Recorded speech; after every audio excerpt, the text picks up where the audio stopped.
Chapter 1 Fellow Cultivators, before we begin this journey, strengthen this channel's foundation, subscribe and ring the bell so you never miss a new chapter. A single like fuels the furnace. Now, let us begin. The awakening ceremony was held in a dusty village square under a sky the color of old iron. Shen Yue stood in line behind 14 other children, his bare feet cold against packed earth, and tried to remember how to breathe like someone who had never died before. The village was called King. He'd learned the name 2 days ago from the carved marker above the well, reading it with the doubling sensation that came from using a 12-year-old's eyes to process information meant for a 26-year-old brain.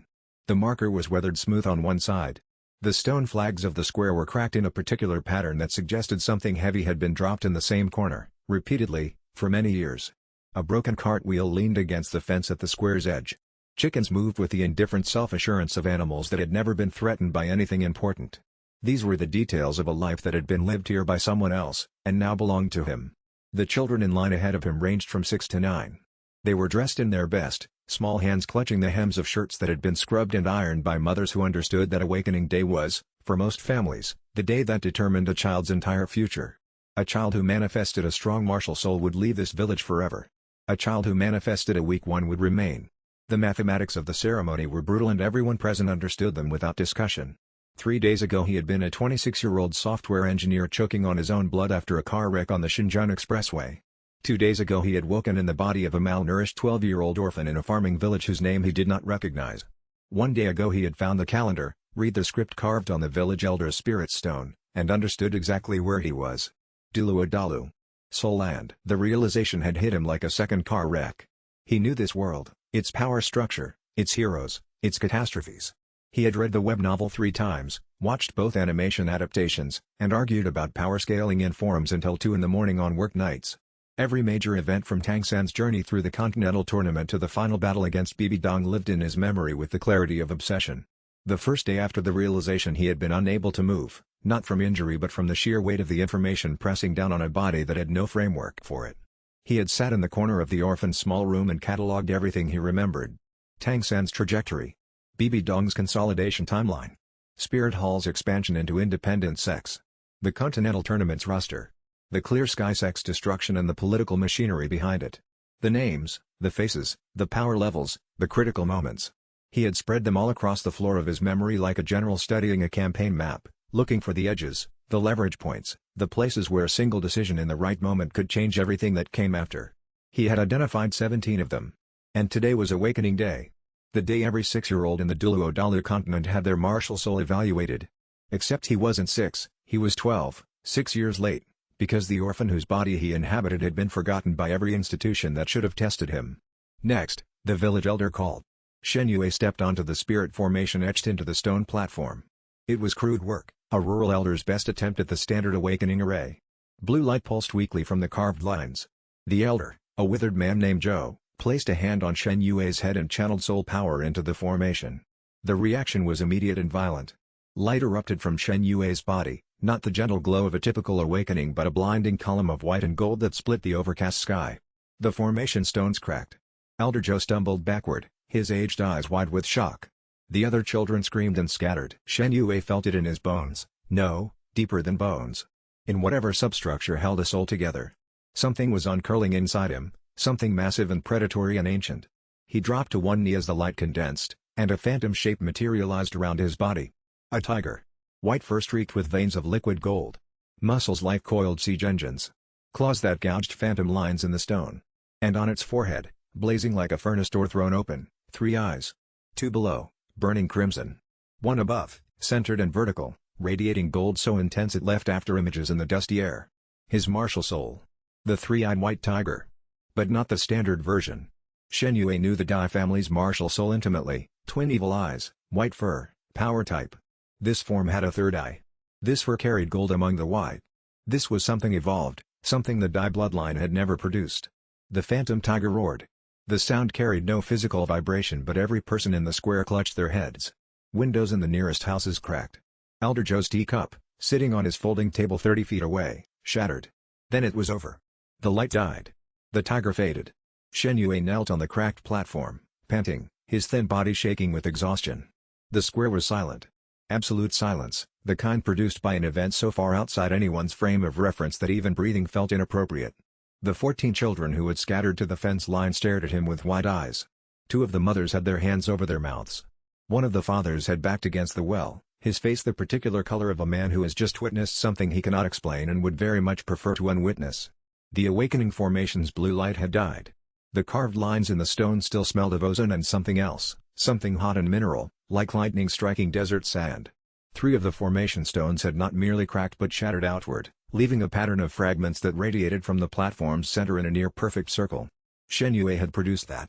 A 12-year-old orphan, 6 years past the normal awakening age, had just demolished a stone formation that was rated to handle Soul Sage-level awakenings. Innate full soul power, Elder Zhou whispered, staring at the spirit formation's measurement array. Level 10. That's impossible for a village awakening. And that martial soul. Shen Yue rose on trembling legs and looked at his hands. Faint golden striations flickered beneath his skin and faded. His third eye, the one that existed in his soul space even when the phantom tiger wasn't manifested, pulsed gently, showing him things the other 2 eyes couldn't see. He perceived Elder Zhou's soul power as a dim blue thread, thin and fraying with age. He perceived the residual formation energy as geometric patterns dissolving in the air. He perceived, at the edge of his range, the soul energy signatures of the watching families, small, warm, human-colored dots that pulsed with fear and wonder in roughly equal measure. He perceived, with absolute clarity, that his life had just become very complicated. Elder Zhou, Shen Yue said, keeping his voice steady. What was my martial soul? The old man swallowed hard. The white tiger, the Dai family's martial soul. But not any version I've ever seen documented. Boy, where are your parents? Dead, Elder. You know that. And you have no connection to the Douluo Imperial Dai family? I'm an orphan from a farming village. I don't have connections to anyone. Elder Zhou sat down heavily. His hands trembled. An evolved evil eye white tiger with innate full soul power, manifesting in a child with no imperial bloodline. The Douluo Empire will hear about this. Spirit Hall will hear about this. He looked at Shen Yue with something between wonder and fear. You need to leave this village, boy. Today. Before the wrong people come asking questions. Shen Yue had already reached the same conclusion. He needed a soul ring, immediately. Level 10 with no ring meant he was a soul scholar with raw power and no way to use it effectively. And he knew exactly where to find the perfect first spirit beast. The Douluo Great Forest. Outer edge. Southwest quadrant. He left the village before sunset with nothing but the clothes on his back, a stolen water skin, and a head full of knowledge that no 12-year-old should possess. He paused at the village boundary marker, a stone pillar carved with the name King and a faded district seal, and looked back once. The afternoon light was amber and horizontal, throwing long shadows across the square where the shattered formation still lay. Elder Zhou sat in his chair beside it with the expression of a man mentally composing the most important letter of his life and knowing that any version of it would append something.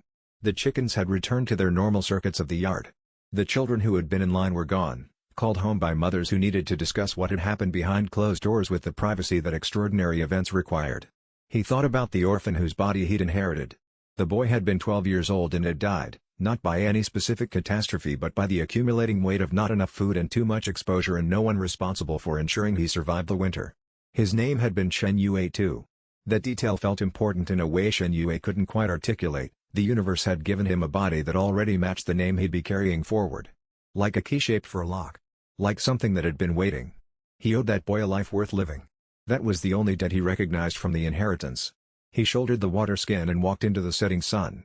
Behind him, the cracked awakening platform continued to glow faintly in the gathering dark, the stone itself branded with the afterimage of 3 burning eyes. He had never expected the universe to deliver him here, but it had, and now he was moving, and whatever came next would find him already in motion. Chapter 2 The Douluo Great Forest's outer perimeter was 3 days' walk from the village. Shen Yue covered it in 2, sleeping in ditches and eating wild roots he recognized from the novel's descriptions of Tangsan's survival training. His body was weak.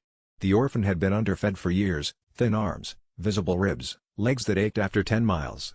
The first morning he had to stop and rest 3 times before noon, and the rest stops galled him with the particular frustration of someone whose mind was moving at full capacity inside a body operating at half. He made a mental inventory of the deficiencies: muscle mass insufficient for sustained combat, bone density compromised by years of inadequate calcium intake, lung capacity reduced by 2 consecutive winters with a cough that no one had treated. The list was long. The solutions were straightforward and available: proper nutrition, structured conditioning, time. He had limited access to 2 of those 3 things. What he had was soul power. It thrummed through his meridians like voltage through copper wire, the third eye's perception making navigation trivial while the white tiger's passive cultivation effect pushed small amounts of restorative energy through his weakened frame with every step. Slow work. Measurable work. He monitored the improvements the way an engineer monitors a repair in progress, methodically, without impatience, noting each increment. He slept in a drainage ditch on the first night, wrapped in his coat, listening to the distant sounds of the countryside and trying to reconcile the experience of a world he had consumed as fiction with the reality of dirt under his fingernails and a body that ached in ways the novels had never described. Cold air tasted different here. The stars, visible through a gap in the ditch's overhanging grasses, were the wrong constellations.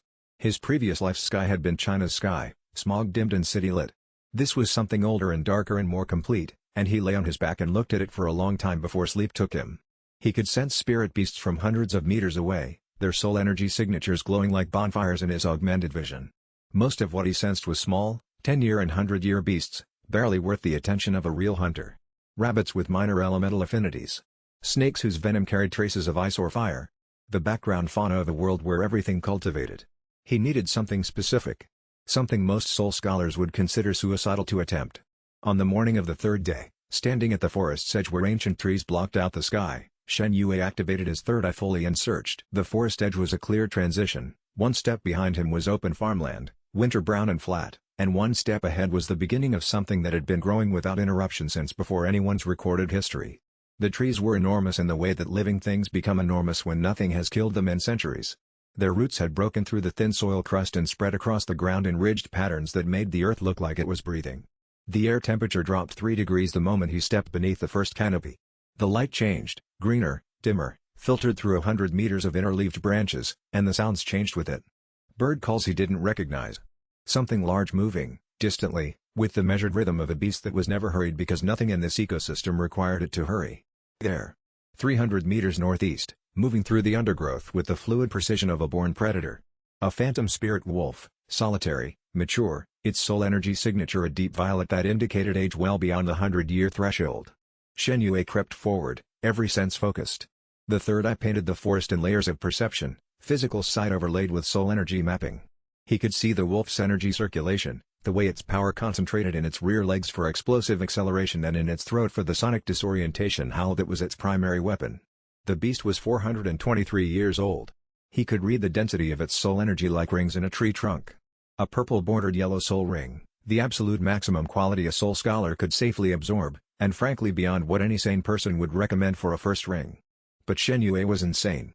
He was desperate, informed, and running out of time before Spirit Hall or the Star Luo Empire sent investigators to that village.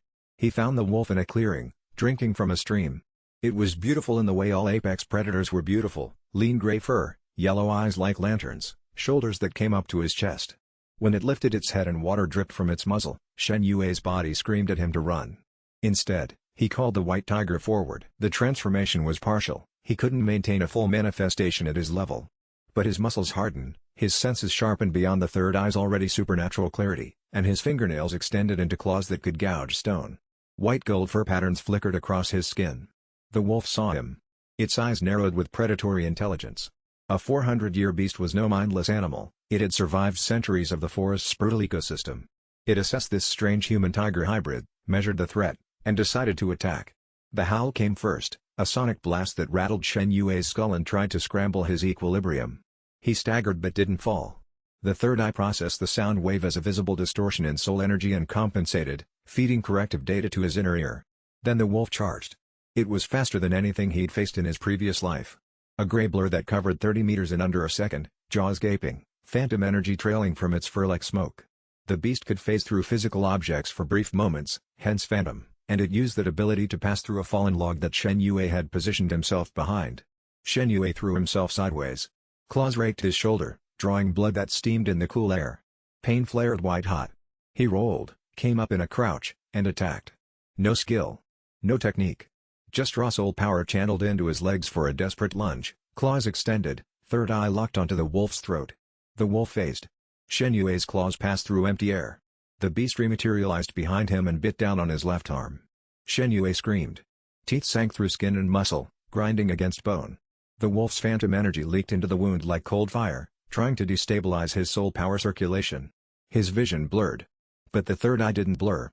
Through the pain and the blood and the rising panic, That golden eye on his soul's forehead remained perfectly clear.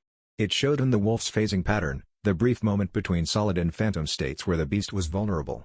A gap of less than a quarter second, occurring on a predictable cycle. Shen Yue counted. Waited. Let the wolf maul his arm for 2 more agonizing seconds. Phase shift in 3, 2, 1. He drove his right hand's claws into the wolf's throat at the exact transition point. The beast couldn't phase, it was caught mid-shift, solid enough to be pierced. Claws punctured flesh. Hot blood sprayed. The wolf released his arm and staggered back, eyes wide with pain and surprise. Shen Yue didn't let it recover. He lunged again, ignoring the destroyed state of his left arm, and struck 3 more times in rapid succession. Each blow landed during the phase shift gap. Each drove deeper. The wolf tried to howl but its throat was too damaged. It collapsed, phantom energy flickering and dying, and its yellow eyes dimmed to nothing. A soul ring materialized above the corpse, a ring of light that shifted between deep yellow and pale purple. 423 years of accumulated soul power, condensed into a circle of energy that hummed with violent potential. Shen Yue pressed his good hand against the ring and began absorption. The pain made the wolf bite feel like a gentle caress. Soul energy flooded his meridians like boiling mercury, far too potent for his level, threatening to shatter his cultivation channels with sheer volume. His body convulsed. His third eye blazed gold so bright it was visible to the physical world, a searchlight beam punching through the forest canopy. He held on. He had no choice. Failing the absorption meant death. The uncontrolled soul energy would rip his nascent cultivation apart. He gritted his teeth until they creaked, channeled the energy through every meridian he could force open, and absorbed. It took 4 hours.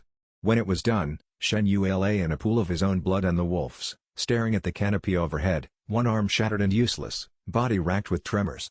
But the soul ring orbited his body in a perfect circle, yellow with purple edges, exactly as he'd predicted. And a new ability had crystallized in his soul space.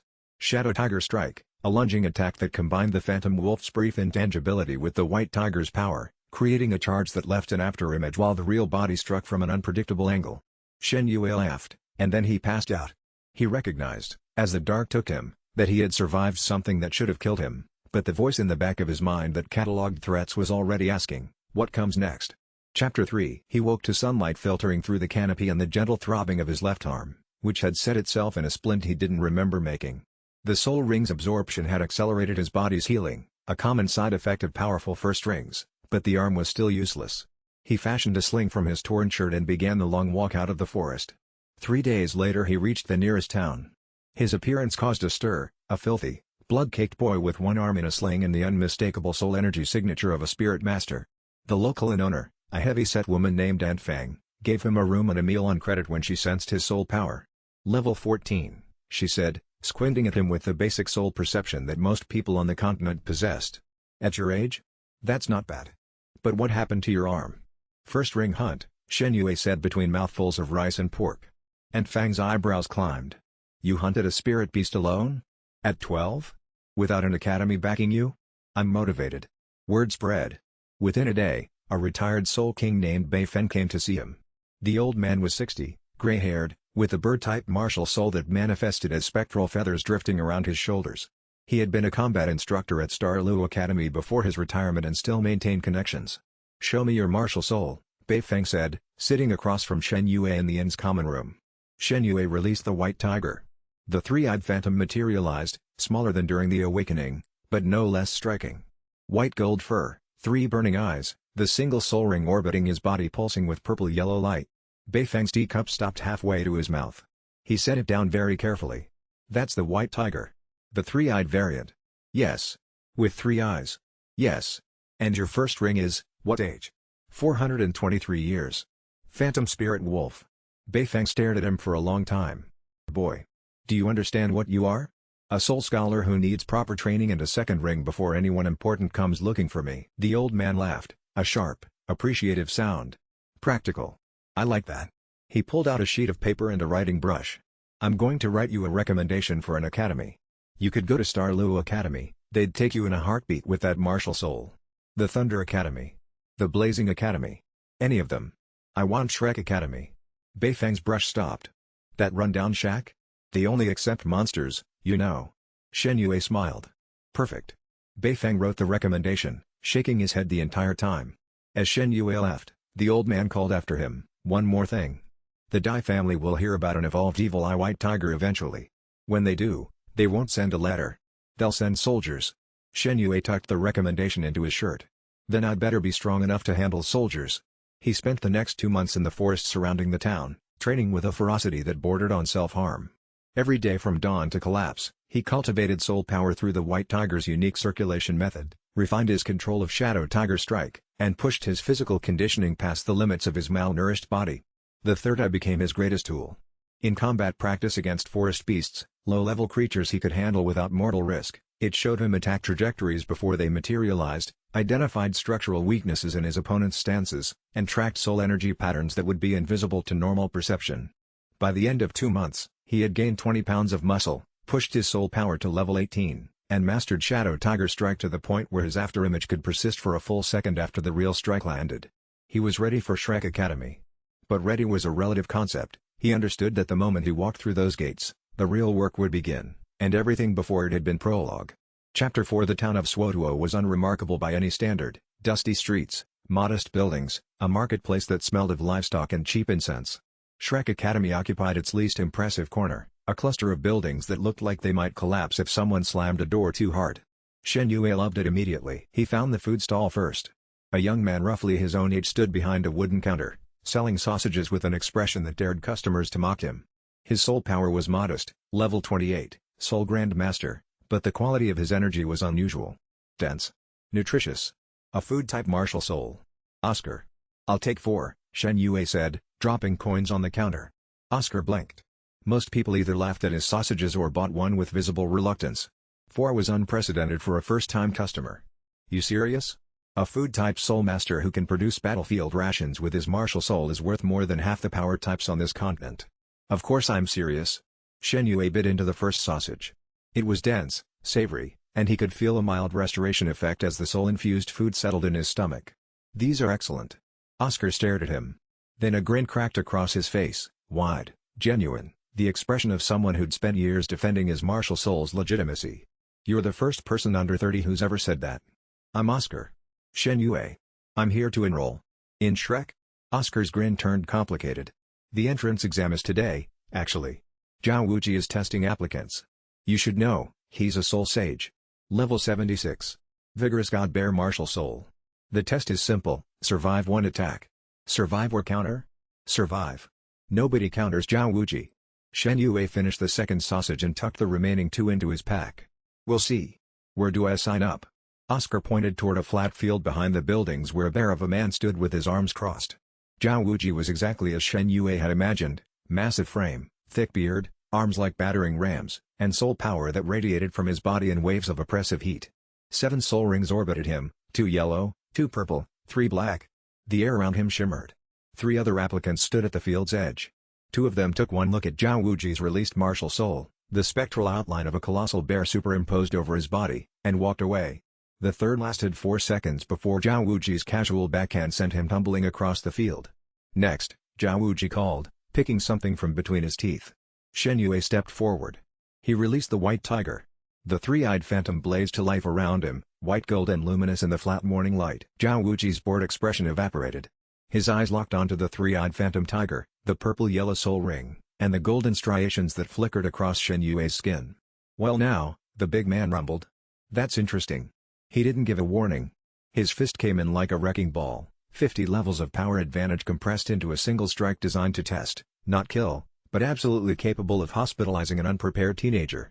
His golden third eye had been tracking Zhao Wuji's soul power circulation since he'd entered the field. He saw the attack forming before Zhao Wuji's muscles twitched, saw the energy channel from core to shoulder to fist, the trajectory arcing downward at 30 degrees, the kill zone extending 2 meters beyond the fist's surface. Shadow Tiger Strike.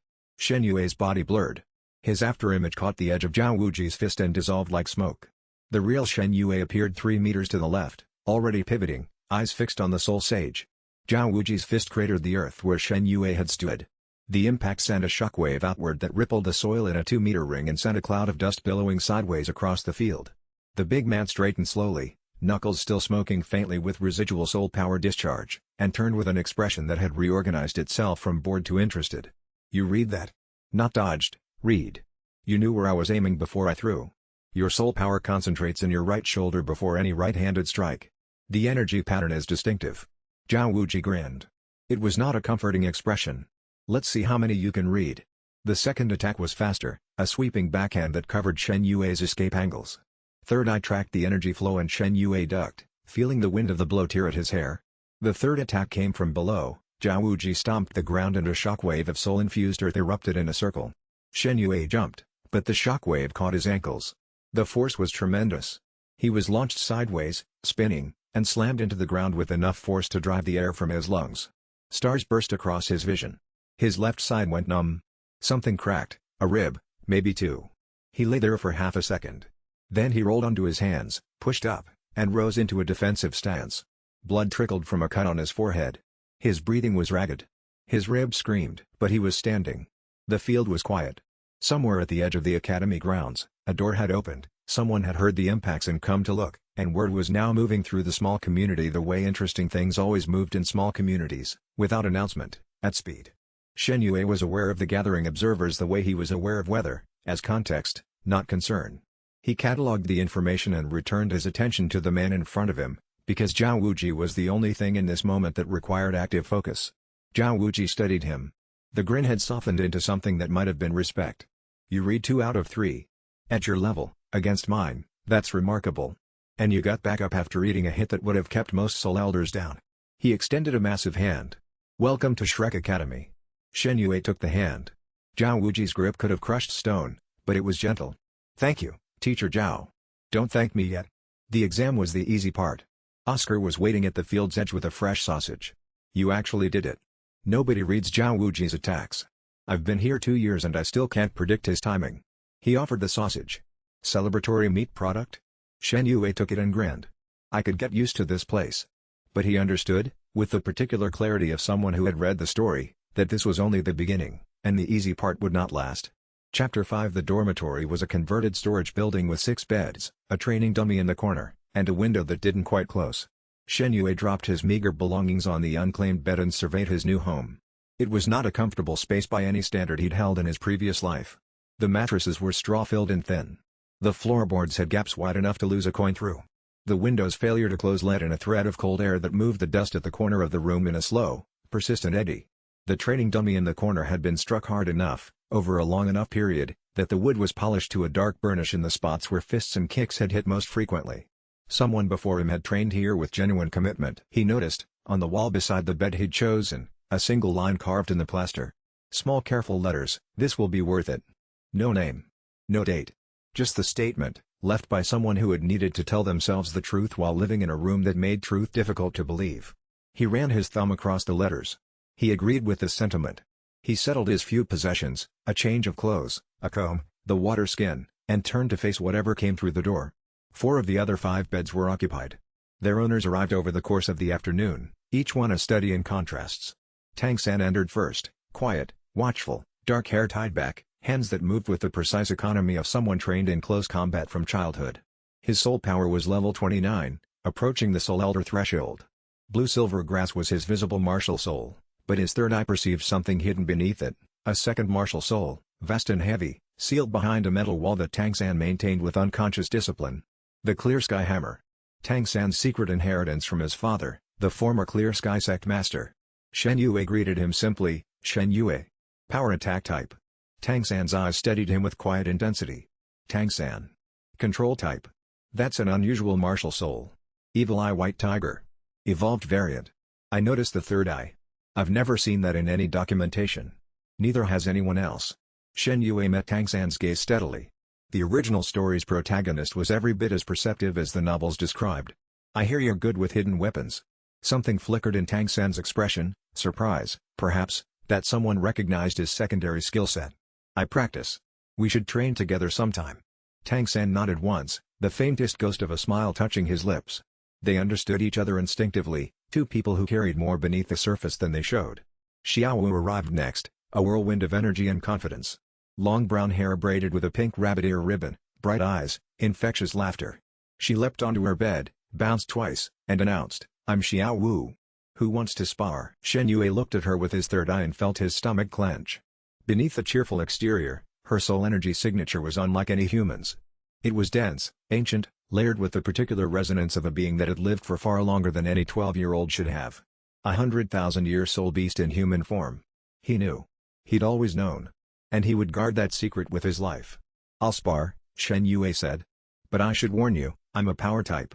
If I can't hit you, I lose." Xiao Wu grinned. "Then you lose." They sparred in the training yard. Xiao Wu's soft bone technique was mesmerizing. Her body bent and twisted in ways that defied human anatomy, wrapping around Shen Yue's attacks like water flowing past stone. His third eye tracked her movements perfectly, predicted every twist and bend, but his body couldn't match what his mind knew. She was faster, more flexible, more experienced, by approximately 99,000 years. She pinned him in under 2 minutes. "Not bad," she said, sitting on his back. "Most power types can't even touch me. You almost grabbed my arm twice. Your soft bone technique has a half-second reset after the third consecutive twist," Shen Yue said from his position face down in the dirt. "You compensate by redirecting momentum, but there's a gap." Xiao Wu's weight shifted. She leaned down until her mouth was near his ear. "How did you know that?" "I saw it." She released him and stood, studying him with an expression that was suddenly less playful and more assessing. "You're interesting, Shen Yue." Ma Hongchun was the loudest arrival, a stocky boy with a red face and the permanent slight sheen of someone running a low-grade fever. His evil fire phoenix martial soul was powerful but flawed, the excess yang fire built up in his body without a corresponding yin source to balance it, causing physical discomfort and emotional instability. In the original story, the solution had been regular visits to brothels, yin energy from physical contact with women. It was a band-aid on a systemic problem. Shen Yue had a better idea, but he'd need to wait for the right moment to offer it. Chapter 6. 3 days into his enrollment, Shen Yue found Tang San on the training ground at midnight, practicing hidden weapon techniques with wooden throwing needles. The precision was surgical, every needle hit a target smaller than a coin at 20 meters, and Tang San's hands moved so fast they blurred. The training ground at midnight was a different place than the training ground in daylight. The dummies and target boards were the same physical objects, but at this hour they occupied a different world, one where the daytime sounds of students and instructors were replaced by insect noise and distant wind through the forest edge, where the only light came from a half-moon that turned everything silver and shadow. You could understand a person by where they went when no one was watching. Tang San came here, to precision work in the dark, and that said everything. "You can't sleep either?" Shen Yue asked, sitting on the training ground fence. Tang San caught a needle between 2 fingers without looking. "I sleep enough. Training is more productive than dreaming." They sat in companionable silence for a moment. Then Shen Yue said, "I noticed something about Xiao Wu." Tang San's hand stilled. The air between them crystallized with sudden tension. "What did you notice?" It wasn't a question. It was a demand delivered as a flat statement. Tang San's eyes were dark and steady and absolutely willing to fight. "Nothing that I intend to share with anyone," Shen Yue said carefully. "And nothing that changes how I think about her. She's our teammate." Tang San studied him for a long time. His hand hadn't moved from the throwing needle. "How?" "My third eye perceives soul energy at a fundamental level. Hers is distinctive. If you ever, I won't. You have my word." Another long silence. Then Tang San's hand relaxed. He turned back to his targets and resumed throwing. After a minute, he said, "Thank you. Don't thank me. Just trust me enough to let me help protect it." Tang San's next throw was slightly off-center. He paused, adjusted, and threw again. Dead center. "I don't trust easily." "Good. Neither do I." They trained together until dawn. Shen Yue worked on third eye precision drills while Tang San ran through hidden weapon sequences, parallel practices that filled the training ground's quiet hours with the sounds of focused effort, needles striking wood in steady rhythms, soft footfalls as Shen Yue adjusted his stance. Occasionally one of them offered a correction that the other accepted without ego. Tang San noted a telegraphing twitch in Shen Yue's left shoulder before a strike, and Shen Yue observed that Tang San's needle release angle varied slightly when fatigued, pointing to a tension pattern in the right wrist. The exchange was practical and honest, and it meant more than either of them made it mean. Learning a person's patterns, the small physical tells that indicated effort level, comfort level, the approach of a limit, was the kind of knowledge that could only be accumulated through sustained shared attention. They were accumulating it now, in a cold training yard before the sun came up, and they both understood what that accumulation represented. It was not the same as trust. Trust came from choices made under pressure, from choosing correctly when choosing wrong carried real cost. This was something earlier than trust, the precondition for it. The recognition that the other person was the kind of being with whom trust was possible. By the time the sun came up, something had shifted between them, not friendship yet, but the beginning of an alliance built on shared secrets and mutual respect. Chapter 7. Grandmaster Yu Zhougang arrived at Shrek Academy on a gray morning, stepping out of a carriage that had seen better decades. He was thin, bookish, with spectacles and the air of a man who had spent his life being underestimated. His martial soul, the Luo Sanpao, a useless-seeming creature that could only produce a focused sonic attack, was the weakest in the Academy's history. But his mind was the sharpest. He had come to evaluate Tang San, his personal disciple. What he found when he examined the full roster of students made him forget about eating for 2 days. "Flender," he said, striding into the dean's office without knocking. "We need to talk about the boy with 3 eyes." Dean Flender, a lean hawk-faced man with a wind god martial soul, looked up from his accounting ledger with an expression of habitual irritation. "Shen Yue?" He passed Zhao Wuji's exam on the first try. Good combat instincts. His martial soul is the 3-eyed white tiger. I know.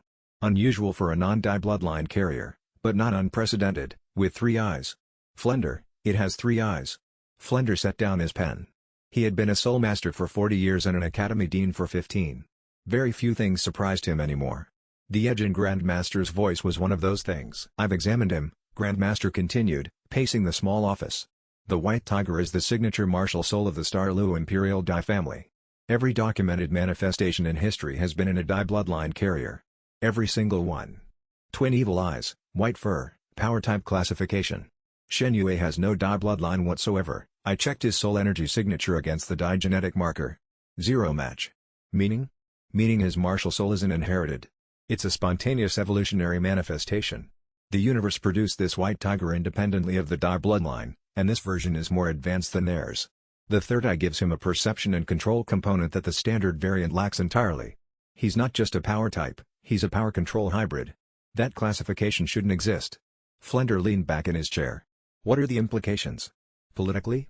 The Dai family will consider him a threat to their martial soul monopoly. They might try to recruit him, suppress him, or eliminate him. Practically? If we train him correctly, he could become the most versatile beast-type soul master on the continent." Grandmaster stopped pacing and looked at Flender with burning intensity. "I want to design his training program personally. You're already handling Tang San. I can manage both. They complement each other. Tang San is pure control and strategy, Shen Yue is power and perception. Together, they'd be devastating." Flender stared at the ceiling for a moment, calculating costs and risks and the delicious possibility of Shrek Academy producing not 1 but 2 generational talents. "Fine. But if the Dai family comes calling, we handle it my way." "Agreed." Grandmaster found Shen Yue on the training ground that afternoon and spent 3 hours running diagnostics.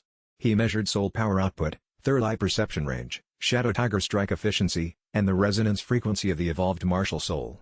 When he was done, his hands were shaking, not from fatigue, but from the scientific excitement of encountering something genuinely new. "Your third eye," Grandmaster said, reviewing his notes. "It's not just enhanced perception. It's a separate soul organ. Most beast-type martial souls enhance existing senses, your third eye creates an entirely new sensory channel. You're seeing soul energy directly, without interpretation through physical senses." "Yes. I can perceive soul power flows, structural weaknesses in energy circulation, and the formation patterns of soul skills before they fully manifest." Grandmaster's pen scratched furiously. "That's a control-type ability grafted onto a power-type foundation. I need to rethink my entire dual-type classification system." He looked up. "Shen Yue. You could be something unprecedented. Are you willing to work harder than you've ever worked in your life?" Shen Yue met his eyes. "Grandmaster. I'm willing to work harder than anyone has ever worked in theirs." What he did not say, but understood clearly, the cost of not working hard enough was not failure. It was Tang San watching Xiao Wu die. It was Bibi Dong completing her ascension. It was the original story's ending, the one he had come here to rewrite. Chapter 8 Training under Grandmaster was methodical, exhausting, and brilliant. The man approached Soul Master development like an engineer designing a siege weapon, every component calculated, every integration point tested, every weakness identified and reinforced. The notebook was the key to understanding him. Grandmaster carried it everywhere. He wrote in it during training sessions, during meals, during rest periods when he appeared to be doing nothing. He wrote in it at night. Shen Yue had seen the light under his door past midnight on 3 separate occasions. The notebook was not for reference. It was for processing. He wrote things down in order to understand them, and what he understood, he could teach.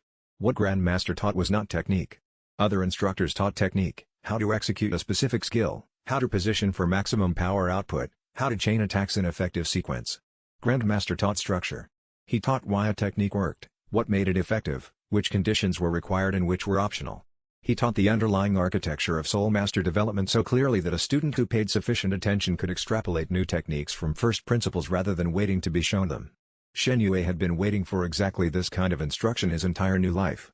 He paid sufficient attention. Shen Yue's daily regimen: 4 hours of pure cultivation to build soul power, 2 hours of physical conditioning to match his body to his martial soul's demands, 2 hours of third eye refinement exercises to expand his perception range and accuracy, and 2 hours of combat practice against Zhao Wuji, Kang San, or whoever else Grandmaster deemed an appropriate training partner.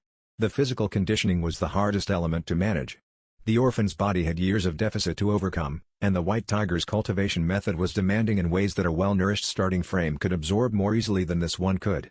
The first 2 weeks, Shen Yue ended every day with trembling hands and a specific kind of exhaustion that went past muscle fatigue into something systemic, his body running on reserves it hadn't built yet, pushing to meet demands that outpaced his current capacity.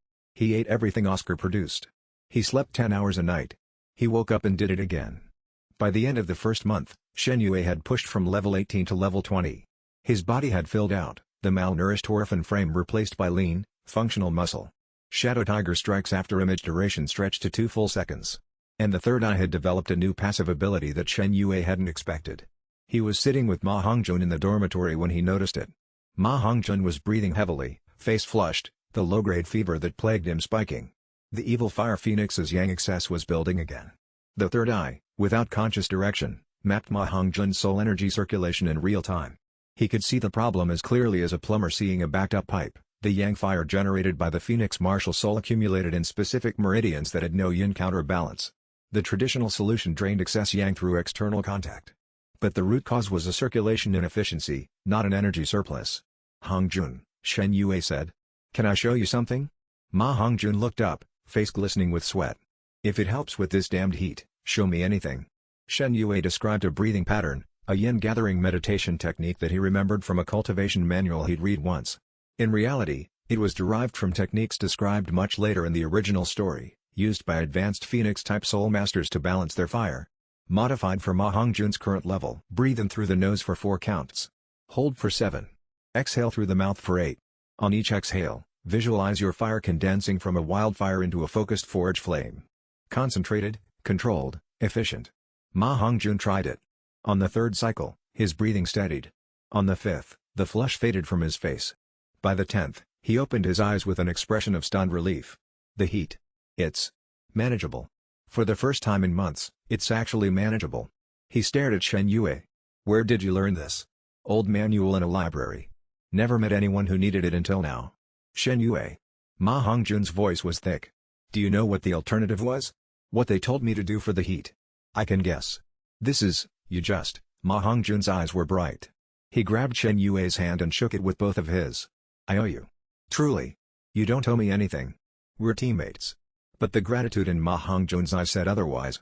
From that day forward, the stocky Phoenix user was Shen Yue's most vocal supporter, defending him against any slight, real or imagined.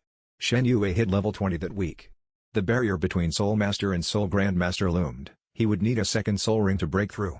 But the second ring was the easy problem. The hard problem was everything else that was already in motion, waiting for him to be strong enough to face it. Chapter 9. Juzking arrived at Shrek Academy on a day when autumn frost silvered the training ground and Shen Yue's breath hung in clouds as he practiced Titan Crush, Shadow Tiger Strike's ground-based complement, a technique Grandmaster had helped him develop that channeled the tiger's power downward in a devastating stomp. He sensed her before he saw her. The third eye picked up a soul energy signature approaching from the east, sharp, agile, and thrumming with a particular resonance that made his own martial soul stir involuntarily. Like calling to like, but different. Complementary. She walked through Shrek Academy's gates like she owned the concept of silence. Black hair cut short and practical. Dark eyes that assessed everything and trusted nothing.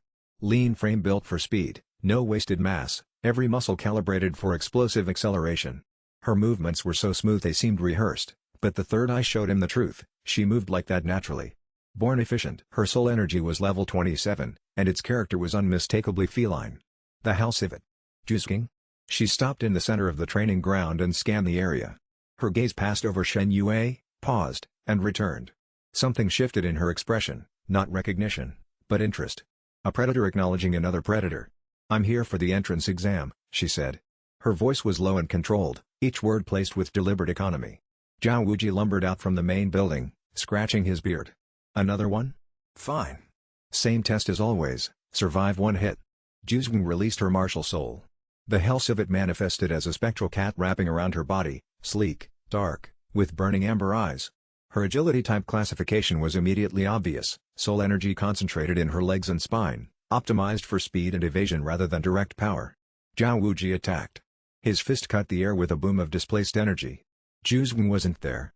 She hadn't dodged, she had simply moved, a lateral displacement so fast that even the third eye struggled to track it.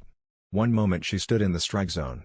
The next she was 4 meters to the right, perfectly balanced, not even breathing hard. Adequate, Zhao Wuji grunted. He attacked again, faster, with a sweeping kick that covered her escape routes. She went vertical.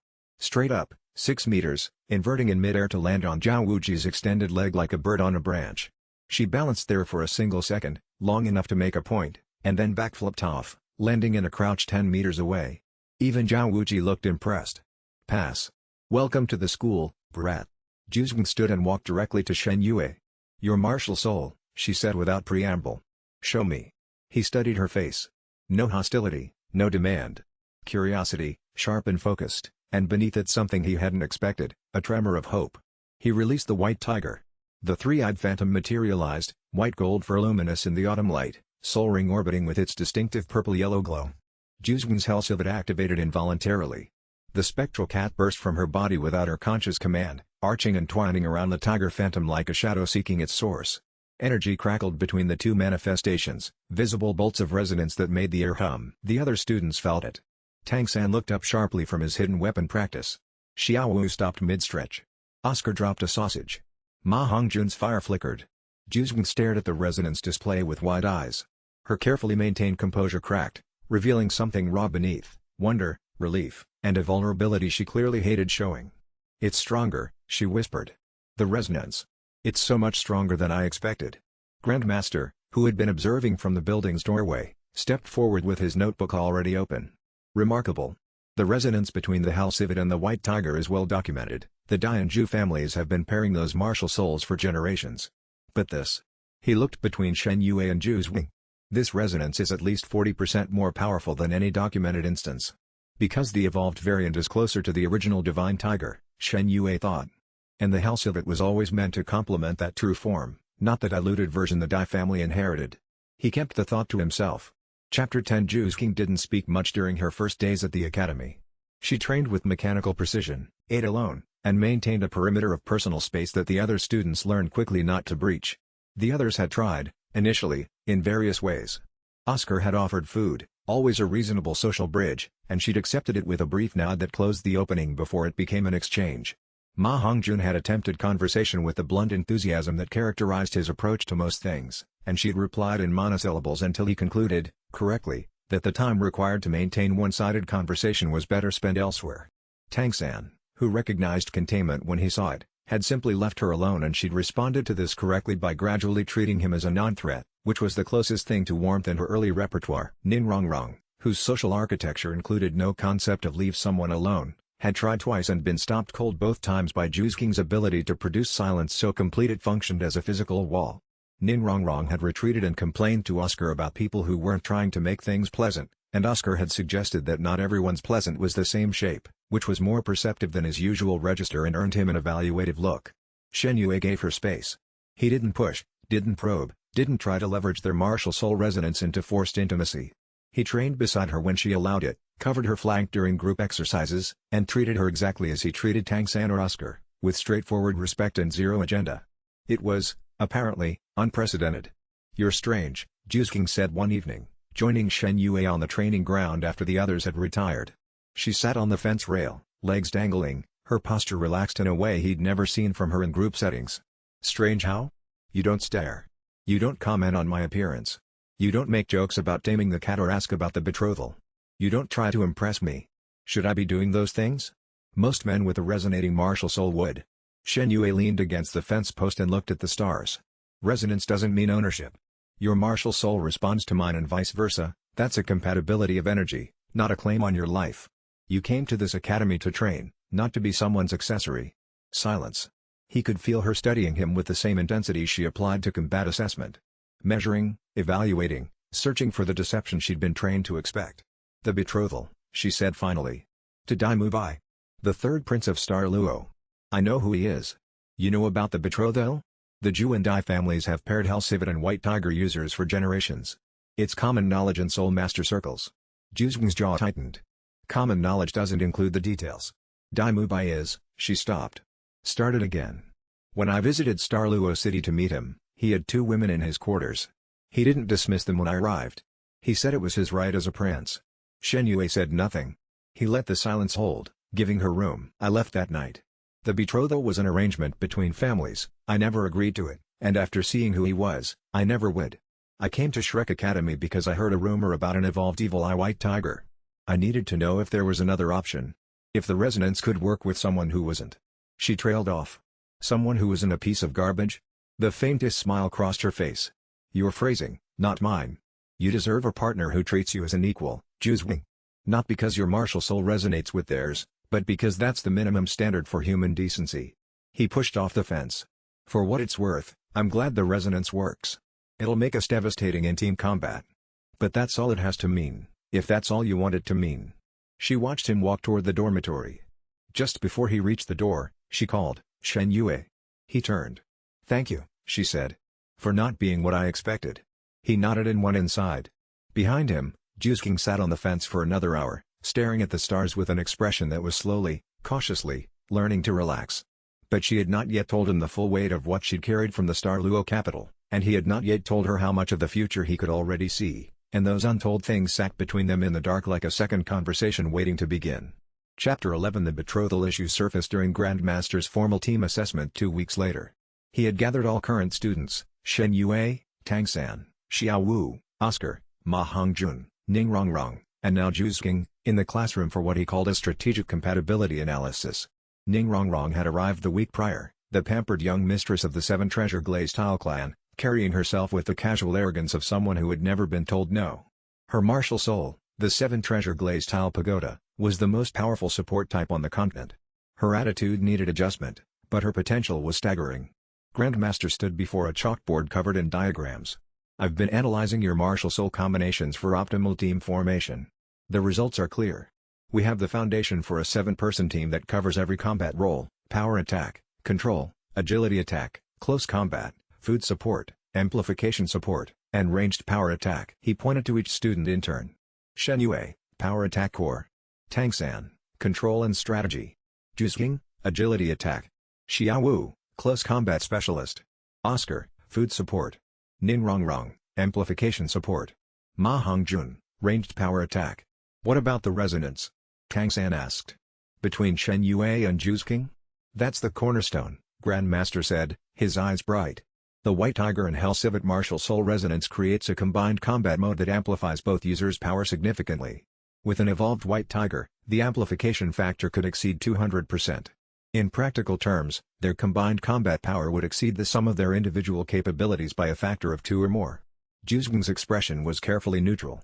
Shen Yue could see, through the third eye, the tension in her soul energy, the resonance topic hitting close to the betrothal wound. The resonance works best between partners with genuine trust and compatible fighting styles, Shen Yue said, directing the conversation. Juzwing and I will develop that through training, not through arbitrary arrangements.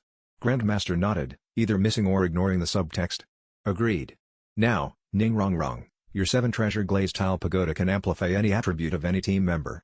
In combination with the White Tiger Hell Civet resonance, the potential is, excuse me, Ning Rongrong interrupted, examining her nails. I'm from the 7 Treasure Glazed Tile clan. The strongest support clan on the continent. Why am I taking strategy lessons in a school that looks like a barn? The room went quiet. Oscar looked uncomfortable. Ma Hongjun rolled his eyes. Tang San's expression didn't change, which was its own kind of response. Shen Yue caught Grandmaster's eye and gave a slight shake of his head. The man understood, some lessons had to be taught through experience, not argument.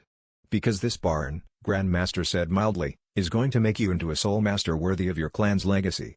Whether you want it to or not. Ning Rongrong scoffed. She would learn. They always did. Shen Yue looked at Ning Rongrong and saw, with the particular clarity of someone who had watched this character arc play out in a previous form, exactly how this ended. It ended with her carrying her own pack in a survival exercise in the Sunset Forest.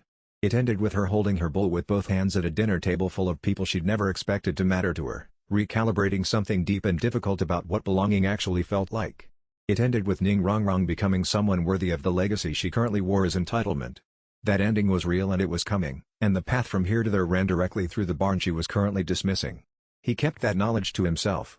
Some lessons lost their value if they came pre-digested.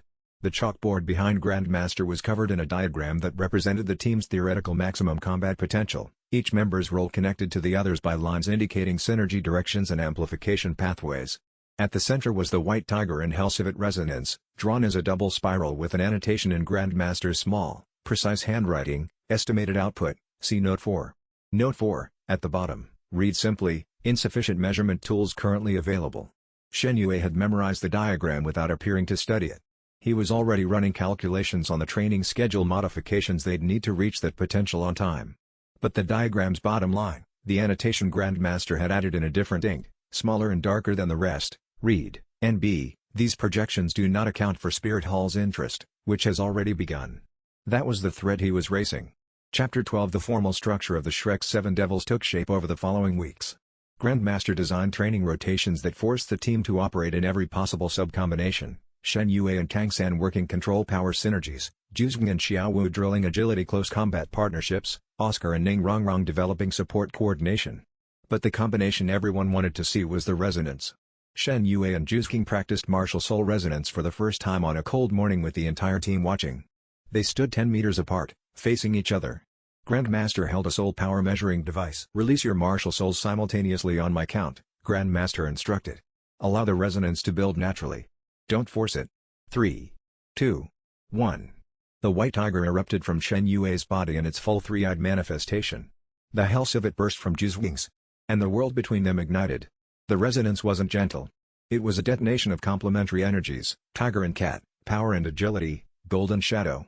The spectral forms merged in the space between the two soul masters, creating a hybrid phantom that was neither tiger nor civet but something new. A hell tiger, massive and dark, with 3 burning eyes and the lean grace of a hunting cat. The ground cracked.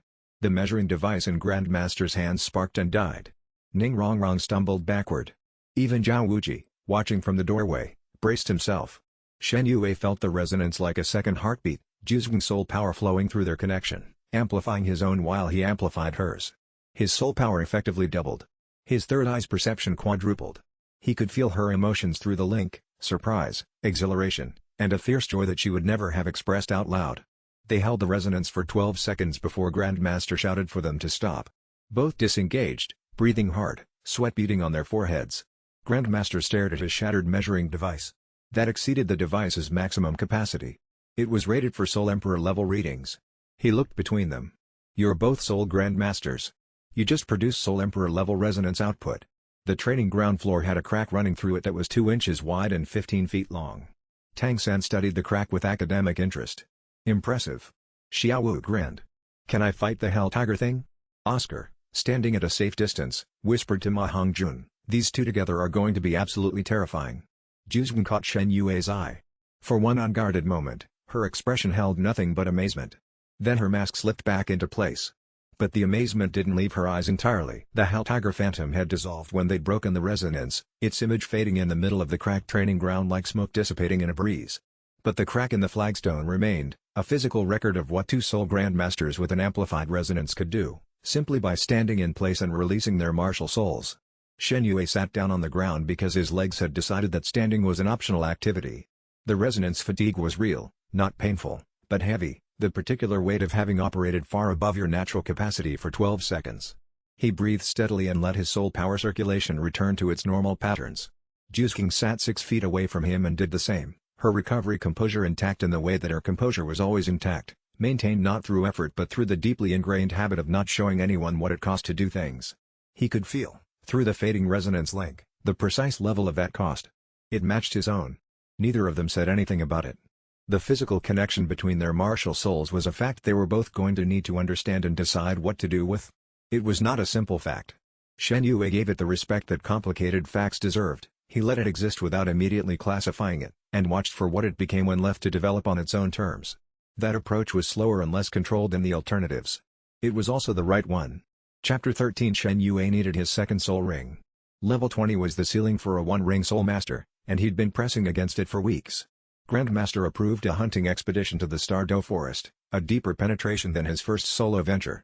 Tang San and Juzheng volunteered to accompany him. Grandmaster insisted on a specific target, a beast whose soul ring would complement Shadow Tiger Strike without overlapping its capabilities. Shen Yue already knew what he wanted. A dark gold fear claw bear cub, not an adult, which would be suicidal at their level, but a yearling of 1700 years. The fear claw bear's defining trait was overwhelming physical power compressed into devastating melee attacks. Its soul ring would grant a strength-enhancing skill that turned Shen Yue's tiger form into a true siege engine. The journey into the Stardow Forest took 2 days. Tang San moved through the forest like he'd been born in it, reading trails, identifying spirit beast territories, setting traps and markers. Juzwing ranged ahead as scout, her Halsivit's senses making her the team's early warning system. Shen Yue navigated with his third eye, mapping the forest's soul energy landscape. Spirit beasts appeared as knots of colored light, the brighter and more complex the pattern, the older and more powerful the beast. On the second day, he found it. The dark gold fear claw bear cub occupied a cave at the base of a cliff face. 1700 years old, 3 meters tall at the shoulder, with fur that glinted like black iron and claws that left gouges in solid rock. Its soul energy signature was a dense, angry red, pure physical power with no elemental affinity. "That's our target?" Tang San studied it from behind a boulder, his face impassive. "That's large for a yearling. Fear claw bears grow fast." Shen Yue outlined his plan. "Tang San, your blue-silver grass binds its legs and restricts movement. Juzking, your speed lets you attack its flanks. Keep it turning, keep it off balance. I'll handle the front." "The front," Juzking repeated flatly. "Of a fear claw bear. My third eye can track its claw trajectories. I'll read the attacks and find openings. And if you misread one? Then I'd better not misread one." They attacked at dawn when the bear emerged to drink from a stream. Tang San struck first. Blue-silver grass erupted from the undergrowth in a dozen tendrils, wrapping around the bear's hind legs and anchoring it to the ground. The bear roared, a sound that shook leaves from trees and sent smaller beasts fleeing for a kilometer in every direction. Juzwin came in from the right. Her Helsivit claws raked the bear's flank, drawing blood that steamed in the cold morning air. She was gone before the bear could turn, a shadow that struck and vanished, keeping the beast spinning. Shen Yue charged from the front. Shadow Tiger Strike launched him at the bear's chest, after image peeling away to the left while his true body angled right. The third eye read the bear's claw strike, a sweeping horizontal slash that would have bisected a normal attacker. Shen Yue ducked under it, felt the wind of the claw pass over his head, and drove his own claws into the bear's chest. The hide was like striking steel. His claws barely penetrated. The bear's return swipe caught him across the side and sent him tumbling through the undergrowth, crashing through a bush and slamming into a tree trunk. Blood filled his mouth. He got up. He always got up. But he recognized, spitting blood onto the forest floor, that he was burning reserves faster than he'd planned, and the bear had not yet begun to tire. Chapter 14 The battle against the dark gold fear claw bear lasted 45 minutes. It was the kind of fight that would have killed any of them alone and nearly killed them together. Tang San's blue-silver grass absorbed tremendous punishment. The bear tore through binding after binding, but Tang San replaced them faster, learning the bear's patterns and positioning his grass tendrils at angles that maximized holding power. His hidden weapons, iron needles launched with terrifying accuracy, targeted the bear's eyes and joints, small wounds that accumulated. Juzwin was a blade of shadow. Her attacks were individually insufficient to penetrate the bear's armored hide, but she was relentless, dozens of strikes per minute, each one finding the same narrow gaps in the bear's fur where the skin was thinner. Over 40 minutes, those gaps widened to wounds and the wounds began to bleed freely. Shen Yue took the worst of it. The front fighter role against a fear claw bear was a masterclass in controlled recklessness. He used Shadow Tiger Strike to evade the killing blows, his third eye tracking each claw swing with fractions of a second to spare. When he misread, and he misread 3 times, the results were rib-cracking impacts that would have killed an ordinary soul master. But each exchange taught him more. The bear's attack patterns, initially unpredictable, resolved into a complex but finite set of combinations. By the 30-minute mark, he was reading them all. The killing sequence was Tang San's design. Blue-silver grass locked the bear's front legs. Juzwin's sustained flank attacks had weakened its right side. Shen Yue saw the opening through the third eye, a structural weakness in the bear's soul energy circulation, a gap in its defenses where the sustained damage had disrupted the power flow.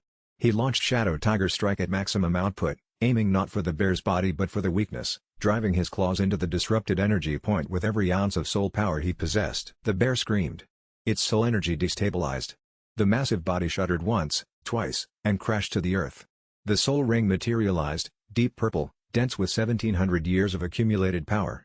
Shen Yue placed his hands on it and began absorption. This time, he knew what to expect. The soul energy flooded his meridians like a river breaking a dam, potent and aggressive, testing the limits of his cultivation channels. His third eye blazed, processing the incoming power and routing it through pathways that Grandmaster's training had optimized. The new soul skill crystallized, Titan Crush, a devastating area of effect stomp that channeled the Fear Claw Bear's legendary strength into the ground, sending shockwaves that cracked stone and destabilized everything within 10 meters. It was the perfect complement to Shadow Tiger Strike's mobility, close the distance fast, then destroy the terrain. And the third eye evolved. A new passive ability emerged, Flaw Sight, the capacity to perceive structural weaknesses in opponents' soul energy defenses. Not just movement prediction, but structural analysis. Where are you weak? Where does your power fail? Shen Yue sat in the aftermath, blood drying on his skin, 2 purple soul rings orbiting his body, and felt the weight of his growing power. Level 25. Soul Grand Master. Juzgen dropped to the ground beside him, breathing hard. Her arms were scratched and her combat outfit torn in 3 places. Tang San leaned against a tree, methodically collecting his spent hidden weapon needles. Next time, Juzgen said, you're not playing bait. It worked. You have 6 broken ribs. 5. One's just cracked. She stared at him. Then, very deliberately, she punched his shoulder, the uninjured one. Idiot. Something about the way she said it made Tang San smile into his collar. During the absorption, Shen Yue noticed something he didn't mention. The resonance between his martial soul and Juzgen's Hellsivit had pulsed in sync with the soul ring integration. Her energy had unconsciously stabilized his absorption, smoothing the power fluctuations that could have caused meridian damage. She hadn't known she was doing it. The martial souls had acted on their own, drawn to each other at a fundamental level. It was beautiful, and it was terrifying, and Shen Yue filed it away as one more thing he needed to understand before it understood him. Chapter 15. Dai Mubai arrived on a Tuesday. Shen Yue had been expecting him since the Academy's reputation started growing in regional soul master circles. The third prince of the Star Luo Empire, exiled from the capital by his elder brother's political machinations, bearing the tiger martial soul that his family considered their divine birthright. He walked through Shrek Academy's gates like a man entering conquered territory. Tall, powerfully built, with white hair shot through with black streaks and the Dai family's signature twin evil eyes, one black, one white, both burning with arrogance and barely controlled fury. His soul power was level 28. 3 soul rings, 2 yellow, 1 purple. Standard for his age and background. His tiger martial soul manifested as a phantom of white fur and twin blazing eyes, radiating aggressive power. Every student in the training yard felt it when his martial soul brushed against Shen Yue's. The resonance was immediate and hostile, 2 white tigers recognizing each other not as kin but as rivals. The air between them thickened with competing soul pressure. Dai Mubai stopped 20 meters from where Shen Yue stood. His twin evil eyes fixed on the 3-eyed tiger phantom orbiting Shen Yue's body. "So you're the pretender," Dai Mubai said. His voice carried the flat certainty of royalty, a man accustomed to being the most important person in any room. "Shen Yue. Welcome to Shrek Academy." "Don't welcome me to anything." Dai Mubai's hands clenched. "The evil eye white tiger is the Dai family's martial soul. Our bloodline. Our inheritance for 100 generations. You're carrying stolen property. Martial souls aren't property. They're soul manifestations. Don't lecture me on what martial souls are." The twin evil eyes blazed brighter. "I've been training with the white tiger since I was 6. My father had it. His father had it. Every Dai prince for 10 generations has carried it. And you, some nameless orphan, show up with a mutant version and expect me to accept it?" The other students had cleared the training yard. Tang San stood at the edge, arms crossed, watching with the composed attention he brought to any situation he was still calculating. Xiao Wu had stopped mid-stretch when the soul pressure hit and now stood with her weight evenly distributed, ready. Oscar had backed toward the building entrance with the practical wisdom of someone whose martial soul excelled in survival. Ma Hongjun's fire spirit flickered at the edges of his hands without his directing it, reacting to the tension like a flame responding to wind. Ning Rongrong stood with her pagoda half raised, uncertain whether to amplify or wait. Juzgen was perfectly still, her eyes moving between the 2 white tiger bearers. Her expression was impossible to read, but the quality of her stillness said she was prepared for several outcomes simultaneously. "I don't expect you to accept anything," Shen Yue said calmly. "I expect you to take the entrance exam like everyone else." Dai Mubai's lip curled. "I'll take the exam. But first, you and me. Right now. Tiger against tiger. Let's see whose white tiger is real." "That's not necessary. I'm making it necessary." Flender's voice cut across the yard like a whip. "Let them fight." The dean stood on the building's second-floor balcony, hawk eyes sharp. "If there's going to be a dominance contest between 2 beast-type soul masters, better to get it done now than let it fester. Standard duel rules, first to submit or lose consciousness. No killing blows. I'll intervene if it goes too far." Dai Mubai smiled. It was not a friendly expression. "Fine by me." Shen Yue sighed internally. He'd hoped to avoid this, Dai Mubai's pride was the kind that needed to be addressed directly, and the original story's version of the character had been too proud for his own good even without the additional humiliation of someone else carrying his martial soul. But if the fight had to happen, it would happen on Shen Yue's terms. He released the white tiger in full manifestation, the three-eyed phantom blazing to life with all the particular character of a power control hybrid that shouldn't theoretically exist. Chapter 16. Two white tigers faced each other across the training yard. The difference between them was visible to everyone, and it cut deeper than any physical blow Shen Yue could have landed. Dai Mubai's white tiger was powerful. Twin evil eyes burning crimson and gold, white fur bristling with aggressive soul energy, 3 soul rings, 2 yellow, 1 purple, orbiting with steady light. It was the martial soul that had made the Dai family legendary for a century. Shen Yue's was something else.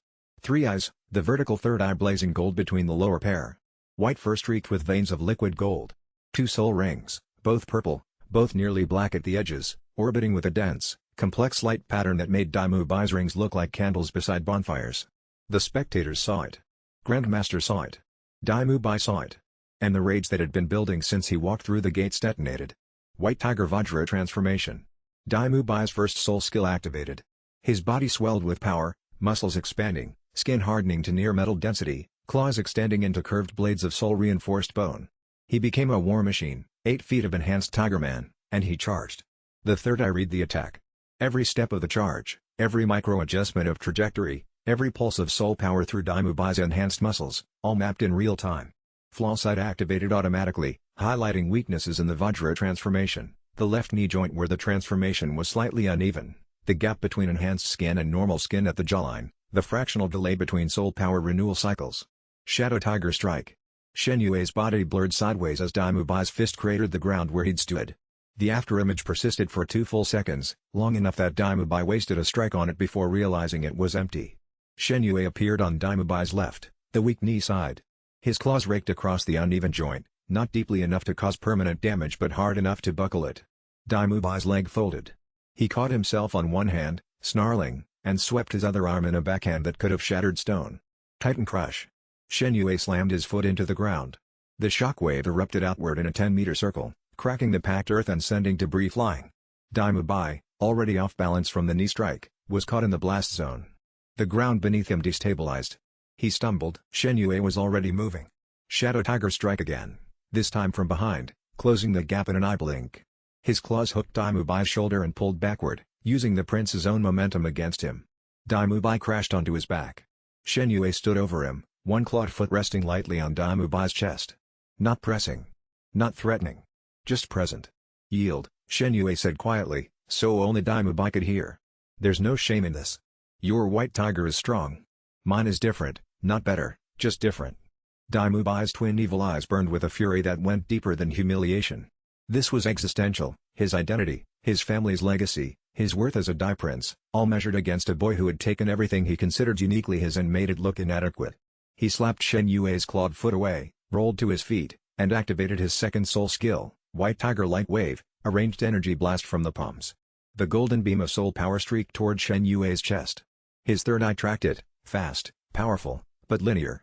He sidestepped, feeling the heat of the blast cinch his sleeve. The beam struck the training dummy behind him and reduced it to splinters. Enough. Flender's voice carried soul power reinforcement, the word hit both fighters like a physical wall. Shen Yue wins. Dai Mubai, you fought well, but the match is decided. Dai Mubai stood in the ruined training yard, chest heaving, Vajra transformation slowly fading. His twin evil eyes never left Shen Yue. Shen Yue withdrew his martial soul and extended his hand. Not in triumph, in respect. One tiger to another. Dai Mubai looked at the hand for 3 long seconds. Then he turned and walked away, leaving Shen Yue's hand empty in the cold air. Shen Yue stood with his hand still extended for one breath longer than necessary. Then he lowered it and turned to survey the training yard, the ruined ground. Cracked earth in a 10-meter radius around the Titan Crush impact. Splinters where a training dummy had been. A long gouge in the soil where Dai Mubai had skidded on one hand when he caught himself.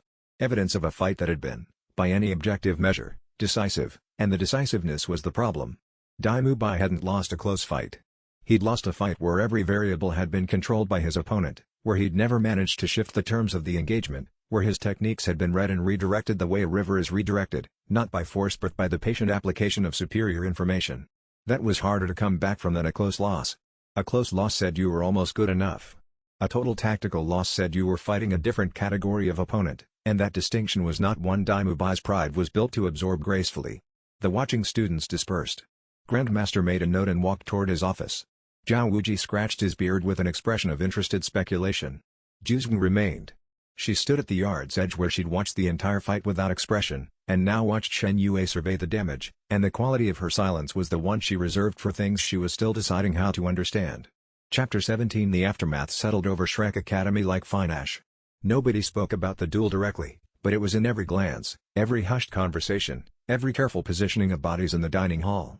Grandmaster found Shen Yue on the training ground at midnight, the boy's preferred hour for solitary practice. He was running through Shadow Tiger strike variations, refining the transition from afterimage to strike. "You showed restraint today," Grandmaster said, settling onto a bench with his ever-present notebook. "He's not my enemy. His pride says otherwise. His pride is wounded. Pride heals." Shen Yue deactivated his martial soul and sat on the training ground floor, breathing hard. "Grandmaster, is there any documented case of two White Tiger users coexisting in the same team?" "No.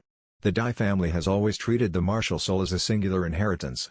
Only one heir per generation is trained as the primary bearer. It's a tradition rooted in their court politics more than any soul theory limitation. So there's no theoretical reason two White Tigers couldn't fight together?" Grandmaster's pen scratched. "Theoretically, dual White Tiger coordination would be formidable. The martial souls are naturally aligned, their resonance frequencies are compatible. With proper training, two White Tiger users could achieve a lesser version of the resonance that you and Juzheng display. If Dai Mubai could accept working alongside me. That's a large if, Shen Yue." Grandmaster closed his notebook. "Dai Mubai's pride is the kind that festers. It won't erupt in a single explosion and clear, it will simmer, corrode, and seek outlets. Watch him carefully." Shen Yue nodded. He'd known this from the original story. Dai Mubai's character arc had always been about confronting his own inadequacies. In the canon, Juzheng's loyalty and the Seven Devils Brotherhood had eventually softened him. In this timeline, where a stranger carried a better version of his soul, the path would be harder. Juzheng appeared at the edge of the training ground. She moved silently, halcyon stealth so natural that his third eye caught her presence before his ears did. "Grandmaster," she nodded. Then, to Shen Yue, "Practice resonance." It wasn't a request. She stood in the center of the training ground and released her halcyon without waiting for his response. Shen Yue released his White Tiger. The resonance engaged instantly, smoother than their first attempt, more controlled. The Hal Tiger Phantom materialized between them, smaller than before but more defined. Its three eyes glowed with steady light. They held it for 30 seconds. Then a minute. Then 2. The strain was immense but manageable, like holding a heavy weight at arm's length. You could do it, but you had to commit everything. At the 3-minute mark, Juzheng's soul power began to waver. Shen Yue immediately reduced his output, taking more of the resonance burden onto himself. She felt the shift and her eyes narrowed, not in anger, but in recognition. "You're compensating for me. We're partners.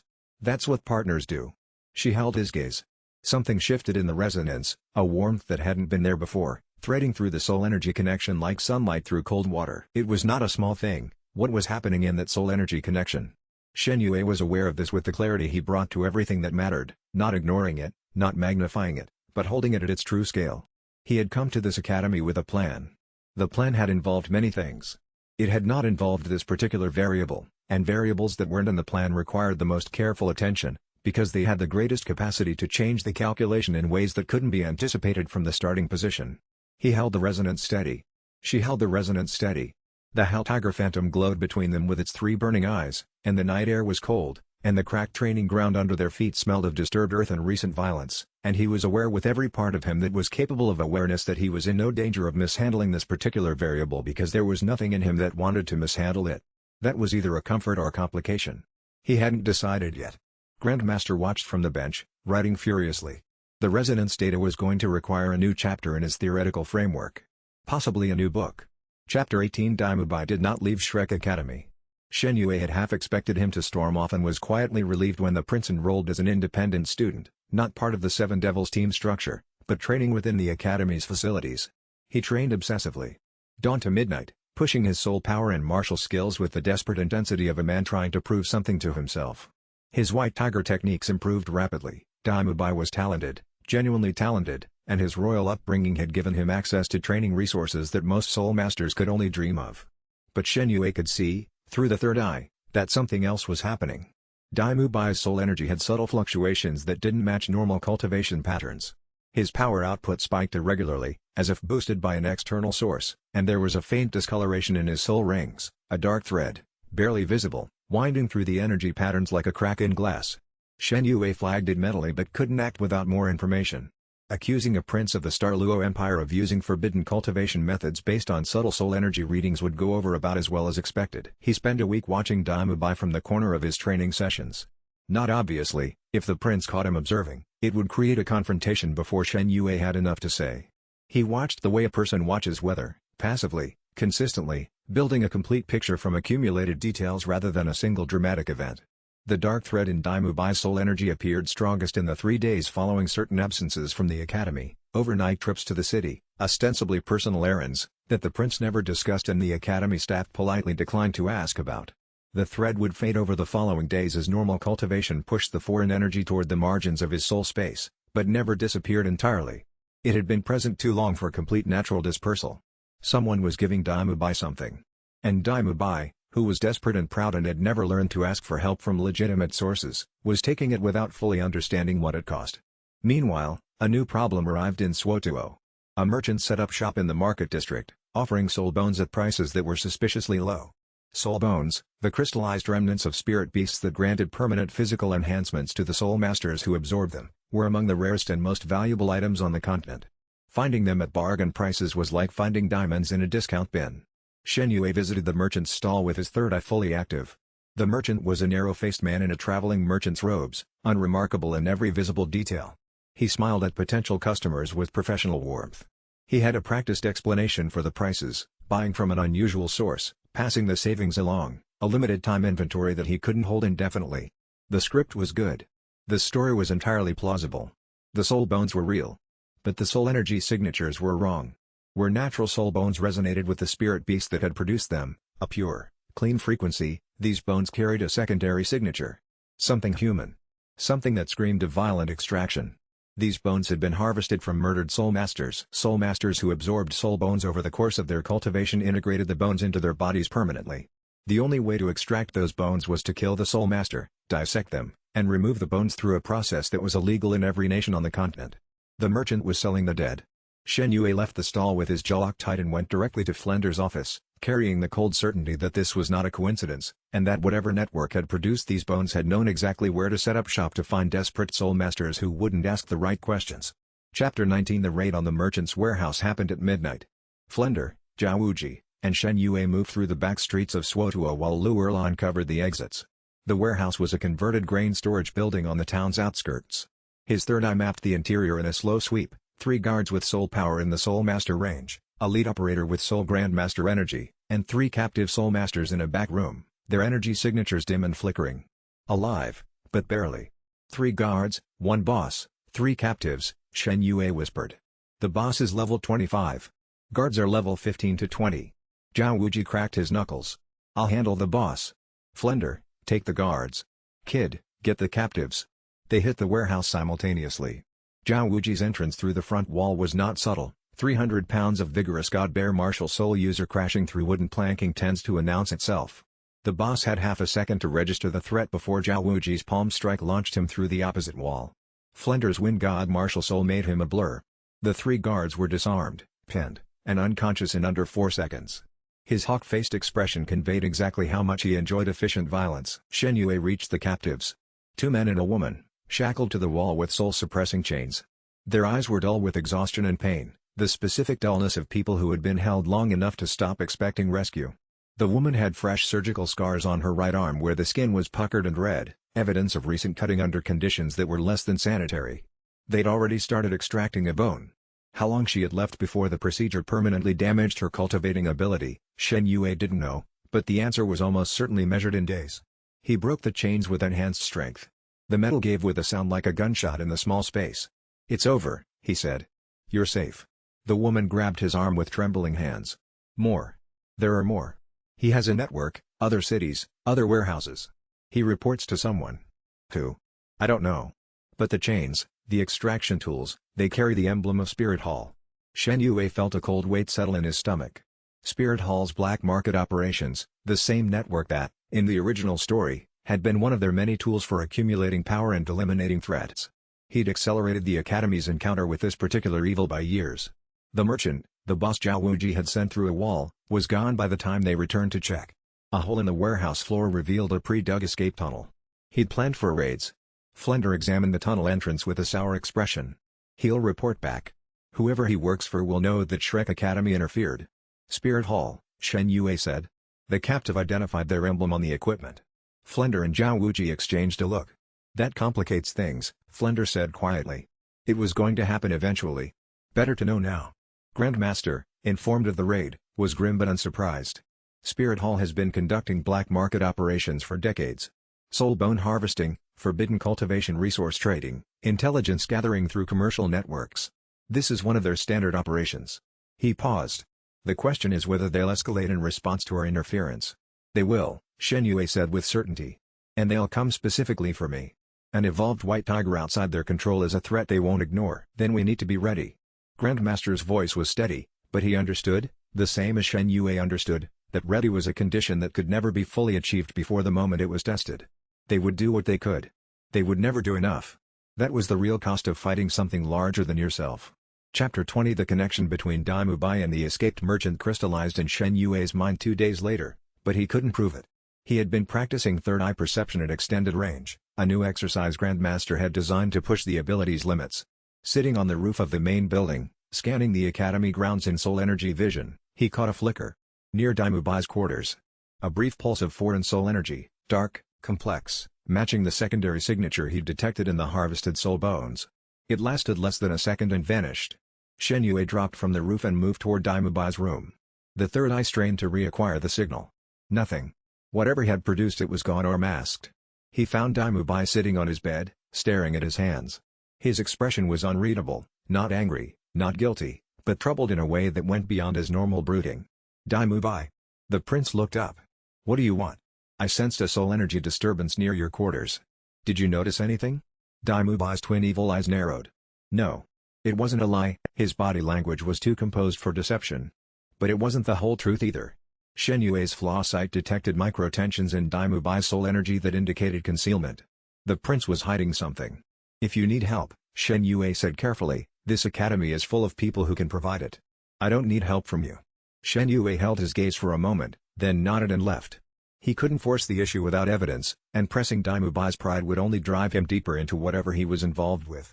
That night, standing on the roof of Shrek Academy with the third eye sweeping the horizon, Shen Yue let the cold air settle around him and permitted himself, briefly, to take stock of what the past weeks had actually produced. Not threats, those could wait another moment. What he had. What was real? Tang San's quiet alliance, built on shared secrets and the particular trust of two people who both operated with more knowledge than they showed. Juzgeng's cautious presence, warming degree by slow degree from distant to genuine. Oscar's open warmth, straightforward and uncomplicated, a food-type soul master who had found someone who took his work seriously and responded with uncomplicated loyalty. Ma Hongjun's fierce gratitude, already transforming into something more durable. Ning Rongrong's pride, abraded by reality, slowly discovering that the version of herself that could carry her own pack was more interesting than the one who'd needed carrying. And the academy itself. The training ground with its cracked center stone where he'd first been tested. The dormitory with its gap-floored boards and the anonymous promise carved in the plaster. Grandmaster's lamplight past midnight.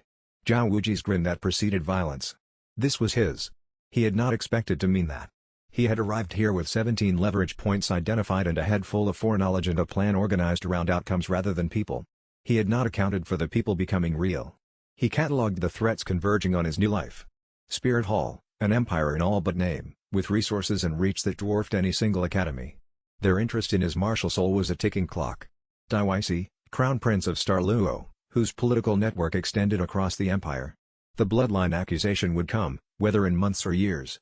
The shadow broker, the escaped merchants network, feeding corrupted cultivation resources to desperate soul masters. Dai Mubai's involvement with them was a fuse waiting to be lit. And beneath it all, the weight of foreknowledge, 140 chapters of an original story that was already diverging from the path he remembered. Every change he made created ripples. Every ripple altered events he was counting on. The third eye pulsed with gold light, and for a moment, Shen Yue perceived something at the edge of the Stardow forest, vast, ancient, patient. A soul energy signature so massive it dwarfed everything he'd ever sensed. It was watching. Not watching the academy. Watching him. He shivered in the cold night air and pulled his coat tighter. The evil eye, all three of them, burned with fierce determination. Whatever was watching, whatever was coming, he would face it the same way he faced everything else, standing up, eyes open, and absolutely refusing to lose. The wind from the Stardew forest carried the distant sound of something massive breathing in the dark. Chapter 21 Grandmaster called the meeting at dawn. He stood at the head of the long table in Shrek Academy's planning room, his notebook open, his expression carrying the particular gravity he reserved for announcements that would cause suffering. Flender leaned against the back wall with his arms crossed, hawk-faced and unrevealing. Lura Long stood beside him, her red hair loose, her expression already irritated at whatever was coming. The 7 students sat in a row: Shen Yue, Tang San, Xiao Wu, Juzking, Oscar, Ma Hongjun, and Ning Rongrong. Dai Mubai sat apart, alone at the far end of the table, enrolled as an independent student, physically present in the room, determinedly separate from everyone else. The Continental Advanced Soul Master Academy tournament begins in 8 months, Grandmaster said without preamble. Competing requires a registered team of 7. You have 7. You also have 8 months of preparation, which sounds like a great deal of time and is not. He paused. The teams you will face in the tournament include Spirit Hall Academy, whose students train under titled Douluo level supervisors. You are currently at levels ranging from 24 to 32. The gap is significant. Define significant, Ma Hongjun said. Some of their students can kill you without trying. Oscar put down his sausage. The response, Grandmaster continued, is the HAL training program. A series of structured survival exercises in the wild zone surrounding Swotuo City, real terrain, real threats, real consequences. The goal is not individual strength alone. It is team cohesion, tactical cooperation, and the kind of trust that can only be built by bleeding together. He closed his notebook. It begins tomorrow. Ning Rongrong raised her hand. What counts as real consequences? Injury. Exhaustion. The possibility that if you make a catastrophic mistake in the wild, there is no instructor close enough to save you. Grandmaster looked around the table. Questions? Nobody asked another question. The silence was its own answer. The morning light was still gray and thin when they filed out of the planning room. Shen Yue could read the room's energy in his peripheral awareness, the way Ning Rongrong's posture had shifted from its usual aristocratic ease to something more guarded, the way Ma Hongjun had gone quiet and was staring at his hands, the way Tang San had already moved past emotional response into planning mode, cataloging equipment and variables with the quick, quiet efficiency of someone who treated every problem as logistical until proven otherwise. Xiao Wu was energized, bouncing slightly on her heels with an enthusiasm that only made sense if you were a 100,000-year soul beast who had cultivated survival to an art form. Oscar had retrieved his sausage and was eating with the slightly frantic quality of a person comforting themselves. They were all, in their different ways, getting ready. The form of the readiness varied. The underlying reality was the same: tomorrow they would be in the wild with no backup, and the gap between where they were now and where they needed to be was 1 week wide. Shen Yue walked out into the early morning air afterward, his breath misting in the cold. He knew what the HAL training was. In the original story it had pushed Tang San and the others to their limits. It had built the foundation of a bond so strong that the 7 devils could stand together against gods. That hadn't changed. What had changed was that he was part of it now. Not an outsider watching a story. Not a reader following along from outside the page. This was his team, his training, his fight. He looked toward the far corner of the training ground, where Dai Mubai was already at work, running drills alone, his white tiger manifested in partial form, white fur catching the first light. The prince moved with furious precision, every strike technically perfect, every stance executed with years of royal training behind it. He was brilliant, genuinely brilliant, and he was burning that brilliance like fuel for an engine whose exhaust had nowhere to go. The third eye observed without Shen Yue choosing to observe. The soul power fluctuations around Dai Mubai showed the faint discoloration he'd noticed before, not stronger today, but present. Persistent. A dark thread that wound through the cultivation channels like a crack in glass, too fine to see from the outside. Shen Yue filed it and turned away. He would deal with it when he had the information to act. He went inside to pack his gear for tomorrow, and tried to think only about what was directly in front of him rather than everything that was already beginning to converge from every direction: Spirit Hall, Daiwisi, the underground market network, and the vast patient thing that had watched him from the forest's edge. One step at a time. The HAL training first. One wrong move in the wild could end this before it really began.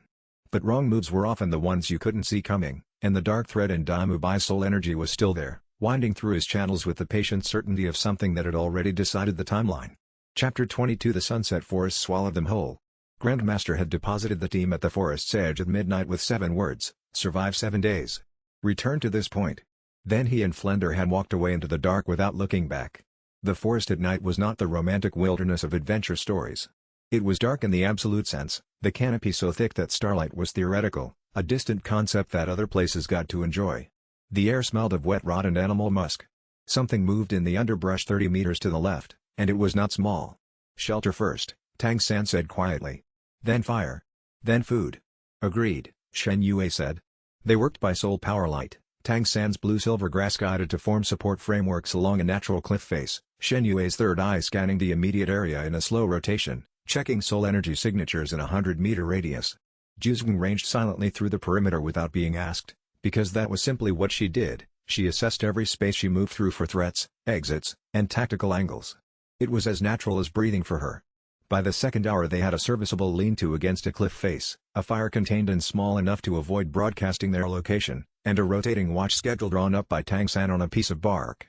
Ning Rongrong did not adapt well to the transition. She had been raised in the Seven Treasure Glaze-style clan's compound, comfortable beds, reliable meals, the particular softness of privilege so deep it felt like normalcy rather than luxury.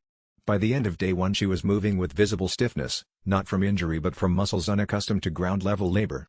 By midday two she sat on a log with her knees drawn up and her eyes fixed on the middle distance, and Shen Yue could see her trying to decide whether to cry. He picked up her pack without saying anything about it. Ning Rongrong blinked. "I can carry my own, I know." He settled it across his shoulders alongside his own without adjusting his pace. "Rest your legs. Tang San found water ahead and the trail is rough." She stared at his back for a moment. Then she stood up and followed, her expression holding the particular complexity of someone recalibrating an assumption. Nobody had ever done something like that for her without wanting credit in return. Tang San's blue-silver grass set 11 hidden wire traps over the course of days 2 and 3, catching 2 rabbits and a forest hare. Oscar produced supplementary nutrition from his sausage martial soul, functional if not appetizing, the kind of food that kept people alive while failing to make them happy about it. Ma Hongjun's controlled fire technique served as both mobile heat source and cooking implement, his new breathing technique keeping the evil phoenix fire from spiking into inedible territory. They were finding their rhythm as a unit. Juzwing was their eyes in every direction. She moved through the forest like water finding its own level, appearing at Shen Yue's left shoulder without a sound when he stood watch at the camp's edge, then vanishing again into the dark on her next circuit. At dawn of day 4 she set 3 rabbits at the fire line and sat down cross-legged with the casual confidence of a hunter who'd never known any other terrain. "Something big moved through the northern section last night," she said. "Pack behavior. Not immediately threatening but coming this way." "Wolves?" Tang San asked from where he was checking his trap lines. "Larger." Her voice was flat, professional. "Hurricane wolves," Shen Yue said. Both of them looked at him. He kept his face neutral. "It's a reasonable inference based on the territory range.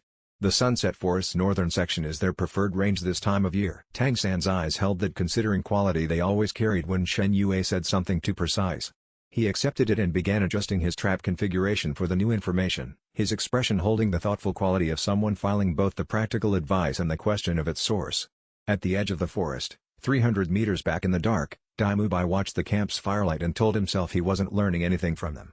He had been following the team since day 2, staying distant enough to avoid detection by normal senses, close enough to observe. He wasn't sure why he was still there. He'd told himself it was surveillance, intelligence gathering, competitive analysis. The truth was slower and less comfortable to look at directly. He was watching people be a team, and he'd never been part of something that moved like that, not the royal court, not his personal guards, not any of the elite training cohorts he'd been placed in since birth.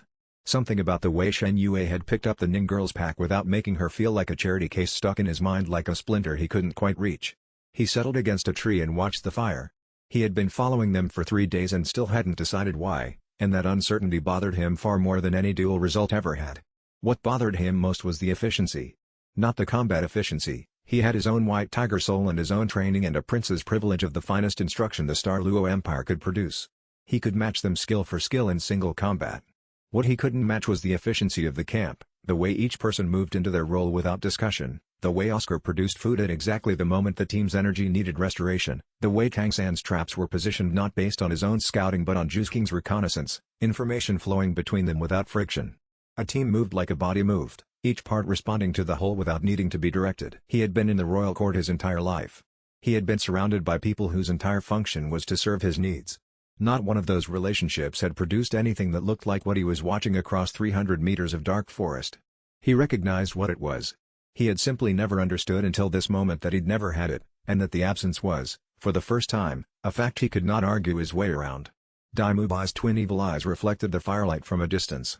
He watched until the camp settled into its watch rotation. Then he climbed the tree he'd been leaning against and sat in its branches, because sleeping on the ground was uncomfortable and royal-trained instincts were difficult to override even in self-imposed exile, and looked at the night sky while something slow and uncomfortable moved through him in the direction of reconsideration. He recognized this kind of thinking but had never let it go very far before. He understood, sitting in a tree in the dark over a team that had no need of him, that it was going to go further this time, but where it led he genuinely did not yet know. Chapter 23 They came on the fifth night. The hurricane wolf pack materialized from the tree line without warning, no howl, no preliminary circling, just 37 wolves charging the camp in coordinated silence. The alpha had trained them out of their natural vocalizations over years of pack management, a behavioral adaptation that made them unlike anything in a standard bestiary. No warning. No ceremony. Just the sudden blooming of 37 soul energy signatures in Shen Yue's perception. Pack. 30 plus, all vectors. The team had drilled for this.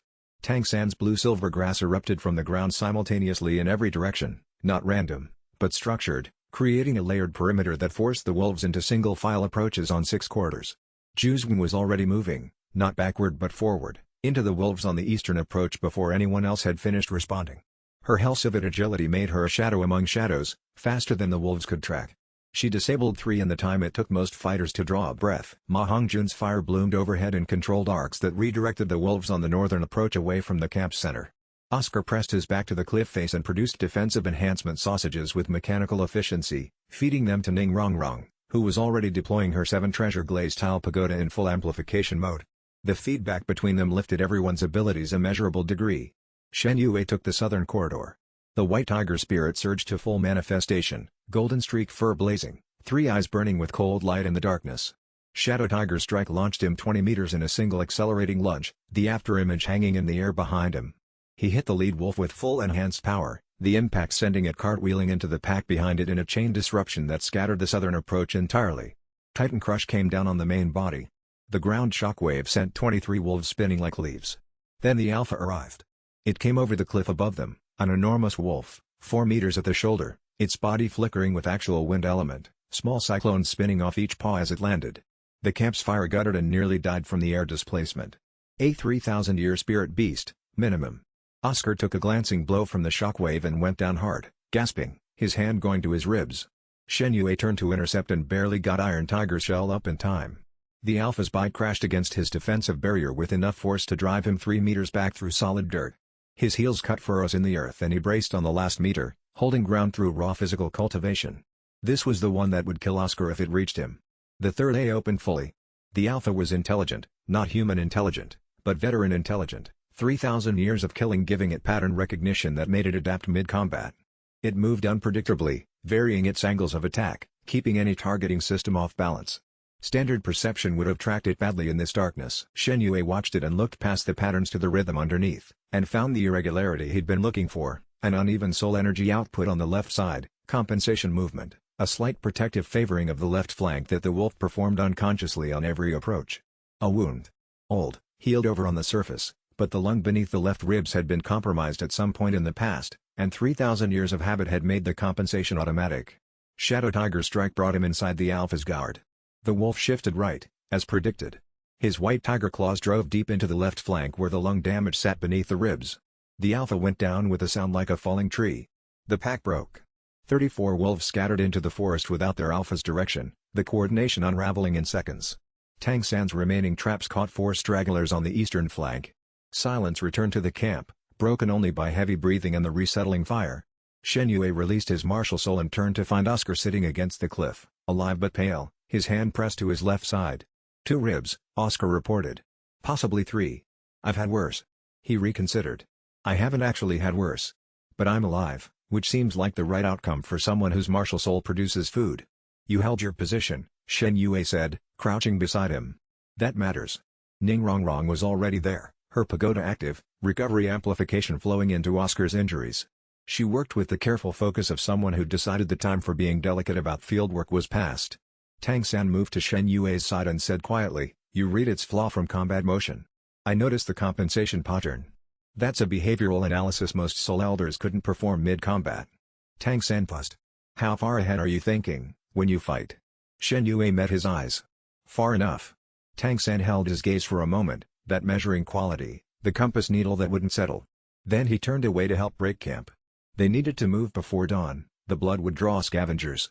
But as he walked, Shen Yue could feel the assessment still running behind those clear eyes. That suspicion would not go away. He needed to be careful, or accept that Tang San would eventually figure out there was more to him than obsessive study. And Tang San, Shen Yue knew better than almost anyone, was never wrong about people for long. Chapter 24 The soul ring absorbed at first light, kneeling beside the alpha wolf's cooling body as the purple ring rose from its chest, deep purple bordered with silver, the color of a 3,000-year beast. Shen Yue reached for it with his soul power and felt the absorption begin. The process was always strange. Not painful, exactly, more like being reorganized at a fundamental level, the soul energy reshaping itself around the new capability like water flowing around a newly placed stone. He had done this twice before. He understood the mechanics. He had read descriptions of soul ring absorption in every source the novel had provided and several that it hadn't, drawn from the original story's implications rather than its explicit text. None of those sources had adequately described the particular quality of awareness during absorption, the way time seemed to stop existing as a linear progression and instead spread out into a kind of simultaneous presence, all of the beast's accumulated experience becoming briefly available like a library whose doors had been thrown open. 3,000 years of predatory intelligence, 3,000 years of hunting, 3,000 years of leading a pack through this forest's seasons and territories, all of it flowing through him in compressed form. He held as much as he could and let the rest pass. This one hit with the particular weight of 3,000 years, wind and speed and pack intelligence, centuries of predatory refinement packed into a resonance that moved through his meridians like a deep cold current. When it finished, he stood with his soul power at level 33 and a new skill catalogued in his mind, Gale Tiger Roar. A sonic projection that channeled the alpha wolf's wind element, capable of disorienting enemies, disrupting coordination, and at higher power levels, shattering defenses that relied on coherent energy matrices. Combined with his first skill's mobility and his second skill's area control, he now had offense, crowd control, and disruption in a package that no one at his rank should possess. 3 soul rings. All purple. Grandmaster's theoretical framework was going to need revision again. Tang San said nothing when Shen Yue announced the ring and skill. He only nodded, with that calculating expression that meant he was updating some internal assessment and storing the new data carefully for later reference. Juzwang sat on a fallen log, running a sharpening stone along the edges of her claws in a slow, meditative rhythm.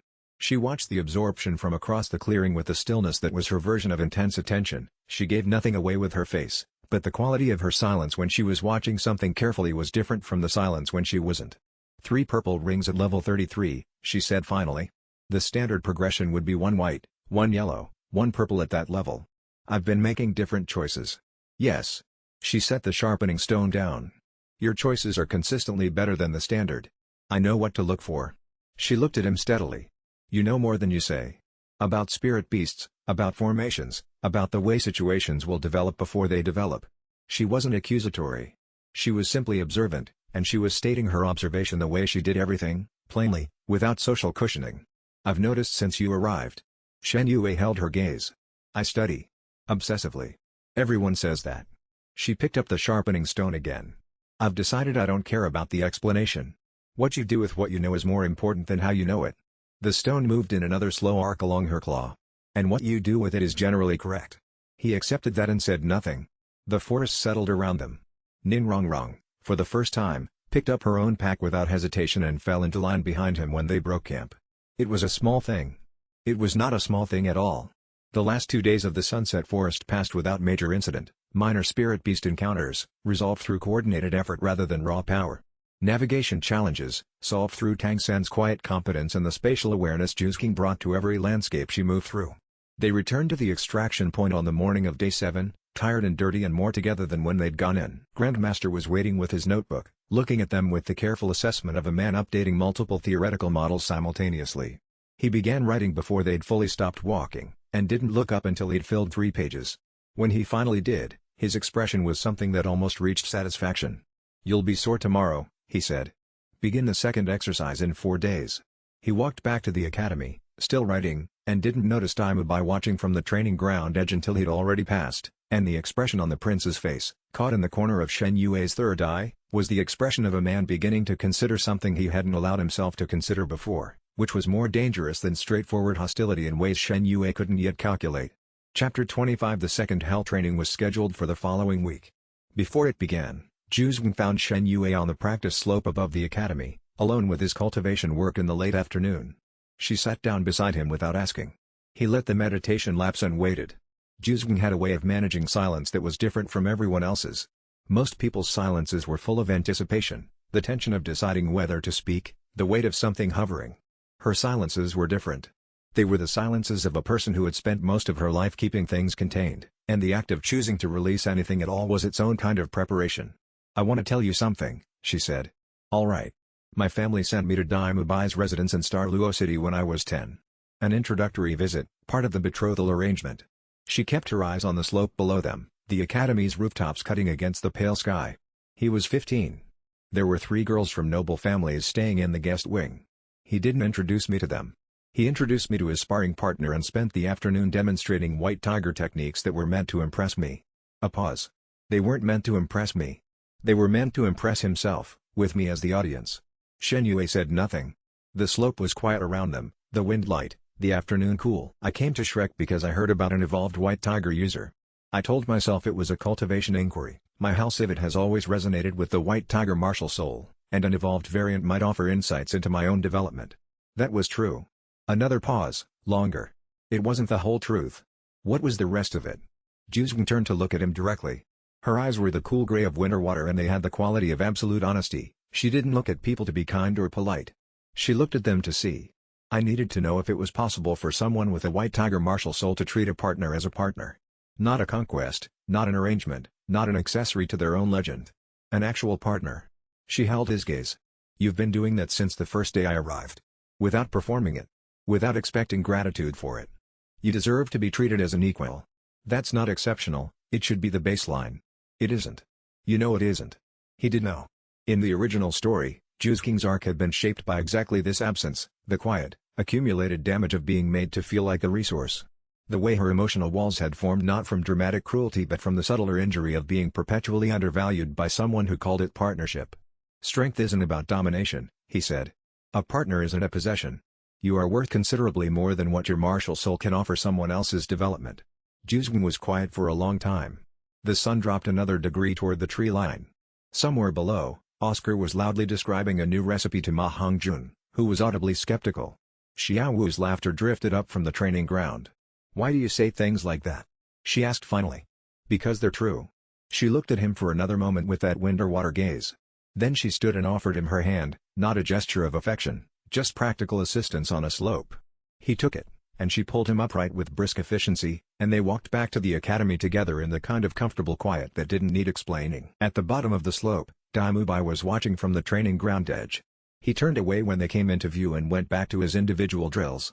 His expression had been unreadable from the distance, but Shen Yue's white tiger spirit caught the soul energy shift, complicated emotions moving through the prince's cultivation channels like weather through a closed room. Whatever Dai Mubai was working through, he was working through it alone. For now, that was his right. But the soul energy shift Shen Yue had read, complicated, unsettled, the particular vibration of a pride structure undergoing re-examination from inside, suggested the prince was getting closer to a choice that would either build him or break him, and closer choices had shorter windows. Chapter 26 The second hell training began with a problem nobody wanted to say out loud. The man-faced demon spider nest. Grandmaster had selected it as the exercise target, clear the nest, eliminating the threaded post to the farming villages on the forest's southern edge. The spiders were a genuine danger, venomous, coordinated, capable of producing webs strong enough to restrain a soul elder, and there were 40 or more in the colony from Shen Yue's reconnaissance the previous night. Most of his awareness was occupied with not revealing how precisely he knew their behavioral patterns.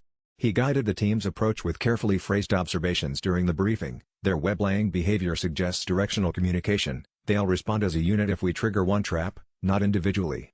And, venom injection requires physical contact with their chelicerae. Their projectile range is only 3 meters in standard conditions. And, the queen stays at the nest center. Eliminate the outer perimeter first or she'll funnel coordinated reinforcements through the existing web network. Tang San was quiet during the briefing in the way that meant he was listening at 2 levels simultaneously. "You've studied man-faced demon spiders specifically," Tang San said when the briefing finished.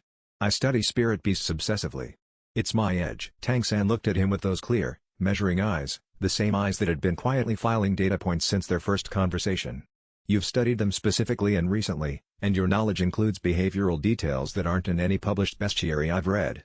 Including the ones in Shrek's library." He paused. I'm not accusing you of anything. I'm observing that you're very good at knowing things at the right time. I use every resource available. That includes preparation. Tang San accepted it with a slow nod and turned to address the team.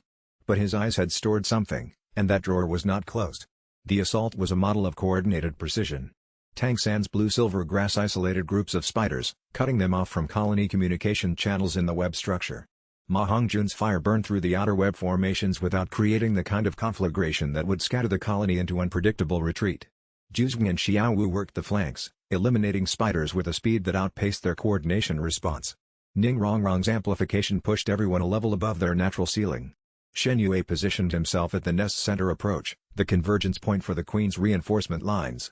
Each spider that came through received Gale Tiger Roar at close range, shattering their delicate coordination organ, or Titan Crush if they bunched up into a concentrated mass. It was brutal, methodical, and effective in 20 minutes. In the aftermath, the team reassembled at the nest's entrance. Oscar was counting minor injuries, 3 shallow lacerations from the spider's fangs, all non-venomous because they'd kept proper range discipline. Ning Rongrong was already moving from person to person with her pagoda deployed, running quick recovery amplification passes that accelerated wound closure. Ma Hongjun's fire had created several burn scars in the web architecture that would need to be navigated carefully on the way out. Clean, Tang San said, making a note on his mental damage assessment. Clean enough, Shen Yue replied. Ning Rongrong's technique is getting faster. You cut the 3 secondary coordination nodes simultaneously, which I hadn't anticipated. That's your own improvement, not my planning. She blinked. You noticed that? I track everything during combat. It's a white tiger trait. The martial soul's predatory instinct builds spatial models of all combatants in the field. He paused. You're thinking about the formation architecture now instead of just responding to individual targets. That's the difference between support and tactical support. Ning Rongrong looked at the nest exit and said nothing, but her shoulders sat differently than they had before the briefing. Tang San was examining the nest's internal structure, the web architecture's communication nodes, the spacing of the outer ring, the way the queen's reinforcement tunnels connected to secondary chambers. He was cataloging it for future reference, a habit so deep it was automatic. When the sound of the queen's labored breathing reached them from the deepest chamber, a sound like old wood settling under its own weight, vast and slow, the exhalation of something enormous reaching the end of its life, he stopped and looked up. Tang San looked at Shen Yue with an expression that asked the question he already knew the answer to. Shen Yue jerked his head toward the sound. Go. Tang San moved toward the deep chamber, and Shen Yue watched him go, and felt, with the particular clarity of knowing exactly how this moment connected to everything that came after it, that he had just handed the most important single item in this phase of the story to the person who needed it, and that the cost of doing so was a level of trust that would require being consistently worthy of it, which was a standard he could only maintain if he remained exactly who he'd been trying to be since the awakening ceremony in the village square. Chapter 27 The Spider Demon Queen was enormous. She lay at the nest's deepest chamber, a creature of such antiquity that her 8 legs had grown to the diameter of mature trees, her abdomen the size of a granary. 10,000 years had turned her carapace to something approaching obsidian, shot through with dark silver veins where old wounds had calcified over centuries of slow healing. She was dying. Old territorial wounds, incompletely healed, had been gradually shutting her systems down for months. The nest's coordination had been declining because its queen was fading, and the spiders had been growing more aggressive in compensation. She was also, in the particular calculus of soul master cultivation, one of the most extraordinary spirit bone sources on this continent. Shen Yue stepped back to the chamber's entrance and held position there. It wasn't a difficult choice, but it required him to actually make it consciously rather than let momentum carry him forward. In the original story, the 8 spider lances weren't just a powerful external spirit bone, they were foundational to Tang San's entire future development, to the techniques he would need, to the path that led to the Sea God's Island and everything beyond it. Without them, critical moments that Shen Yue was counting on became unreachable. Some parts of this story needed to proceed as written. Not because fate demanded it. Because Tang San genuinely deserved it, and because the right thing and the strategically correct thing happened to be the same thing here. Tang San, Shen Yue said. Tang San looked up from his examination of the dying queen's form, calculating the spirit bone's condition and his own absorption chances. This is your kill. You've done more to bring us here than anyone else. The bone will fit your cultivation path better than any other in this team. Xiao Wu looked between them from the chamber entrance, her expression holding the careful attention of someone who understood that something important was being navigated without knowing the specifics. Tang San met Shen Yue's eyes. You could take it. I could. Shen Yue held his gaze steadily. I won't. For a moment Tang San simply looked at him, measuring the offer for concealed motives, for condescension, for any of the dozens of forms genuine generosity can disguise itself as. Finding none. Then he nodded once, with the economy of someone who understood that accepting a genuine gift was its own form of respect, and moved to face the dying queen. He absorbed the spirit bone carefully, with the precision and quiet reverence Dang San brought to everything that mattered. When it was done, he stood with 8 spider lances erupting from his back, jet black, gleaming, perfectly balanced, and turned to look at Shen Yue with an expression that had passed beyond the careful assessment and arrived somewhere different. "Why?" he asked simply. "We're a team. And you're going to need those far more than I will." Shen Yue walked past him toward the nest's entrance. "Come on. We have 12 kilometers back to camp and Ning Rongrong will complain the whole way if we make her walk it in the dark." "I won't complain," Ning Rongrong said from the nest entrance where she'd been listening, her tone suggesting she absolutely would. The 8 spider lances retracted smoothly into Tang San's back. He fell into step beside Shen Yue in the forest corridor, and didn't say anything else. But something in the watchfulness of his eyes changed, not the disappearance of caution, but its transformation. This was the beginning of the kind of trust that forgets to keep measuring. Shen Yue felt the shift and said nothing about it. Some alliances had to form in their own time, or they weren't real. But Tang San's trust, once fully given, would be the kind that held under conditions that would break lesser bonds, and Shen Yue knew from memory exactly what those conditions were, including the moments where Tang San would have every reason to doubt, and whether the trust they were building today would be strong enough to survive what was coming was not a certainty he could afford to take for granted. Chapter 28. The attack came without warning or declaration. Shen Yue was returning from the outer forest perimeter check when Dai Mubai dropped from the canopy above and hit him with a white tiger Vajra transformation at full power. The impact was stunning. Iron Tiger Shell half manifested from reflex alone, and even so the force drove him into the ground hard enough to crack the turf in a 2-meter radius.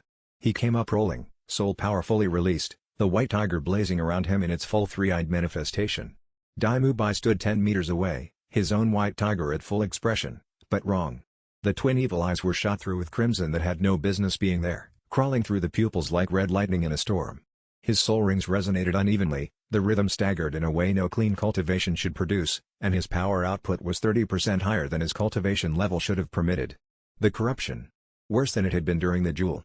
"You want to fight?" Shen Yue called across the clearing. "I want to know if I'm stronger than you yet." Dai Mubai's voice had an edge to it like cracked glass, not anger performing itself, but something rawer underneath. He attacked again. Shen Yue fought him for 7 minutes, carefully, defensively, his own attacks calibrated to redirect rather than damage. He was watching through his evolved martial soul's perception with everything he had, analyzing the corruption's pattern in real time. It wasn't evenly distributed.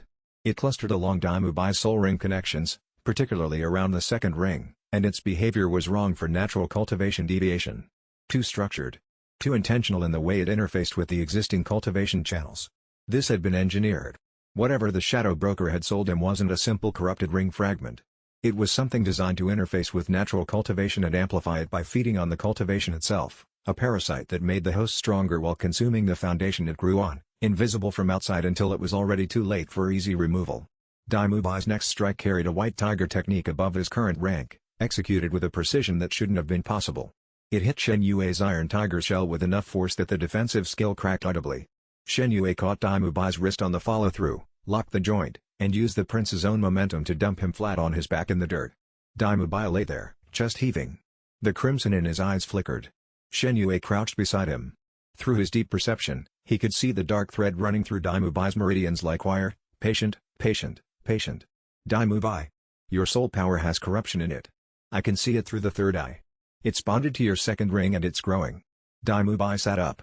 The crimson in his eyes subsided slightly. His face was a complex construct of anger and the thing beneath anger, fear wearing aggression's clothes, and beneath both of those, the face of a young man who had known something was wrong for months and had chosen not to look directly at it. I don't have corruption. You do. And if Grandmaster doesn't examine it soon, you'll lose your cultivation path permanently. Shen Yue stood. Come with me. Or don't. But I'm telling you what I see. He walked toward the academy. Behind him, after a long pause in which nothing happened and then something decided itself, he heard footsteps following. Whatever happened when Grandmaster confirmed what the third eye had already seen, the prince was going to have to face it tonight, and the truth about what he'd been sold was considerably worse than the thought that someone had simply beaten him. Chapter 29. Grandmaster's examination lasted 2 hours. He performed it in his private study, a dense, careful space full of theoretical texts and soul energy measurement instruments that occupied every horizontal surface. He ran 3 separate diagnostic techniques, soul resonance mapping that took an hour alone, meridian flow analysis requiring delicate touchpoint work along Dai Mubai's cultivation channels, and a proprietary technique he developed over 20 years of martial soul research that required him to project his own cultivation sense into the subject's soul power field. Then he sat back in his chair and looked at Dai Mubai. "You have absorbed a forced ring fragment," Grandmaster said. His voice was the careful professional tone he used when the weight behind the words was too large for inflection to carry honestly.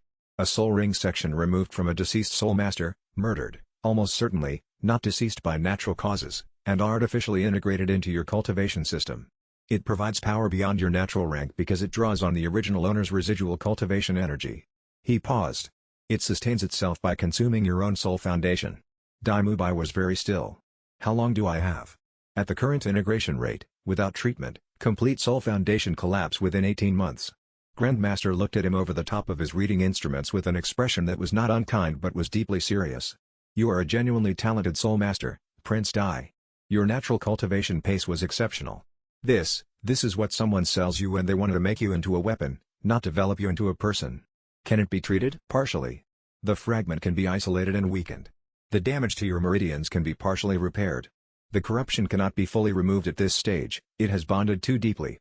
But we can prevent it from progressing further and teach you suppression techniques to keep it controlled." He paused. "You will carry this scar permanently. It will limit certain advanced techniques. The White Tiger Vajra transformation's final form will always be less stable for you than it would have been without the fragment's damage." Dai Mubai stared at his hands. The crimson was not visible in the study's clean light, but through Shen Yue's perception it was still there, patient, winding, waiting for the conditions to shift. "I knew something was wrong," Dai Mubai said quietly. "I told myself it was power. A different kind of power, but still mine." He closed his hand slowly. "It felt like mine." "It was designed to feel that way," Grandmaster said. "The person who sold it to you engineered the product to feel like natural cultivation. A trap that flatters, the worst kind." Dai Mubai looked up, and for the first time Shen Yue saw what was under all the pride and fury. Just a young man who'd been outsmarted by something he couldn't see coming and had to decide what to do with the knowledge of that. "I'll accept treatment," Dai Mubai said. Grandmaster reached for Luo Long's communication crystal. "We begin tonight." "And Prince Dai," he waited until Dai Mubai looked at him. "The person who sold you this ring fragment knew what they were giving you. This was not a transaction. This was a recruitment." The crystal pulsed as Luo Long's presence registered on the other end. Dai Mubai sat with that information and let it settle, and his expression when it did was the face of a man who had just revised every assumption about why they'd been given what they asked for, and understood that the asking itself had been the trap, that every transaction he'd made with the shadow broker had been a transaction the broker had already decided the outcome of before the offer was extended. Chapter 30 Douluo City received them warmly. The team descended from the forest week with the quiet satisfaction of people who had proven something to themselves, distributed across the city's main street in a loose cluster that moved with unconscious coordination. Even Dai Mubai walked with the group now, not among them, exactly, not yet, but no longer in calculated separation. An intermediate position he was still determining. Luo Long's first treatment had reduced the corruption's active progression. He moved without the unnatural crimson in his eyes, his soul power settled back to its proper rhythm.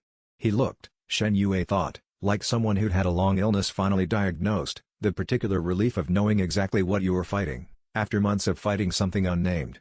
The emotional fallout took its own path. Shen Yue found himself standing on Douluo City's northern wall at sunset, watching the light drain from the western sky, and became aware of Ju's king at his shoulder without having heard her arrive.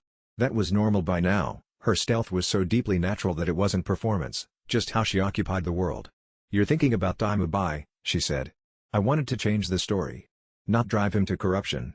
He leaned against the battlement stone. "The intent and the outcome didn't match. You didn't drive him anywhere. His choices brought him there." She was quiet for a moment. "He made them before you arrived. His fear of being surpassed predates you by years. That doesn't make it better. No. It makes it his. There's a difference between something that happens because of you and something that happens in the same time and place as you." She turned to look at the city below, the forest beyond, the long violet bruise of the horizon. "He's not evil.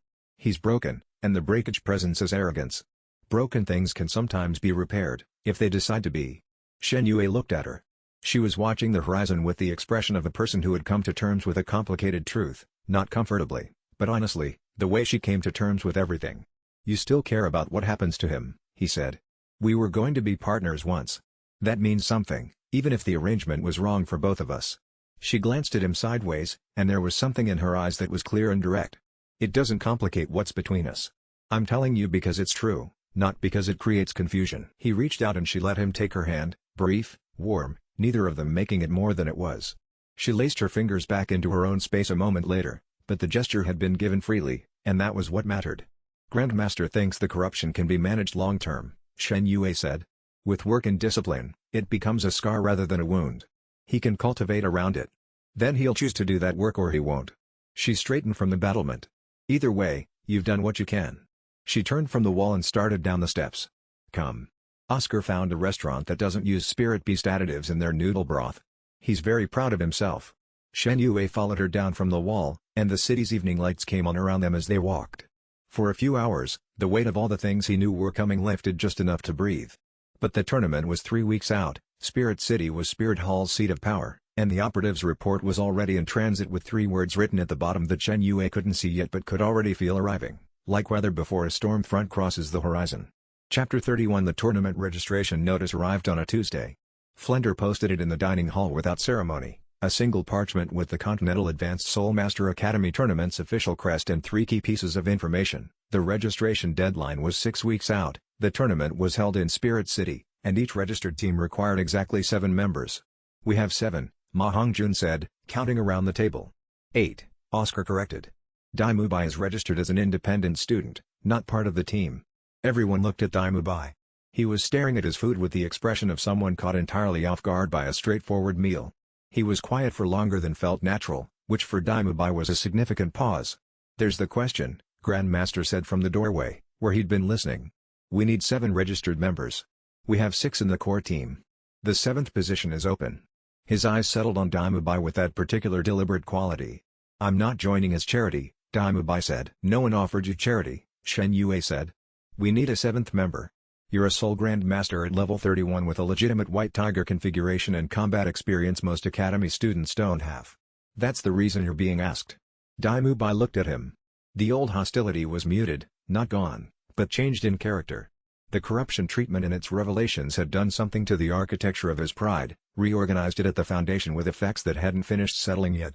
"What position?" "Combat secondary. I take point. You cover my left flank and handle opponents that break through the control line." It wasn't a prestigious assignment. It was also exactly suited to his current abilities, and they both knew it. "Temporary," Dai Mubai said. "Until the tournament ends and we reassess based on demonstrated performance." "Yes." Dai Mubai stabbed a piece of food with his chopstick and chewed for a moment with the expression of someone doing their actual thinking elsewhere. "Fine." Oscar started applauding. Nobody else joined in, but everyone's expression shifted in the same direction, a small collective ease, the team completing itself, and that was enough. Grandmaster came in from the doorway and sat at the table's end with his notebook. He wrote something, crossed it out, and wrote it again.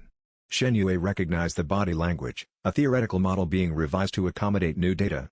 The registration required team photographs, ability declarations, and a signed attestation from Shrek Academy's dean confirming each member's cultivation rank. Flender handled the paperwork with the focused efficiency he brought to anything involving official documents. He forged nothing and concealed nothing, but he worded every declaration with the precision of someone who understood that what you chose to emphasize in a formal filing was as important as what you stated directly. "Soul ring configuration, 1 yellow, 3 purple for Shen Yue," he muttered, writing. "That's going to cause comment." "Let it," Shen Yue said. 3 purple rings at his rank is noteworthy enough to get us attention we may not want. We already have that attention. The accuracy of our filing is more important than obscurity at this point." Flender looked at him over the registration forms with hawk eyes that assessed, adjusted, and accepted. "You're not wrong," he said, and kept writing. Meanwhile, in Swotuo City's market district, a visitor had arrived who warranted attention. A Spirit Hall representative, well-dressed, carrying the organization's crest, presenting himself as an academic observer interested in regional tournament preparations. He had rented a room above the main market and begun making polite inquiries about local academies. Shen Yue clocked him on the second day. The soul energy signature was wrong for an academic. Too sharp, too controlled, with the particular economy of someone trained to project minimal output for maximum information gathering. Field operative. He was mapping Shrek Academy students, movements, power levels, relationships, tactical patterns. Spirit Hall had noticed them. The spiral was beginning, years ahead of the original timeline. Every event he'd been counting on would now happen faster, harder, with less preparation time between them. There was nothing to do about that except be ready, and ready meant that the tournament in Spirit City, in Spirit Hall's own seat of power, surrounded by their operatives and their elite students and their supreme pontiffs watching eyes, was not a competition anymore. It was a provocation that had already been filed. Chapter 32 Dai Mubai's fighting ring was in Suotuo City's basement district. Shen Yue and Tang San found it on the third day of searching, a series of underground arenas connected to legitimate businesses above its shells, operating under the nominal supervision of local authorities who took modest payments to look in other directions. The crowds were thick, the betting vocal, and the fights very real. Dai Mubai was in his fourth match when they arrived. He was fighting 3 sole grandmasters simultaneously, an exhibition format designed to maximize spectacle and betting volatility. He was winning, but not cleanly. The corruption wasn't active in the way Shen Yue had seen before, but the techniques he was using drew on his cultivation with an aggressiveness that burned fuel it couldn't fully afford. And the dark veins on the backs of both hands were visible under the ring lights in a way they hadn't been at the academy. "That's worse than last week," Tang San said quietly beside Shen Yue. "He's managing the corruption manually instead of through Grandmaster's suppression technique. Using it as a controlled leak instead of a properly suppressed system." Shen Yue watched Dai Mubai finish the match with a devastating white tiger strike sequence. The crowd roared. "He's winning money. He's probably not sleeping. What's his plan? He doesn't have one. He has a direction, prove he's strong enough without anyone's help. The plan is somewhere behind that." Tang San was quiet for a moment. "What do you want me to do?" "Stay near the exit. If this goes wrong, we need a clear path out with him." Tang San nodded and moved. Shen Yue walked to the fighter registration desk. 2 minutes later he was in the ring. Dai Mubai recognized him from 50 meters. The surprise on his face cycled through 7 distinct emotions before settling into something flat and watchful. "What do you want?" The crowd, recognizing 2 white tiger users, had gone very quiet. Shen Yue could see the house's betting board recalculating odds in real time. "I'm not here to fight you," Shen Yue said, stopping at the ring center with his hands visible and empty. "I'm here to say something you're not going to want to hear, and I figured you'd hear it better in a place where walking away is your choice, not mine." Dai Mubai crossed his arms. "Say it. You have the evil eye white tiger. One of the 12 greatest martial souls on this continent. Its lineage runs to an era this world doesn't clearly remember. Your natural talent is in the top 1% of your generation." Shen Yue met his eyes across the ring's distance. "Are you going to spend it bleeding in underground rings trying to prove something to yourself? Or use it for something that matters?" The crowd held its breath. "You don't get to tell me. Someone else carries a version of your martial soul that's closer to the original form. That's true. It doesn't diminish what yours is. It only diminishes you if you make it the definition of who you are." Shen Yue paused. 7 devils. Tournament in 6 weeks. You said temporary. I'm offering permanent, if you earn it. Silence. Then the corruption flared. Not in response to emotion, involuntary, dark energy erupting from Dai Mubai's hands in uncontrolled pulses that scattered the crowd in all directions. The veins on his arms went from visible to vivid. His expression changed from pride armored to something beneath, pain and fear undisguised. The fragment had found its opening in his cultivation's distracted state. Shen Yue was already moving toward him. Chapter 33 The third eye opened to its full capacity. It wasn't a technique he had formally tested. Grandmaster had described the psychic projection function in theoretical terms and marked it as potential but untested in his notes, which meant it existed as a capability but had never been applied to a person under emergency conditions. The variables were significant. The wrong kind of projection onto someone else's soul energy could damage their cultivation channels permanently. He didn't have the luxury of those concerns. He pushed the third eye's soul energy outward in a focused pulse, not an attack, not a projection of his own will. A resonance pattern. Steady, paced, calibrated after the breathing technique he'd used with Ma Hongjun. The kind of external rhythm that invited matching rather than demanded it. He was offering the corruption's chaos a counter-pattern to organize against. It hit Dai Mubai's corruption like a hand pressing firmly against a wound. The dark energy didn't disappear. But it stopped its uncontrolled escalation, the feedback loop that had been driving it toward full manifestation interrupted by the external rhythm. Dai Mubai gasped. The suppression felt like a foreign hand, firm and steady and from outside himself. He looked at Shen Yue with something approaching raw shock. "Hold on," Shen Yue said quietly. "They're coming." From the exit, he heard Luer long before he saw her, the distinct crack of her fire dragon manifestation burning through a locked door that had been very optimistic about its ability to remain closed. Grandmaster arrived 30 seconds behind her, his expression tight with focused concern. Luer Long didn't waste time on assessment.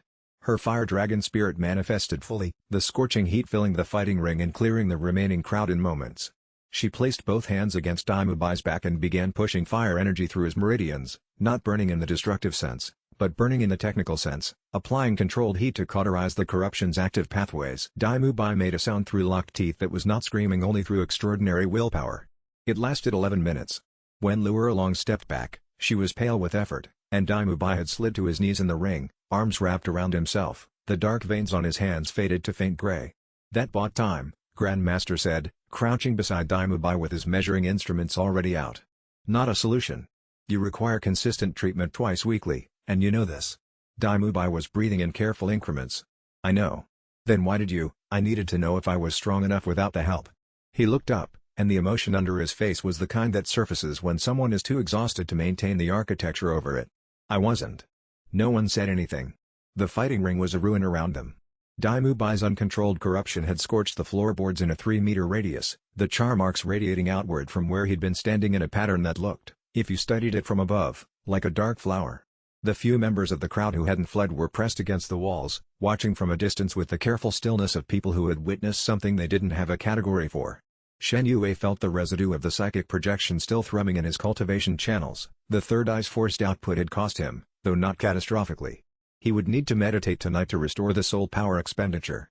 But the technique had worked, which meant it was real, which meant Grandmaster was going to want a very detailed debrief about the exact mechanism. Luo Long was checking her own hands. Fire techniques used for delicate internal work left a residue in the practitioner's meridians too, a delayed feedback cost. She would need treatment as well, though she would not admit this unless directly examined.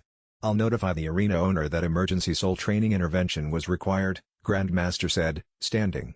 "Given the circumstances, I expect they'll accept the explanation rather than press the alternative." He looked at the charred floor, the scattered betting chips, the dispersed crowd. "We will not speak of this outside of Shrek Academy. The Shadow Brokers Network has eyes in Swotuo City." Shen Yue offered him a hand. Dai Mubai looked at it for a long moment, longer than at the duel, because this time the weight was different. Not pride to overcome. Something heavier, the acknowledgement that he had needed saving, and that the person doing the saving was the one he'd been trying to surpass. He took the hand. His cultivation channels were damaged, his advancement would be permanently scarred, and somewhere in Swotuo City the Shadow Brokers Network was still operating, and had already noted that their investment in Prince Dai had been disrupted by Shrek Academy's interference. Chapter 34 The infirmary room at Shrek Academy smelled of medicinal herbs and Luo Long's fire treatment residue. Dai Mubai woke to grey morning light and Grandmaster sitting in the chair beside his bed, notebook open, writing. 2 days unconscious, Grandmaster told him when he asked.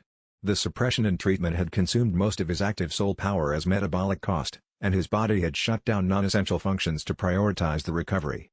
He lay still for a moment, cataloging the damage. He was level 31 but felt like someone had emptied out everything that made 31 meaningful and left the number as a notation without content. "The corruption?" he asked. "Reduced inactive progression.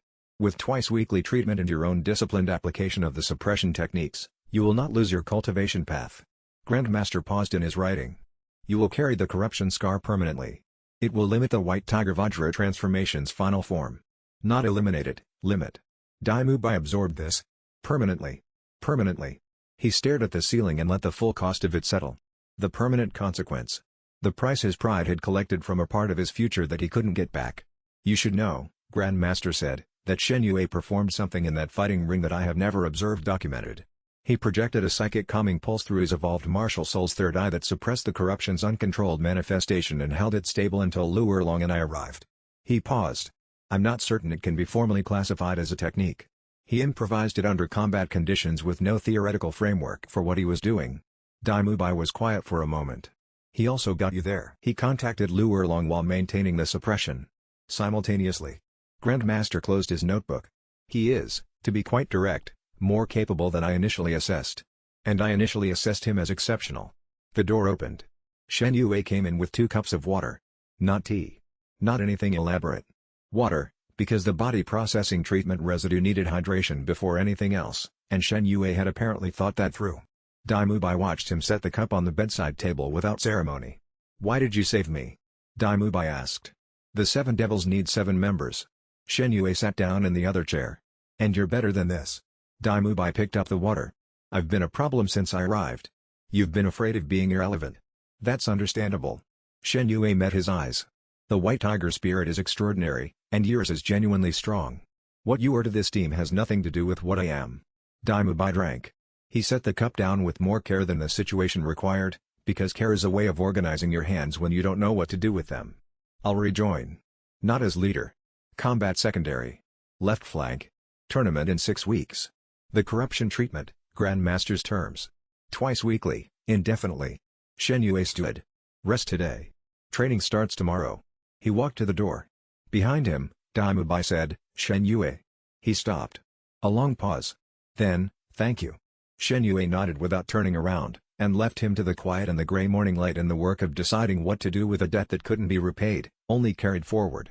In 3 weeks they would be in Spirit City, inside Spirit Hall's walls, and what Dai Mubai decided about himself in this infirmary room would determine whether he was an asset or a liability in every fight that followed. Chapter 35. The team dynamic that emerged from those weeks was nothing like the original story. Shen Yue had read the Douluo Dalu narrative many times. He knew its rhythms, its character arcs, the specific way each relationship developed and deepened and was tested. He had arrived in this world with that map in his head, a guide to the territory he was navigating. And in the first weeks, the map had held. The events had unfolded in recognizable patterns. Tang San had arrived. Xiao Wu had arrived. The HAL training had happened. The resonance had happened, but the Dai Mubai arc had diverged from week 1. In the original, Dai Mubai's jealousy had been managed by the group's loyalty and by the absence of a direct comparison. Nobody had carried his martial soul. The original Dai Mubai had been the white tiger, unchallenged. Here, he had entered a world where someone else had a better version of his inheritance, and the damage that had done to his architecture of self-worth had produced the corruption crisis instead of the gradual softening the canon had depicted. The map had been wrong in the details. But the destination, a team, had been reached by a different route. In the novel, the Seven Devils had been shaped around Dai Mubai's leadership, his natural authority, his combat precedence, his role as the obvious center of gravity for the group's power structure. Tang San had been the strategic mind beneath that, and the team had worked because Dai Mubai's pride had just enough given it to let Tang San's intelligence guide the group when it mattered. Here, the structure had formed differently. Tang San handled strategy. Shen Yue handled combat direction. Dai Mubai, given a specific role and a grudging respect that was slowly becoming genuine, filled the left flank with a precision that made the whole formation significantly more dangerous. Juzwing was not Dai Mubai's partner, she was her own element, the fastest and most lethal close-range fighter on the team, someone who had found her identity outside any betrothal arrangement. Oscar and Ning Rongrong had found their anchor. Oscar's support functions fed Ning Rongrong's amplification in a feedback loop that brought everyone's abilities above their individual ceilings. Ma Hongjun's fire was controlled and precise, the breathing technique giving him a new relationship with his martial soul, working with it rather than managing it. Xiao Wu was Xiao Wu, impossible to place formally in a formation because she didn't need one, operating on instinct that bypassed planning entirely and consistently arrived at the right place. The day they demonstrated the resonance to the full group, Shen Yue hadn't planned it as a demonstration. He and Juzking had been running their standard resonance practice after morning training, 30 minutes of sustained combined output, building stability and duration. Grandmaster had asked the rest of the team to observe, citing theoretical value. When the Hell Tiger Phantom manifested between them, the spectral merged form of White Tiger and Hell Civet, three-eyed and blazing, Oscar dropped his sausage. Ma Hongjun said something very quiet that the polite account would call an expression of strong feeling. Ning Rongrong's pagoda deployed involuntarily in response to the power output, its amplification rays activating without her direction. The combined soul power shockwave cracked the training ground stone floor in a 6-meter radius. Dai Mubai watched in absolute silence. The resonance is stronger than my last measurement by approximately 60%, Grandmaster said, writing with the urgency of someone documenting something that might not happen twice. He didn't look up. That's not possible in the framework I'm currently working from. Which means the framework requires revision. How?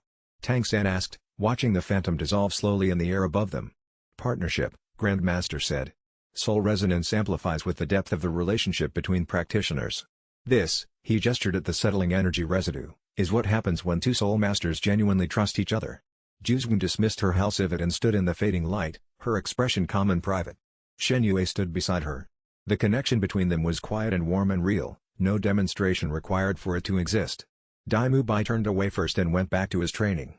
But as he moved away, Shen Yue's perception caught the small adjustment in his expression, not envy, but something more complicated. Recognition of what he'd never had, and the gap between what he'd almost become and what he might still build, and the quiet acknowledgement that those were two different things. He was choosing the second one. That was enough, for now, but the tournament would test that choice under conditions no training exercise could replicate, and Shen Yue's third eye had already read that Dai Mubai's corruption scar ran deeper than the twice-weekly treatments had revealed to Grandmaster yet. Chapter 36 The Spirit Hall operative was named Luo Chen. Shen Yue had spent 4 days learning everything observable about him, movement patterns, preferred observation positions, the coded reporting crystals he used, and most importantly, what he was documenting. The operative was thorough and professional. He had accurate power level estimates for 6 of the 7 devils, Tang San's secondary clear sky hammer successfully concealed, and detailed notes on soul skill applications across multiple observed training sessions. He had flagged Shen Yue's ring configuration as anomalous, requires senior review. He had noted the resonance between Shen Yue and Juice King as significant combined threat potential, relationship enhanced. And in careful cipher, reading the crystal's emission pattern through the third eye's deep focus, he had written, "Subject's evolved third eye demonstrates psychic projection properties not previously documented. Priority classification recommended." That report would reach Bibi Dong's desk within the week. Shen Yue told Flender and Grandmaster. He recommended not confronting the operative, doing so would confirm awareness of the surveillance and prompt an escalated response. Better to let the report go, knowing its contents, and begin preparing for what Spirit Hall sent in response. "They'll investigate directly," Grandmaster said. "Within the year. Possibly sooner if the tournament draws wider attention. And you know this because they investigate every unregistered threat to their power structure. An evolved white tiger variant with psychic projection isn't just a strong cultivator, it's a martial soul type they don't control. That's intolerable to them institutionally." Shen Yue paused. "They'll attempt recruitment first. If that fails, they'll escalate." Flender studied him with hawk eyes. "Your facility for predicting Spirit Hall's institutional logic is unusual for someone your age. I studied them as I study spirit beasts. Obsessively." Flender accepted this with the hawk-eyed expression of someone whose practical judgment had overruled his deeper suspicion, because the alternative required time he currently didn't have. The preliminary qualifying matches began that week. Shen Yue gathered the team the night before the first match and laid out the information strategy. "The operative is watching us. Spirit Hall will have his notes before we leave Swotuo City. Everything we show in these qualifying matches becomes part of the intelligence file they'll build on us." He looked around the table. "Show enough to win. Don't show more. What counts as too much?" Ma Hongjun asked. "If you can win with your second skill, don't use your third. If you can win with your third eye passive, don't activate it. If you can win by outrunning them, don't use Titan Crush." Shen Yue paused. "We're building a file that shows us as strong enough to be interesting but not so defined that Spirit Hall's analysts can construct a counter before we face their team." Dai Mubai was quiet through the briefing. "Then, what about the corruption? If it activates during a match, it won't," Grandmaster said from the doorway. "We adjusted your treatment schedule to account for match day stress. I'll be present at every qualifying match with a suppression crystal." Dai Mubai nodded. It was the nod of someone accepting help without making it about pride. Progress.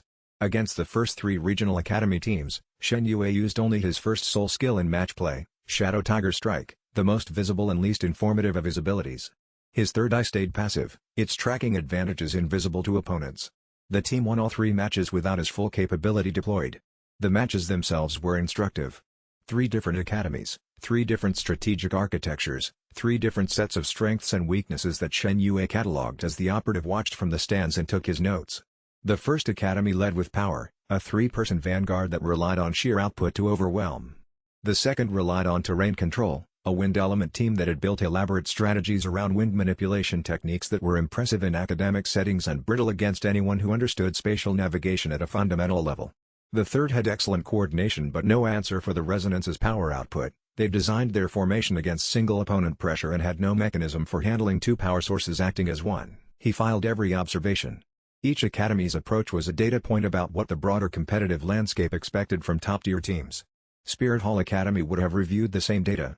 They would have built their counter-strategy from the same material. He was reading their read. He was saving information. In Spirit City, facing Spirit Hall Academy, he would need it all, every skill, every technique, every tactical insight he'd been concealing from regional qualifiers would need to be deployed when it mattered most, with no second chances. In the Spirit Hall representative's observation box, the operative watched Shrek Academy's 4th win and updated his notes. His final entry that evening, recommend immediate escalation to senior intelligence personnel. This team is not what they appear. He set his pen down and looked at the arena below, where a young man with 3 eyes blazing in the aftermath of his match was helping an opponent stand, and felt the particular professional unease of someone whose accurate report had just drawn a target onto everyone it described, including, not incidentally, himself. Chapter 37 The Blazing Academy fought with fire. Not metaphorically, their 7-member team was a fire element coordination unit, each member contributing a segment of a rotating flame formation that was genuinely impressive at the regional level. Their team leader, a girl named Yan Mei, coordinated the formation with hand signals that her team responded to with crisp military precision. They had clearly trained this system for months, and at the regional level, it had been dominant. Ma Hongjun walked into the match and immediately felt the problem. Against normal opponents, his evil Fire Phoenix was the dominant fire force in any confrontation. Against a 7-member fire formation using elemental harmony techniques, his fire, particularly the yin-deficient version that still carried the toxic backlash risk, created interference patterns. His output undermined itself where it met the formation's harmonized resistance. Ma Hongjun, Shen Yue said from the center position, reading his expression. Stay behind the line. Don't push through their formation. My fire is better as counter-pressure than direct assault against a harmonized matrix. Ning Rong Rong, amplify his output by 20% but not his direction. I want his fire pushing against their formation seams, creating pressure at the joints, not burning through the center. Ning Rong Rong's pagoda deployed 7 support rays simultaneously, a display that made the Blazing Academy's support type size go wide. Tang San's blue-silver grass moved in wide, slow patterns at the arena's edges. Not constricting, not aggressive. Disrupting. The fire formation depended on consistent positioning among its members. Tang San's grass made consistent positioning unpredictable, forcing constant small adjustments that degraded the formation's resonance quality over time. Shen Yue walked toward the formation center. Yan Mei redirected her entire team to face him, which was the natural response, and exactly wrong, because it meant they'd taken their focused attention off Jusking on the eastern periphery. Jusking had been positioning during the first 30 seconds at speeds the formation's perimeter watch couldn't consistently track. She came from behind and left, targeting the formation's energy conduit nodes, 2 members on the outer left who connected the formation segments. 2 precise strikes, landed in the half-second window. Yan Mei's attention was elsewhere. The conduit broke. Titan Crush descended on the fragmented formation. 4 minutes, total. Clean. Dai Mubai's contribution had been holding the right flank, preventing reconsolidation attempts, executing his assigned role with the confidence of a fighter who had stopped performing for an audience and started simply doing the work for its own sake. After the match, walking back to the prep room, he fell into step beside Shen Yue. Good call on Ma Hongjun. The standard play would have been through the center. It would have worked eventually. Using him as formation pressure was more efficient and saved him from taking hits he didn't need to absorb. You saw the formation's conduit structure immediately. Not quite a question. It's the most logical architecture for that element combination. 3 members on each outer wing, 1 coordinator at center, the wings are the load-bearing joints. Dai Mubai was quiet for a moment, processing. My right flank read was faster this week than last week. I noticed. Shen Yue glanced at him. The corruption's decrease is clearing your cultivation channels. Natural speed is returning. Grandmaster said the same thing. Dai Mubai paused at the prep room door. It's still your spot. I know. Shen Yue held the door open. Left flank matters. Don't discount it. Dai Mubai walked through the door and sat with the team instead of at the far end of the table, and nobody made a point of it, and that was the right response. But Shen Yue kept one layer of his awareness on the prince throughout the meal, because the shadow broker had tried to contact Dai Mubai before, and before was not never again. Chapter 38. The match against Thunderclap Academy was scheduled for the following morning. That evening, the third eye caught a pulse of foreign soul energy near Dai Mubai's room in the qualifying accommodations. Shen Yue moved through the building's back corridors without announcing himself, not rushing, not revealing that he was watching. He positioned himself in the shadow of a maintenance alcove with a clear sightline to Dai Mubai's door. Through the wall, his perception tracked soul energy. Dai Mubai inside, relaxed. And outside the door, standing in the hall with the particular stillness of someone waiting with professional patience, an unfamiliar signature. Complex, layered, deliberately masked to read as neutral background noise unless you were looking at exactly the right frequency. The Shadow Broker's network. A different operative than the market day merchant, but the same fundamental signature pattern, the same base architecture. The knock on Dai Mubai's door was soft. The conversation that followed was brief. Shen Yue could read the soul energy interactions but not words, the foreign signature making a sustained offer, holding the position for almost a full minute, giving Dai Mubai time to consider. Dai Mubai's signature stable throughout, no ambition spike, no excitement response. Just the flat, wary quality of someone whose decision had been made before the first knock landed, and who was waiting for the person on the other side of the door to accept it. The outside signature held for 40 seconds more. Then withdrew. Dai Mubai did not open the door. Shen Yue tracked the foreign signature down the back stairs, through the service corridor, and into the street, where it masked more thoroughly and dissolved into the city's soul energy background. He went back to his own room and found Jusking at the window, watching the street below. You went somewhere. Confirming something. He sat down. The shadow broker's network contacted Dai Mubai. He didn't answer the door. Juzgen turned from the window, and in her expression was something that looked like careful relief. That's growth. Real growth. Shen Yue leaned back. They'll try again. One rejection doesn't close a persistent network's interest in a useful asset. What do we do about it? Tell Dai Mubai we know, after the tournament, so he's not carrying the surveillance alone. Track the network's local signature and map their operation. He looked at the ceiling. After the tournament. Tonight, we sleep. Juzgen crossed the room and sat in the chair across from him. Thunderclap Academy's leader is a lightning specialist. Fei Long, he's been watching our matches. He's going to come for me specifically. You'll show him something new. Gale Tiger roared close range, after absorbing a hit. It's the unexpected play. He paused. I'll take a strike on Iron Tiger shell to get inside his formation. 90% certainty the shell holds. Her eyes held that cool, steady assessment. 90%. It's a confident 90. There is a 10% remainder in that number. He met her gaze. She was right. He noted the assessment and would carry it forward, because being told by someone who cared about his safety that he was being too economical with his margins was more useful than agreeing with himself. I'll adjust the approach, he said. She nodded once. Outside, the city was quiet, and somewhere below Oscar was explaining a new recipe to someone with progressively less patience, and his team was alive and together and preparing for tomorrow. That was enough, except that enough was temporary, because tomorrow there would be a tournament opponent who had studied Shen Yue's patterns and built a response to them, and one of those patterns he hadn't realized was visible until a woman with cool gray eyes pointed it out to him with careful honesty.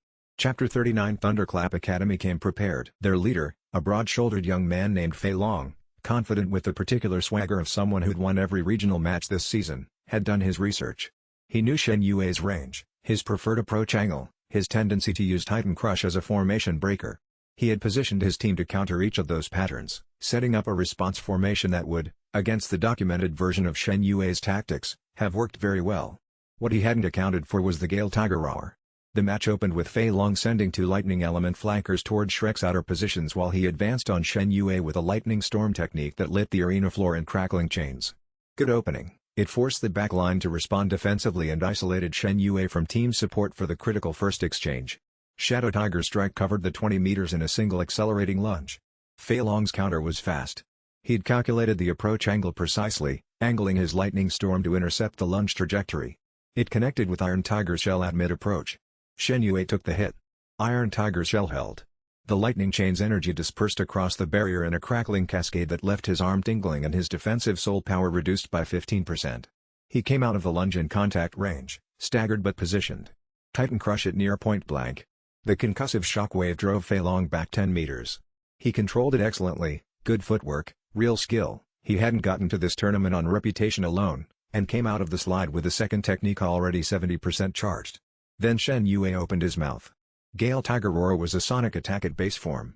At full power, focused through the third eye's targeting, it became something that could identify and disrupt the specific resonance frequencies of lightning element soul power matrices.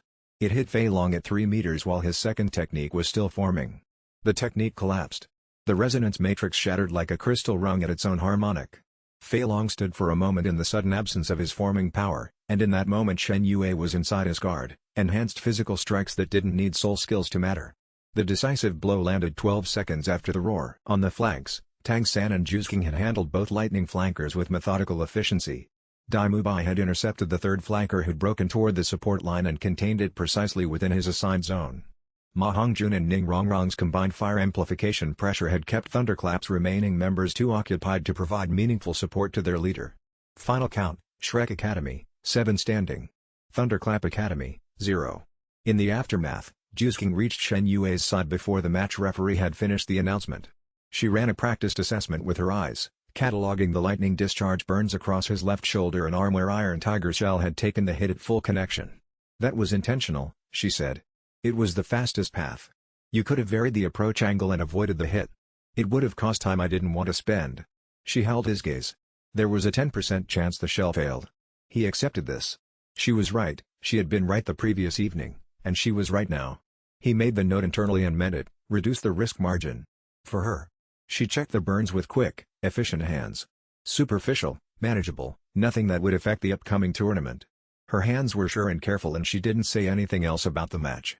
but the set of her jaw said everything she didn't say, and he listened to all of it. Fei Long, across the arena, sat up with the bruised focus of a man reassessing everything he'd prepared against Shen Yue's documented patterns and finding that his preparation had been thorough, accurate, and completely insufficient, and somewhere in his expression was the question of who else had prepared the same way and not yet shown up to test it. Chapter 40. The qualification announcement went up in the tournament office at noon. Shrek Academy, 7 members registered, tournament slot confirmed, transit to Spirit City in 3 days. That evening, Flender rented a private room at a restaurant 3 streets from the accommodations, a deliberate choice, a space outside the tournament's administrative atmosphere, away from anything that resembled official business. He paid for the meal himself, describing it as an investment in team morale, which everyone understood to mean he was proud and didn't know how to say it in those words. They ate. They talked, not about training or strategy or Spirit Hall or any of the things that waited on the other side of the coming weeks. Oscar had found a place whose specialty was a braised dish with enough spice that even Ma Hongjun's fire-adapted palate found it notable, and he announced this discovery with the considerable satisfaction of an expert who had applied his expertise correctly and expected the room to reflect on that. Tang San ate with quiet contentment, this particular expression he got when things were where they needed to be. Xiao Wu told a story about a sparring session that made everyone laugh, including Grandmaster, who didn't usually laugh at things but made an exception for Xiao Wu's timing. Ning Rongrong, who had started this journey unable to carry her own pack, held her bowl with both hands and looked at the table and the people around it with an expression that meant she was recalibrating some assumption she'd held since childhood about what belonging felt like. She didn't say anything about it. She didn't need to. Dai Mubai drank his tea and did not sit apart.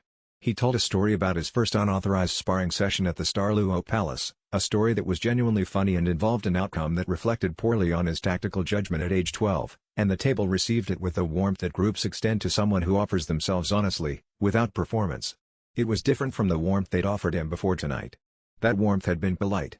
This one was real. Shen Yue watched his team and let himself feel the full weight of what he was carrying. He knew what was in Spirit City.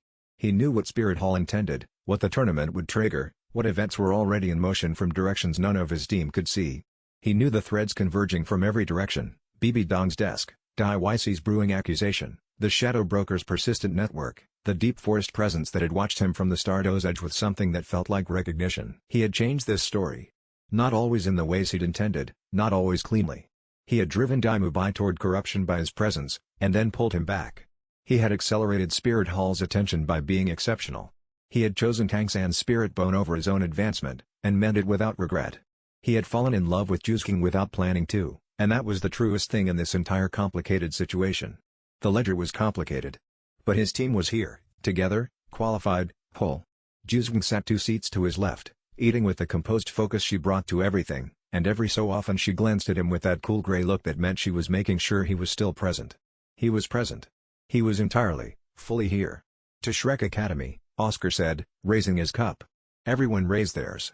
Even Grandmaster, seated at the corner with his notebook folded shut for the first time in weeks, lifted his tea with both hands. To Spirit City, Ma Hongjun added. And everyone were going to defeat thoroughly. Everyone were going to defeat thoughtfully, Tang San said, which made Oscar snort. To the best team no one sees coming, Ning Rongrong said, with the precision that made Xiao Wu laugh again.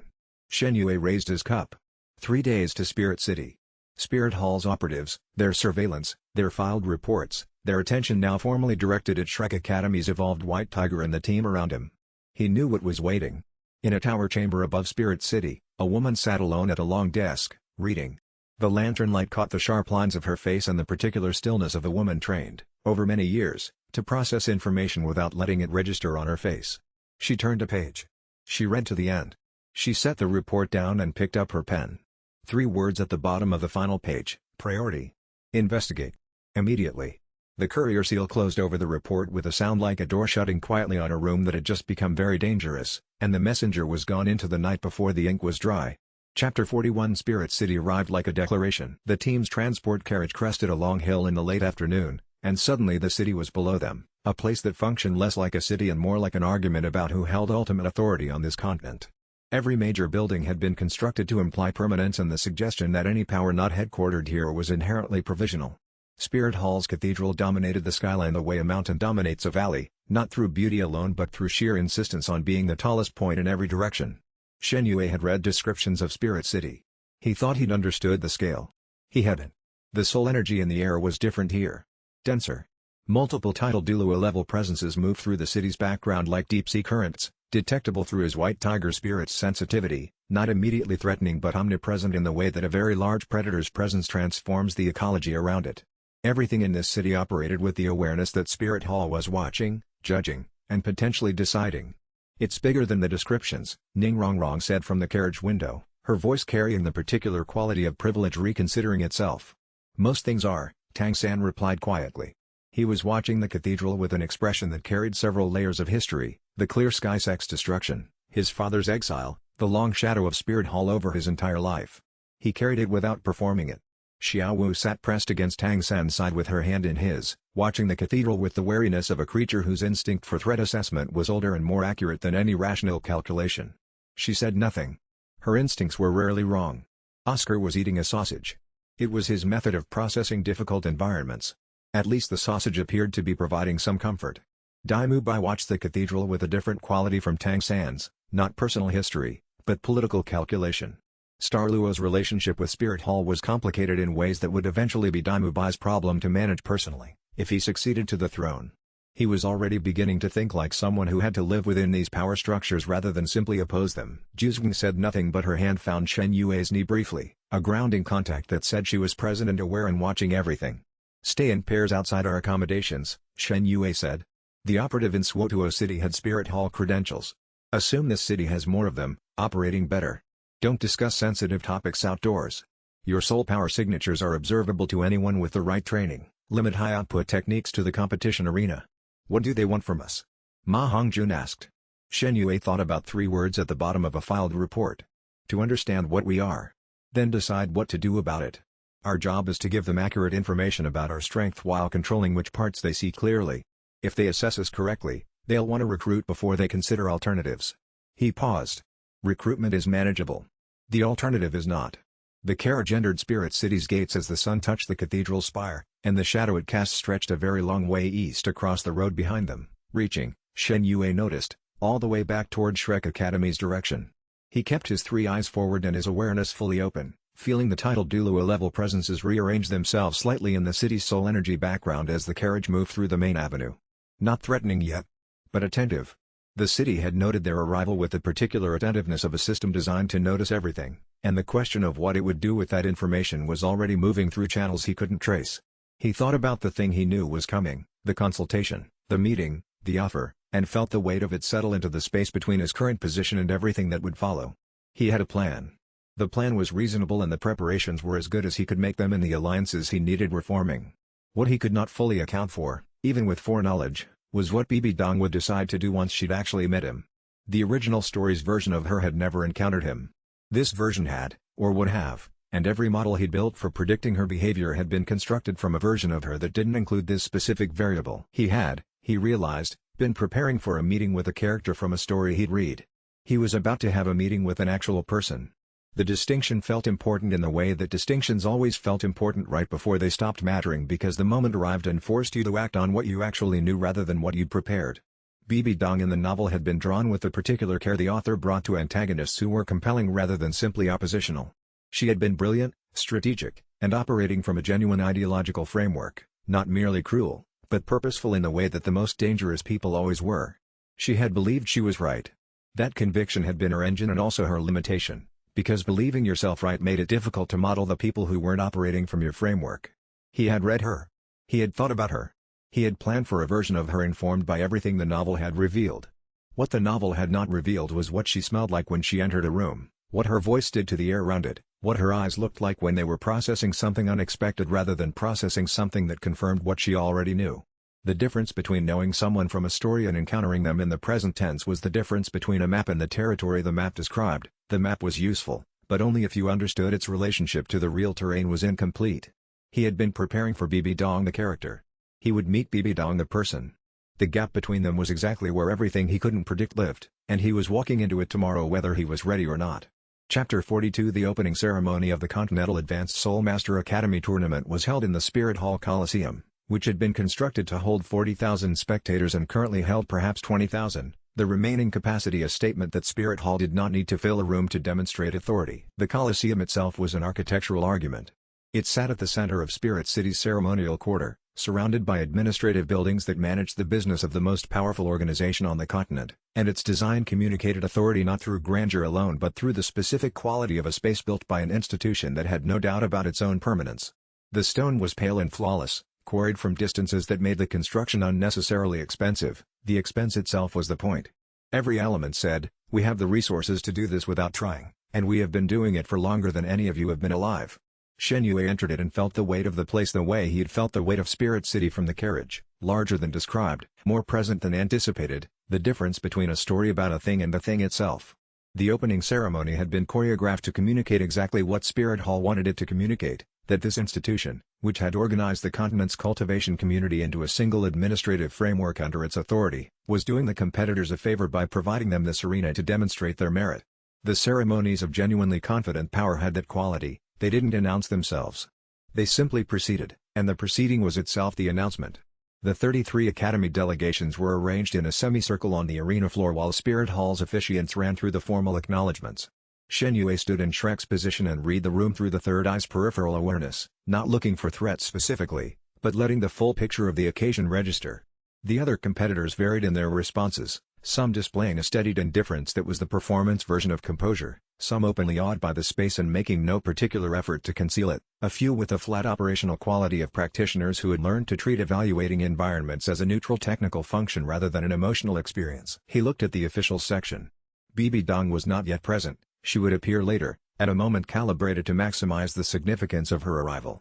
That was how authority of her kind operated. Visible presence was a resource to be deployed deliberately, not spent on every occasion. He noted the empty seat and what it communicated about who in this room was currently performing for whom. The Shrek Academy team stood together with the particular composure of people who knew they were being watched and had decided what that meant for how they would stand. Not defiance. Something quieter than defiance, the specific equanimity of practitioners who had developed past the need for external validation and therefore couldn't be reached by the anxiety the ceremony was partly designed to produce. Shen Yue let himself be part of that equanimity while maintaining the thread of analysis running through the ceremony's details. Every observation was data. He had 3 weeks and a meeting with Bibi Dong to prepare for, and the preparation was already underway. 33 academies. 7 member teams. 3 weeks of competition. Shen Yue studied the bracket in the official program with the focused attention of someone comparing a document to an internal reference. Some configurations matched the original story's tournament structure. Some were different, products of the ripple effects his presence had created in the regional qualifying landscape. He adjusted his assessments and rebuilt his predictions from the new data. The Spirit Hall Academy team was immediately identifiable by their uniform, white silk, the organization's sigil embroidered at the chest, the kind of affiliation display that required no announcement because the name said everything. Their 7 members walked the ceremony parade with the particular composure of students who had been told, repeatedly, that they were the best. Shen Yue used the third eye's passive reading to assess them as they passed.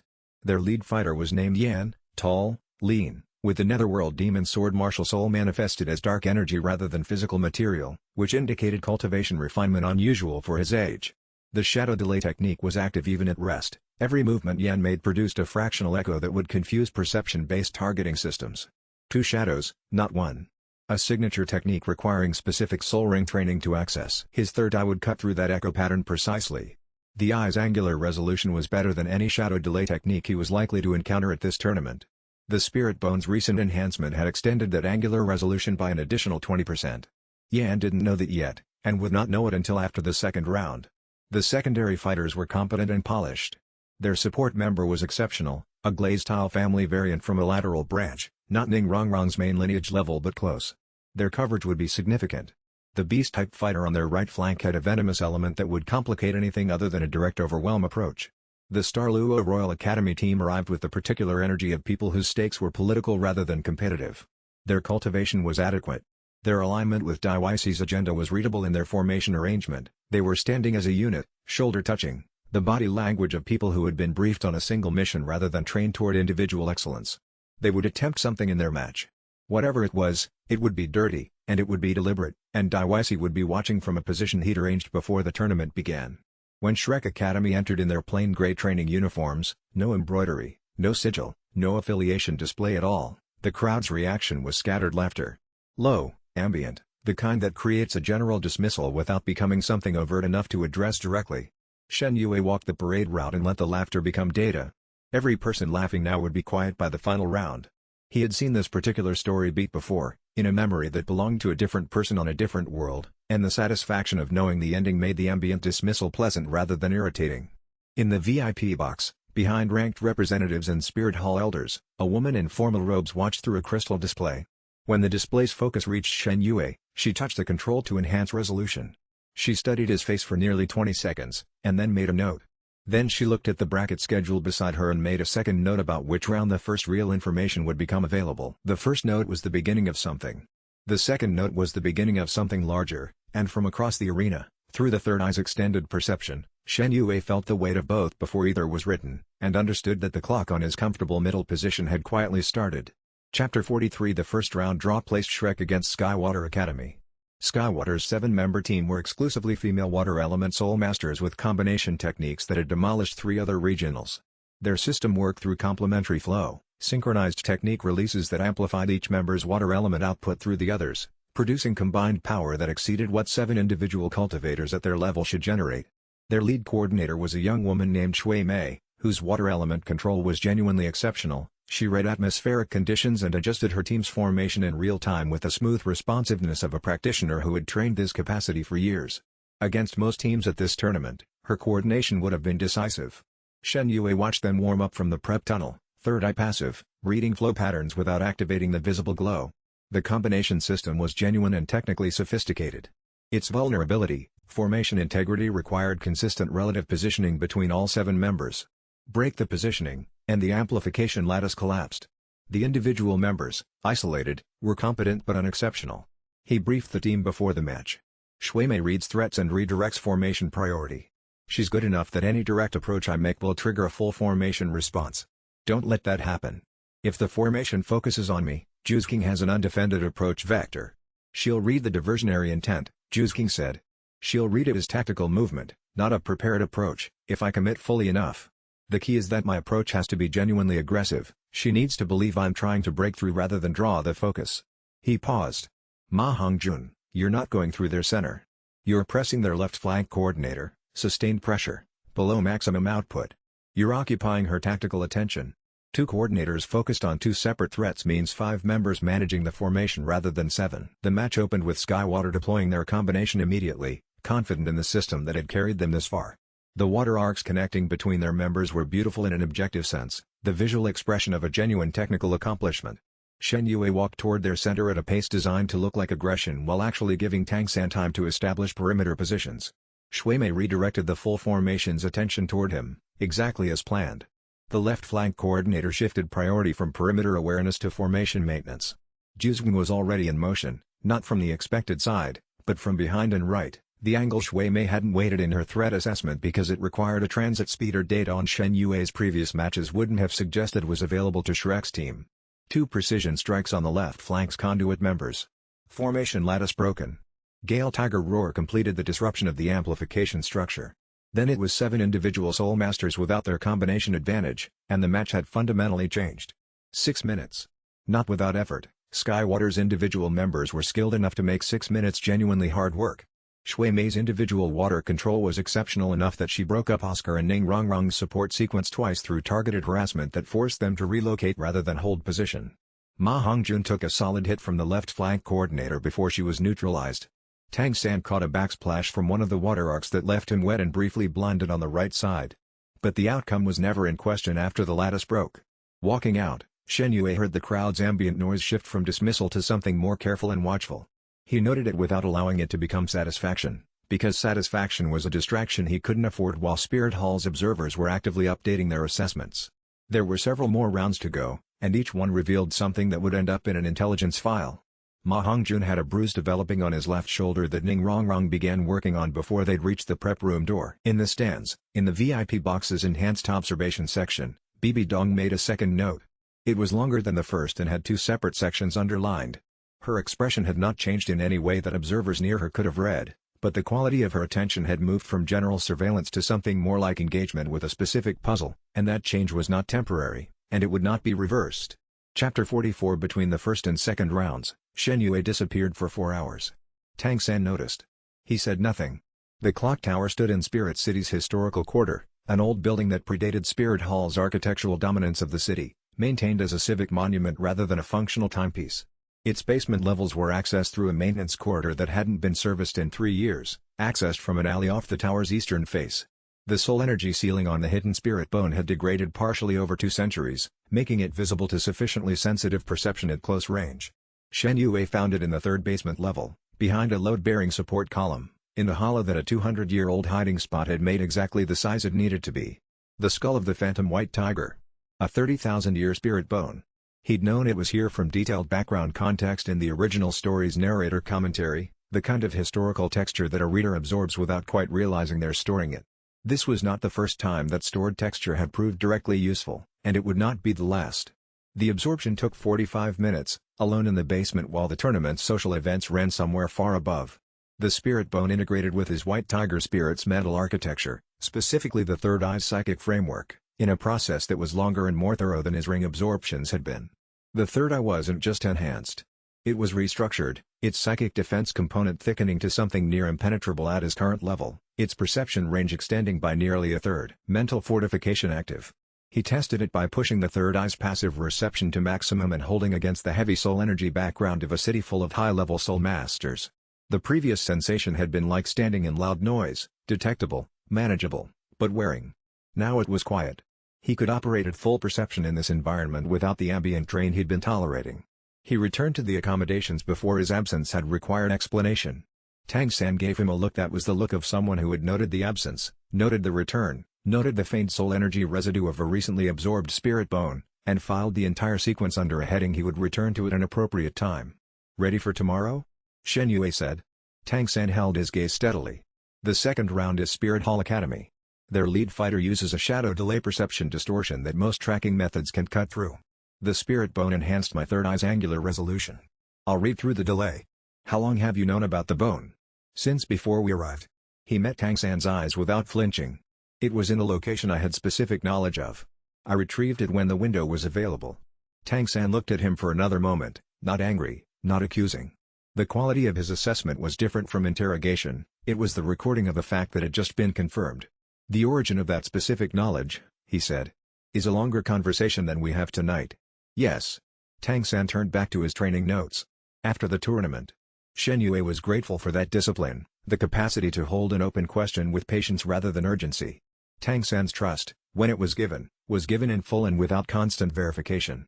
The spirit bone's origin was a story he'd have to tell eventually, and when he did, it would need to be the complete story rather than a piece of it, and tonight was not the time for complete stories. Tomorrow was Spirit Hall Academy, and everything he'd built the past months needed to perform correctly when Yan's shadow delay blade was moving at his face, and there was no guarantee it would. He spent the remaining evening hours running technical preparation rather than team preparation. The team already knew what it needed to do against Spirit Hall Academy. Juzeng and Ma Hongjun had their match rolls clear. Oscar had already calculated enhancement cycling ratios against the Spirit Hall team's known capabilities. Ning Rongrong had mapped 7 treasure glaze tile tower coverage angles for 3 different formation configurations. Tang San had placed those wire markers in the prep room at the southern positions. The team preparation was finished, or as finished as it was going to be tonight. What he was working on was his own specific preparation. The Spirit Bone's new capabilities needed calibration before use in a live match against an opponent who was genuinely trying to defeat him. The extended range was clean, he'd tested it in the basement and it had operated as expected. The psychic defense fortification was where he wanted to spend time. Mental fortification worked by creating a structured resistance in the psychic architecture that incoming disruption had to overcome rather than directly penetrate. The quality of that resistance depended on how well he'd internalized the Spirit Bone's additions into his own existing framework. A recently absorbed Spirit Bone's defenses weren't as reliable as a long-settled one, they needed to be consciously reinforced until the absorption was fully complete. He spent 2 hours on that reinforcement, the mental equivalent of working a new tool until it operated like an extension of the hand rather than an object in it. Not pleasant work. The kind that was entirely invisible from the outside while consuming significant internal attention. By the end of the second hour the fortification was responding the way he needed it to, which meant the match tomorrow would be the first real test of the upgraded architecture under actual pressure rather than controlled conditions. He thought briefly about what Bibi Dong had seen today. One match, beginning and end. A clean outcome that told her something about coordination and something about the White Tiger Spirit's combat configuration, but not yet the specific things she'd be most interested in. She'd need more data before making decisions. That was the situation he was managing, giving her accurate information about genuine strength while controlling the specific sequence in which she learned what that strength actually contained. 3 days of tournament remaining before the meeting she would request. 3 days to be exactly what he needed to be in front of 20,000 people and whatever Spirit Hall had positioned there to watch. Chapter 45 Spirit Hall Academy vs Shrek Academy drew every seat in the Coliseum. 20,000 people. Standing room at the galleries.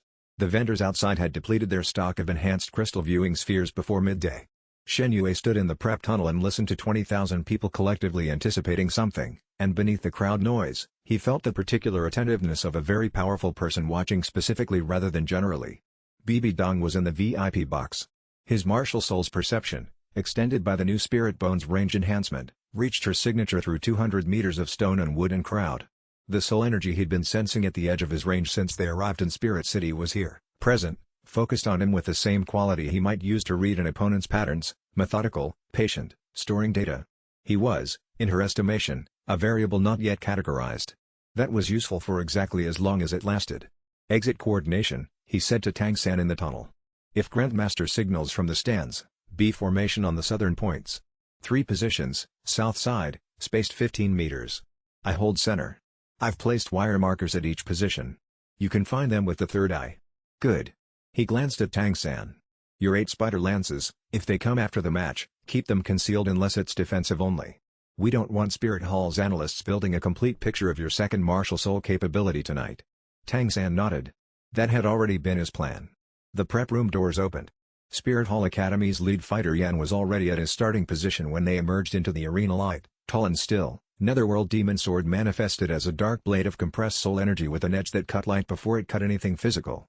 The shadow delay was active. Every movement Yan made produced an echo 1/10 of a second behind, creating a doubled image at close range that would defeat prediction algorithms in most perception types. Third eye at maximum resolution. The echo had a beat. 3 seconds between refresh cycles. In the refresh window, a fraction of a second, the echo collapsed and the real position was fully exposed. The window was narrow enough that using it required exact timing, but it was consistent and it was there. The opening whistle sounded. Yan came for him immediately, which was the correct play against a power-type opponent, direct engagement between the two teams' primary fighters, establishing dominance early rather than allowing tactical formation to develop. His shadow delay made him appear to occupy 2 positions simultaneously, moving in patterns that seemed to violate predictive geometry. Most perception-based soul masters would have been reading the echoes instead of the source, which was exactly what the technique was designed to produce. Third eye tracked through the echo to the actual position. The 3-second cycle. Shadow Tiger strike aimed at where Yan was. The strike landed clean. Yan was forced to abort his counter-positioning and abandon the attack line to avoid the full force of the blow. His eyes, cool, professionally calm, the eyes of a fighter who had been told this would be a different kind of match, registered the impact of his signature technique being read on the first exchange. Not shock. Revision. Good. A revising opponent was a thinking opponent, and thinking demanded processing time that a fighter didn't have while simultaneously managing incoming attacks. Every moment Yan spent updating his model of Shen Yue's capabilities was a moment he wasn't pressing his offensive advantages. But Yan was genuinely good, and Shen Yue knew it. The adaptation that followed in the next 30 seconds demonstrated exactly why Bibi Dong had chosen this student specifically for tournament competition. The shift to ranged projection attacks, the exploitation of the delay at range where the echo effect compounded, was rapid and correct and would have been decisive against a less prepared opponent. Shen Yue felt the pressure of it and pressed back, and the match's first minute was a pure technical exchange between two people who were both, in their own ways, more capable than anyone in the arena had expected them to be at their respective ages. It was exactly the kind of fight that would end up in every serious analyst's notebook for the next year, and in Bibi Dong's notebook specifically, with annotations that would shape what she decided to do about him next. Chapter 46 The match between Shrek and Spirit Hall Academy grew complicated in the 4th minute. Yan had adapted quickly. Within 90 seconds of the opening, he'd identified that his shadow delay was being penetrated and shifted to longer range engagement where the echo's effect compounded across greater distance. His Netherworld Demon Sword generated projectile attacks at range, and the delay made their real trajectory unpredictable. It was excellent tactical adaptation. On the flanks, Tang San's blue-silver grass was managing Spirit Hall's control positions while Jusking worked methodically through the outer members. Her Halcyon at full expression was faster than Spirit Hall's formation could coherently track. She'd eliminated 2 outer members in 4 minutes through the combination of her speed and the formation gaps Tang San's grass created. Dai Mubai held his left flank assignment against a venomous beast-type fighter with the disciplined precision of someone who had learned their specific job and executed it without improvisation. Then Dai Mubai's cultivation channels registered the spike. Not a full corruption manifestation, the treatment and Grandmaster's suppression crystal at the stands kept it from that. But the stress of the match combined with the venomous beast type's toxic attack triggering his defensive systems created a feedback that his current suppression calibration wasn't built for. His soul ring rhythm staggered. The dark veins began to surface. Shen Yue saw it through the third eye's passive reading. He had 3 calculations to make in under a second, and made them. First, could Dai Mubai manage it alone? Possibility assessed at 40%. Too low. Second, could anyone else reach him in time without breaking their own engagement? Tang San was committed to maintaining the grass perimeter. Juzgen was mid-engagement on the opposite flank. No. Third, what was the cost of leaving his own engagement? Yan was mid-approach, his real position currently tracked, his next move already predicted. Leaving the engagement now created a 2-second window of vulnerability. Decision made. Psychic calming pulse through the third eye, extended range, enhanced precision from the phantom white tiger spirit bone. The pulse covered the distance to Dai Mubai and engaged his cultivation's corruption spike. 2 seconds of active projection. Suppressed. Yan's netherworld demon sword landed across Shen Yue's left shoulder in those 2 seconds with the force of a fully committed soul elder technique. Iron tiger shell was oriented the wrong direction. 3 ribs. The crack was audible from 6 feet away, and the hot spreading pain of a clean injury mapped itself precisely over the damage. Tang San's 8 spider lances erupted from his back, not for the first time in this match, but the first time at full extension, 8 black lances intercepting Yan's recovery arc and forcing a defensive abort. The match continued. Shrek's formation reasserted. Spirit Hall Academy fell to 5 members, then 3, then 0. Final whistle. The final 40 seconds were a technical completion more than a genuine fight. Spirit Hall's remaining 3 members were skilled practitioners, but they were 3 against 7 with the formation advantage gone and Yan incapacitated. They yielded individually rather than collectively, which was the professional's acknowledgement that the outcome was determined and prolonging it served no purpose. Yan himself sat in the preparation area afterward with his hands resting on his knees in a cultivation posture that was simultaneously managing his defeat and cataloging what it meant. He had been brought here as Spirit Hall's premier competitive talent, calibrated and prepared and told this tournament was his to win. The specific quality of his stillness said he was not yet certain how to reconcile what had happened in the arena with what he'd been told was true about his own capability. He was not failing at that reconciliation. He was simply not finished with it. Shen Yue noticed him on the way out and said nothing. That process had its own timeline and his intervention in it would not help. Backstage, Shen Yue sat on the preparation bench and breathed with the careful economy of someone working around cracked ribs, mapping the damage with the dispassionate accuracy of a cultivation system that treated the body as technical infrastructure. 3 cracked ribs, left side. The crack was clean, no fragment displacement, no structural involvement. Manageable. He would be mobile for the 3rd round with appropriate care. The soul power expenditure from the match had been higher than predicted due to the sustained third eye reading of Yan's echo pattern, not a dangerous deficit, but a deficit worth noting for future planning against high-skill perception defeating opponents. Overall assessment, the match had revealed his capabilities to Spirit Hall's analysts at a level that exceeded what he'd originally planned to show. The third eye's echo reading, the psychic calming pulse range, the combination of iron tiger shell and positioning flexibility, all of it was now documented. That documentation was in Bibi Dong's file, and the file was building toward a conversation he couldn't delay indefinitely. He'd won. The cost of winning was that the interesting ambiguity about his full capabilities was partially resolved, and partially resolved was worse than either fully revealed or completely unknown, because it confirmed that more existed, without defining how much more. That was the balance Shen Yue had been trying to maintain, and tonight he'd tilted it. What he was less certain about was the expression on Juzking's face when she walked in, assessed his injuries in under 3 seconds, and that expression said several things she hadn't yet chosen to say out loud, and knowing her, she was about to choose, carefully and precisely. Chapter 47 Juzking assessed the injury in under 3 seconds and said nothing for the first 4 minutes after that. Oscar's supplementary sausage metabolic acceleration began working on the rib injuries almost immediately. The cultivation-based enhancement of tissue repair was one of the practical absurdities of his food-type martial soul that nobody from the outside understood until they saw it function. Ning Rongrong's recovery amplification ran over the damaged site in careful, controlled waves. The bones would fully consolidate within a week. In the immediate term, deep breathing was a lesson in tactical patience. "Stop sacrificing yourself for Dai Mubai," Juzking said. "He's part of our team.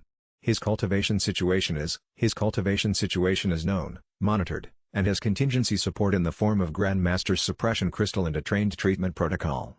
You did not need to be the contingency. The pulse timing, you had other options. Slower ones, but viable ones." She met his eyes with the wind or water gaze at full clarity. You chose the fastest option and accepted a cost you didn't need to accept. He considered arguing this. The honest answer was that she was partially right, the assessment had been accurate, but his execution timeline had been compressed by preference rather than necessity. He'd wanted to resolve Dai Mubai's crisis immediately rather than acceptably, and that preference had cost him 3 ribs. Acknowledged, he said. Juzwing steadied his face for a moment. She was checking whether acknowledged was a social acknowledgement or an actual one. She knew the difference and would not accept the former. It was an actual one. She could tell. Your instinct to protect is genuine and it's one of the things that makes you effective as a team leader, she said. Her voice had modulated slightly, less the precise delivery of a tactical correction, more something that recognized the person as well as the behavior. It's also the thing that will eventually cost you something you can't recover from, if you don't build more calculation into the instinct. I know. He met her eyes. You're right. I usually am. A pause. The corner of her mouth moved in the minimal expression that was her version of a concession to the absurdity of the statement she just made, which was accurate but also delivered with exactly the kind of directness that she used when she was also, slightly, lightening the room. Ning Rongrong and Xiao Wu were in the far corner appearing to organize their equipment with focused concentration. Oscar was inspecting a sausage with unprecedented thoroughness. Tang San was at the door, monitoring the corridor, also not watching. Juzking reached out and took Shen Yue's hand, not briefly this time. She held it for a moment with genuine steadiness. Then she released it and stood. 2 days until the next round. Rest. Oscar, without turning, stop watching. I wasn't watching anything. Ma Hongjun, she added at the door. He absolutely was, Ma Hongjun confirmed from outside. Shen Yue sat in the quiet that followed. The team's warmth was real and present and the kind of thing that could be taken for granted only by someone who hadn't understood what it meant to be without it, which was a category he'd been in for most of his previous life. He didn't take it for granted. But the third eye was already running the next calculation, the third round, Douluo Royal Academy and whatever Dai Wisi had instructed them to do, and the growing certainty that the Crown Prince's response to this afternoon would not stop at one attempt and had probably not started with assassination attempts at all. He was building toward something larger, and the something larger had Spirit Hall's involvement woven through it in ways that the intelligence file he'd read 3 days ago had suggested but not confirmed. Tomorrow he would brief Dai Mubai about his brother's expected escalation. That conversation would be difficult in the specific way that conversations about family always were, painful for reasons that had nothing to do with personal failing and everything to do with the gap between who people were and who you'd needed them to be. Tonight, Oscar was watching and Juzwing had held his hand and the ribs would heal in a week. That was enough. But the third eye was still running, and in 3 days they would face Douluo Royal Academy with Dai Wisi watching from the stands, and the question of what came next hung over everything like a blade not yet falling. Chapter 48 The second round draw placed Shrek Academy against Douluo Royal Academy. Shen Yue briefed the team that morning with the particular care he applied to situations where the stated competition was not the actual competition. Their combat file is clean, Tang San confirmed. Standard mixed element formation, no exceptional individual talents. Based on previous rounds, they're well trained but without a decisive advantage against any of our specialists. Correct assessment of their tournament capability, Shen Yue said. The tournament capability is not what matters here. They were given a directive by Dai Wisi to humiliate Shrek Academy publicly for the Douluo diplomatic observation. They're not primarily trying to win the match, they're trying to execute a political script. He paused. Which means they'll cheat. Hidden weapon enhancements, illegal poison coatings, possibly a formation array embedded in their gear. Dai Mubai's expression had gone to the flat, controlled quality he used when his family's politics walked into his immediate presence uninvited. I'm telling you this because the team needs accurate information, Shen Yue said to him directly. Not to cause you difficulty. Dai Mubai nodded. What's the counter? We don't file a complaint before the match, they swap the equipment if we do and we have no evidence. During the match, if the third eye detects a coating or hidden enhancement on their weapons, I redirect one of their attacks at the referee station. The coating becomes visible on impact at close range with a hard surface. They expose themselves. You're using their own cheating as the evidence, Oscar said. Clean and deniable from our side. All I did was deflect an attack.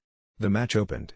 Shen Yue's third eye caught the faint soul energy sheen on 2 of the Royal Academy team's primary weapon attacks within the first 30 seconds, a contact poison coating designed to cause progressive cultivation disruption in the target. The concealment was excellent work. It would have been missed by any standard perception. Third exchange. One of their coated attacks angled toward his left side. He caught it with Iron Tiger Shell at reduced resistance, enough to redirect trajectory without absorbing it, sending it down and away at an angle that brought the contact surface fully into the light at the referee station's perimeter. The head referee raised a hand. The match paused. Examination took 90 seconds. The poison coating was confirmed. Douluo Royal Academy was disqualified from the tournament. In the diplomatic gallery, Crown Prince Dai sat in his reserved seat and looked at the arena floor with an expression that was entirely composed and entirely murderous, and he did not once look at his half-brother Dai Mubai. Dai Mubai looked at him anyway. Long and steady and with something in his face that wasn't anger, something more painful than anger, the look of a person who has accepted a truth about someone they'd been hoping to see differently. Shen Yue gave Dai a small, polite nod from across the arena. The Crown Prince's eyes moved away in the particular way of someone who has looked at something they refuse to acknowledge, which was different from not seeing it. Dai Mubai stood beside Shen Yue in the aftermath, looking at the same space in the diplomatic gallery where Dai was no longer making eye contact. His expression was controlled in the way that meant something complicated was being managed with deliberate effort and modest success. "He won't stop," Dai Mubai said. "I know. He'll use different channels next time. Less direct." "Yes." Shen Yue paused. "Are you alright?" Dai Mubai was quiet for a moment. "He's my brother. I've watched him make political choices for most of my life that prioritize the empire's stability over anything personal. This is different. This is personal and disguised as political." He looked at the empty gallery space. "I hate that I understand him well enough to know when he's lying to himself." Shen Yue said nothing. That kind of understanding was its own weight, and it didn't need commentary. "The assassination attempt last night," Dai Mubai said. "It wasn't a question." Shen Yue looked at him. "Tang San told you." "Tang San told me to ask you directly." He met Shen Yue's eyes. "You handled it without involving the team. It was manageable at that scale. The next one won't be manageable at that scale." Dai Mubai's voice was flat and serious. "And when it isn't, I want to be part of the response. Not informed afterward, part of it." He held Shen Yue's gaze. "That's what left flank means to me." Shen Yue met his eyes for a moment, and then nodded. "All right," he said. "Left flank." He meant it, and hoped, with the part of him that ran contingency calculations whether he wanted it to or not, that when the next escalation came, 2 people would be enough to hold that position. Chapter 49. 2 assassins arrived that night.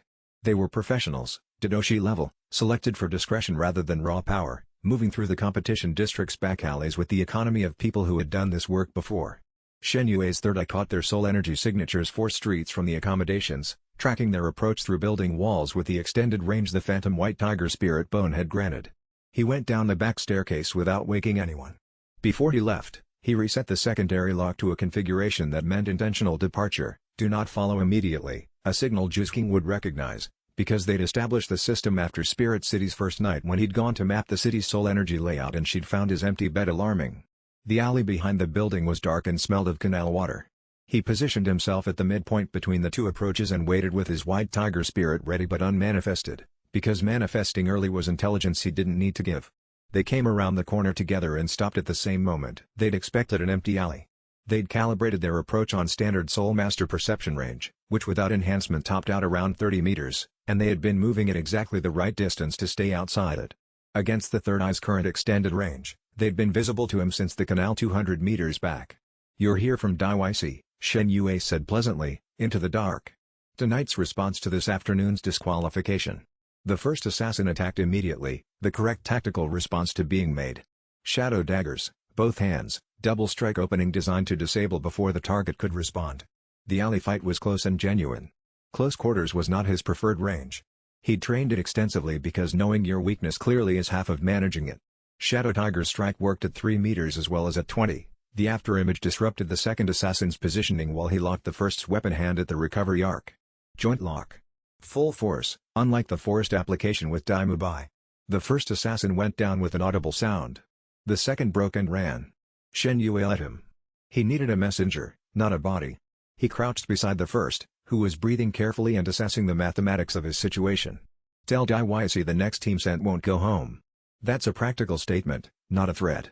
"I'm trying to save him the expenditure." The assassin got to his feet and disappeared into the dark without looking back.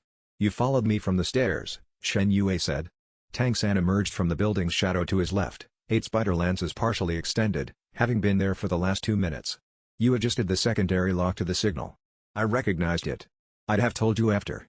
"I know. I preferred before." Tang San retracted his lances. "He'll send more. He'll escalate through channels he can't be directly connected to next time.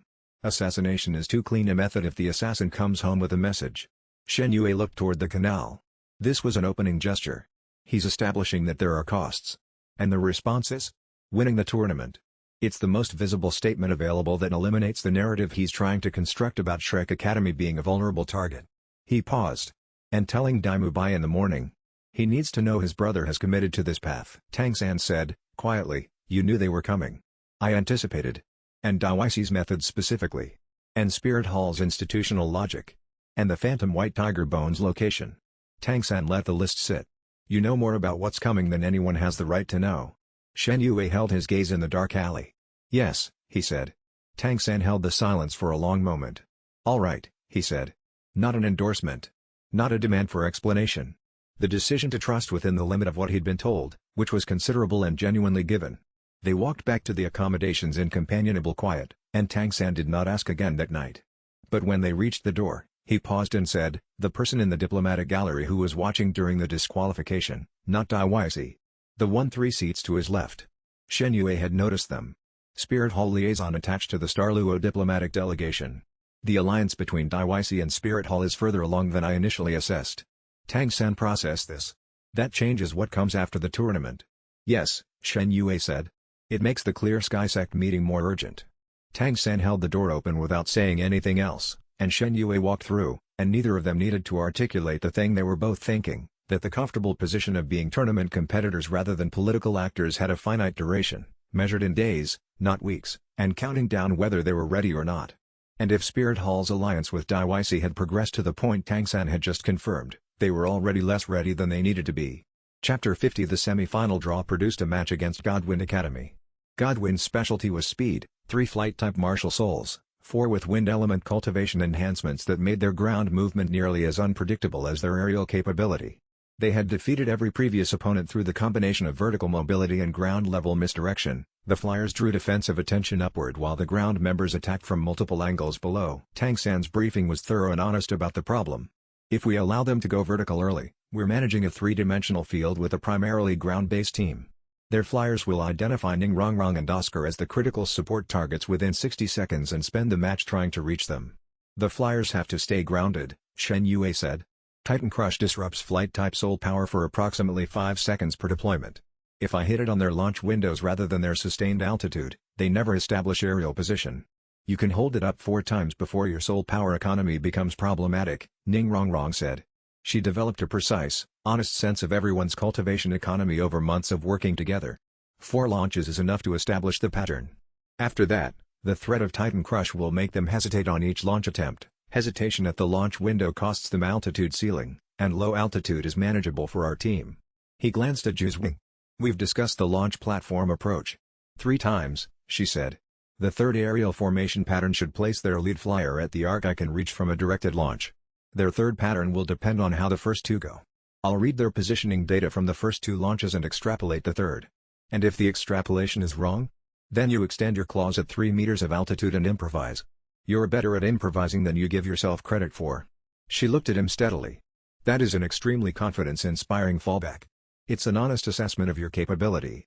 The match confirmed both. Titan Crush on the first and second launch windows established the hesitation pattern Shen Yue had predicted. Godwin's flyers gained altitude on the third attempt, but the delay in committing to the launch gave him time to read the positioning and relay the vector to Juzking through 2 short words. She launched off his stationary position during his Titan Crush recovery, 30 degrees, upward, halcivate acceleration compounding with the platform launch angle. Their martial soul resonance activated briefly in the contact moment, not the full Hell Tiger Phantom, but a surge of shared power that added an edge to her strike she hadn't expected. She landed in a crouch 12 meters away with the lead flyer's wing manifestation disrupted and a new expression, assessment revised substantially upward. The match was over in 8 minutes. The crowd had stopped laughing at Shrek's gray uniforms entirely.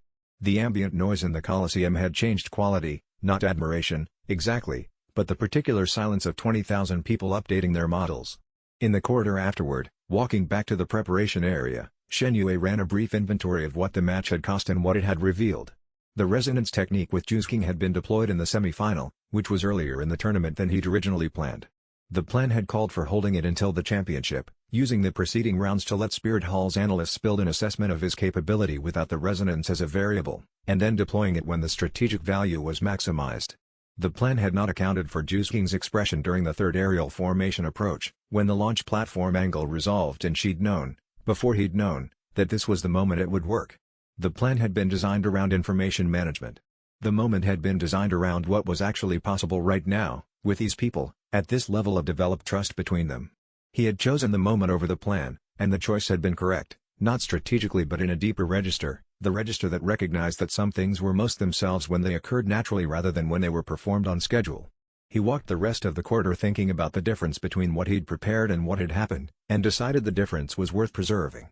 Planning was necessary.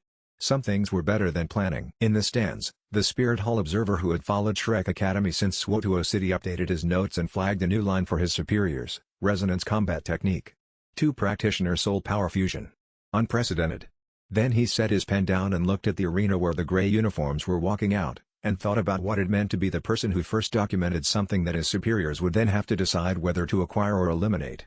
There was no third option he was authorized to consider. He was not sure that would protect him from the consequences of having written the report at all.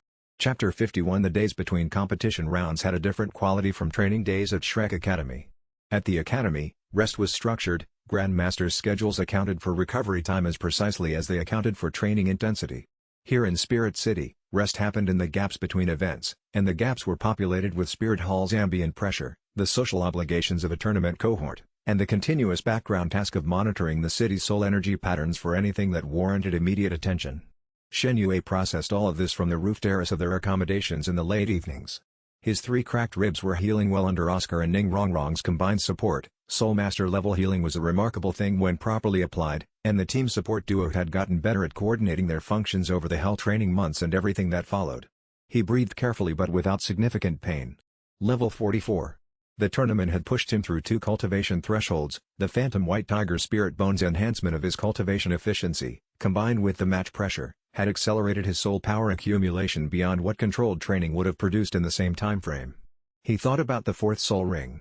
A 4,500-year-old dark silver fox in the Sunset Forest steeper sections, a candidate Grandmaster had identified months ago. An intelligence-type beast whose ring would grant mental enhancement skills that stacked with the Third Eye's existing psychic architecture. He'd been planning the hunt for after the tournament. The cultivation path he was building was not standard. 3 purple rings already, with a 30,000-year skull spirit bone and a 4th ring planned from a mental enhancement-type beast. Grandmaster had coined the term convergence for it, the combination of the White Tiger's physical power and combat aggression with the Third Eye's psychic architecture and growing mental fortification. 2 types that shouldn't coexist in a single martial soul, producing a third thing neither type had a category for. It was the right path. He was more certain of that with each advancement. The cathedral's evening ceremony bells drifted across the city. Bibi Dong's soul energy signature moved through the cathedral's upper levels with the predictable regularity of someone whose cultivation at that level required rigid schedule discipline. He tracked it passively, noting timing and position as routine data. Her interest in him was genuine and specific. He could feel it, the quality of attention that a highly capable person pays when they've identified something that doesn't fit their existing models. He needed to be interesting without being threatening for as long as possible, but in the championship match, he had let the Hell Tiger Phantom manifest in full view of 20,000 observers and the Supreme Pontiff's direct attention. That had moved the timeline. The meeting she was going to request was now a certainty rather than a probability, and it was coming significantly sooner than his original estimate. He sat with that on the roof terrace, in the cool night air of Spirit City, and began building the conversation he intended to have. The fundamental challenge: Bibi Dong was intelligent enough to read through deflection and experienced enough to be familiar with every standard recruitment resistance. He couldn't appear to be managing the conversation. She would recognize management immediately and it would change her assessment of him from interesting potential asset to threatening known deceiver. The only viable approach was genuine honesty calibrated to what was safe to reveal. Which meant deciding, tonight, exactly how honest he was willing to be. He sat with that question until the cathedral's bells marked midnight, and he still wasn't certain of the answer, which was itself a kind of answer, and not a comfortable one. Chapter 52. The championship match was announced: Shrek Academy vs Skylake Academy. Skylake were the tournament's second surprise, a northern academy with no Spirit Hall affiliation and a combat style built around earth element solidity. 7 members whose training emphasized formation defense, absorbing and redirecting opponent force rather than generating their own. They had won every prior match through patience, outlasting opponents who tired themselves against defense that refused to break. "They're going to outlast us," Dai Mubai said during the briefing. It wasn't pessimism. It was accurate battlefield reading.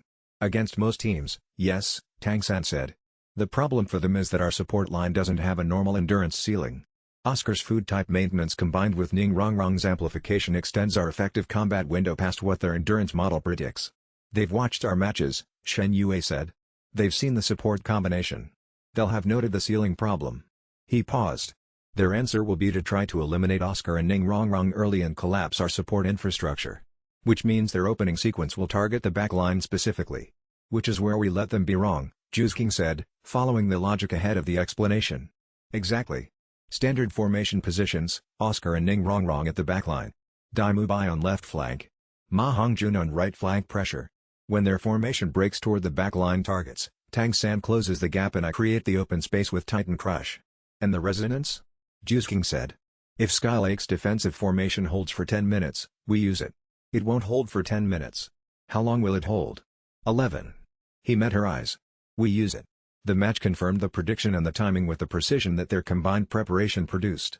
Skylake's defensive formation was genuinely impressive, earth element solidity made physical in the way their 7 members moved as a single mass, absorbing strikes that would have knocked individual practitioners across the arena. Tang San's blue-silver grass, working with Titan Crush's shockwave disruption, created fissures in the formation's coherence that widened with each exchange.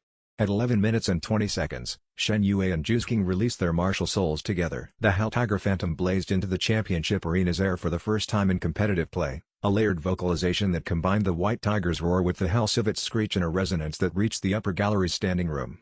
The soul power wave hit Skylake's defensive formation with the quality of a change in weather, total and unavoidable. Their formation held for 6 seconds. Then it shattered. In the aftermath, Skylake's remaining 3 members stood in the rubble of their defensive structure, looked at what had just happened, and yielded individually and collectively without further argument. The match referee called it at 9 minutes, 40 seconds. Shrek Academy, 7 standing. Jusking landed from her championship position 12 meters from Shen Yue and turned to look at him. Their resonance was still settling, the subsiding vibration of shared soul power finding its way back to 2 separate systems. Her expression was the expression of someone who had felt something during the Phantom's manifestation that she was still placing into her understanding. It was larger, she said quietly. The Phantom. The spirit bone changes the resonance architecture, he said. It makes the third eye psychic component available to the combined output rather than just to my individual projection. The Phantom draws on both. That's what you expected? That's what I estimated. He met her eyes. It was larger than I estimated. She was quiet for a moment, in the particular way that meant she was updating something. How large does it become? He didn't know. That was the honest answer. He was building something unprecedented and the upper boundary was genuinely undefined. I don't know yet, he said. In the VIP box, Shen Yue felt BB Dong's soul energy signature shift from analytical observation to something sharper and more immediate. The Hell Tiger Phantom had not been in any previous match performance, anywhere in the tournament's history. It had not been in anyone's previous match performance that Spirit Hall had documented. The change in her attention was the feeling of a door opening in a room that had been carefully closed, and him being placed inside it, and the door locking behind. Chapter 53 Shrek Academy won the Continental Advanced Soul Master Academy Tournament. The announcement was made in the Coliseum's formal ceremony hall, Spirit Hall iconography on every surface. Flender accepted the trophy with the satisfaction of a man who had always known this was possible and had spent years refusing to say so out loud while knowing it completely. Ning Rongrong did not cry for long, and successfully denied having done so at all. Tang San stood with the fulfillment of someone whose internal accounting had been updated favorably but who understood the balance sheet was still running, that this was one entry among many yet to be made. Oscar created something with sausages that he described as a commemorative preparation and which nobody could comfortably identify but which everyone accepted in the spirit intended. Xiaowu hugged Tang San from behind around the shoulders with her full strength, which was considerable. He didn't move. Dai Mubai held his tournament medal and looked at it with the complicated expression of a man who had stood on a left flank for a champion team and felt, for the first time, that the position he occupied was genuinely his. Not a demotion from somewhere better. Not a temporary arrangement pending a permanent one. His. Jusking stood beside Shen Yue in the ceremony's noise and activity, close enough that the warmth from her was a continuous presence. She didn't say anything about the tournament. She had been thinking about something since the championship match, and her thinking silences had a quality he'd learned to read. The Phantom, she said finally. What about it? It was larger than our training sessions produce. More defined. She looked at him. The spirit bone's effect on the resonance. You knew it would amplify. I estimated. Your estimates are rarely estimates. She glanced up at him, not accusatory. It was extraordinary. It was us, he said. Not just the bone. She held his gaze for a moment, then looked back at the ceremony with the expression she wore when something had settled. We have 3 days before Spirit Hall makes formal contact, she said. I'm going to say approximately 3 days, because the timing of their approach depends on when Bibi Dong decides the delay is useful to her. 2 days, King said. 2 days, he agreed. She looked at him with the wind-or-water gaze for a long moment. And when they approach, I'll handle the initial contact. Then bring it to the team. And the meeting with the Supreme Pontiff that follows that. He paused. That meeting is going to happen. The only choice is the conditions under which it happens. You're going alone, she said. It wasn't a question. Yes. She held his gaze with the particular quality she used when she was deciding how much to say. Then, come back with the information you need, and come back whole. She let a beat pass. Those are the 2 conditions. In that order. Both, he said. Not in that order. She held his eyes for another moment. Then she turned away and the ceremony noise closed back in around them, and he stood in it and felt the dual weight of what was coming, the formal contact, the meeting, the conversation with a woman who was building towards something that would shape the next decade of this continent's history, and his decision about whether to tell her the truth about what he was. He didn't have an answer yet. He had 2 days to find one, and the meeting itself would happen whether or not he'd found it.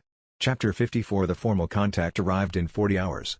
A senior administrator from Spirit Hall's Academic Development Division, a title that existed primarily to provide deniability for conversations that required it, visited the team's accommodations at a civilized hour and presented a formal invitation to a cultivation consultation with Spirit Hall's senior academic personnel.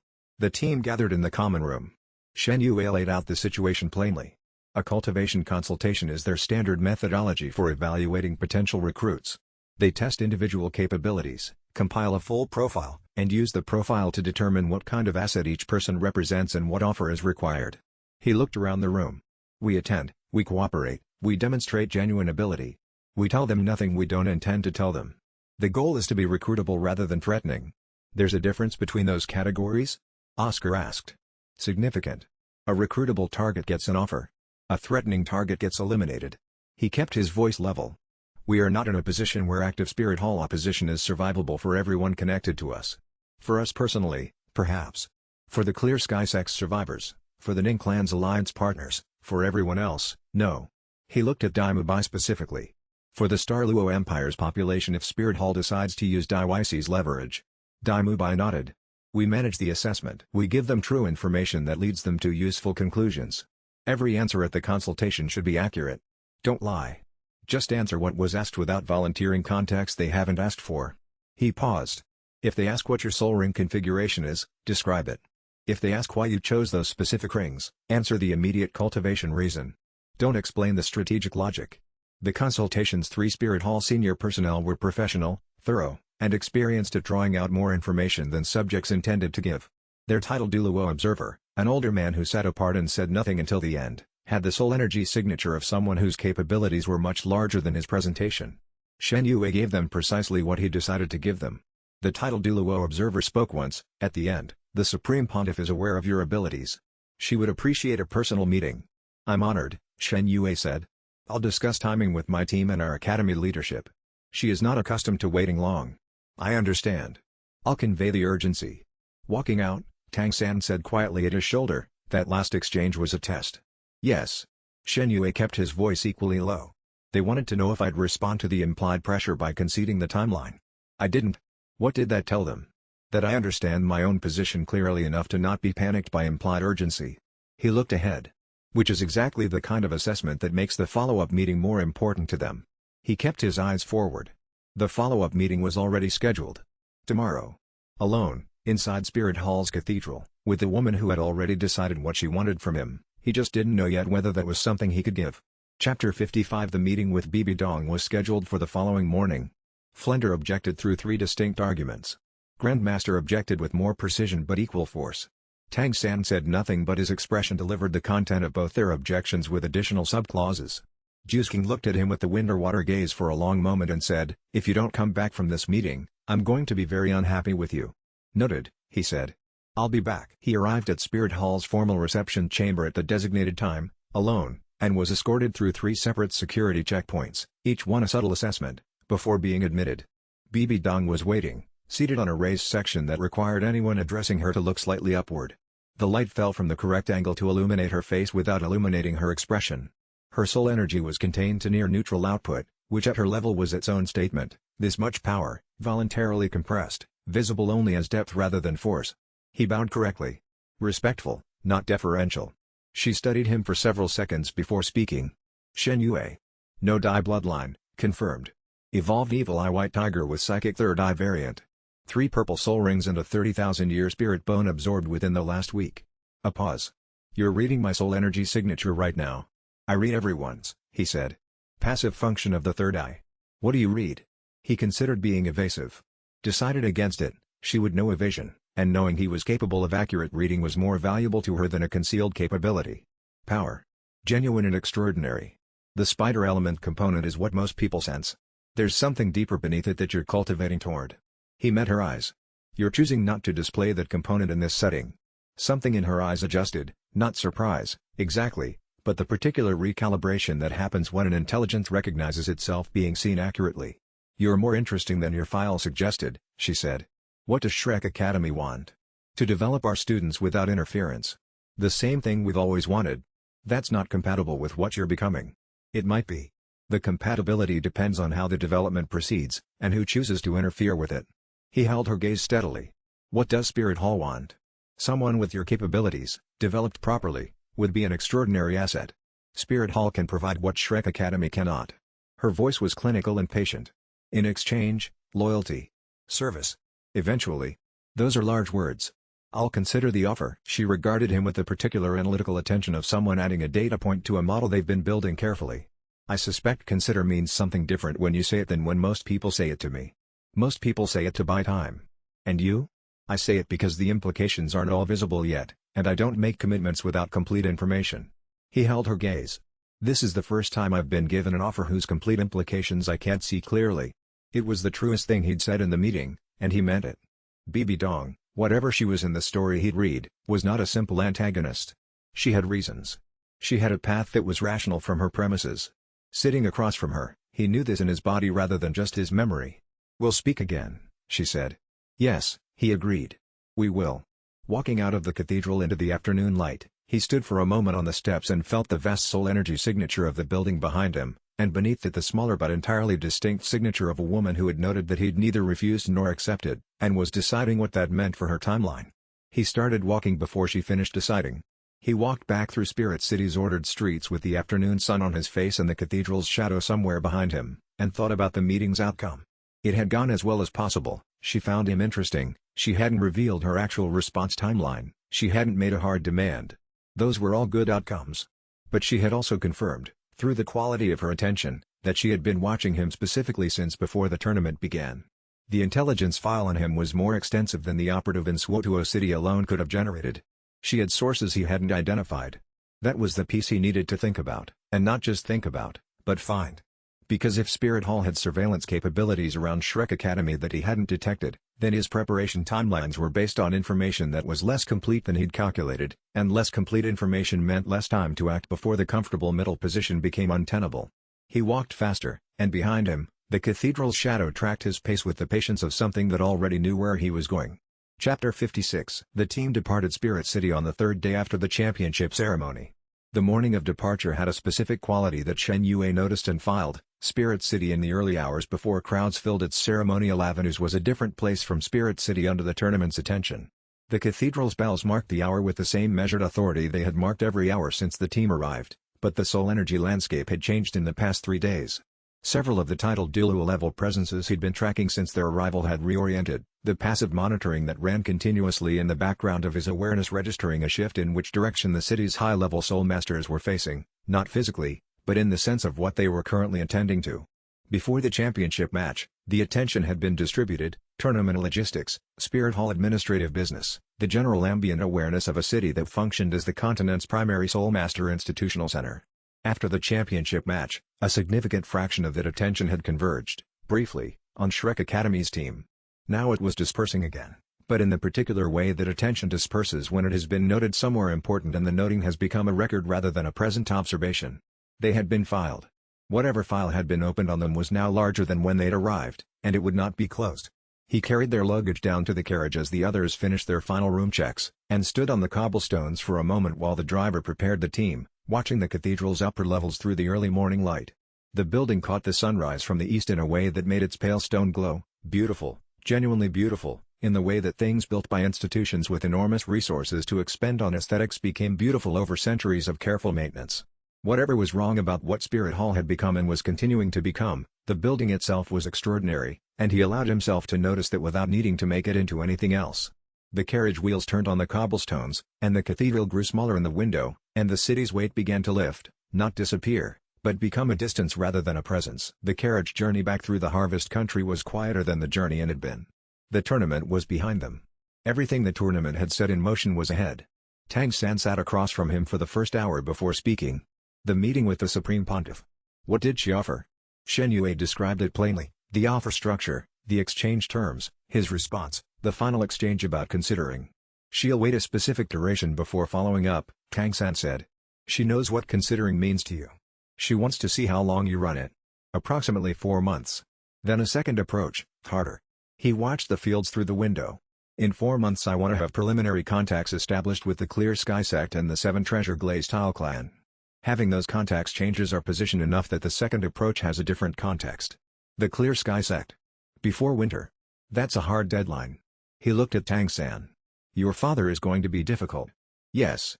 Tang San's expression was honest about the complexity of this. He doesn't trust easily, and his reasons are earned. I know. He doesn't need to trust me.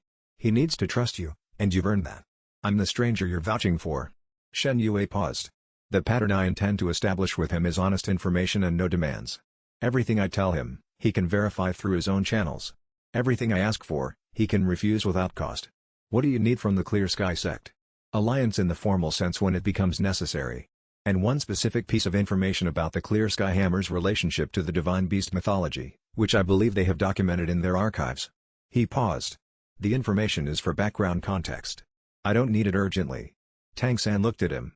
The compass needle held steady. The Divine Beast mythology. The Evil Eye White Tiger's origin history. There are records that predate the Dai family's claim on the martial soul, and I believe the Clear Sky sect's archives include material from that period. You're interested in your own martial soul's history. I'm interested in understanding what I'm developing toward. He held Tang San's gaze. Some things I need to see clearly. Tang San held the gaze for a moment. Then he turned back to the window and watched the harvest fields pass, and Shen Yue could feel him processing everything he'd been told over the past weeks into a new configuration, the spirit bone's location, the advance warning capability, the divine beast mythology inquiry, all of it converging around a central question that Tang San had clearly been circling for months without stating. You said advance warning to Ningfengji, Tang San said. When things are about to happen. Yes. How far in advance? Shen Yue met Tang San's eyes. The compass needle held very still. Far enough, he said. Not always far enough to prevent. Far enough to prepare. Tang San was quiet for a long moment. Then, all right. He turned back to the window. Not the acceptance of an incomplete answer. The deliberate choice to trust within the limits of what he'd been told, which was a different thing and considerably more significant. He would hold the open question alongside the trust he'd given, and when the time came for the full answer, he would be ready to receive it. Shen Yue watched him and felt the weight of that trust clearly, the specific responsibility it placed on him to be exactly as trustworthy as Tang San had decided he was, which was a standard he intended to maintain because the alternative was not something he was willing to contemplate. The accommodation of a truth that was too large to be comfortable but too real to be denied would come. For now, the harvest fields passed, and the carriage moved forward, and ahead of them the road to Shrek Academy held a soul energy signature that didn't belong there, and hadn't been there when they'd left. Chapter 57 Shrek Academy welcomed them back with Grandmaster's new training schedule. It was posted before they'd carried their bags to their rooms. The team stood in the hallway, tournament medals still around several necks, reading the schedule with the expression that tournament champions wear when they discover that being a tournament champion means the next training phase starts immediately. Tomorrow, Oscar said. Tomorrow, Grandmaster confirmed from the doorway. We won the Continental Tournament. There could be a brief, you were excellent at the tournament. The teams you face in the next year will have your tournament footage and 6 months of preparation. Tomorrow's schedule accounts for that. Nobody argued further. This was, Shen Yue thought, deeply correct, and he said so. You're making this worse, Ma Hongjun told him. I'm confirming that the schedule is the right response. That's different from making it worse. He's technically correct, Ning Rongrong said. Which somehow makes it worse. Grandmaster returned to his study, already writing. The training that followed was harder than the tournament preparation in specific ways. Grandmaster had identified gaps in each team member's capability that the tournament matches had revealed, and he addressed them with the directional precision of a theorist who had been waiting for exactly this evidence. Tang San's long-range control had occasional timing gaps. Dai Mubai's flank coverage had a 15-degree blind spot on his upper right.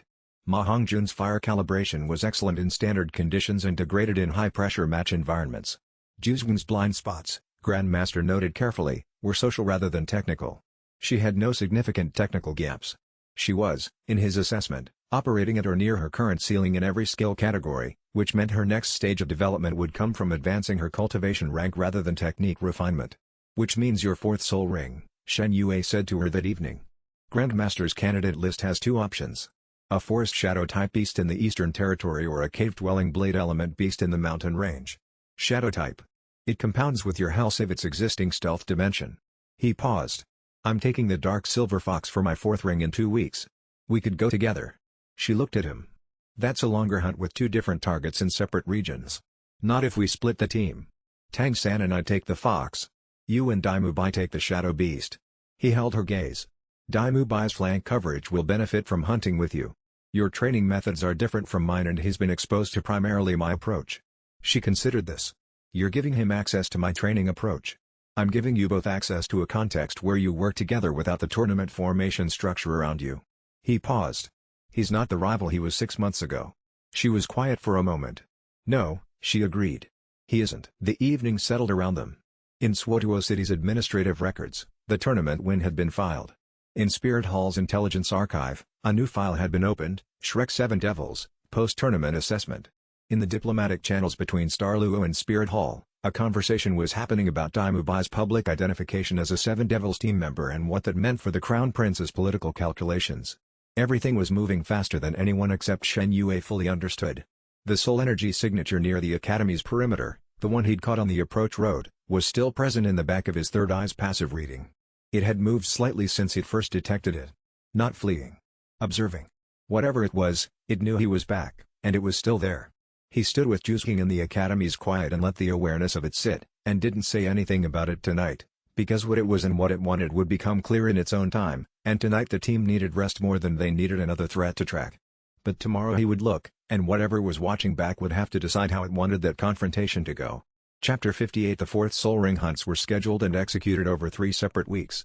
Shen Yue and Tang San entered the Sunset Forest steeper sections in the second week after their return, tracking the dark silver fox's territory markers that Grandmaster had mapped during the HAL training period. The fox was not easy to find. It was an intelligence-type beast that had survived 4,500 years specifically by being difficult to find. Tang San's tracking abilities, combined with Shen Yue's third eye, located it in 2 days. The hunt itself was the most technical combat engagement Shen Yue had experienced so far, not because the fox was physically formidable at its level, but because it was a genuine tactical opponent.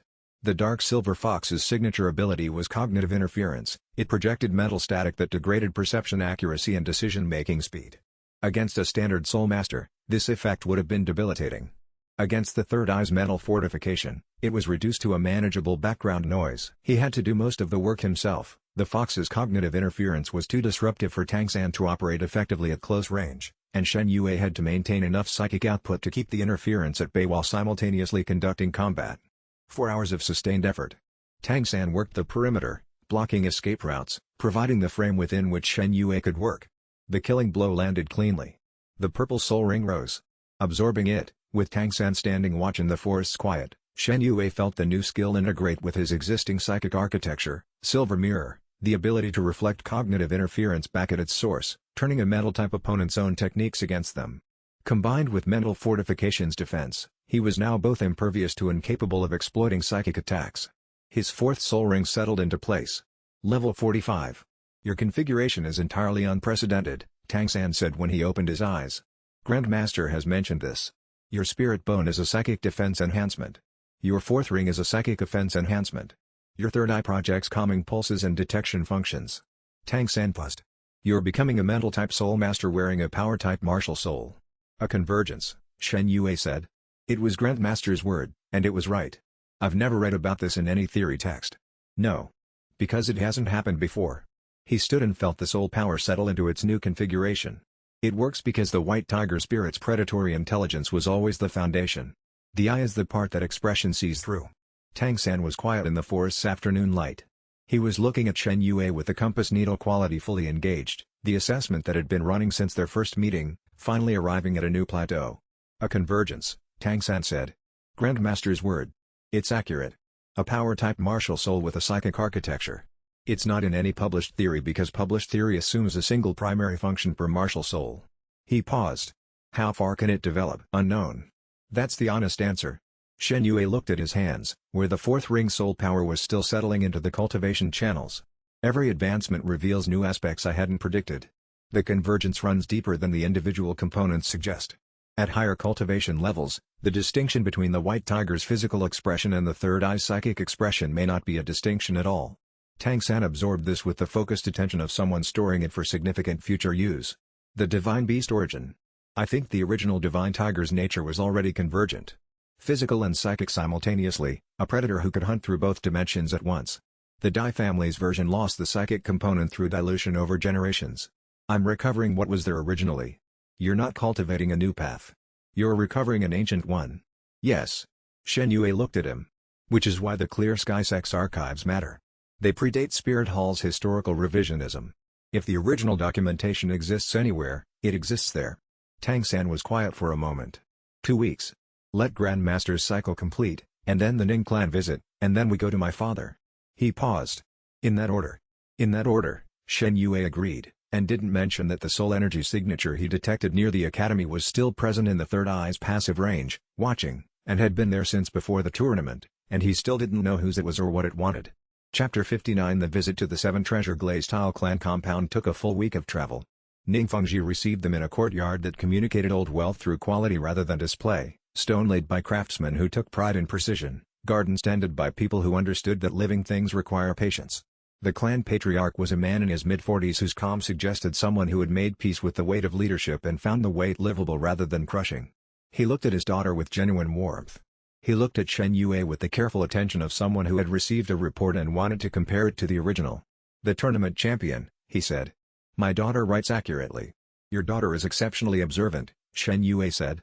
The accuracy is hers. Ning Rongrong, behind him, made no attempt to conceal her expression this time. The conversation that followed lasted 3 hours in Ning Fengji's study, a room that felt like a working scholar's space rather than a patriarch's display. He listened without interrupting. His 3 questions were each precise and demonstrated that he'd understood the structural implications of what he was hearing in a level deeper than the surface information. Shen Yue told him about the soul bone harvesting network, the corrupted soul ring industrial operation, the Spirit Hall intelligence operative in Swotuo City, the formal contact following the tournament, and his meeting with Bibi Dong. He did not tell him about divine ascensions or God realm threats. Those were too far away and too large for the immediate calculus. You want us to refuse Spirit Hall's formal approach, Ning Fengji said at the end. I want you to have accurate information before their delegation arrives with an offer frame to make refusal seem irrational. Shen Yue held his gaze. If you align with Spirit Hall now, you gain resources and short-term security at the cost of independence. If you align with what's forming on the other side, and it is forming, you gain a genuine alliance with a different long-term. You're certain what's forming will survive. I'm certain it's necessary for it to survive. Certainty about the outcome depends on the choices made over the next few years. He paused. Including yours. Ning Fengji was quiet for long enough that the room's ambient sounds filled the space, the garden outside, the distant administrative activity of the compound. Then, my daughter trusts you. This is not a light statement from her. She's earned the right to her own judgment. She has. He looked at Shen Yue for another moment. What do you want from us practically? Intelligence. Communication channels. Formal alliance when the time becomes necessary. He met the patriarch's eyes steadily. I'll tell you when that time arrives before it arrives. You'll know before it arrives. Yes. He paused, and the answer felt like the most honest thing he'd said in this entire visit. That's what the third eye is actually for. Ning Fengji looked at him with an expression that had moved past assessment into something more like recognition, the particular look of someone who had just understood the full dimension of what they were dealing with, and was deciding what that meant for their calculations. My daughter trusts you without reservation, he said. I don't trust without reservation, it's not how I've survived this long. But I'll tell you what I told myself when she first wrote about you from Shrek Academy, that someone who earns Zhurongji's trust without performance or pressure is either genuinely what they appear to be, or so sophisticated that the difference is academic. He held Shen Yue's gaze. I believe you're genuinely what you appear to be. Which makes you the most interesting person I've met in several years. Is that good? It means the alliance I'm considering is real rather than transactional. He stood, signaling the meeting's end. I'll refuse Spirit Hall's delegation when they arrive. On my terms and my timeline, not theirs. I want that distinction clear. Understood. Shen Yue stood. One thing. Yes? The communication crystal. If I contact you urgently, respond within the day. He met Ning Fengji's eyes. If I'm using the urgent channel, the window is narrow. Ning Fengji looked at him for a moment. Then, within the day. He extended his hand. We'll speak again. Yes, Shen Yue said. Before winter is over. He bowed and turned toward the door, and behind him, heard Ning Fengji say to his daughter very quietly, he already knows what winter brings. Ning Rongrong's voice, equally quiet, yes, father. He does. Shen Yue didn't turn around. He walked out into the compound's cold afternoon air and kept moving, because the thing about knowing what winter brought was that knowing it and being ready for it were not the same thing, and the distance between them was precisely what winter would measure. Chapter 60. The team departed the Ning compound with a communication crystal and a handshake agreement. Ning Fengji had used the words preliminary alignment pending formal occasion. He was a careful man with careful language. Those words meant what they were designed to mean. On the return journey, the team was quieter than usual, not with fatigue, but with the particular quality of people who have experienced something significant and are processing it at their own speeds. The Ning Patriarch's hospitality had been genuine. His intelligence had been evident. His preliminary alignment had been meaningful. Tang San, in the carriage's afternoon light, sat across from Shen Yue and closed the book he'd been reading without having read it. The Clear Sky Sect. Before winter. Yes. What do I say to my father? Shen Yue looked at him. Tang San's question was not tactical, he was asking what argument to make, what framing to use. Tell him the truth. Spirit Hall is building toward continental consolidation. The structures that have been protecting themselves through isolation are going to find that isolation becomes a liability at a certain scale. The Clear Sky Sect's strength is extraordinary.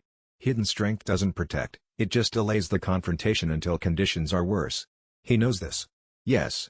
He's known it for a long time. He's been waiting for someone to arrive with the same conclusion and different options. Shen Yue paused.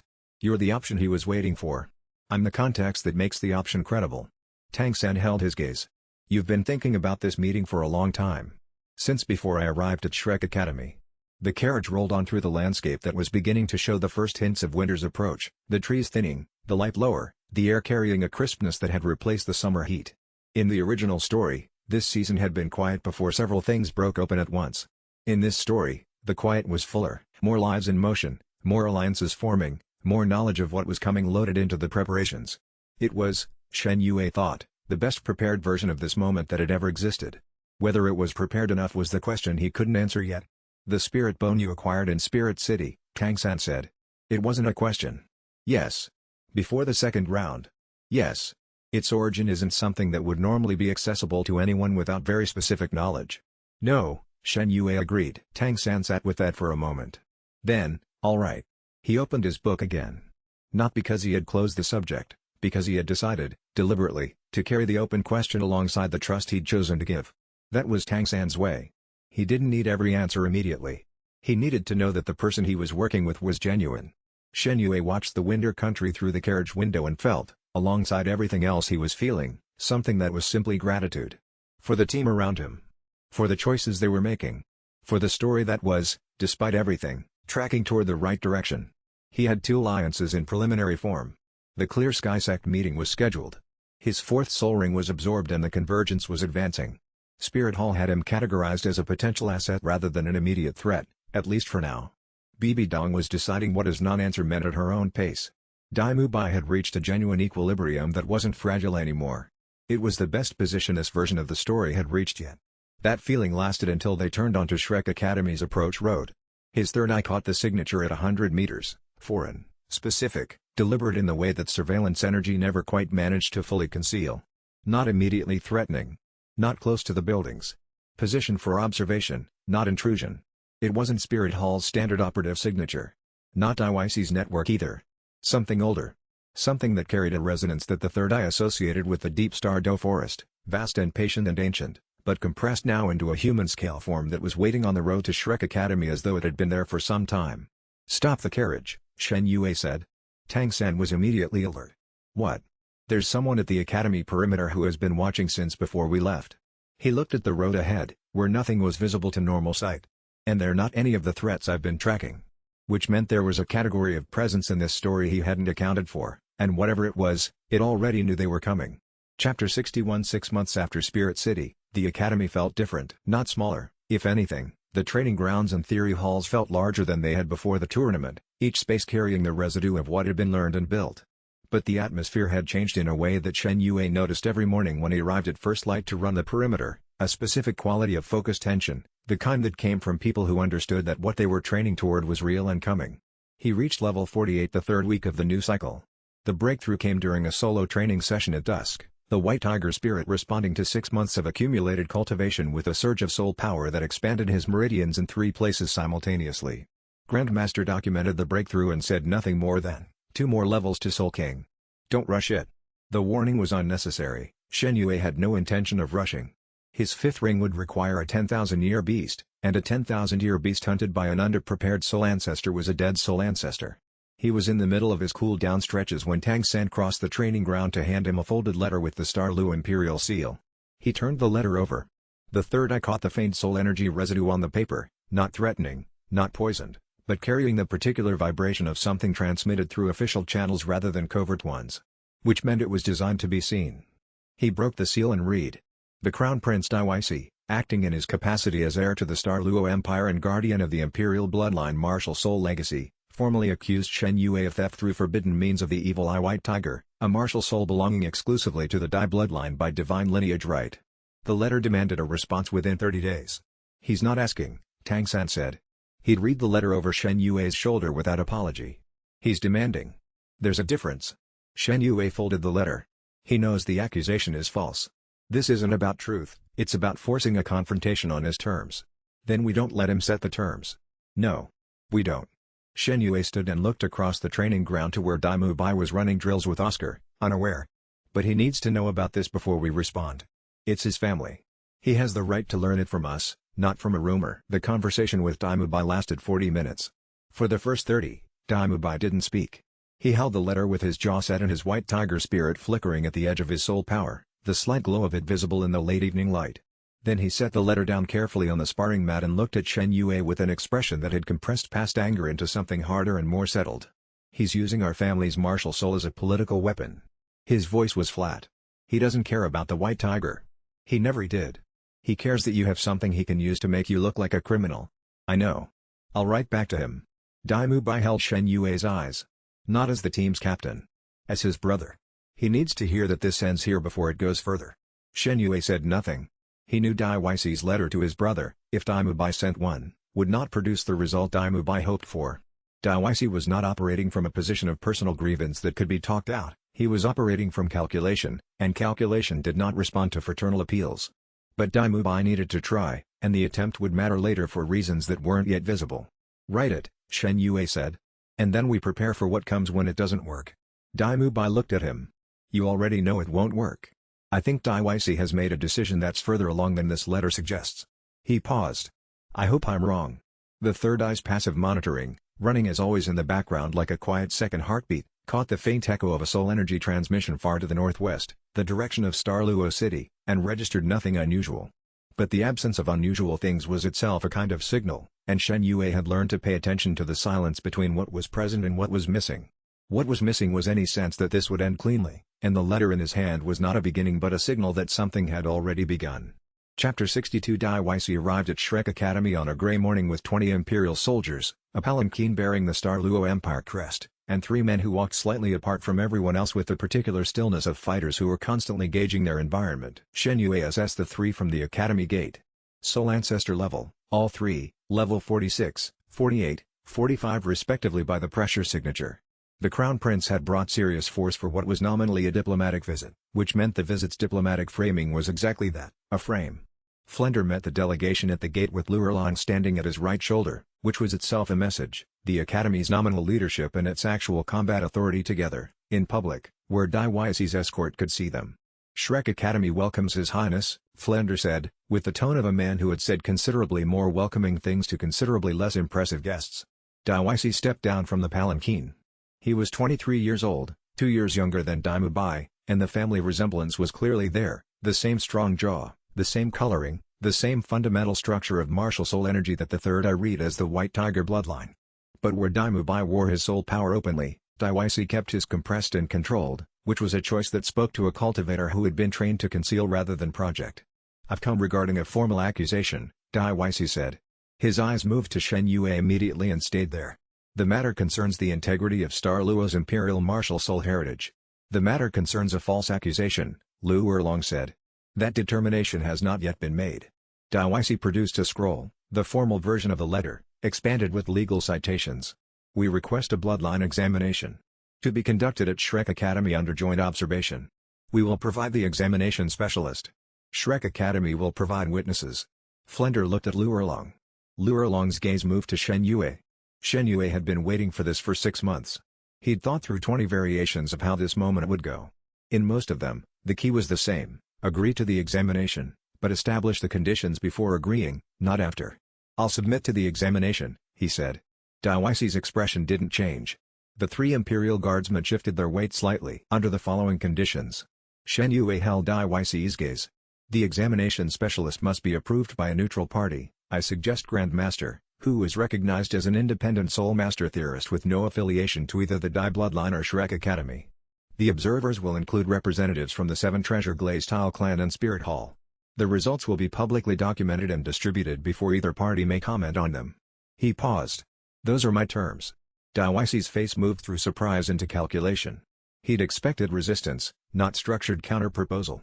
Spirit Hall's inclusion as observers. Spirit Hall is the continent's primary soul master regulatory body. If they observe, the results carry institutional credibility that cannot be challenged by any faction. Shen Yue didn't blink. Including by the Star Luo Empire. The logic was clean and Dai Weishi knew it. Refusing Spirit Hall's inclusion would signal that the Crown Prince didn't want credible results, he wanted controllable ones. Accepting it locked him into a process with genuine neutral oversight. The pause lasted long enough that one of the guardsmen's weight shift became slightly more pronounced. Agreed, Dai Weishi said. It cost him something to say it. The third eye registered the suppressed soul power fluctuation that accompanied the word, the involuntary tell of a person swallowing a response they'd preferred to give. Behind Dai Weishi, one of the palace attendants moved to right, and Dai Mubai, standing at the edge of the delegation sightline exactly where Shen Yue had positioned him, watched his brother agree to terms that would expose the examination's results to everyone on the continent, and said nothing. He would have his own conversation with his brother later. That was already decided. What remained to be seen was which of them would be more surprised by what the examination confirmed, and what Dai Weishi would do next when his strategy crumbled in front of a room full of witnesses. Chapter 63 The bloodline examination required 3 days of preparation and took 40 minutes to complete. Grandmaster designed the methodology, a standard soul resonance test followed by a deep martial soul origin scan, the kind that could trace a martial soul back through its activation lineage and identify whether it shared genetic material with any specific family line. The equipment was borrowed from Spirit Hall's regional branch office, which sent a mid-level operative named Chen Rui to handle the technical components. The Glaze Tile clan's contribution was Ning Fengji himself, who arrived 2 days before the examination and said nothing of consequence to anyone until it was over. Dai Weishi's examination specialist was a woman named Master Huang, a soul master theorist with genuine credentials, which the third eye confirmed by the quality of her soul power signature, clean, practiced, and oriented toward assessment rather than combat. The witnesses assembled in the Academy Central Hall, both factions' representatives, Grandmaster as independent adjudicator, Flender and Lu Erlong as Academy leadership, and the 7 devils in the gallery above, because Shen Yue had asked them to attend and they had come without being asked twice. The examination itself was less dramatic than the preparation. Master Huang ran the resonance scan methodically, White Tiger martial soul signature collected, Star Luo bloodline signature supplied by Dai Weishi himself, comparison matrix assembled and analyzed. The soul energy readings were visible on the assessment crystal throughout, 2 parallel traces that ran alongside each other with the abstract quality of rivers on a map, same geographic region, entirely separate watersheds. When the crystal displayed the final result, the room was quiet. No shared genetic material, Master Huang said, her voice professionally neutral. The subject's evil eye white tiger is an independent evolutionary manifestation. It shares the white tiger type classification with the Dai bloodline variant but has no traceable origin connection to the Dai family line. She looked at the crystal, then at her own notes. The third eye mutation is also independent, it doesn't appear in any documented martial soul lineage I can reference. This is a spontaneous evolutionary variant, not a derivation. Grandmaster said, the conclusion is clear. The accusation is factually unsupported. Ning Fengji said nothing. He didn't need to. His presence as witness carried its own weight. Dai Weishi stood with his hands clasped behind his back and his face composed. The third eye read the soul power under the composure, tight, compressed, the particular quality of someone managing a response that wanted to be something larger. He was not surprised. He had known what the examination would show before it began. His purpose had never been to prove the accusation, it had been to force the examination into existence, to put Shen Yue in the position of having to defend himself, to signal to every watching faction that the Douluo Empire considered this matter live. The results made his accusation crumble publicly. He was losing the battle. But in the brief exchange of glances between Dai Mubai and the Spirit Hall operative Shen Yue, 3 seconds, during the documentation phase, when everyone else was watching Master Huang's pen, the third eye caught something that the rest of the room did not. Dai Mubai leaned slightly toward Shen Yue. Shen Yue's gaze moved fractionally and then moved away. The soul energy signature between them carried a brief pulse, the specific frequency of a message transmitted through close-range compression, used when two people needed to communicate in a room full of observers. The word was too compressed to read. But the transmission itself was a fact. Dai Mubai had already made another arrangement. The examination's result was not the end of his strategy, it was the expected cost of beginning the next phase. Walking out of the examination hall into afternoon light, Ning Fengji fell into step beside Shen Yue with the particular casualness of a man who had been waiting for this moment for at least 2 days. He came expecting to lose, Ning Fengji said quietly. Yes, Shen Yue agreed. Which means losing was part of the plan. Ning Fengji nodded once. You should be careful in the next month, he said. He is no longer running a harassment strategy. I know. Shen Yue looked ahead. He's running an alliance strategy. And the operative he just signaled is going to confirm their next meeting. Ning Fengji looked at him sidelong. Within the day, he said, the agreed signal for the urgent communication channel. He walked away before Shen Yue could respond. The implication was clear, whatever Dai Mubai had just arranged was moving faster than Shen Yue had calculated, and the timeline he'd built his preparation around might already be shorter than the original model had assumed. The question was not whether the alliance would produce a response. The question was what form the response would take, and how long before he would find out the hard way. Chapter 64 Ning Fengji's intelligence network was thorough and it was fast. The report arrived through the communication crystal 2 days after the examination. Shen Yue read it in the pre-dawn hours, alone in the training ground with the early morning cold making each breath visible, the text of it settling into his understanding with the specific weight of confirmation rather than surprise. Dai Mubai had met with Bibi Dong's personal representative within 48 hours of the examination's results. The terms of their arrangement, Douluo Empire military intelligence and access to the eastern trade routes in exchange for Spirit Hall resources, funding, operatives, and a specific service that the intelligence report characterized only as dealing with the Academy problem. The alliance had been formalized. Spirit Hall was now actively resourced for a direct operation against Shrek Academy. He sat with the report in his hands and ran the numbers carefully. The timeline from formal alliance to operational deployment was typically 6 to 8 weeks if Spirit Hall was moving in standard formation. But Bibi Dong had seen him at the tournament. She'd noted the Hell Tiger resonance. She'd met him personally. Whatever deployment she sent would be scaled to what she'd observed, not to what the standard assessment model predicted. 4 weeks. Possibly less.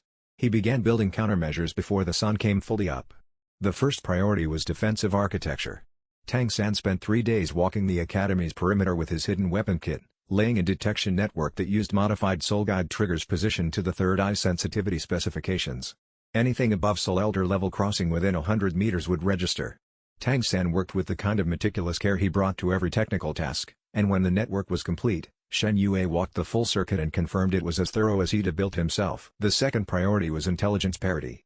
If Spirit Hall knew Shrek Academy's capabilities, Shrek Academy needed to know Spirit Hall's deployment assets in the region. Ning Fengji's network covered the western districts reliably. Shen Yue reached out through the communication crystal to ask specifically about Soul Master registration records for the eastern provinces, not suspicious, given that he was a Soul King candidate and registration was routine, but giving the spy network a legitimate operational pretext for gathering location data on registered high-level Soul Masters in the area. The response came in 3 days. 6 Spirit Hall Soul Masters at Soul Emperor level or above had left the Central Archive District within the past 2 weeks, travel direction unspecified. 2 had last been reported moving northeast. Northeast was the direction of Shrek Academy. The third priority was the team. He briefed them in the training ground in the hour before dawn on the morning after the intelligence came back, all 7 of them, with Flender and Grandmaster standing at the edge of the gathering, listening without commenting. When he finished, there was a silence that lasted exactly long enough to be real. Spirit Hall is coming here, Dai Mubai said. Yes. Because my brother brought them. Your brother made the alliance that gave them the sanction and resources. Shen Yue met his eyes. But Spirit Hall made the decision to deploy. Bibi Dong is not acting under Dai Mui's direction. She's acting under her own agenda, and Dai Mui's vendetta is useful to it. Dai Mubai absorbed this. His jaw was tight but his soul power was controlled, The difference between 5 months ago and now visible in how he held his emotions rather than being held by them. "What do? We prepare a reception," Shen Yue said. "They're coming expecting to find us unprepared. We'll be waiting, and the way we respond will determine what they report back to Bibi Dong about what we are." He looked at each of them in turn. Tang San, who was already calculating. Jusking, who was already ready. Oscar, who was already scared and preparing anyway because that was who he was. Nin Rongrong, who held a kind of calm that had deepened since the tournament. Ma Hongjun, who was more reliable than he'd been 6 months ago and knew it. Dai Mubai, who was choosing trust over instinct. The team that the original story had failed was, 6 months into their second chance, exactly what Shen Yue had hoped they would become. That still might not be enough for what was coming, but it was more than nothing, which was where they had started. Chapter 65. The fifth soul ring hunt required a specific kind of preparation that was different from anything they'd done before. Shen Yue needed a 10,000-year beast. The soul ring it would produce would be black, the color that marked a threshold in cultivation where the distinction between strong and dangerous became academic. A 10,000-year beast was not a challenge to be navigated through tactics alone, it was an apex predator that had survived a century of continuous high-pressure cultivation, its body and spirit shaped by 10,000 years of fighting everything the Stardow Forest had produced. The target Grandmaster identified was a young member of the Titan giant ape species, young by the species' standard, which meant approximately 12,000 years old and slightly less than peak physical development. Compared to the Patriarch, it was the equivalent of a very large, very dangerous adolescent. "The Patriarch is off-limits," Tang San said, looking at Grandmaster's maps. "Xiao Wu's clan has a complex relationship with him. Not this hunt." Grandmaster traced the territorial boundary on the map. "This one ranges independently in the southern sector. Its territory doesn't overlap with the Patriarch's range." He looked up. "It is, however, the strongest individual beast in that sector by a significant margin." The preparation took 5 days. Shen Yue and Tang San scouted the territory pattern first, 3 trips into the southern sector, mapping the ape's movement cycles, feeding locations, and resting patterns. The third eye was useful here. At this range, a 12,000-year beast's soul power signature registered as a sustained pressure that could be detected from 2 kilometers away. Tracking its location required less skill than tracking the gaps, the windows when it moved to predictable spots. Dai Mubai trained alongside Shen Yue during the preparation period in a way that had shifted from the parallel but separate rhythm of the past year into something more genuinely coordinated. They sparred every evening, specifically working on combined attack sequences, what happened when 2 White Tiger variants pressed an opponent from different angles simultaneously. The resonance between them was nothing like the Hell Tiger Phantom that activated with Jusking, it was rougher and more aggressive, 2 similar energies competing as much as combining. But that competition produced something useful, a combined assault that was harder to manage than either fighter alone because the 2 attack patterns pushed in slightly different directions, requiring the target to defend against vectors that didn't share a center. Jusking joined the preparation by running the trapping component. Tang San provided the materials, she laid the physical snares because her Halcivate precision was better suited to placement accuracy in the ape's terrain than any other team member's capability. The trap network was designed not to hold the beast, nothing would hold a 12,000-year Titan giant ape, but to channel its movement during the opening phase of the engagement, before it fully oriented on its opponents. On the 5th day, Tang San looked at the completed preparation schematic and said, "This is as ready as we're going to be." "I know," Shen Yue said. "We could wait. A few more levels, Spirit Hall operatives are moving toward the academy." Shen Yue rolled the schematic. "If I don't have a 5th ring before they arrive, I'm at Soul Ancestor level fighting opponents who are at Soul Emperor. That's a gap I can't bridge with technique alone." He looked at Tang San. "We go tomorrow." Tang San held the silence for a moment. "All right." He checked his hidden weapon pouches with the reflexive thoroughness that came from years of practice. "Tomorrow." Jusking didn't say anything when he briefed her that night.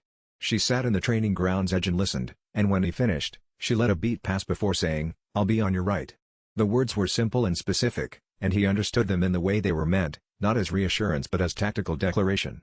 She would hold the position that gave him the clearest angle on the killing blow. He said, "I know." And meant it as both tactical acknowledgement and something larger that didn't need to be said aloud. Tomorrow, then. A 12,000-year beast and the 5th ring and whatever came after, and somewhere northeast, Spirit Hall's deployment was already in motion whether he was ready or not. Chapter 66. The Titan giant tape was exactly as large as the briefings had described, and the briefings had not fully communicated what that size meant in practice. Standing at 60 meters when fully upright, its arms longer than the team was tall, it moved through the southern sector's old-growth trees the way a river moved through a valley, not by choosing a path but by being the path, the landscape accommodating it rather than the reverse. The ground registered its footsteps from 100 meters away. The soul power emanating from its body was not a signature so much as a field condition, the air itself carrying a different quality of pressure within its range. Shen Yue had known all of this. Standing in the shadow of it as the engagement began, the knowing and the experiencing occupied separate rooms in his understanding. Tang San's blue-silver grass network activated first, 12 anchored lines deployed across a 40-meter arc, designed not to restrain but to create directional resistance that would slow the ape's initial pivot and give the team half a second to reposition. Half a second mattered at this scale. The ape's response to the restraint lines was to tear them. All 12, in one motion, with the casual force of something that had been tearing obstacles for a very long time. But the half-second was real, and the team used it.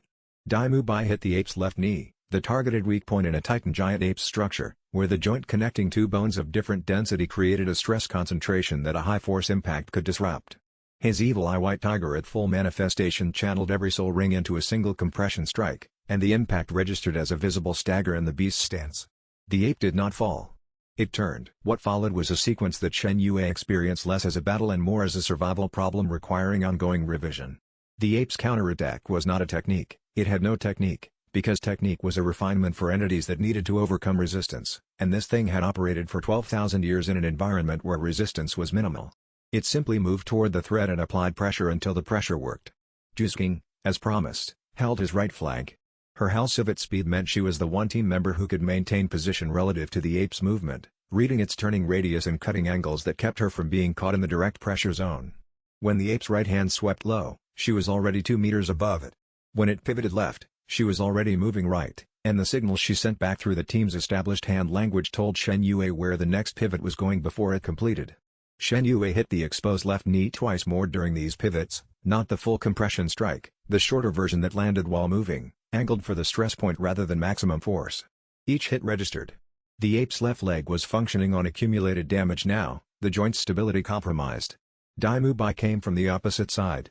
The coordination between them had been built in 5 days of sparring, and in the field it resolved differently than in practice, not cleaner, but more instinctive. When Dai Mubai pressed the ape's right side, Shen Yue was already accelerating toward the left, the two assault vectors creating a defensive dilemma that the beast managed through simple physical supremacy for 3 exchanges. On the 4th exchange, Jusging's flaw sight identified the window. The moment after the left leg compensation created a lateral weight shift, exposing the left flank's midsection for 300 milliseconds. She signaled. Shen Yue and Dai Mubai both hit it at once. The white tiger soul power from 2 sources, pressing from slightly different angles, delivered a combined impact that the compromised left leg stance couldn't absorb. The ape went down. It did not stay down, it was a 12,000-year beast and its resilience was real, but in the moment it was fighting to rise, Shen Yue was already in position. He landed the killing blow with his 3rd soul skill active, Iron Tiger shell cancelled and every unit of soul power redirected to a single focus strike at the flaw sight's marked critical point. The silence that followed the beast's fall lasted several seconds before anyone moved. Tang San sat down in the forest floor's dense undergrowth. Ma Hongjun was making a sound that was either a laugh or something adjacent to one. Dai Mubai stood with both hands braced on his knees, breathing hard, his white tiger spirit slowly settling. Shen Yue stood at the center of it and let the soul ring form, a black ring, the second, for a power that was going to change what was possible and what was coming for it in equal measure.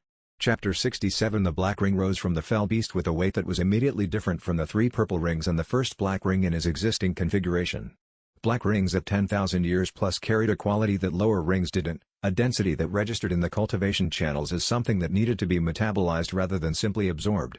The soul power influx was enormous, and the skill it conferred arrived not as a sudden clarity but as a gradual unfolding over the 40 minutes of absorption time, a domain-type ability, broad range, crushing, calibrated to the Titan giant ape's physical supremacy translated through his own white tiger spirit's particular architecture. Titan Sovereign Aura. At full activation, it projected a zone of gravitational and soul energy compression in a 20-meter radius, not a solid barrier, not a wall, but a pervasive weight that slowed movement, disrupted technique timing, and reduced the effective soul power output of every entity within the zone except Shen Yue himself. Against multiple opponents, it was a force multiplier for whoever held the center. Against a single opponent at Soul Emperor level or below, it was a decisive advantage. Against a titled Douluo, it would be a significant factor. He reached level 50 as the 5th ring completed its integration, the Soul King threshold crossing in a surge of expanded capacity that Grandmaster documented from 30 meters away with an expression that Shen Yue had learned to read as professional reverence. 5 rings, Grandmaster said. 3 purple, 2 black. He looked at the assessment crystal showing the configuration. At Soul Ancestor to Soul King Transition. I've been studying martial soul development for 40 years. He set down the crystal and looked at Shen Yue directly. I've never documented this configuration at this level. It works, Dai Mubai said, from the ground where he was still sitting. That's not in question. Grandmaster looked up. What I'm saying is that the theoretical framework for what he's developing doesn't exist yet. This configuration implies a convergent path, physical and psychic simultaneously developing toward a unified expression. He held his pen still. At Soul Emperor, if the pattern holds, what does the sixth ring do? He spread his hands open, the white tiger's claws visible at the fingertips as the full soul manifestation settled into the new configuration, the third eye between them pulsing with a richer frequency than it had before the breakthrough. I think it becomes harder to separate them, he said. Physical and psychic. I think the distinction narrows. Grandmaster made a note without speaking. Tang San sat beside Shen Yue as the team began moving back through the forest toward the academy. 5 rings, he said quietly. Soul King at 15. 15.5, Shen Yue said. Still, he agreed. The accomplishment was real. He let himself feel it clearly for exactly the length of time it deserved before setting it aside and returning his attention to what it meant practically. Soul King level. Titan Sovereign Aura. A defensive and offensive capability that hadn't existed in his kit 12 hours ago. The Spirit Hall operatives moving toward the academy were potentially within range of a 4-week window. He still needed to be there before them, and more ready than they expected.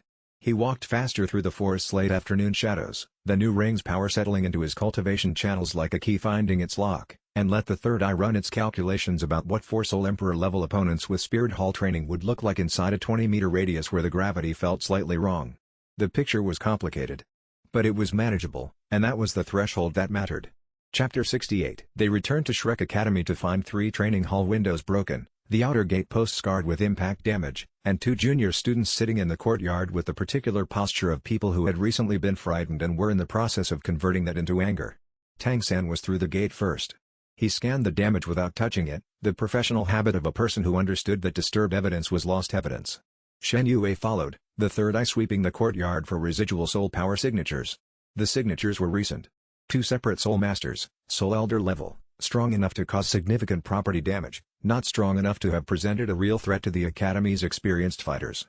But the Academy's experienced fighters were Flender, Luerlong, and Grandmaster, who had not been in residence when this happened because they had been at a regional soul master conference in the provincial capital. Which meant whoever sent these 2 had known the Academy's senior personnel schedule. The message carved into the inner gate wall was 3 characters, White Tiger, Star Luo. Dai Mubai read it from 3 paces away and was quiet for a long moment. Then he said, "My brother did this." "Not directly," Tang San said. "The message is his." Dai Mubai's voice was level in the way that things are level when they are being forcibly kept that way. "He's sending a signal, the academy can be touched, and I should consider what it costs to keep associating with Shen Yue." Shen Yue was already moving through the courtyard, assessing damage, checking that the junior students were uninjured, reading the trajectory signatures left in the gate post's impact marks. 2 attackers, entering from the eastern wall, departing the same way. Neither had made any attempt to engage the academy's students or permanent residents beyond the intimidation purpose. This had been a targeted property action with a specific audience. "He's pressuring you," Shen Yue said without turning around. "And he's pressuring the academy through you. I know. He expects you to feel responsible for bringing this to your teammates. He expects that guilt to isolate you." Dai Mubai said nothing. Shen Yue turned. "You're not responsible for your brother's choices. But what you do next will tell him whether this strategy is working." He held Dai Mubai's eyes. "What do you want to do?" Dai Mubai absorbed that without speaking. Behind him, Oscar and Ma Hongjun had arrived and were looking at the message, their expressions carrying different versions of the same anger. Ning Rongrong was crouching to check on the junior students, her glazed tile clan insignia catching the late sun. Juzwing stood at the perimeter, methodically scanning the entry points for evidence of how the intruders had passed Tang San's detection network. "They bypassed Tang San's sensor network," Dai Mubai said. "Through the eastern wall section Tang San hasn't had time to reinforce yet." Shen Yue had already noted this. "We fixed that today." Dai Mubai met his eyes. "You want a plan, not blind retaliation. Your brother expects retaliation.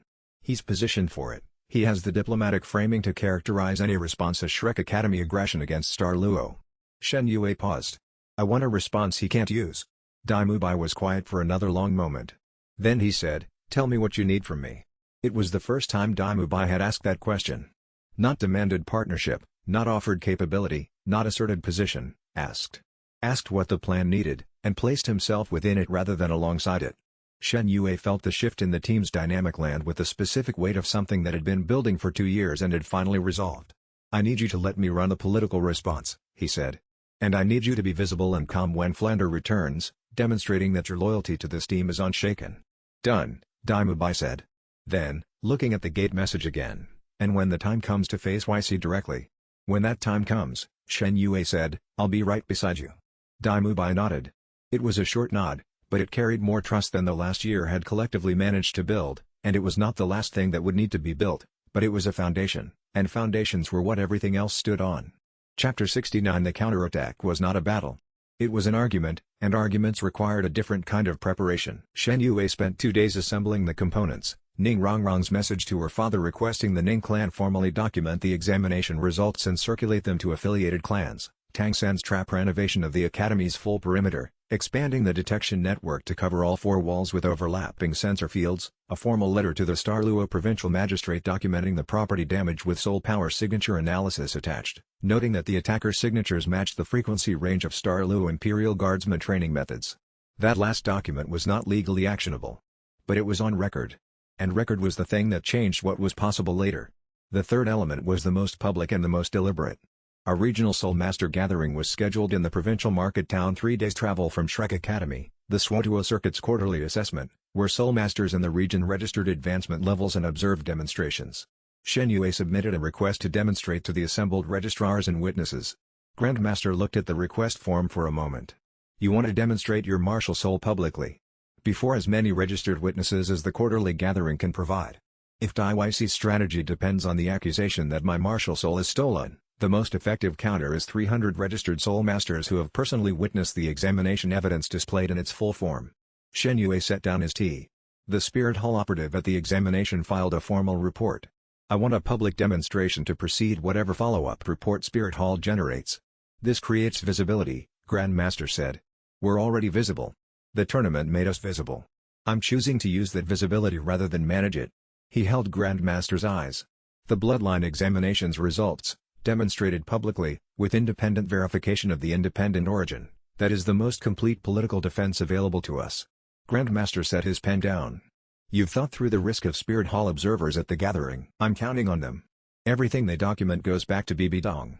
I want her to see exactly what I demonstrated, in exactly the conditions I chose, before she finalizes whatever deployment is coming." He paused.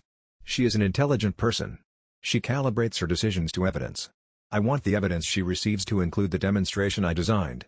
The gathering drew 412 registered soul masters and observers. Shen Yue stood in the demonstration circle with his 5 rings visible and his soul manifestation at 3/4 activation, enough to display the full configuration without the Titan Sovereign Aura, which he was not ready to reveal yet. The independent origin was confirmed by 3 independent examiners. The demonstration's results were formally registered and copied. The political tide shifted 3 days later when the Swotuo Circuit's registered reports circulated. 12 affiliated clans that had maintained diplomatic neutrality regarding the Dai YC accusation formally aligned with Shrek Academy's position. In Douluo City, the Crown Prince received the report and did not respond publicly. His response, when it came, would not be public. That was what the third eye told Shen Yue when the passive monitoring registered, faint and distant, the specific frequency of a soul energy transmission moving from Douluo northeast, toward Spirit Hall's regional headquarters. He was not surprised. But the timeline was shorter now than it had been 3 days ago. The demonstration had accomplished what it was designed to accomplish. The political record was solid. The 12 clan alignments were real and documented. Bibi Dong's intelligence file on Shrek Academy now contained a public demonstration of his 5-ring configuration, which meant her deployment planning was based on accurate information, which was, paradoxically, what Shen Yue wanted. A Bibi Dong working from accurate information was more predictable than a Bibi Dong working from partial intelligence and filling the gaps with assumptions that might be harder to account for. But accurate information cut both ways. She knew what he'd shown. She also now knew what he hadn't shown, and the absence of the Titan Sovereign Aura in the demonstration was a gap she would note and file for assessment. A strategist of her quality would not assume the absence meant the capability didn't exist. She would assume the capability was real and that he'd chosen not to reveal it, and she would plan for that possibility. Which meant the deployment she was organizing was not optimized against the demonstration he'd given. It was optimized against the demonstration he hadn't. Chapter 70 The Ju clan's enforcers arrived without announcement on a cold Tuesday morning. Ju's King was in the training ground running her Hell Civet acceleration patterns when the 2 men appeared at the academy gate and announced, in the formal register of clan official business, that they represented the Zhu clan's elder council and required Zhu Rongji to accompany them to address a matter of family obligation. Shen Yue was on the second-floor observation deck. He'd felt the two soul power signatures approach 20 minutes ago, Soul King level, both of them, which was significantly above what clan enforcement duties typically required. The soul power signatures were also configured for restraint application, which was the specific training orientation of enforcers rather than negotiators. They had not come to negotiate. He arrived at the gate before Zhu King had finished reading the clan elder's written summons. She stood with the paper held carefully level in both hands, not crumpling it, not tearing it, her expression carrying the specific quality of someone who had long since processed the emotional weight of something and arrived at the practical weight on the other side of it. "The betrothal agreement," she said without looking up. "Yes," said the taller of the two enforcers. "The Elder Council requires your compliance. The Dai clan has withdrawn their claim, but a new arrangement has been negotiated." The Dai clan withdrew their claim, Zhu King said, because Dai Mubai withdrew it. He made that choice. The clan didn't unmake it. The Elder Council's authority supersedes. The Elder Councilor arranged a contract with a clan that no longer wants it. The contract is void by the other party's action. She lowered the paper. "I did not ask to be here today. I'm asking you to go back and tell the Elder Council that I am in the middle of training for an advanced certification and that any conversation about my future can wait until that training is complete, at which point I'll initiate contact at my own convenience." The shorter enforcer's hand moved to a soul ring activation position. Shen Yue stepped forward into the space between them before the activation completed. He did not activate anything. He simply stood in that space at Soul King level with the Titan Sovereign aura available in his cultivation channels and the full 5-ring configuration visible to any soul master paying attention. The pressure of it was not projected, he held it in, contained, the way a flame is contained in a lantern. The shorter enforcer looked at him. "Read what he was." "This matter is between Zhu Rongji and her clan," the taller enforcer said carefully. "And between Zhu Rongji and me," Shen Yue said. "Which makes it between you and me as well." He held their positions without aggression, without display, with the simple fact of what he was placed clearly in their range. "She's told you her position. I've told you mine. What would you like to do with that information?" There was a pause of approximately 15 seconds. Shen Yue counted them. The two enforcers withdrew without further discussion. They moved with the controlled care of people who had made a tactical decision and were executing it calmly. Zhu King watched them go without speaking. "Then, they'll come back." "Yes." Shen Yue moved to stand beside her. "With a different approach.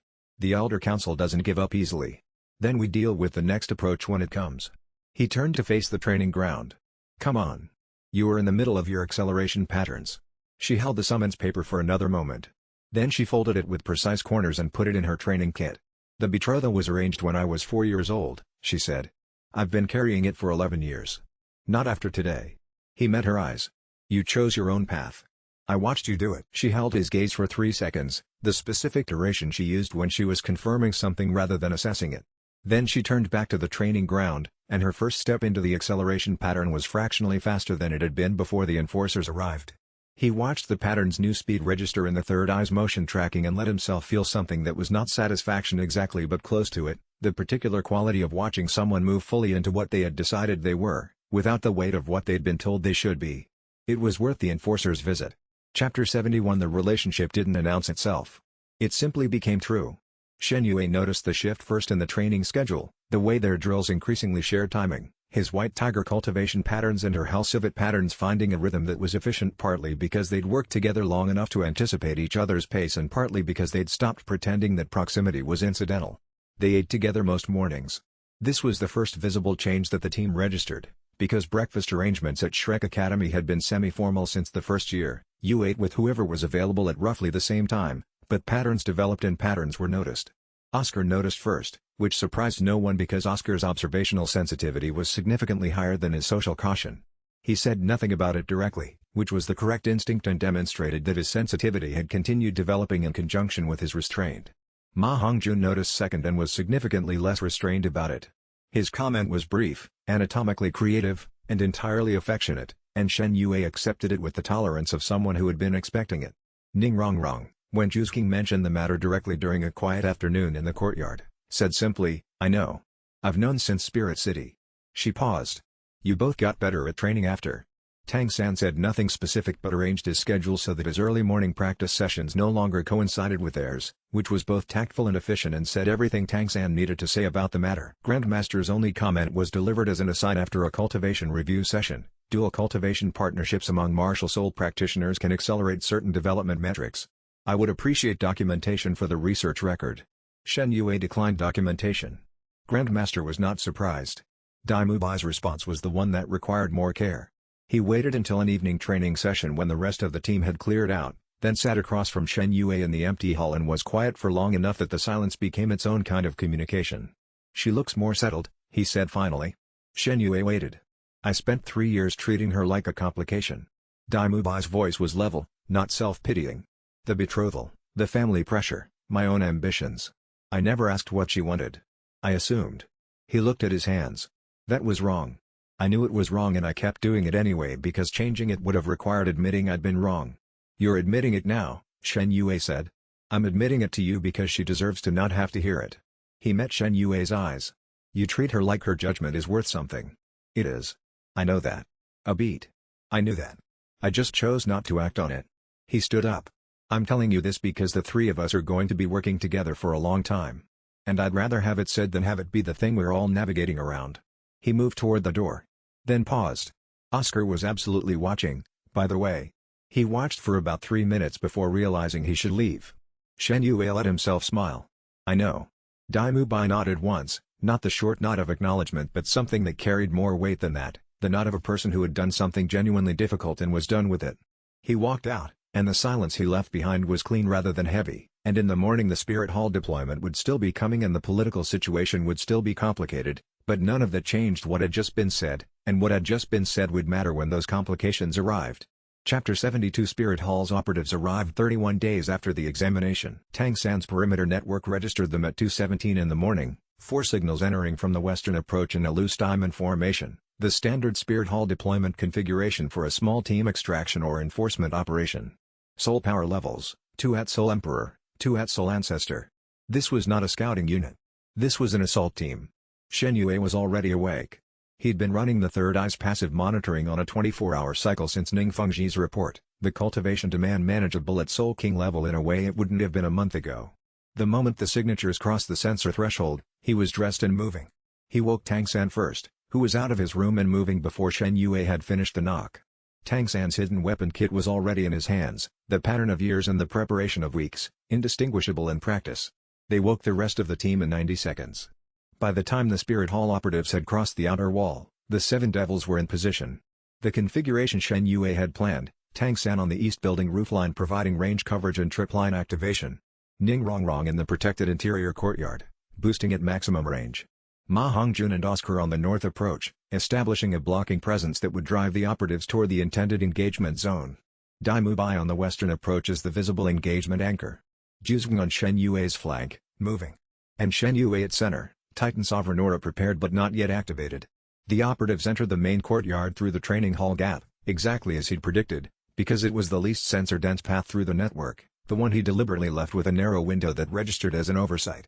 They moved with the competence of experienced practitioners, no wasted motion, communication through hand signals, threat assessment conducted while moving. The lead Soul Emperor was the one who spoke. Shen Yue. Soul King, White Tiger variant. Spirit Hall extends an invitation to join our academic program. He was professional about it, not threatening, not aggressive, maintaining the frame of official recruitment while the team's formation made the actual character of the visit unambiguous. We understand the offer may require some persuasion. Shen Yue activated Titan Sovereign Aura. The 20-meter radius of crushing soul energy pressure deployed outward from his center like a stone dropped into still water, visible as a slight distortion in the air for anyone with Soul Master sensitivity, but primarily perceptible as a sudden increase in weight and resistance that affected every Soul Master within the zone. Movement slowed. Soul skill activation timing lengthened. The 2 Soul Ancestor level operatives registered the shift immediately and recalibrated, the 2 Soul Emperors registered it and recalibrated faster. Fast enough to adjust. Not fast enough to eliminate the disadvantage. Tang San's trip lines activated along 3 perimeter points simultaneously. The battle was immediate, close, and loud. The 2 Soul Ancestors were occupied by Ma Hongjun and Dai Mubai within the first 30 seconds, contained rather than defeated, their movement patterns disrupted by the aura's compression and Dai Mubai's combined White Tiger pressure. Oscar's sausage constructs, specifically the sausage 2-line formation he developed for group combat, provided recovery boosts that kept Dai Mubai in the engagement past the point where his soul power would normally have required withdrawal. The 2 Soul Emperors were the genuine threat. One was a control type with a Vinet martial soul that deployed restraining constructs rapidly and precisely. Within the aura, the constructs formed slower than standard, but slower wasn't absent. Shen Yue took 2 vine restraints across his left arm in the first exchange before Tang San's range attack disrupted the Vinet's anchor point. Juzwen was already through the disrupted anchor, her halcivate form moving at angles that the Soul Emperor's attention processing struggled to track while also managing the aura's interference. Shen Yue hit the second Soul Emperor, a power type with a bear variant, with Iron Tiger Shell absorbing the first exchange and the third Eye's Flaw Sight identifying the target point during the second, and the third strike landed where it needed to land. The fight lasted 11 minutes. When it ended, 2 operatives were incapacitated, one was retreating toward the outer wall, and one, the lead Soul Emperor, was standing with Tang San's blue-silver grasp binding his arms and Shen Yue at 2 meters with the aura still running. "Report back," Shen Yue said. "Tell the Supreme Pontiff what you found here." The Soul Emperor looked at him. Assessed. "You prepared for this?" "Yes." "She anticipated you might." "Then we both have accurate models of each other." He held the Soul Emperor's gaze. "I would not recommend a second deployment at this scale." The binding released. The Soul Emperor walked out through the gate Shen Yue had left open. Dai Mubai lowered his soul manifestation with a controlled exhale. 2 of the incapacitated operatives were already beginning to stir. Tang San was already documenting the restraint locations and Ning Rongrong's boost coverage had just ended, leaving a quiet that was more like aftermath than peace. "They'll come back stronger," Dai Mubai said. "Yes," Shen Yue said. "Title Douluo level." He looked at the gate. "That's why we're leaving, and we need to be gone before they get here, or everything we've built at this location becomes a liability instead of an asset." Chapter 73 During the Spirit Hall battle, the moment had come. Shen Yue had seen it in the Third Eye's passive monitoring during the engagement's peak, the moment when the Vine-restrained Soul Emperor had locked both of Dai Mubai's arms simultaneously and the bear type had been pressing the right flank. The formation was at risk of collapsing. The defensive structure Shen Yue had designed required Dai Mubai's anchor position held. And Dai Mubai had done something Shen Yue had never seen him do before. The dark energy that lived at the edge of his white tiger cultivation, the corruption residue that Shen Yue's psychic cleansing had reduced but not eliminated, the thing Dai Mubai had been managing rather than using for the past 8 months, activated. Not as a loss of control. As a deliberate choice. The dark soul power surge was brief and focused. It blew through the vine restraint bindings and struck the restraint-type Soul Emperor with the resonance effect that the cleaner cultivation variants couldn't have produced, something that interfaced with the Soul Emperor's own soul power channels and disrupted the Vine Net's anchor points from within. 2 of the 4 Spirit Hall operatives dropped their active skills simultaneously. Then Dai Mubai went down. The energy expenditure from channeling the dark power was catastrophic at his current cultivation level. His legs gave out. His soul manifestation collapsed. Shen Yue was already moving across the courtyard when Dai Mubai hit the stone floor, and the third eye was already running the damage assessment before he'd reached the position. Cultivation channel disruption. Soul power backlash. The same channels that had been painstakingly cleared over months of psychic treatment, now stressed to the point of microfracture. He reached Dai Mubai and placed both hands on the contact points he knew, the meridian pathways at the shoulder and the base of the cultivation channels, and pushed the third eye's psychic calming function as deep as it would go at current capacity. Not healing, he didn't have the ability to heal cultivation damage. But stabilizing. Holding the disrupted channels in a managed state while Dai Mubai's own recovery function kicked in. Dai Mubai's eyes were open. He was awake, conscious, looking up at him with an expression that was equal parts exhaustion and something that had the texture of dark satisfaction. "You reckless," Shen Yue started. "Idiot?" Dai Mubai's voice was rough but present. The grin he produced through blood at the corner of his mouth cost him visibly and he produced it anyway. "I know. You used it deliberately." Shen Yue kept the psychic stabilization running, feeling the damaged channels begin to settle under the managed pressure. "You've been training to control it. I've been watching you manage it for 8 months. I paid attention."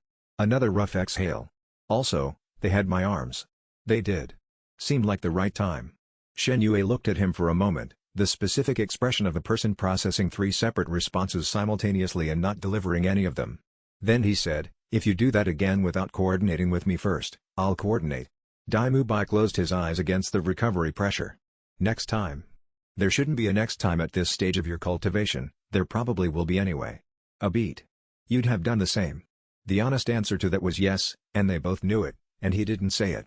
He kept the stabilization running until the channels settled into a stable disrupted state rather than an unstable one, and in the courtyard's aftermath quiet, with the incapacitated operatives stirring and Tang San moving efficiently through the documentation sequence, Shen Yue looked at the person he'd spent a year building into a teammate rather than a rival and felt the weight of what that had cost and what it had produced. The cost was not finished yet.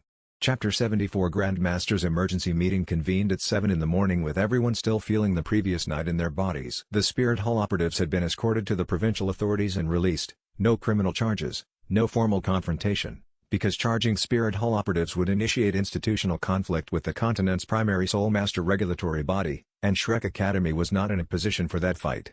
The documentation Tang San had produced would be useful later, and Ningfengji's network had already received a full report.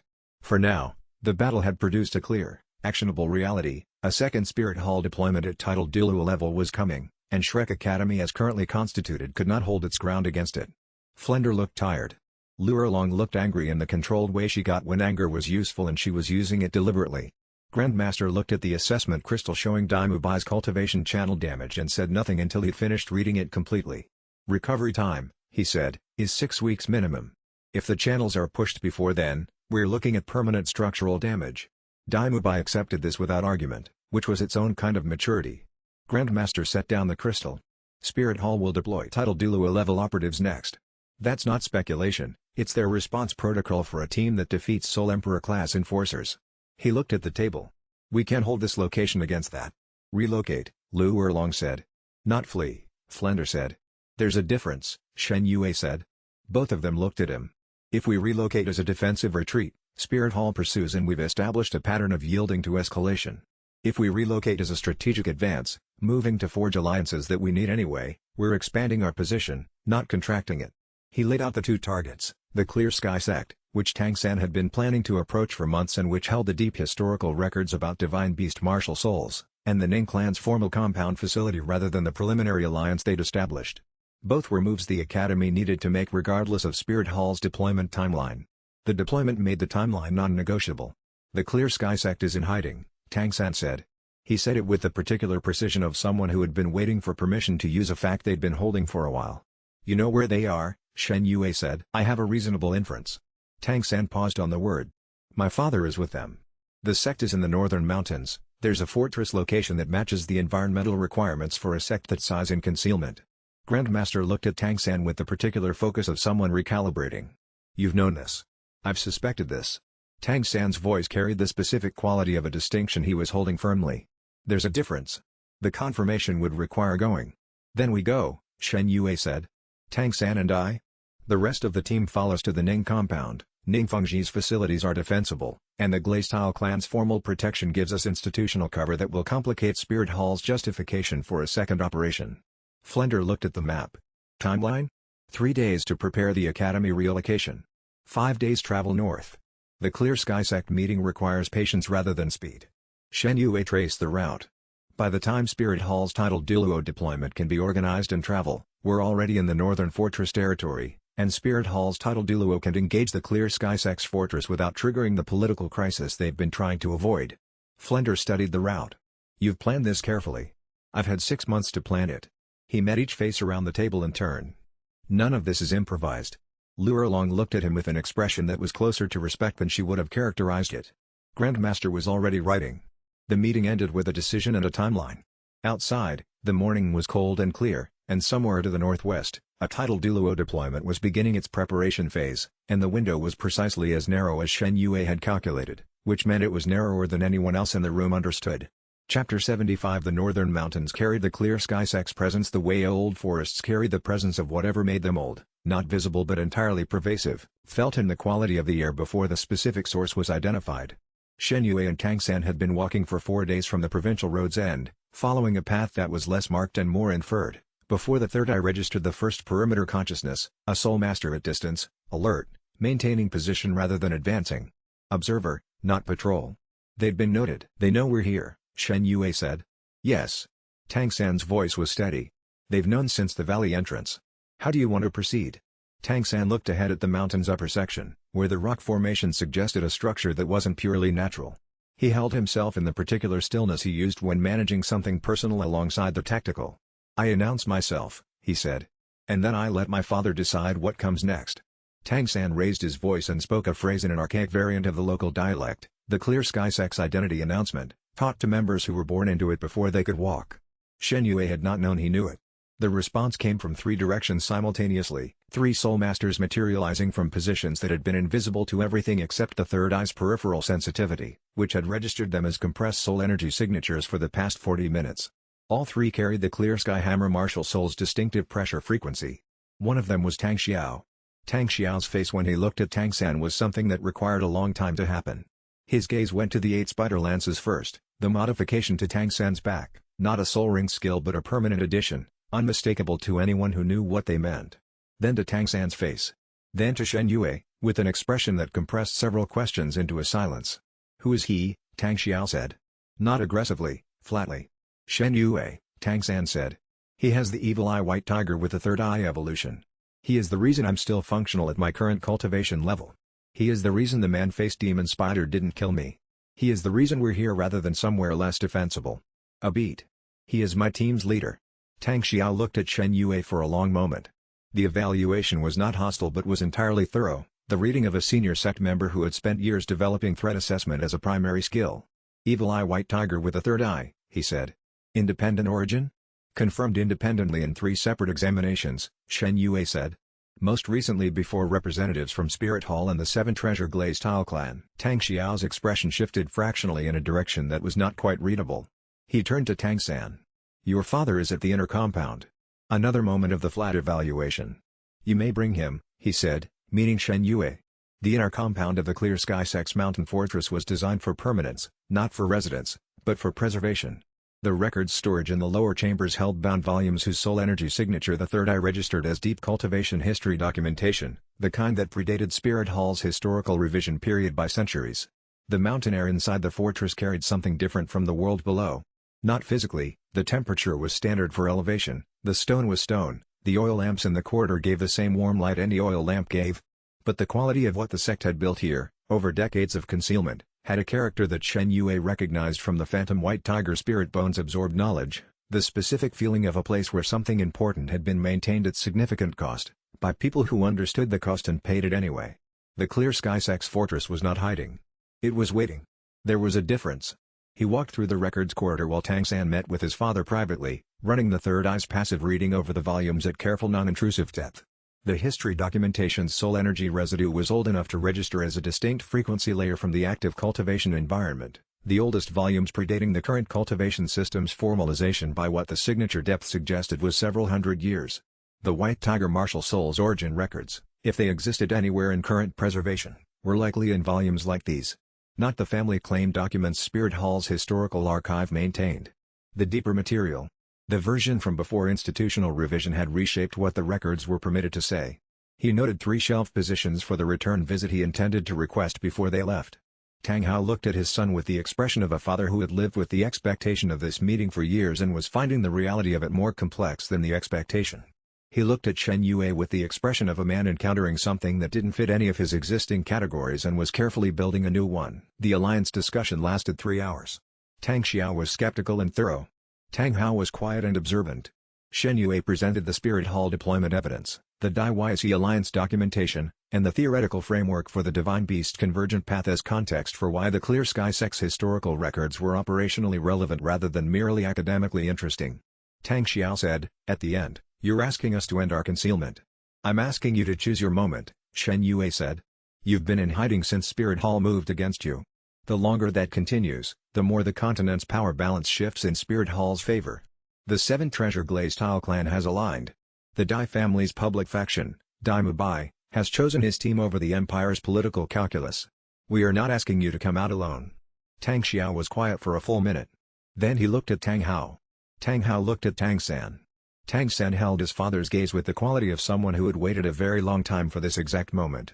Tang Xiao said, "Secret alliance. No public disclosure until we choose the timing." "Agreed," Shen Yue said. It was not a victory. It was the first weight placed on one side of a scale that would need many more before the balance tipped. But it was real, and it was held, and when he walked back through the mountain fortress's outer corridors with Tang San beside him, the third eye registered the sect's perimeter consciousness relaxing, not fully, not unconditionally, but slightly. That was enough for now, but the tidal Douluo deployment was still moving, and enough for now had a finite duration that was already shorter than the journey back would take. Chapter 76 The Shadow Broker's next contact came to Dai Mubai's training crystal during the second week of their stay at the Ning compound. Dai Mubai didn't read the message first this time. He brought the crystal directly to Shen Yue with the straightforward motion of a person who had made his decision and was executing it. "Another offer," he said. "Same source. But this time it's not just power enhancement, it's information. They claim to know something about my mother's death." Shen Yue held the crystal carefully and let the third eye read the energy signature embedded in the message's soul power carrier. The signature was compressed, layered, and intentionally obfuscated, but obfuscation at a level he hadn't encountered before implied a practitioner who understood that standard compression could be read by someone with psychic-type sensitivity, and had added additional masking specifically designed to defeat that. Which meant the shadow broker either knew about the third eye or had encountered a psychic-type soul master recently. "They want you to respond," Shen Yue said. "Yes." Dai Mubai's voice was controlled. "I'm not going to." He held Dai Mubai's gaze without speaking. "I thought about it," Dai Mubai said. "For about 20 minutes last night. What they might know about my mother. Whether it's real or a manipulation. A beat. Then I stopped thinking about it, because the answer to that question doesn't change what using this crystal would cost." "No," Shen Yue agreed. "So here's what I'm proposing instead." Dai Mubai met his eyes. "You use me as bait. I respond through the crystal in a way that keeps the conversation open. You track the soul energy signature during the exchange. We find out where this thing operates from." Shen Yue studied him for a moment. "That means actively engaging with the entity that has been feeding you corrupted power. It means controlling the engagement rather than waiting for them to define it." Dai Mubai held his gaze. "You've said that every time. I'm saying it now." It was the first time they truly worked together on a plan rather than Shen Yue building the plan and Dai Mubai executing within it. The distinction was real and Shen Yue noted it. He had been watching Dai Mubai's development for close to a year now, from the team captain who had responded to displacement with pride and controlled anger, to the practitioner who had used his own corruption deliberately in combat rather than having it use him, to this moment, a person who had received bait designed to exploit his grief and responded by offering to be the bait himself, on his own terms, for a purpose larger than the grief. The change was not complete, nothing worth noting was ever complete, but it had direction, and direction was what mattered in cultivation and in character equally. Shen Yue thought about the version of this team he had read about in a story from another world. The team that had failed, scattered, its members sacrificed for a narrative that treated their suffering as acceptable backdrop. He thought about how much of what was different between that version and this one came down to whether the people involved had been given enough respect to become who they were capable of being, instead of being managed into the shapes the story required. That was the thing about treating people like their judgment was worth something. It was worth something.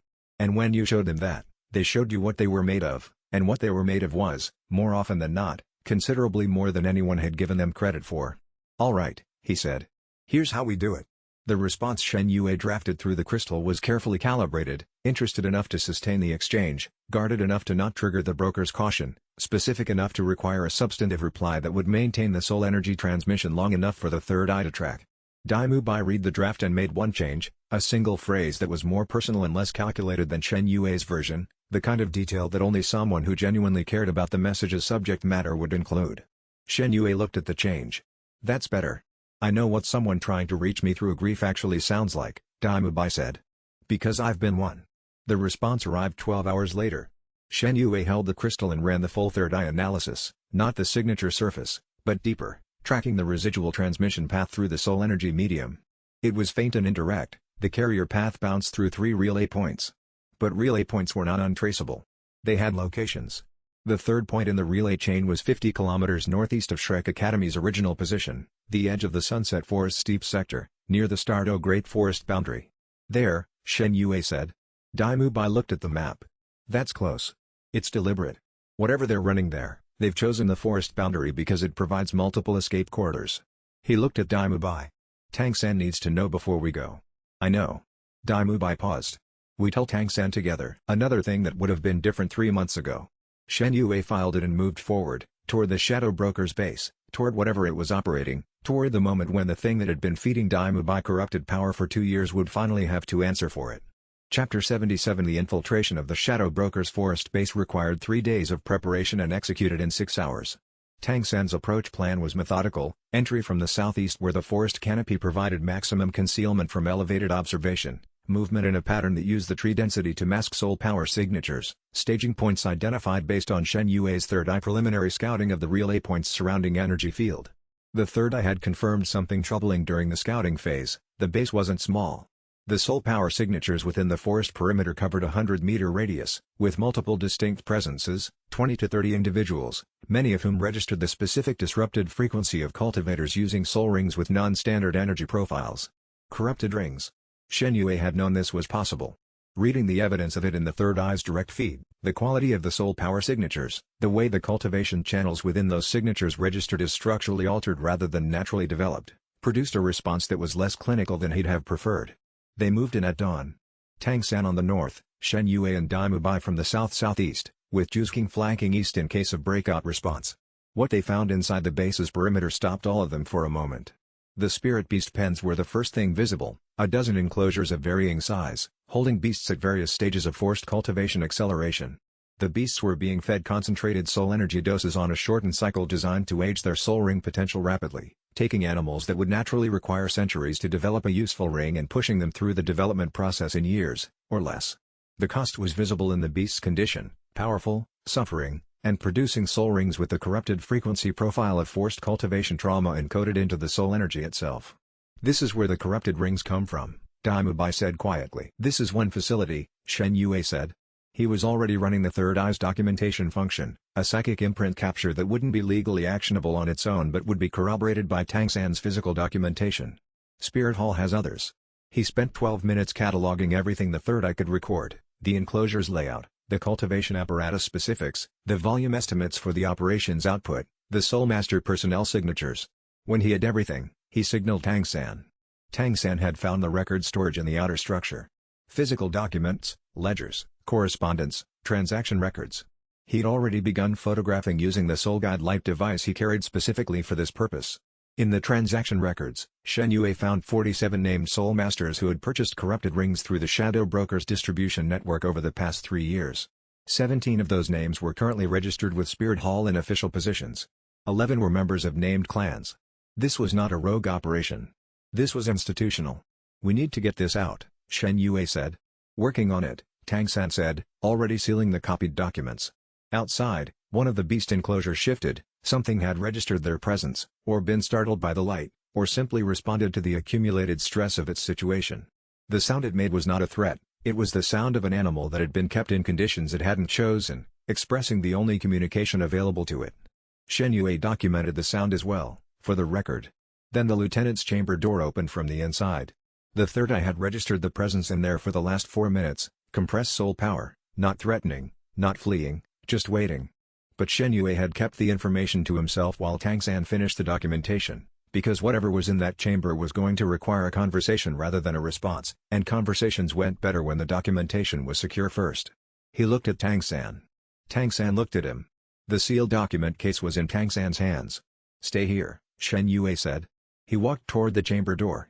Behind him, Tang San remained exactly where he was, which was the correct response and the one Shen Yue had expected. The chamber inside was lit by a single lamp.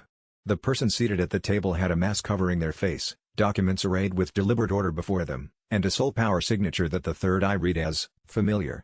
Not identifiable, but familiar in the specific way that made the third eye classify it as encountered before, not logged, requires comparison. He stepped inside and closed the door.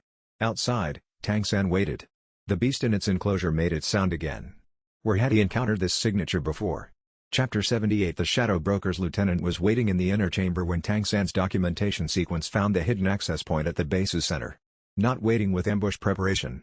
Waiting in the way a person waits when they've decided they're not fleeing and need you to understand that decision. Seated at a table, a single lamp lit, with the particular quality of someone who has made a choice they know is costly and has made it anyway. The mask was the kind that covered the full face, not for concealment from strangers but for concealment from the soul power scan, a layered dampening construct that would have been invisible to most perception-type soul masters. To the third eye, it registered as a specific presence with a specific damage pattern underneath. You found the relay, the lieutenant said. The voice was mid-register, controlled, and carrying the specific register of a person who was used to speaking in confined spaces. We followed it, Shen Yue said. I wondered if you could. The lieutenant's hands rested on the table, soul ring activations visible on both hands, the ring's frequencies carrying the corrupted profile that the third eye now recognized from weeks of exposure to the documentation. I've been one of them, the voice said, meaning the corrupted ring practitioners outside. For 2 years. The parasite martial soul, Tang San said quietly. He was reading the soul power signature with his own perception capability. You've been using corrupted rings to accelerate its development. At the cost of the parasite's nature. The lieutenant's eyes met his. At higher levels, the host and the parasite begin to merge. The Soul Master's consciousness and the parasite's consumption imperative. I have perhaps 6 months of full cognitive independence remaining at current development rate. Dai Mubai said, "You knew this when you started." "I was told the merger was manageable." "I was told incorrectly." A pause. "The shadow broker doesn't disclose full costs before the transaction." Shen Yue looked at the lieutenant's soul power signature, the specific way the parasite martial soul's energy threaded through the cultivation channels alongside the host's natural frequency, the two systems beginning to overlap in ways that natural cultivation would never produce. Can it be reversed? The parasite integration? At this stage, partially. The lieutenant's hands moved fractionally. Not by me alone. Not by anyone here. "Why are you still here?" Dai Mubai asked. "Because the shadow broker is still using this base. Because leaving means losing the location." A pause. "Because someone needs to document what they're running here, and I have better documentation access than any outside investigator." Shen Yue looked at the table. The lieutenant had documents laid out, organized, annotated, waiting. Not the same records Tang San had found in the outer chamber. More extensive. Including correspondence that named the connection to Spirit Hall's institutional structure directly. The lieutenant had been building a case. The fight, when it came, was the shadow broker's emergency response, 3 practitioners activating through the base's alarm system, all carrying corrupted ring profiles that made them unpredictably powerful and badly unstable. Shen Yue activated Titan Sovereign Aura at full capacity. In the compressed zone, the corrupted ring practitioners' power surges were slowed and disrupted. The instability that made them dangerous also made them vulnerable to sustained resistance that they couldn't manage under pressure. The fight was 8 minutes and thoroughly unpleasant. When it ended, Dai Mubai stood with his own cultivation channels stressed again and his hands shaking, looking at what he could have been, what the shadow broker had been building toward making him, his face past horror and into something more durable and final. "Is this what they had planned for me?" he asked. Shen Yue said, "This is what you chose not to become." Dai Mubai looked at the dormant practitioners for a long time. Then he turned away, and did not look back. Chapter 79. The shadow broker escaped through the base's prepared exit corridor, a tunnel that the Third Eye's perimeter scan had identified during the infiltration but that Shen Yue had made the calculated decision to leave unblocked in order to allow the interior operation to proceed fully before triggering the broker's emergency response. The escape was anticipated. The soul energy signature was locked. Shen Yue stood at the tunnel exit in the forest's early morning and let the Third Eye's tracking capability run the full signature imprint against his memory of every soul master he'd encountered, assessed, and documented over the past 2 years. The broker's signature was not in any of those records, which meant either an extremely effective concealment practice or an entirely separate operational identity. But signatures were not erased by concealment. They were masked. And the mask had a frequency too. He had what he needed. The lieutenant's documents went to Tang San for physical preservation. Shen Yue spent the carriage journey to the Ning compound composing the summary report, not a full account, but the specific details that would be maximally effective when distributed through Ning Fengji's clan network, the facility's purpose, the 47 names, the Spirit Hall institutional connection evidence, the scale estimate for the full operation. Concise, factual, and designed to require a response from every major clan that received it. Ning Fengji read the summary that evening. He was quiet for a long time after finishing it, in the particular quiet of someone for whom bad news is bad news regardless of how well they've anticipated it. 17 Spirit Hall officials, he said. Named in the transaction records. Shen Yue paused. They'll deny it initially. But the documentation source is a lieutenant who was inside the operation for 2 years. The denial will require explaining that person's detailed knowledge of all 17 transactions. Spirit Hall will move to discredit the lieutenant. Before they can, the records need to be distributed widely enough that discrediting the source doesn't eliminate the records. Shen Yue held Ning Fengji's gaze. How fast can your network distribute to all major clans simultaneously? Ning Fengji looked at him. 3 days. Then we have 3 days before Spirit Hall's next move makes the distribution harder to complete. He paused. I'd recommend starting tonight. Ning Fengji looked at the documents for another moment. Then he called for his senior network coordinator. The distribution began that night. By the end of the second day, 14 major clans had received the report. By the end of the third day, the political landscape had shifted in a way that would take Spirit Hall weeks to assess and months to partially correct. In Spirit Hall's cathedral, somewhere in Spirit City, Bibi Dong received the report at some point during those 3 days. The Third Eye couldn't read her response at this distance. But Shen Yue thought about the quality of her attention at the tournament, the annotation-level precision of how she processed information, and thought that whatever she decided next would be calibrated rather than reactive, because that was what she was. Which meant the calibrated response was coming. And the shadow broker, signature locked and fleeing south, was heading toward Spirit Hall territory at a speed that suggested the broker knew exactly where to go for protection. The pieces were in motion. What came next would not be one piece's action but the full board's response, and the board was now larger than it had been 3 weeks ago. The lieutenant was recovering in one of the Ning compound's guest rooms. Shen Yue had spent an hour with the compound's healer working through the parasite integration damage, not a cure, but a stabilization, the same principle as the work he'd done with Dai Mubai's corruption. The healer had asked no questions and the lieutenant had answered only what was asked. That discipline was its own kind of communication. The cultivation damage from 2 years of corrupted ring use was extensive. The timeline for meaningful recovery, even with the best available intervention, was months. But the 6-month cognitive independence window the lieutenant had estimated was, the healer thought, probably slightly more conservative than the actual situation warranted. Which meant there was time, not comfortable time, not certain time, but time that could be used. Shen Yue sat in the Ning compound's courtyard in the late afternoon and thought about that. The lieutenant's documentation was genuine. The evidence was solid. The distribution was moving. And somewhere south, the shadow broker's signature was moving through forest and plain toward Spirit Hall, carrying whatever information had been gathered at that base about Shrek Academy's activities, which was a non-trivial amount, and which Bibi Dong would receive within the week. The clock that had always been running was running faster now.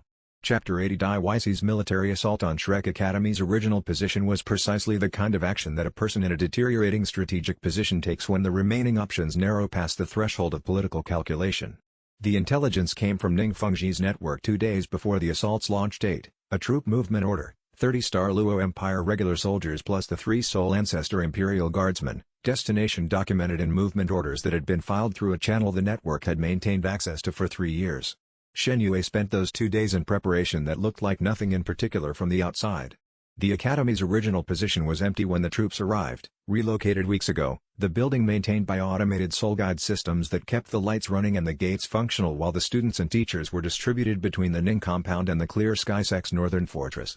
Tang San's perimeter detection network remained active, transmitting through a relay crystal to the monitoring station Shen Yue had set up at the Ning compound's communication room. When the assault force breached the academy gate and found no one there, the specific quality of their confusion was visible in the formation's response pattern, a disciplined force encountering an unexpected condition and maintaining formation while the officers assessed, which was professional but which also produced a 3-minute window. In that window, the reinforcements arrived. The Clear Sky Sect contingent came from the north, Tang Xiao and 4 sect members, a public appearance that violated their concealment commitment only technically, since they arrived at night and their identification was not necessary for the tactical outcome. But they were there, and they held the northeast position, and their Clear Sky Hammer cultivation pressure alone changed the force assessment mathematics for Dai Weissi's guardsmen significantly. The 7 Treasure Glaze Tile clan's contribution was 3 Soul Emperor-level defensive practitioners who had traveled with Ning Fengji's personal escort. They held the south approach. Not aggressively, they simply stood there with full soul manifestation, and the 30 regular Star Luo soldiers looked at them and made the calculation that 30 regular soldiers make when they're looking at 3 Soul Emperor-level practitioners holding a fixed position. The calculation went in favor of not advancing. Shen Yue and Dai Mubai met the Imperial Guardsmen in the Academy courtyard. The 3 guardsmen had their soul rings active. They had not reached the same calculation the soldiers had. The battle was brief, specific, and decisive.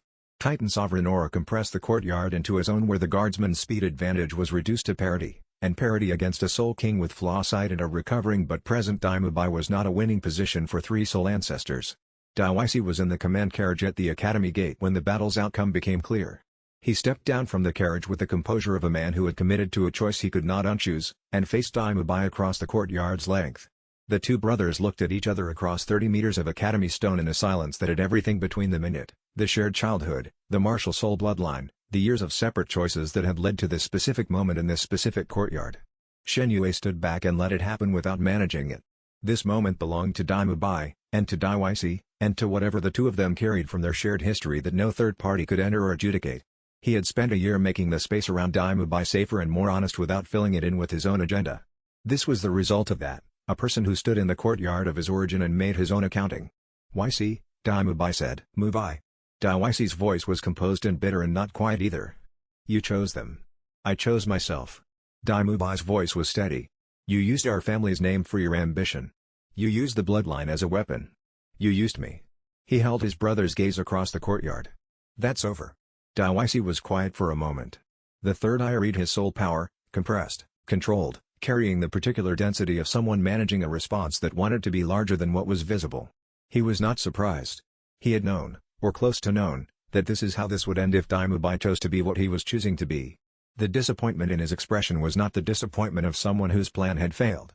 It was the disappointment of someone who had been hoping his brother would make a different choice and had known for some time that he wouldn't. "You're throwing away the empire," Dai Mubai said. "I'm choosing who I am over what the empire wanted to make me." Dai Mubai held his ground without moving toward his brother or away. "I hope you eventually understand the difference." Dai Mubai looked at him for a long moment.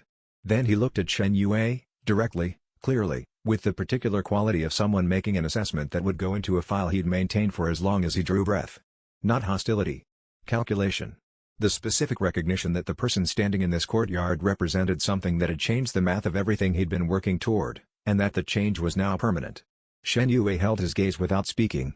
It took 15 minutes to complete the formal circumstances of Dai Mui's detention. The provincial authorities arrived, the documentation was presented, the event was logged in the records that Ningfengji's network had already prepared to receive. Dai Mubai stood with the team through all of it. He didn't watch his brother led away. He kept his eyes on the academy's rebuilt gate, the one Tang San had reinforced after the first vandalism, and stood with the particular posture of someone who has set something down and will not pick it up again. Shen Yue stood beside him. And in the battle's settling aftermath, the third eye registered something at the edge of its range, a soul energy signature departing south at speed, through the forest boundary, toward Spirit Hall territory. The Shadow Broker's signature, which he'd locked in the forest. The shape of it was familiar. Not completely. But familiar enough to generate a question he didn't have an answer to yet. He watched it go, and said nothing, and filed the question under the heading of things that would need to be answered, because the signature's direction was south, and south was Spirit Hall's territory, and whatever the Shadow Broker was and whatever it wanted, the path it was taking would not lead to an ending here. The continental conflict was not ending. It was showing its full shape for the first time, and the shape was larger than anyone except Shen Yue had been preparing for, and possibly larger than he had calculated too. He looked south until the signature faded. Then he turned back to the team and the work ahead. Chapter 81. 3 years had changed the shape of everything. Shen Yue was 19 years old, level 55, and the Shrek 7 Devils were no longer students in any way that the word typically implied. They had completed their formal certification rotations, defeated 2 title Douluo in defensive engagement, established 3 active alliance networks, and collectively accumulated more real combat experience than most registered soul masters encountered in a decade of professional work. He was running the morning circuit when the intelligence summary from Ningfengji's network arrived through the communication crystal. He read it while still moving, which was a habit he'd developed because stopping to read intelligence reports felt like the wrong relationship to have with the information they contained. Spirit Hall had absorbed 12 more independent sects in the past 3 months. The pattern was consistent: approach with a standard recruitment offer, which the smaller sects typically accepted because the alternative was institutional irrelevance, then gradually transfer resource dependency until the sect's leadership was effectively subordinate to Spirit Hall's regional administration. Then, when the transition was complete, formally fold the sect's membership into Spirit Hall's personnel registry. The process was slow, deliberate, and had been running for longer than anyone except the most attentive observers had noticed. Shen Yue had noticed it from the beginning.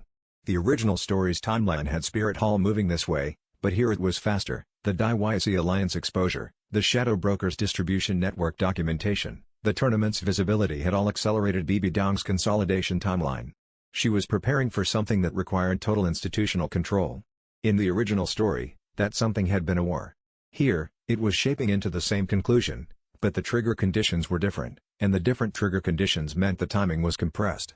He stopped at the circuit's final marker and looked out from the fortified positions wall across the morning landscape, the distant forest line, the mountain shapes to the north where the Clear Sky sect maintained its fortress, the agricultural plains to the south that fed the towns that paid taxes to the Starluo Empire and through which Spirit Hall's influence moved like water finding the lowest path.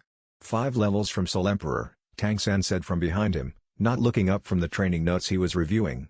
He had the particular gift of arriving at the exact moment when someone was thinking something he could respond to accurately. 4 levels, actually, Shen Yue said. I advanced 3 weeks ago. Tang San looked up. You didn't mention it. It happened during a cultivation session. Not dramatically. Soul breakthroughs at level 56 are supposed to be dramatic. Mine wasn't. The channels accommodated it without significant resistance. He looked at the landscape. Which probably tells you something about the cultivation path. Tang San was quiet with the particular quality he used when he was deciding whether something was worth pressing. He decided it was not. The 6th ring, he said instead. Soon. Shen Yue turned from the wall. I've been identifying the target for 3 months. I need to go to the core zone. The core zone has 100,000-year beasts. I'm targeting a 30,000-year abyssal demon whale. It's in an underground lake in the core zone's southeastern sector. He met Tang San's eyes. I'm going alone. Tang San's expression was what it was when he was processing an objection he knew was going to be overridden. You've calculated this already. The underwater environment makes team combat disadvantageous. The whale's spatial manipulation techniques affect perception-based partners more than independent operators. Going alone reduces the risk surface. He paused. I'll need you to be ready to respond if I'm not back in 72 hours. Tang San looked at him for a long moment with the quality of a person who is not agreeing and is also not arguing because the argument has already been decided. 72 hours, he said. Yes. Shen Yue started walking toward the training hall. And Tang San, if the core zone produces any unusual soul power signatures during my absence that reach you through the perimeter network, that's me. Not an emergency. How will I know which is which? You won't, Shen Yue said. Trust your read. Tang San watched him go with an expression that was somewhere between exasperation and the specific kind of confidence that comes from having worked alongside someone long enough to know that their risk assessments, however alarming, are generally accurate. The war was coming. The sixth ring needed to come first, and the core zone's 30,000-year beast was not going to wait. Chapter 82 The core zone of the Stardow Forest was different from its outer sectors in every dimension that mattered. The outer sectors had diversity, hundreds of species, populations of beasts at varying cultivation levels, a complex ecological balance that produced the competition environment responsible for generating high-quality soul rings. The core zone had depth, a smaller number of species, all at the absolute apex of what their cultivation paths could produce, existing in a steady state of power that was less about competition and more about simple continuous endurance. The soul energy saturation was visible. Not metaphorically, physically visible, the air carrying a faint luminescence from the density of ambient cultivation energy that concentrated here over centuries. Shen Yue walked through it with the third eye fully active at minimum projection, reading only, not projecting, because any active soul power output in the core zone was a signal to every entity within its range. He reached the underground lake on the second day, which was faster than the scout timeline had predicted and slower than he'd hoped. The lake's entrance was a cavern opening in a limestone shelf, the water below it visible as a darkness that the third eye read as covering approximately 40 meters of depth with a soul power signature that moved through it the way ocean currents move, present everywhere, concentrated nowhere, and operating at a scale that made individual localization difficult. He sat at the cavern entrance for 3 hours and watched. The abyssal demon whale's pattern was not random. It moved through specific depth ranges on a cycle that appeared irregular from the surface but, tracked over 3 hours of third-eye monitoring, resolved into a predictable rotation, surface visit every 40 minutes, mid-depth patrol at approximately 20 meters every 90 minutes, deep circuit every 4 hours.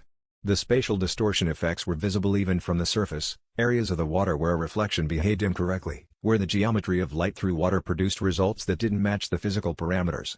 The whale was approximately 18 meters long. At 30,000 years, it was not the largest individual this species produced, but it was at the stage where its cultivation had shifted from physical growth to capability refinement. The distortion techniques were a refined expression of spatial manipulation that had been developing for longer than the Dai bloodline's white tiger martial soul had existed. This was going to be the hardest fight of his life. He ran the plan one more time. Entry through the cavern's water surface, immediate activation of Iron Tiger's shell to provide the physical protection layer against the whale's body mass if close combat became necessary. Gale Tiger roar as the opening engagement, the sound disruption function against the whale's sonar would reduce its spatial accuracy during the first exchange. Third eye tracking to follow the real position through the distortions. Titan Sovereign Aura as the long-range constraint to reduce the whale's spatial range. Shadow Tiger strike for the positional adjustments. Titan Crush for damaged windows. Void Tiger Step, the sixth skill he was here to acquire, as an anticipated capability rather than an available one. The plan had gaps. Every plan had gaps. He had been honest with himself about this for the full 3 months of preparation. A plan against a 30,000-year beast with spatial manipulation techniques was necessarily incomplete because spatial manipulation by definition interfered with the planning framework. The planning depended on geometry, and this beast changed geometry. What he was bringing into the water was not a complete plan but a calibrated preparation, enough structure to give the engagement direction, enough flexibility to accommodate the structural failures the whale would produce. He thought about Xiao Wu's instruction, "Don't go to the deep water alone again." This was the last time. After today the sixth ring would be done and there would be no more core zone solo visits for cultivation purposes. Everything else that needed to happen from this point forward would happen in the company of the team, because the team was what the next stage required rather than the solo cultivation approach that had built the foundation. He thought about what the sixth ring would mean at Soul Emperor level. The spatial displacement applied to a third eye tracking system applied to avoid tiger step approach vector. The combination was something that hadn't been fielded before at this age and cultivation level. The continent's tactical framework for assessing Soul King level threat profiles would need revision. That was a problem for a later. Right now the problem was the water. He jumped into the water, and the spatial distortions closed around him like a second world, and the hunt began, and 67 meters below him the abyssal demon whale registered his entry and turned. Chapter 83. The first hour was the reading phase. He had prepared for this, held his breath in 2-minute cycles, surfacing just long enough to recover, then returning to the lake's dark water where the whale's spatial distortions bent the geometry of perception in ways that made simple direction unreliable. The third eye was the only tool that worked here. Normal vision registered the distortions as visual interference. The third eye's soul power tracking cut through the bending and read the whale's actual position regardless of what the optical environment reported. The whale knew he was present from the first minute. A 30,000-year beast did not become 30,000 years old by failing to notice things that entered its territory. It circled without engaging for the first hour, assessment behavior, the same thing any intelligent apex predator did with an unknown intruder.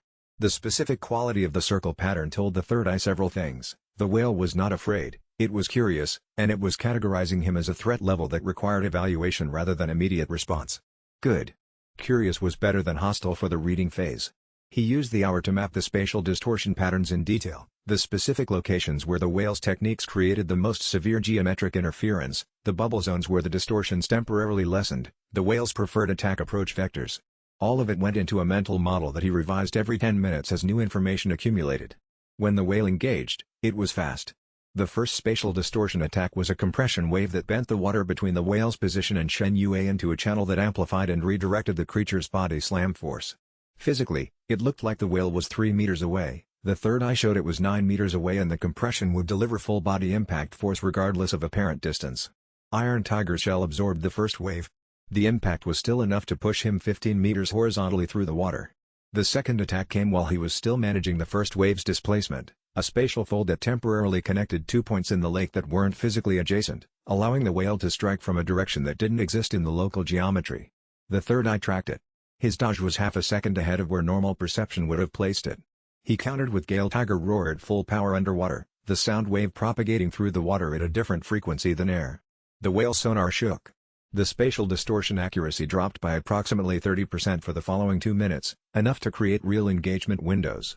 The fight lasted 6 hours. By the end of it, Shen Yue was operating at the threshold of his physical endurance, his soul power reserves at 15% capacity, his Iron Tiger shell having absorbed 4 major spatial compression strikes and 17 secondary distortion impacts. The lake's water was disturbed beyond recognition. 2 of the cavern's limestone formations had been displaced by secondary distortion effects. He landed the killing blow in the single window when the Titan Sovereign ores constrained, combined with the accumulated damage to the whale's spatial precision from 6 hours of Gale Tiger ore disruption, produced a 2-second window of clean approach. Shadow Tiger strike to position. Titan Crush at full force to the target point the third eye had identified as the whale's physical critical vulnerability. The silence that followed was enormous and complete and the most welcome thing he had experienced in a long time. He floated to the surface and breathed until the soul power began to return, and in the dark water of the underground lake the sixth soul ring began to form, and even in his exhaustion, the shape of it was already telling him what it would become, something that moved through space the way the whale had moved through space, but controlled, precise, and mapped to his own cultivation architecture.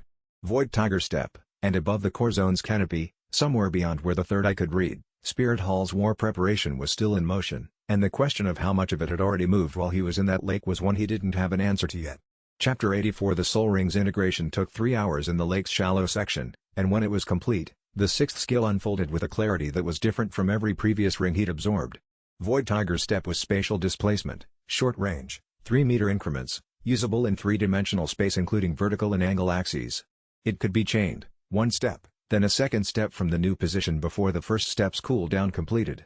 At his current cultivation level, he could chain 2 steps reliably. At Soul Emperor, he suspected 3 would become possible. What it did to his combat profile was transformative. A Soul King at level 58 with the capacity to displace 3 meters in any direction without warning, preceded by a third eye that could see the space he was stepping into before he stepped, was a fundamentally different threat category from a Soul King who fought from a stationary frame of reference. Opponents who had calibrated their responses to power-type White Tiger fighters would have every assumption of how to read his position disrupted. He climbed out of the cavern and entered the core zone's edge forest in the late afternoon of the second day. The exhaustion was real. 6 hours of maximum effort combat at the end of a cultivation push had left him with the particular kind of depleted feeling that required sleep and food rather than meditation to address. He moved through the forest slowly, reading the environment as he went, letting the third eye run its passive monitoring at minimum effort. At the forest's edge, where the core zone's ambient energy began to thin to the outer sector's more normal density, Xiao Wu was sitting on a fallen tree trunk. She didn't say anything when he appeared. She had the quality she used when she was managing several simultaneous responses and had decided to communicate one of them by being present rather than by speaking. The third eye registered her soul power signature with the familiar reading it had been producing for 3 years, the reading that was not entirely human in its baseline characteristics, that carried the specific ancient depth of something that had been accumulating cultivation for longer than any of them would have believed if they hadn't known. She knew he knew. They had both been operating on that shared knowledge without speaking it directly for as long as they'd been at the academy together. He sat on the other end of the fallen trunk and ate the travel rations he'd packed, and let the core zone's ambient energy do its slow restorative work on his depleted channels. "You were in there for 2 days, she said finally. 58 hours. Were you?" She stopped. Decided. "Were you in the place with the deep water? Underground lake, southeastern sector?" "Yes." She was quiet in the particular way she got when something had genuinely frightened her and she was processing it. "I could feel the fighting from outside the zone boundary. The spatial distortions propagated further than I anticipated." He finished the rations. "I'm all right." She looked at him, not the social look, but the deeper reading that she used when she actually needed to know the answer. Then she nodded, once. "I know." She stood. "Tang San was about to come in after you. I told him to wait until I'd checked the zone boundary." "Thank you." She turned toward the forest path. Then paused. "Don't go to the deep water alone again. The target required, I know what it required." She looked back at him with the expression she used when she wanted to make sure something was heard rather than just received. "Don't go alone again." He held her gaze for a moment. "All right," he said. "I won't." She walked on. He followed 3 steps behind, and the core zone's boundary closed behind them, and he kept the promise, not because it was tactical, but because some promises were made for different reasons entirely. And somewhere in that difference was the thing that Xiao Wu's presence in this world was going to cost eventually, when Spirit Hall found what it was looking for, and Spirit Hall was always looking. Chapter 85. The war's first movement arrived in 3 messages simultaneously on a Thursday morning in late autumn, and the simultaneity of them was the most alarming element. Ningfengji. Through the clan's communication network, Spirit Hall forces had surrounded the 7 Treasure Glaze Tile clan's main compound. Hundreds of Soul Masters. 2 titled Douluo leading the advance. The clan's defenses were holding, but their intelligence had been wrong about the force size. They'd prepared for 100 and faced 300. Tang Xiao. Through the Clear Sky Sex emergency channel, Spirit Hall strike forces had located the northern fortress. Not surrounded, scouting in force, which in military logic was the precursor to a siege operation. The fortress was defensible. For now. A third message, from a Blue Lightning Tyrant Dragon clan contact that Shen Yue had developed through Ningfengji's network 3 months ago. Spirit Hall had sent assassination teams for the Tyrant Dragon clan's senior leadership. 2 members already dead. The clan was in emergency dispersal. 3 fronts. Coordinated. The timing was too close for anything but deliberate simultaneous launch. This was not opportunistic aggression, it was the opening phase of a war that had been planned and was being executed exactly as planned. Shen Yue read all 3 messages in 30 seconds, then was already at the door of the operations room. "Wake everyone." Tang San was already awake. He had the particular quality of a practitioner who had been awake for at least an hour before an emergency because his read of the ambient situation had registered something he couldn't identify specifically. "I felt it through the crystal network," he said. 3 separate soul power surge events before dawn. "We're moving to the Ning compound. First priority." Shen Yue laid the crystals on the table. "Read them." Tang San read. His expression moved through 3 phases and settled on the operational one, the one he used when the weight of a situation had been registered and processed and what remained was function. "The clan can hold?" "For hours. Not days." Shen Yue was already compiling the movement order. "We need to be there before Spirit Hall's second wave arrives." Dai Mubai appeared in the doorway. His breathing was the breathing of a person who had covered the distance from the barracks block at something approaching full speed. "It started?" "Yes." Shen Yue met his eyes. "This is what we've been preparing for. Get the team." Dai Mubai nodded once, the operational nod, the one that said he had received the situation's weight and was setting it down in favor of function, and was gone. In 3 minutes the 7 devils were assembled. In 10 minutes they were moving. In 20 minutes the fortified positions communication relay was transmitting a coordinated response activation to all 3 alliance nodes. The morning was cold and bright, and somewhere to the south, Bibi Dong had given an order that had been prepared for months. And the Soul Master world that had been building toward this moment was now in it rather than approaching it. Spirit Hall's war had begun, and the question of whether the timeline he'd spent 3 years building was going to hold against what was coming was going to be answered in the next 48 hours. He had known this was coming. He had used that knowledge to build alliances, forge defensive structures, position the team and its allies for the moment when the waiting became active. He had done everything the foreknowledge allowed him to do. What he could not predict was the specific cost. The original story had costs that he had changed through his presence, but every change produced its own branching consequences, and the branch they were now on had diverged from the original sufficiently that his foreknowledge of what happened next was approximate rather than precise. He knew the broad shape. He did not know the specific price. Dai Mubai was already at the door, waiting. Tang San was behind him with the tactical map. The team was assembled and moving, and the communication relays were activating, and 3 fronts of a war they'd been preparing for were now live simultaneously, and the only remaining question was whether the preparation was enough, and that answer was already in progress, 40 minutes ahead of them on the road to the Ning compound, and counting. Chapter 86 The 7 Treasure Glaze Tile Clan's main compound was visible from 3 kilometers away, not the compound itself, but the soul power discharge signatures of several hundred soul masters in active combat, the sky above it carrying the particular luminescence of large-scale technique activation. They arrived at the outer perimeter in mid-afternoon, moved through the Alliance's defensive checkpoint with the 7 Devils recognition codes, and crossed the 2 kilometers of contested ground to the clan's inner defense line in 12 minutes. The ground between the checkpoints had been transformed by the morning's engagement, the clan's formal gardens reduced to interference patterns, 3 outbuildings destroyed, the approach paths choked with the aftermath of a siege operation that had been running for 7 hours. The Spirit Hall front lines had established a containment perimeter, not storming the compound directly, but creating a ring of Soul Master pressure that denied exit and limited reinforcement. It was well organized and demonstrated the kind of coordination that came from genuine military training rather than ad hoc deployment. Shen Yue assessed it from the Alliance checkpoint and said, "They're waiting for a second wave. This force isn't configured for a final assault, it's a containment unit." "The second wave has titled Douluo," Tang San said. "Yes. And they've been positioned to arrive after the containment perimeter tires the defenders." He turned to Dai Mubai. "We hit the perimeter's western arc first. That's their thinnest section. The terrain forces a concentration on the eastern approach." Titan Sovereign Aura at full activation established the engagement zone.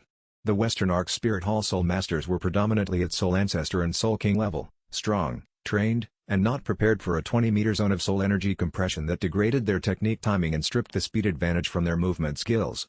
Against opponents their own level in normal conditions, they would have been competitive. Against the 7 Devils fighting inside the aura, they were fighting at a significant disadvantage on top of the exhaustion of 7 hours on a containment line. Ning Rongrong's 7 Treasure Pagoda boost extended the team's effective power by 30%. Oscar's combat sausage constructs kept everyone in the engagement past the point where normal soul power reserves would have required withdrawal. Ma Hongjun's Fire Phoenix Curse disrupted the containment line's formation on the eastern anchor while the team cleared the western arc. The perimeter broke in 43 minutes. Ning Fengji met them at the inner compound's gate with the quality of a man who had been managing a crisis for 7 hours and had exactly enough composure left to be gracious about the fact that the reinforcements had arrived. His formal robes were damaged and his left sleeve carried the burn residue of a close-range soul technique impact. "The main hall is destroyed," he said. "The archive and the personnel are intact." "That's the important order," Shen Yue said. "Yes."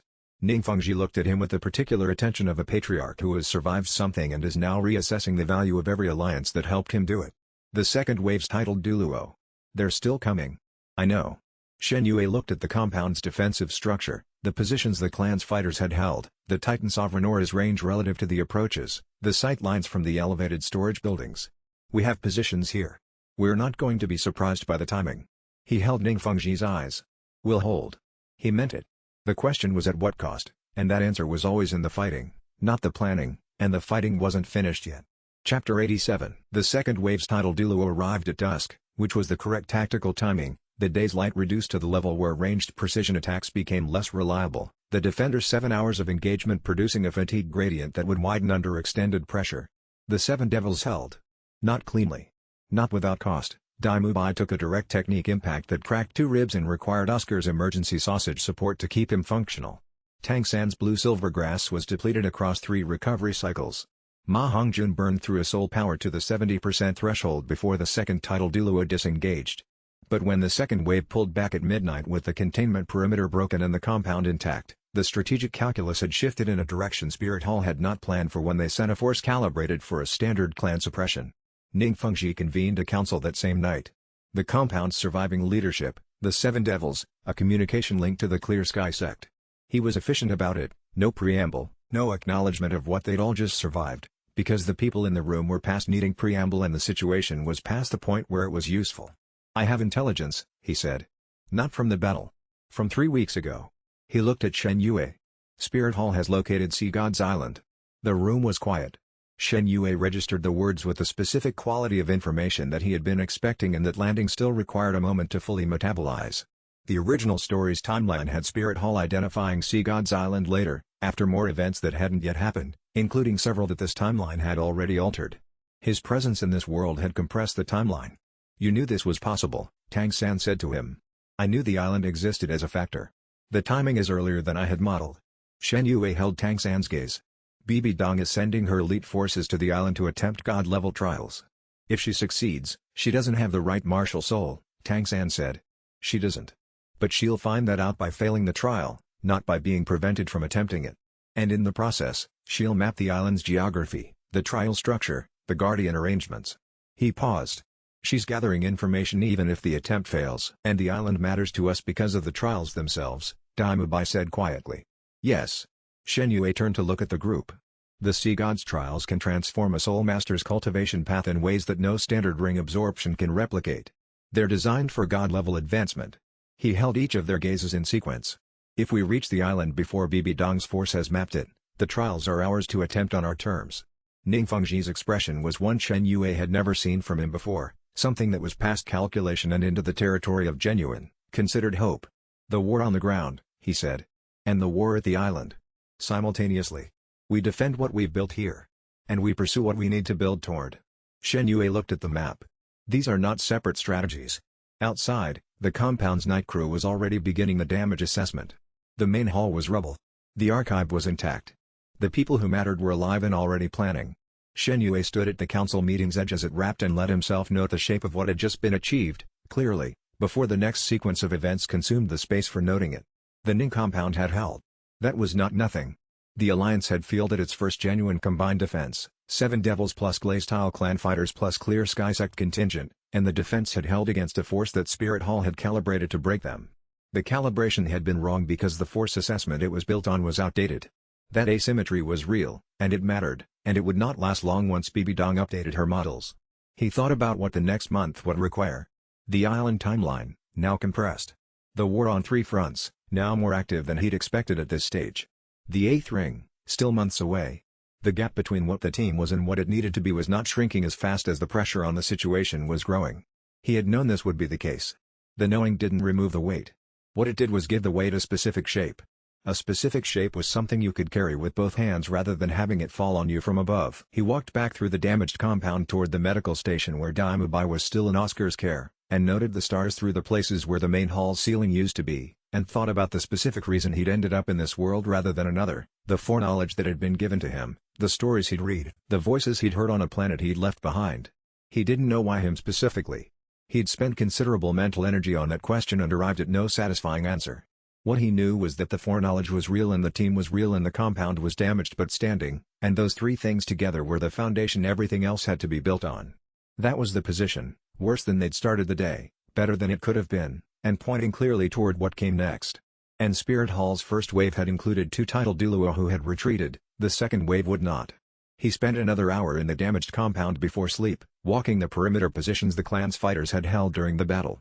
It was not a strategic habit, the battle's tactical record was already clear in his mind without revisiting the terrain.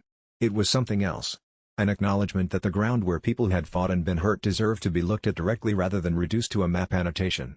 The compound's defenders were conducting their own damage assessments in the compound's outer sections, working in the quiet, methodical way of people who had survived something significant and were now processing it through the practical business of accounting for what remained. Several of them nodded when he passed. He nodded back. There was nothing to say that needed saying.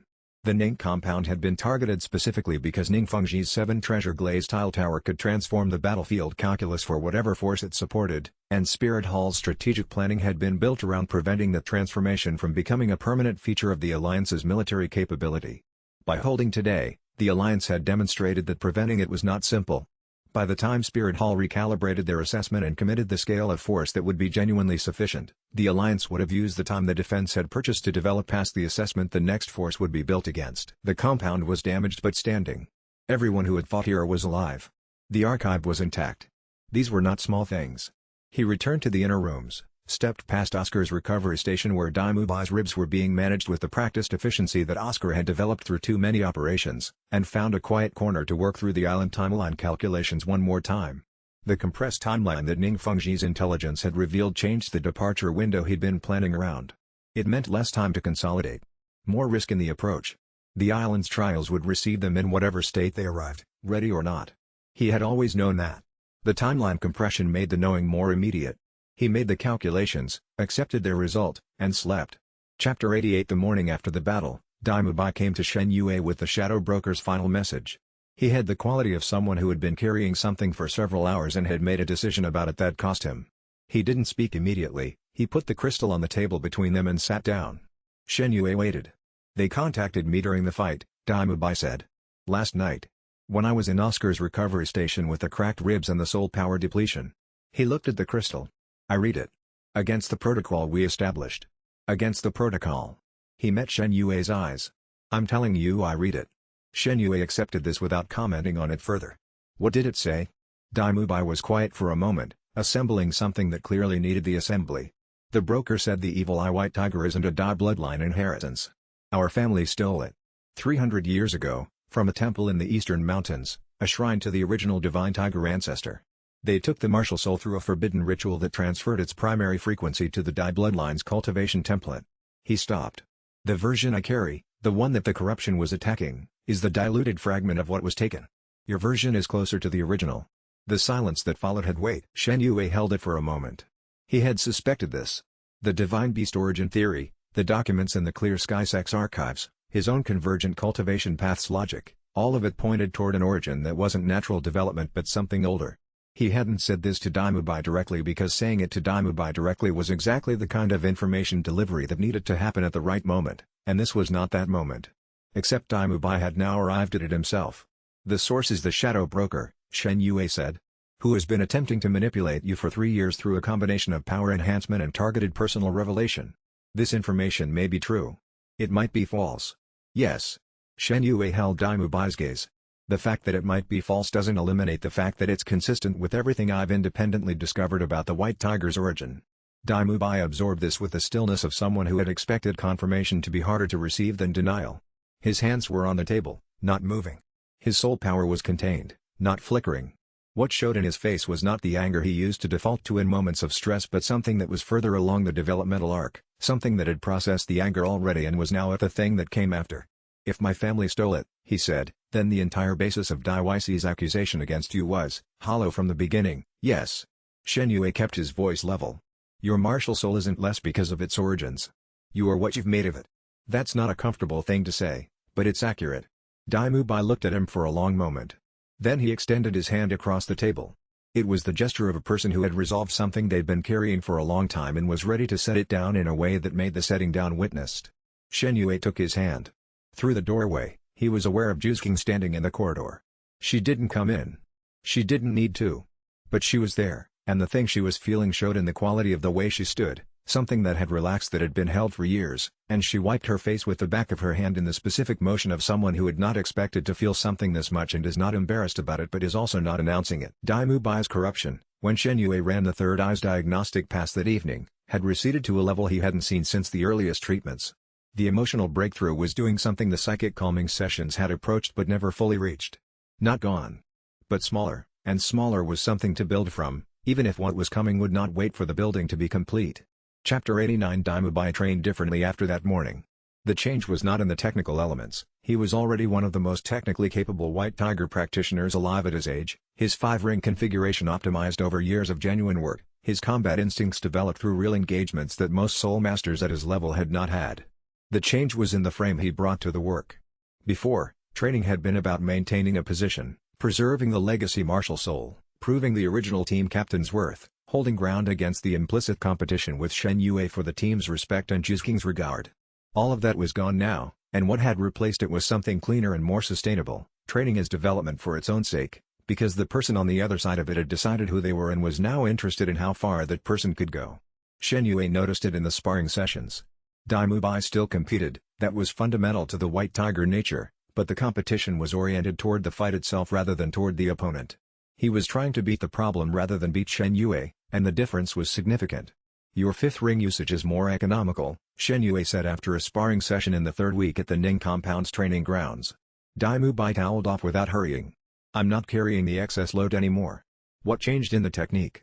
I stopped using it to make a point. I use it when it's the right tool. He looked at Shen Yue with the directness that had been emerging more consistently since the table conversation. You've always done that. I learned it by watching you. Shen Yue accepted this without comment. He knew the dynamic. The student who learns by opposition eventually reaches the point where the opposition becomes collaboration, and the collaboration is where genuine development acceleration begins. Your sixth ring, Dai Mubai said. Void Tiger Step. I've watched you use it in training. He paused. The spatial displacement combined with your third eye's advance read gives you a positional advantage against anything at our level or below.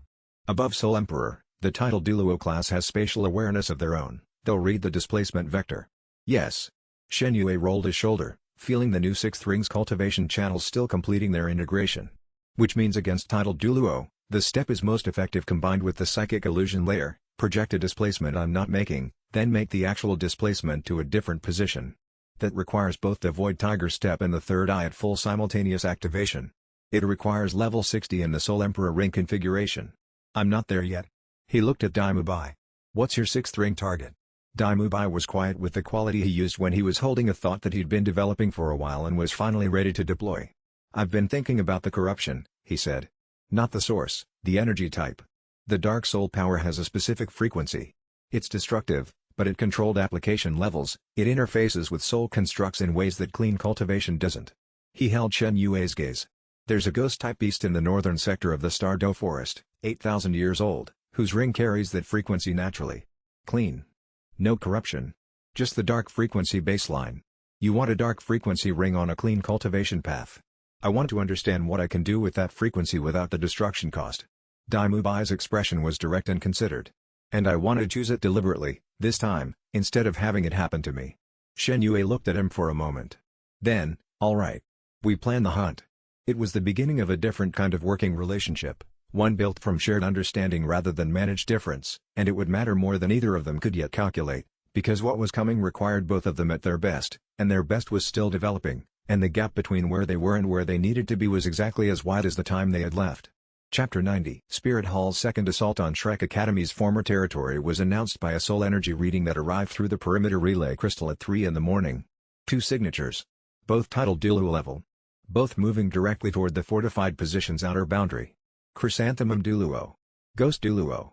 The third eye matched the signature frequencies against the intelligence files Ning Fengji's network have compiled, 2 of Bibi Dong's personal subordinates, deployed directly rather than through the standard Spirit Hall enforcement chain. This was not an institutional operation. This was personal. Shen Yue woke the team in 60 seconds. Tang San was already at the door. Dai Mubai arrived at a run from the east building with his soul manifestation already warming up. He'd felt the soul energy at the perimeter even without the crystal's relay. Chrysanthemum Douluo's Chrysanthemum Rain is a wide area saturation technique, Shen Yue said, pulling the defense formation schematic from his training kit. It saturates a 50-meter radius with high-density soul energy projectiles. Individual deflection is impossible at that density. The defense's architecture, structured cover that creates movement corridors between impact zones. He looked at Tang San. Your blue-silver grass network needs to be the corridor anchors. Tang San nodded. Ghost Douluo phases through physical barriers. The third eye is the only thing here that can track his phase shifts. He looked at the team. I'm on Ghost. Tang San coordinates everyone else. You're taking a title Douluo one-on-one, Ma Hongjun said. No. I'm tracking a title Douluo and delaying his engagement while the team manages Chrysanthemum Douluo's technique. He met Ma Hongjun's eyes. There's a difference. The 2 title Douluo arrived simultaneously from different approach vectors, the correct deployment for maximizing the response split. Ghost Douluo from the north, Chrysanthemum Douluo from the east. Both at full activation. Both clearly not holding back. Tang San's grass network engaged Chrysanthemum Douluo's advance before the rain technique could establish range. The blue-silver grass couldn't stop a title Douluo, but it could delay positioning, and Chrysanthemum Douluo's rain technique required a specific range establishment window before it could saturate effectively. The delay was 11 seconds. That was enough for the team to reach the corridor positions. Ghost Douluo phased through the fortification's eastern wall and appeared inside the outer compound. Shen Yue was already there, the third eye tracking the phase shift as it completed, Void Tiger Step carrying him to the interception position before Ghost Douluo had fully materialized. The attack he landed, Shadow Tiger Strike time to the materialization completion moment, was not enough to seriously damage a titled Douluo. But it was enough to force a repositioning response, and repositioning cost time, and time was what the team needed. Ghost Douluo looked at him with the particular expression of a senior soul master encountering a junior who has just demonstrated they understood the engagement at a level that surprised the senior. Soul King level, he said. You tracked my phase shift. Yes. You'll be Soul Emperor before long. A pause. The Supreme Pontiff would rather recruit you than remove you. I know. Void Tiger stepped to the new position, 3 meters diagonal, breaking Ghost Douluo's secondary attack line before it launched. That's not a choice I'm making. Ghost Douluo's expression was not quite a smile. Not quite admiration. Something adjacent to both that a practitioner develops when they've been fighting for long enough that they recognize genuine capability when they encounter it, regardless of which side of the engagement it's on. He pressed his assault, significantly, forcefully, in a way that demonstrated that the conversation was informational rather than collegial. Shen Yue survived the next 4 minutes through Void Tiger Step, Iron Tiger Shell absorbing the direct hits he couldn't evade, and the specific cost of fighting someone 40 levels above him while also maintaining the tracking awareness necessary to keep Ghost Douluo's phase shifts from achieving the positioning angles that would produce a one-shot result. It was the hardest fight he'd been in since the Underground Lake. When Tang San's Clear Sky Hammer manifested for the first time in public, a shattering black hammer that hit Chrysanthemum Douluo with force that registered on the soul power scale as something genuinely titled Douluo level, both Spirit Hall titled Douluo paused for approximately 2 seconds. Those 2 seconds were enough, and 2 seconds worth of shock was now in BB Dong's intelligence file, where it would produce consequences neither of them could yet see. Chapter 91. The Clear Sky Hammer's appearance changed the engagement's calculus in a way that 3 more exchanges confirmed rather than resolved. Chrysanthemum Douluo was shaken, not physically, not in a way that damaged her combat effectiveness, but in the specific deeper way that happens when a strategic assumption turns out to be wrong. She had come here expecting a team of exceptional Soul King and Soul Ancestor level students. She had found a practitioner carrying a martial soul that Spirit Hall's entire institutional history had been arranged to suppress. She was smart enough to know what that meant. A Clear Sky Hammer in the hands of a young man who was clearly already at Soul King level, in 2 years, possibly 3, would be a titled Douluo class martial soul in the hands of someone who had fought Spirit Hall's own subordinates to a tactical withdrawal at 17. Ghost Douluo had received similar information from his engagement with Shen Yue. 4 minutes against a Soul King who tracked phase shifts and survived. The mathematics of another year's cultivation were visible in the gap between what the engagement had been and what it would be. Both titled Douluo withdrew at the same time, at the same signal, with the specific coordination of practitioners who had agreed in advance on a retreat condition. Neither had been defeated.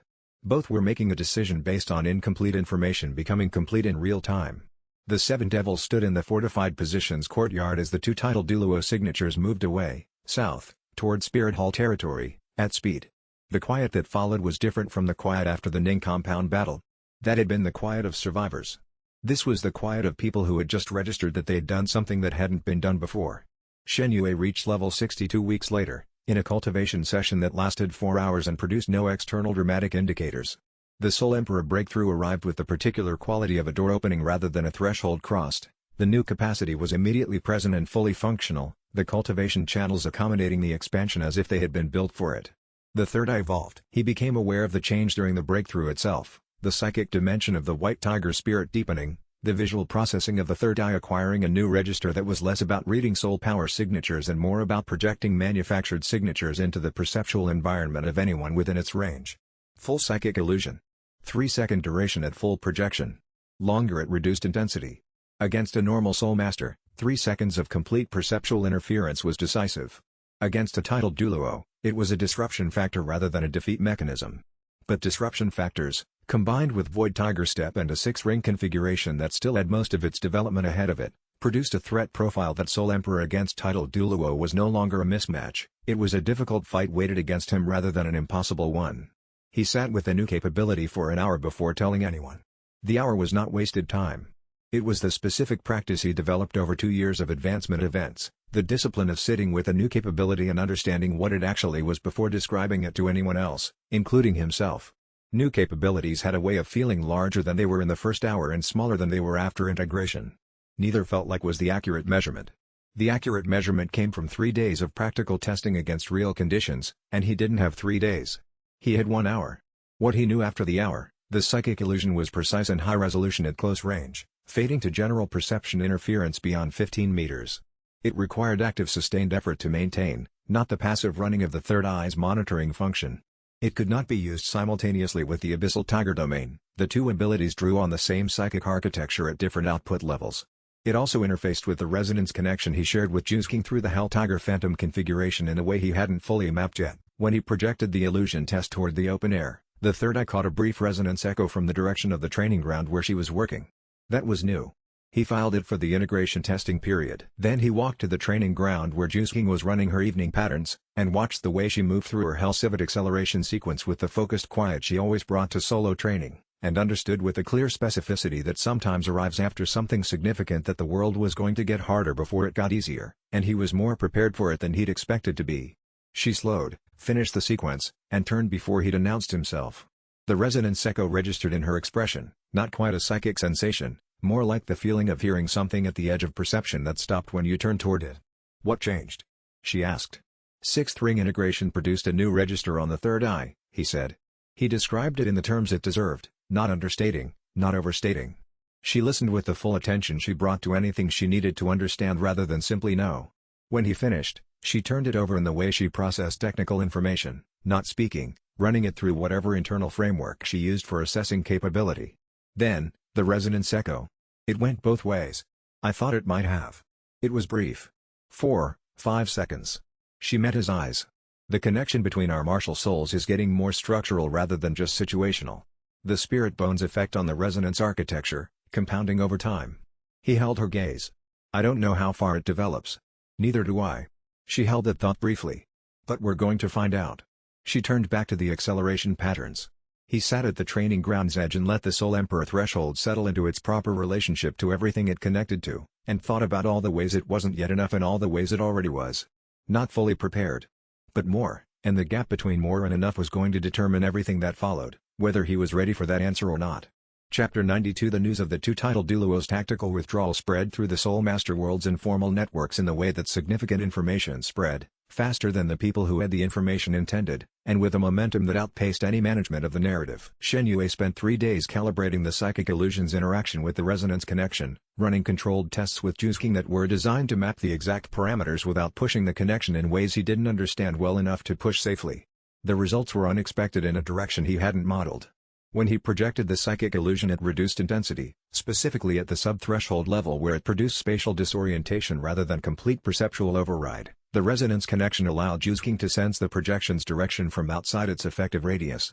She couldn't read its content, but she could read its vector, the direction he'd aimed it, the approximate intensity, and the duration of the projection event. From 30 meters away, well outside the illusion's functional range, she had accurately described the target direction in 12 of 14 tests. He sat with this result and tried to understand what it meant for the team's operational capability. The third eye psychic projection worked by creating manufactured sensory input in opponents' perception systems. It was a private action, no external indicator, no visible soul power expenditure, no announcement. In theory, the only people who knew when it was active were him and whoever he targeted.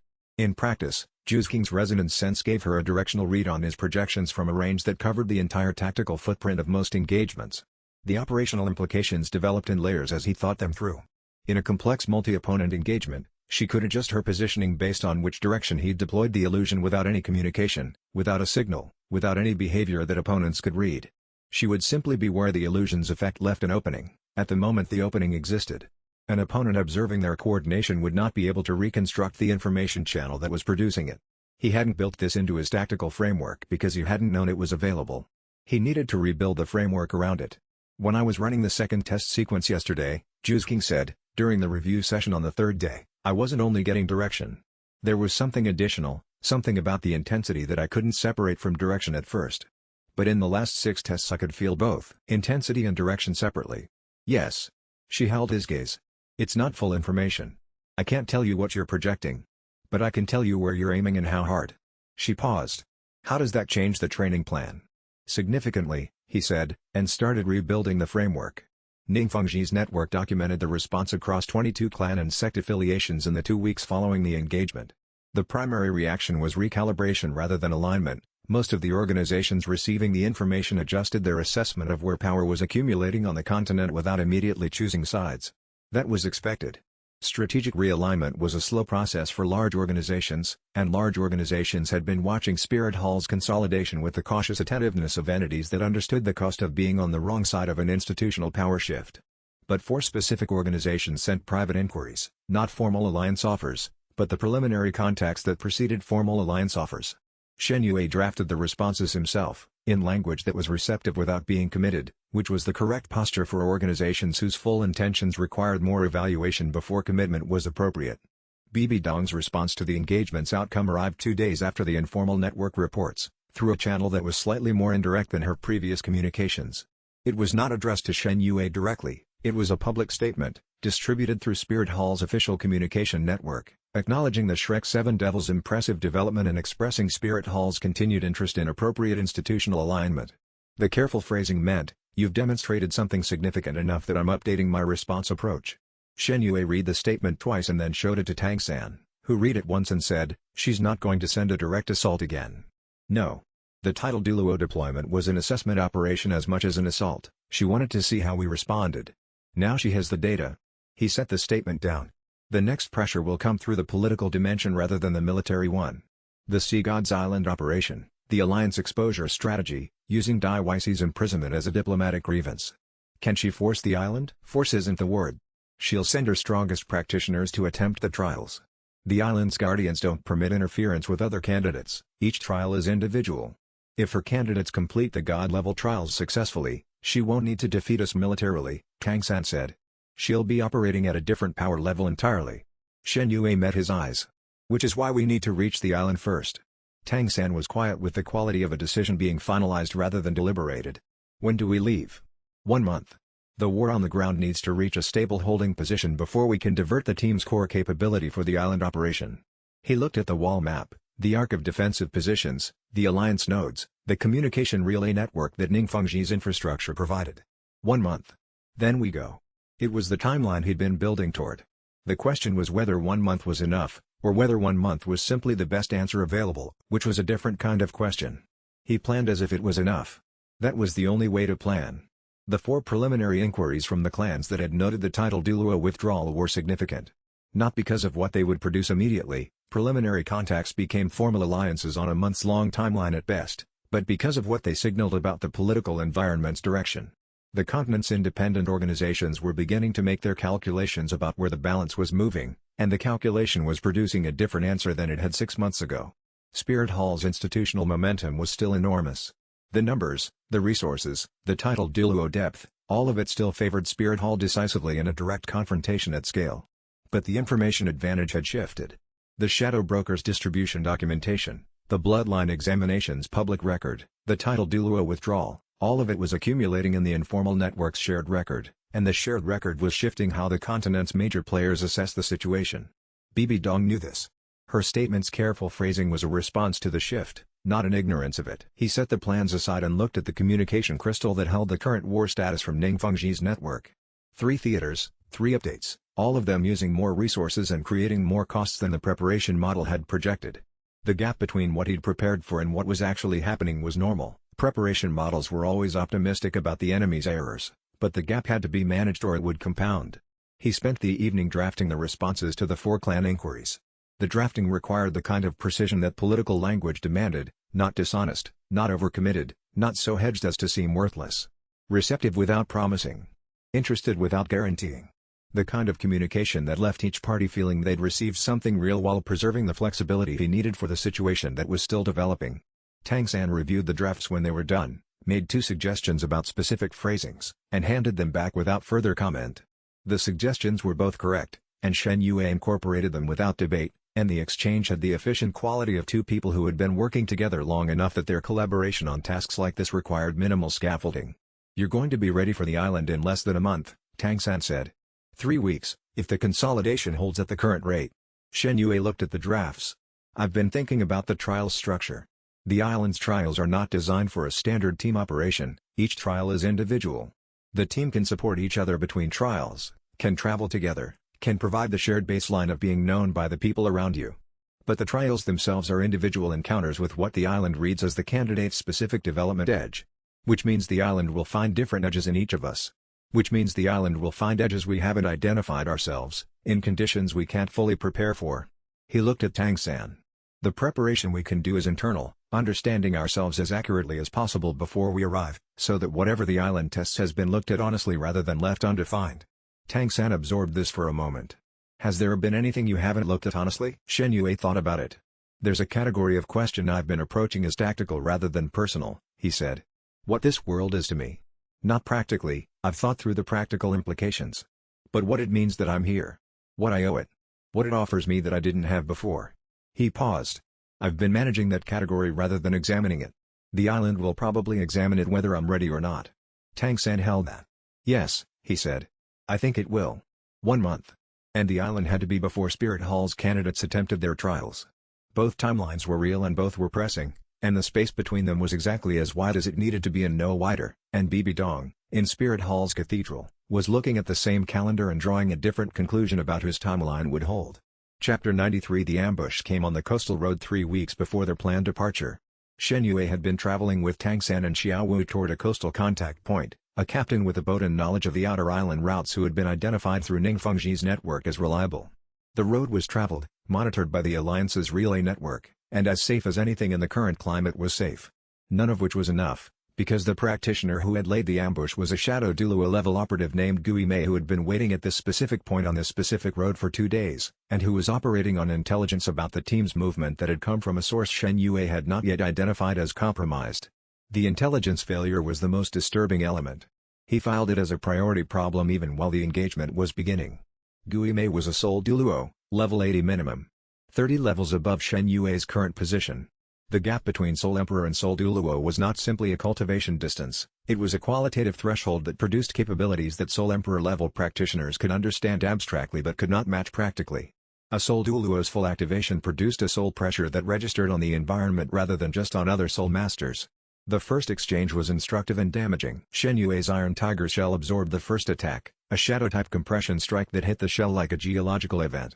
The absorption was successful but cost him 40% of his defensive soul power in a single hit, which was a ratio he could not sustain across more than 2 or 3 additional exchanges.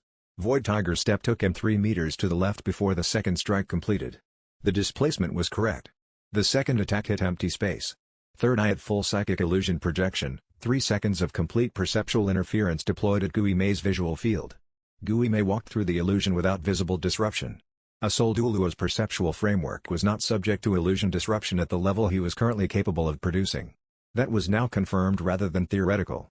He used the 3 seconds to put distance between them. Child, Gui Mei said. Not contemptuous, evaluative. You're managing well for your level. But there is no version of this fight that ends well for you. I know. Shen Yue used Void Tiger's step twice in sequence, the chain displacement he'd been practicing, covering 6 meters in 2 movements. But it needs to last long enough for Tang San's blue-silver grass deployed across the road at full spread, not a combat restraint, a geometric obstacle, the same approach used against the Titan giant ape but at Soul King scale, buying seconds by creating directional resistance. The seconds were enough for them to reach the forest edge. What followed was a 2-kilometer running withdrawal through terrain where Tang San's hidden weapon knowledge turned every tree and root system into a delay mechanism. Gui Mei was not slowed significantly. But not significantly still meant seconds at each obstacle, and seconds accumulated. Shen Yue's left side, where the second strike had partially landed across the Iron Tiger shell's edge, was a structural issue, 2 ribs damaged, 1 possibly broken, the soul power channels in that area disrupted from the shell's overcapacity absorption. He kept moving because stopping was not an option and because movement that managed the injury correctly was better than movement that ignored it. The 3 of them cleared the kill zone by 70 meters before Gui Mei reached the forest edge and stopped. He stopped because Xiao Wu had turned. She stood at the forest boundary with her soul power active at a level that the third eye read as something that made the air around her visible, not the ambient soul energy of a young practitioner, but the compressed deep frequency of something that had been cultivating for far longer than her apparent age suggested. Her eyes were level and her expression was the expression of a decision that had been made. Gui Mei looked at her for 3 seconds. Then he withdrew. In the silence that followed, Shen Yue looked at Xiao Wu. She looked back at him with the particular quality she used when she had done something irrevocable and was deciding how to hold it. He knew, she said quietly. Yes. Shen Yue met her eyes. The third eye's reading of her soul power was clear and complete now, not hidden, because she had stopped hiding it. He recognized what you are. She nodded once. Then she turned to Tang San, whose face was the face of a person receiving a truth they had already half known and finding it heavier than the half-knowing had prepared them for. "I've been meaning to tell you," she said. "For a long time." She held his gaze and did not look away, because this was the truth she'd been carrying, and it needed to land completely rather than sideways, and whatever came after it came. She had stopped being afraid of that outcome the moment Gui Mei had turned and walked away, though what he would report back to Bibi Dong was a different kind of cost, and that one was still approaching. Chapter 94. Tang San didn't speak for an hour. He sat in the forest's undergrowth with his knees drawn up and his clear sky hammer manifested, not for combat, just present, the way people hold something solid when they are processing something difficult, and Shen Yue treated his own injured ribs with the field kit and stayed close without crowding. And Xiao Wu sat 5 meters away with the patience of a person who had been carrying a difficult truth for years and was willing to let the person receiving it take the time they needed. At the end of the hour, Tang San said, "How long?" "I've been in this form since before I was enrolled at Shrek." Xiao Wu's voice was quiet and direct. "I'm 107,000 years old." Tang San sat with that for a moment. "If Spirit Hall knew," Xiao Wu said, "they would harvest me. 100,000-year soul ring. The practitioners who used it would." She stopped. "You know what they would become?" "Yes." Tang San looked at his hands. The clear sky hammer was still there. "Who else knows?" "Shen Yue has known for over a year." Tang San looked at Shen Yue. His expression was complex, not angry, not accusing, but carrying the weight of a person processing multiple simultaneous facts that all fit together in a way that made the picture clearer and harder at the same time. "She asked me to let her tell you in her own time," Shen Yue said. "That was her right." Tang San absorbed this. Then he looked at Xiao Wu again. "Spirit Hall harvests soul beasts for rings. The Shadow Broker's operation, the forced cultivation facility, that's the industrial version of what they would do to you." "Yes. Then they'll have to go through both of us," Tang San said. His voice was level in the way that level voices are when the thing being said is not a declaration for effect but a factual statement about a decision that has been made and will not be revisited. Xiao Wu's expression moved through something that was past relief and into a deeper register, the particular quality of someone who has been carrying fear alongside affection for a long time and is suddenly allowed to hold only the affection. She crossed the 5 meters and sat beside Tang San, not dramatically, not making the moment larger than it was, and he sat with her in the afternoon quiet. Shen Yue wrapped the rib injury and assessed the soul power channel disruption, serious but manageable, recovery timeline 2 weeks with careful cultivation practice rather than intensive training. He would need to be careful about the Sea God's Island departure timeline. 1 month is now 3 weeks, he said. The ambush cost us time and revealed a network compromise we need to identify and close. Gui Mei knew the route, Tang San said. The source was recent, within the last week. I have 2 candidates in the relay network. I'll run the third eye diagnostic on both communication crystals tonight. He paused. After you've had the rest of the conversation. Tang San looked at him with the expression of someone who had been given a practical problem as a graceful way out of an emotional one and was choosing to accept it. Tonight, he agreed. He and Xiao Wu remained in the forest clearing as the afternoon light changed. Shen Yue moved far enough away to give them the privacy the conversation required, close enough that the third eye's passive monitoring could register any approach, and settled into the careful cultivation practice that was the only thing available when the soul channels were disrupted and the most urgent next step was patience rather than action. 3 weeks to see God's Island. A network compromise to close. A soul Douluo who now had confirmed identification of Xiao Wu. The clock, as always, was running, and Gui Mei knew what Xiao Wu was, which meant Bibi Dong's intelligence file now contained information that changed the threat profile for everyone in this group, and that information was already in transit, and Bibi Dong's response to it was not something he could fully predict, which was exactly what made it the most dangerous element in the current situation. Chapter 95. The coastal passage required a week of travel and a boat captain named Guo Wenze who was, in Ningfengji's network's assessment, reliable, which meant he could be paid adequately. He understood the risks he was taking, and he had professional reasons for maintaining discretion. He was also a soul master at level 23, with a water element spiral shell martial soul that he used for navigation purposes and had absolutely no intention of deploying against anything more aggressive than a rough current. He made this clear when they boarded at the coastal dock in the pre-dawn darkness of a foggy morning. He also made clear that his rate for transporting 7 young soul masters to a destination that was not on any standard navigation chart was exactly double his standard rate, and that the double rate included full discretion and full cooperation with their timeline requirements. Shen Yue paid it without negotiation. The sea journey took 6 days. Shen Yue used the time for careful cultivation practice. The rib injury soul power channel disruption had responded to the first week of treatment and was now at the managed recovery stage, which allowed light cultivation work but not heavy technique practice. The third eye ran its passive monitoring on the ocean horizon during the night watches, because the intelligence network compromise had been identified and closed, but the habit of active threat awareness was not something that turned off cleanly after years of development. The network compromise had been, as suspected, a recently added relay node whose communication crystal had been loaded with a monitoring element by a Spirit Hall technical operative who had accessed the node's physical location during a maintenance window. The relay node's operator had been unaware. Shen Yue had closed the node and designed a new protocol with Tang San for future additions that would reduce the exposure window. On the fifth day, Xiaowu spotted the island. It was visible before the navigation charts suggested it should have been. The soul energy density around it was substantial enough that it registered as a visual haze on the horizon an hour before the physical structure became distinct. Guo Wenze had been told they were looking for a specific island but not its spiritual characteristics, and his expression when the haze became visible was the expression of a professional navigator encountering something that his professional framework didn't have a category for. There are stories, he said carefully, about islands in this region that don't appear on charts. Yes, Shen Yue said. Those stories describe specific individuals who reached those islands and were. He searched for the word. Changed. Yes. Guo Wenze looked at the haze for a long moment. Then he turned back to his navigation equipment and adjusted their heading. Double rate covers this, he said. I assume. Double rate covers this, Shen Yue confirmed. As they drew closer, the island's soul energy became perceptible as something beyond ambient saturation.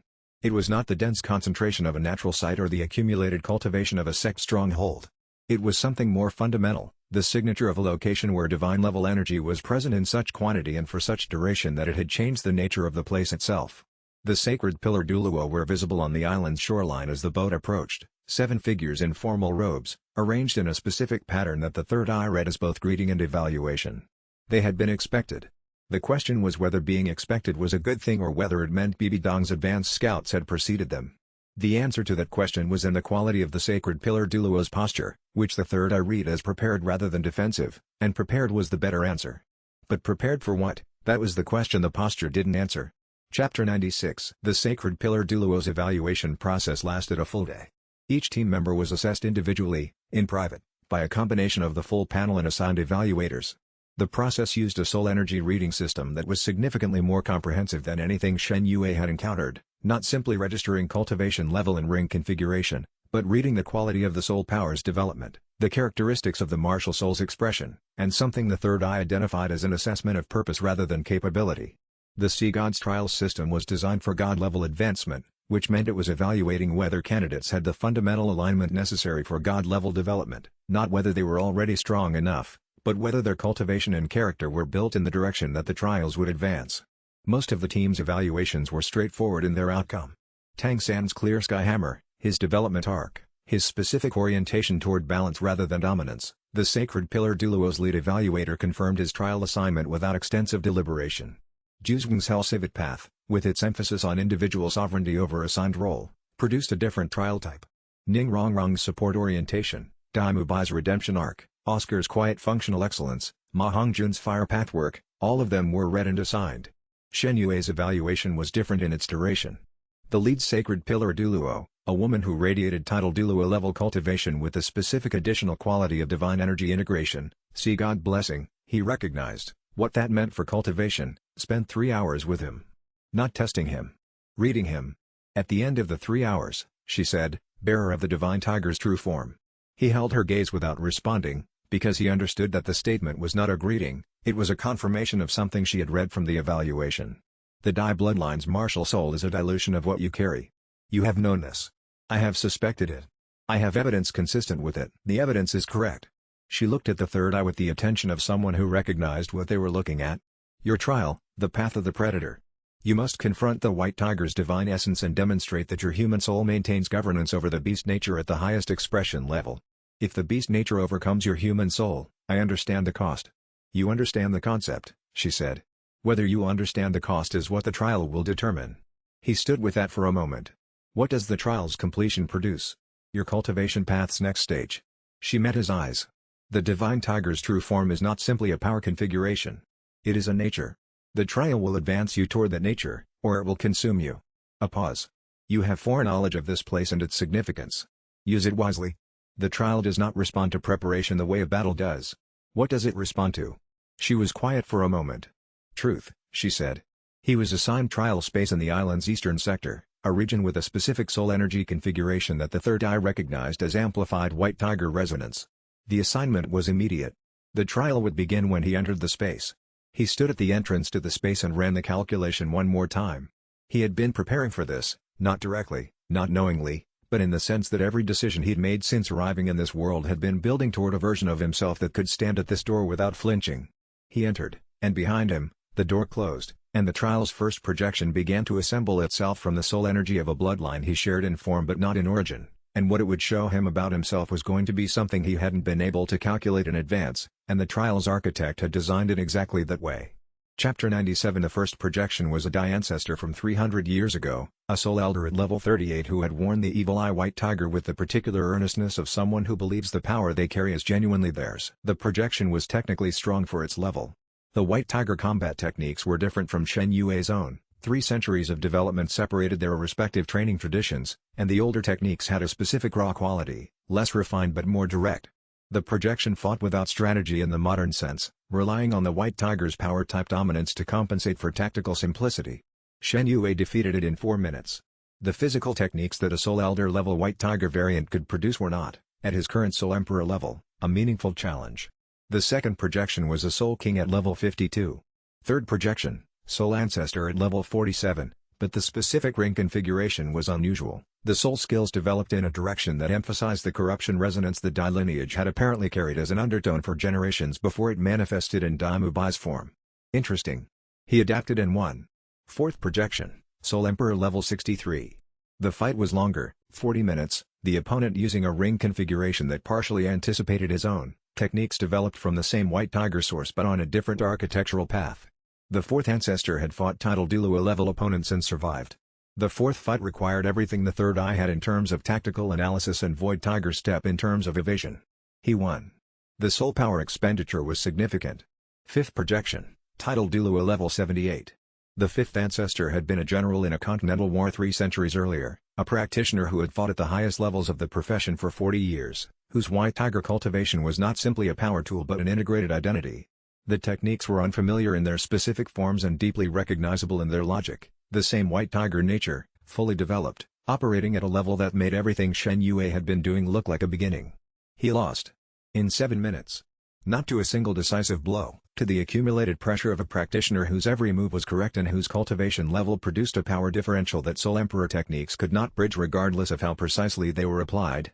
The trial space expelled him with the specific sensation of a door closing firmly. He landed on the island's grass outside the trial zone with burns covering his right arm and torso. The trial's phantom constructs were not phantom in their capacity to produce real tissue damage, and the particular quality of someone who has not just lost a fight but encountered their actual limit. He lay there for a while. Not resting, processing. The fifth ancestor had beaten him at a level he couldn't argue with. There was no tactical adjustment that would have produced a different result. The gap was real and it was not a gap of technique, it was a gap of cultivation depth, of years and development that he hadn't yet accumulated. He needed to come back different. The question was how. He lay in the island's grass and let the burns register clearly rather than pushing them aside, a technique he'd developed over years of fighting, the deliberate acceptance of damage as information rather than insult. The burns were real. The trial's mechanisms produced genuine physical consequence, not simulation. That was relevant to understanding what the trial was actually doing. It wasn't testing whether he could defeat the fifth ancestor. It was testing whether he could develop in the direction of the gap's closure. The loss itself was the trial's mechanism, not a failure, a development catalyst. The expelled from the space sensation was not rejection but reset. Go away, come back with what the loss showed you, try again with the understanding the previous attempt produced. Which meant he was supposed to lose the first time. He thought about this carefully. The trial was designed for God-level advancement. God-level cultivation didn't work through accumulation the way normal ring absorption did. It worked through transformation. The cultivation path didn't simply get longer, it changed in kind. And transformations required a specific type of encounter, not an obstacle you overcome, but an encounter that shows you something about yourself that only becomes visible through the encounter. He'd been shown his actual limit. Not an estimated limit, not a model of what a cultivation level gap implied theoretically, his actual limit, in the specific real-time experience of a titled Douluo practitioner applying that practitioner's full development to the task of defeating him. The gap wasn't generic. It was specific. And specific gaps had specific closure paths. He needed to come back with the path identified, not the cultivation years accumulated, but the specific insight about what made the gap a gap and what crossing it would require. And somewhere below the burn residue and the physical depletion, something in the third eye's processing was already working on it, and the answer, when it arrived, would either be the path forward or confirmation that the path required something he didn't yet have. Chapter 98 Recovery from the first trial attempt took 3 days, during which the rest of the team was beginning their own trials. Tang San entered his Sea God Path trial on the second day and emerged after 6 hours with the particular expression of a person who has encountered something they cannot fully communicate in ordinary language and is deciding not to try. His cultivation had shifted in a way the third eye registered immediately. The clear sky hammer's frequency was stronger, more direct, and carrying something that hadn't been there before. First stage, he said when Shen Yue asked. 9 stages total. The Sea God's 9 trials. Yes. He looked at his hands. The first one almost killed me. The matter-of-factness of it was Tang San's particular way of delivering significant information, not minimizing, not dramatizing, just placing the fact accurately. Shen Yue accepted it the same way. Zhuzheng's trial, the Path of the Shadow, was producing progress in a different form. She returned from each session with a quality Shen Yue recognized as the emotional residue of confronting one's own formative constraints, which was not pleasant but was productive. The identity the trial was building toward was not new, it was the full expression of what she'd always been beneath the clan's imposed definition of it. The trial was simply removing what had accumulated on top. Dai Mubai's path of redemption was the hardest to watch from the outside. He emerged from the third session with tears he didn't try to hide in the expression of someone who has just experienced something that is genuinely changing them rather than confirming who they were. The corruption in his system, which the third eye's monitoring had been tracking throughout, was receding with each session. The trial's mechanism for his specific path apparently worked through the emotional clearing that removed the psychological substrate the corruption had been rooting in. Oscar ran his trials with the quiet efficiency that characterized everything he did. Ma Hongjun's fire path was accelerating in directions that appeared to surprise even him. Ning Rongrong's 7 treasure glazed tile pagoda's latent capabilities were developing in response to whatever the trial's support path structure was offering. On the third day of Shen Yue's recovery, Xiao Wu came and sat beside him in the morning quiet and said, "The 5th projection. You lost." "Yes. What did you learn from it?" He thought about this carefully. "That I can't defeat it with what I currently have. And that what I currently have is built correctly, the architecture is right, the direction is right. I just haven't gone far enough in the direction yet." She was quiet for a moment. "Then what you need for the second attempt is not a different approach. It's more of the same approach, developed further." "That's what I concluded." "How do you develop it further without the years it would normally take?" He held her gaze. "The trial's purpose is not to test what I've already built. It's to advance me to the next stage." He paused. "If I enter the 5th projection with the same cultivation I had before, I'll lose again. If I enter it with the understanding that the trial itself is how I develop the gap, if I treat the loss as the development mechanism rather than as a failure," Xiao Wu nodded once. "When do you go back in?" "Tomorrow," he said. "When the physical recovery is complete enough to not be the limiting factor." She didn't say good luck. She didn't need to. She was there, and that was enough, and tomorrow the trial was going to show him whether the understanding he'd built from the loss was the understanding the trial had been designed to produce, or whether there was a third thing the trial was designed to show him that couldn't be identified until the moment it appeared, and that possibility was the one he couldn't prepare for in advance. Chapter 99 The 5th projection waited at exactly the same power level it had held before. Shen Yue entered the trial space and stood across from the titled Douluo ancestor and felt the cultivation depth between them as clearly as he felt it the first time. The gap had not changed. What had changed was his relationship to the gap. He didn't attack immediately. That was the first difference. He spent 3 minutes at the engagement edge, just watching.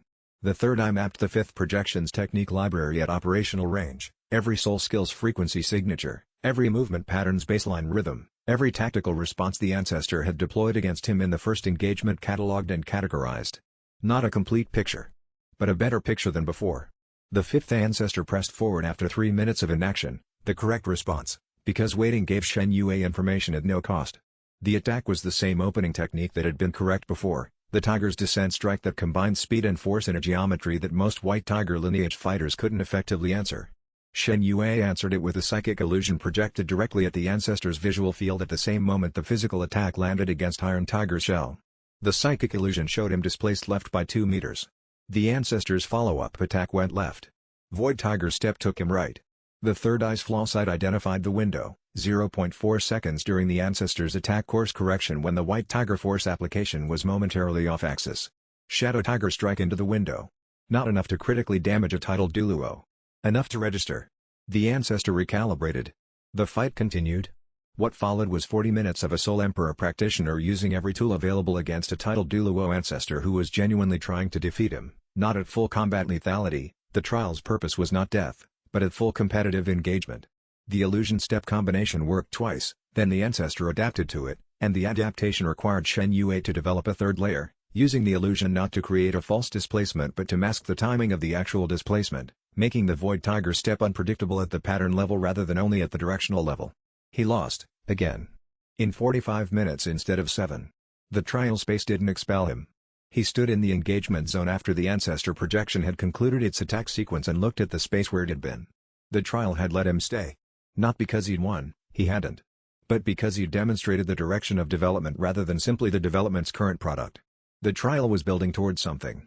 He was already in the process of becoming it. When the sacred pillar Douluo met him at the trial zone's exit, she regarded him with the particular quality she'd held during the evaluation, not assessment, but recognition. "The sixth projection will wait," she said. "Until you are ready." "How will I know when I'm ready?" "You won't need to ask." She paused. "It will be different from what you expect. The Divine Tiger's final projection is not a combat challenge." He held her gaze. "What is it?" She was quiet for a moment. "A mirror," she said. He turned it over carefully all the way back to camp, and was still turning it over when he fell asleep, and dreamed of a white tiger with 3 eyes standing at the edge of an ocean that had no other shore, waiting, in the way of something that is all the time in the world and is choosing to wait anyway. And in the dream the tiger looked at him with all 3 eyes open, and the third eye's gold light was the same as the tiger's, and the question it was asking was one he didn't have the words for yet, and the trial's final stage was going to require those words. Chapter 100. The sixth projection appeared on the 7th day of his return attempts. He entered the trial space and found it transformed, the combat geometry of the previous sessions replaced by a landscape that was purely conceptual, the environment made of soul energy constructs that represented rather than simulated. Flat light everywhere, no defined horizon, the quality of a space that existed to facilitate something other than physical engagement. At the space's center, the sixth projection stood. It was not the shape of any particular Dai ancestor. It was not a combat configuration. It was a white tiger with 3 eyes, the original divine form, present at the scale of something that had genuinely occupied the apex of the soul beast world for 10,000 years before whatever event had led to the martial soul's fragmentation. The soul power it radiated was at a level that the third eye read as God-adjacent rather than title Douluo class. The projection looked at him. He looked back. "You carry my true form," it said. Not a voice, a resonance, felt through the third eye's psychic receive rather than through hearing. Not the stolen fragment. The Dai bloodline diluted what they took from the temple. They took the power. They could not take the nature. A pause. "You have the nature." Shen Yue said nothing. He was listening. "The trial's previous stages tested your technical capacity. This stage tests something different." The divine tiger moved, not toward him, but around him, circling in the slow pattern of an apex predator doing an evaluation rather than an attack. "You are not from this world." He held very still. "Your soul carries a different origin. The foreknowledge you have, the story you read, this is not from here." The resonance was without judgment. "This is not a disqualification. But it is a fact about who you are. And the divine tiger's nature requires truth." "Yes," Shen Yue said. "Why are you here?" The question landed with the weight of something that had been waiting to be asked directly for 3 years. He held it for a full 30 seconds before answering. "I arrived in a world where people I cared about, in a story, in a version of this world I'd read, died because of preventable failures. Failures of information, of trust, of the wrong person being in the wrong position at a critical moment." He held the divine tiger's gaze. "I had the information. I took the position. I chose to use what I knew to change what happened. And for yourself?" He was quiet for a moment. "I didn't know what I was, before. I had a life, but it was a life that I was moving through rather than building. Here, this is the first place I've built something." He paused. "This team. These people. This path. This is mine." The divine tiger was still for a long moment. "Worthiness is not yet proven," it said finally. "That comes at the summit. But the path toward it is clear." A pause. "The first stage trial ends. What you carry now is the beginning of the true form's expression, not its completion." The space changed. He emerged from the trial zone with the morning light on his face and a soul power that felt different in the cultivation channels, not larger, exactly, but deeper, the way a river is deeper after it receives a tributary, the volume the same but the fundamental quality of the water changed. His third eye's permanent illumination had shifted, from the faint ambient glow of cultivation to a steady gold light, soft but present, visible to anyone looking. He stood on Sea God's Island's shore and looked toward the mainland, where Ningfengji's communication crystal would be carrying updates about Spirit Hall's movements, where the war the original story had failed to prevent was advancing whether he was here or not. Level 65. The third eye permanently lit. The Divine Tiger's path open ahead of him. And on the mainland, Spirit Hall's armies were moving. Not waiting for anyone. Not for him, not for the island's trials, not for the Alliance to consolidate or the team to complete their own paths. The final war was approaching, and the island's shore was not a safe distance from it. It was simply the beginning of the next stage, and beginning was not the same as ready, and he had never needed it to be. He turned back toward camp and walked toward whatever came next, which was, based on every calculation he'd been able to build, going to be the most difficult thing he had ever faced. Chapter 101. The island's sea sector held beasts that didn't exist anywhere in the mainland's forest ecosystem, and the distinction mattered in ways that a briefing document couldn't fully communicate. Shen Yue had known in the abstract what Sea God's Island represented, a location where divine-level spiritual energy had been saturating the local environment long enough to produce evolutionary variants that the mainland's natural systems had never developed. 10,000 years of that saturation produced species with capability profiles that defied the standard Soul Ring assessment framework, because the framework had been built on mainland data and mainland conditions. The sea devil tiger was the clearest example. It was a hybrid species that had emerged from the intersection of ocean predator cultivation and tiger variant soul power, shaped by environmental pressure and divine energy concentration over so long a period that its development had diverged into a category the mainland's ecology had no parallel for. Studying it from documentation was one thing. Finding it in its habitat was something else. The sacred pillar Douluo who oversaw his trial path told him where to find it. She gave the information without ceremony, in the manner of someone stating a fact rather than offering guidance. The underwater hunt is the seventh ring's requirement, she said. The Sea Devil Tiger's soul skill configuration will integrate with your existing architecture in a way that supports the direction you've been developing. The environmental disadvantage is part of the trial's design, not an oversight to be compensated for. Because the seventh ring requires something that a land-based hunt can't produce, Shen Yue said. Because the seventh ring requires you to apply Void Tiger Step in an environment where every spatial parameter operates differently. She held his eyes. Ocean water is not air. The geometry of spatial displacement through water involves pressure gradients and dynamic current interactions that aerial stepping does not produce. You need to understand this before absorbing the ring, not after. The ring skill will key to your understanding of the underlying principle. It cannot provide the principle itself. He thought through the implications. The Void Tiger Step worked by displacing his physical form through a spatial fold, collapsing the intervening distance so that he emerged at the target location without traversing the space between.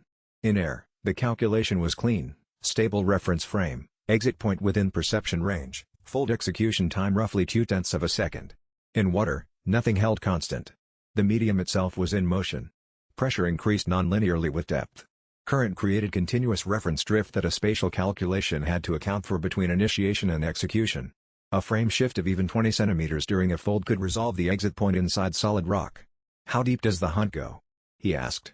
The cave entrance is at 40 meters. The cave system extends to 60. You won't need to go below 40. She looked at him with the expression of someone noting something without making it a warning. You have 3 days to work on your breath cultivation before the hunt window opens. He spent those 3 days in the island's water entry training areas, working extended breath control under active soul power deployment, the specific combination that the hunt would require, not just raw breath holding. By the second day he could maintain 9 minutes of active soul power output underwater before needing to surface. By the third day he understood what the pillar Douluo had meant in her specific terms. At 15 meters, attempting a Void Tiger Step displacement required compensating for the current's movement between calculation start and fold completion. The compensation had to be continuous, not pre-calculated, because the current's behavior changed with depth and the rate of change wasn't uniform. Get it wrong by enough and you stepped into rock. He found the Sea Devil Tiger in a cave 40 meters below the island's eastern shore. And the 2 hours that followed were the hardest sustained technical work he had done since the Titan Sovereign's domain had first activated. Chapter 102. The Sea Devil Tiger was substantially larger than mainland variants, and this was the first thing Shen Yue had to recalibrate against. Mainland tiger variant soul beasts had consistent dimensional ranges based on soul ring count, ranges that had been studied, documented, and built into every standard tactical assessment framework. This beast violated those ranges. The island's environmental saturation and 10,000 years of isolated development had produced a creature approximately 40% larger than a standard 14,000-year tiger, with body mass and muscle density ratios that translated into striking force his earlier calculations hadn't accounted for.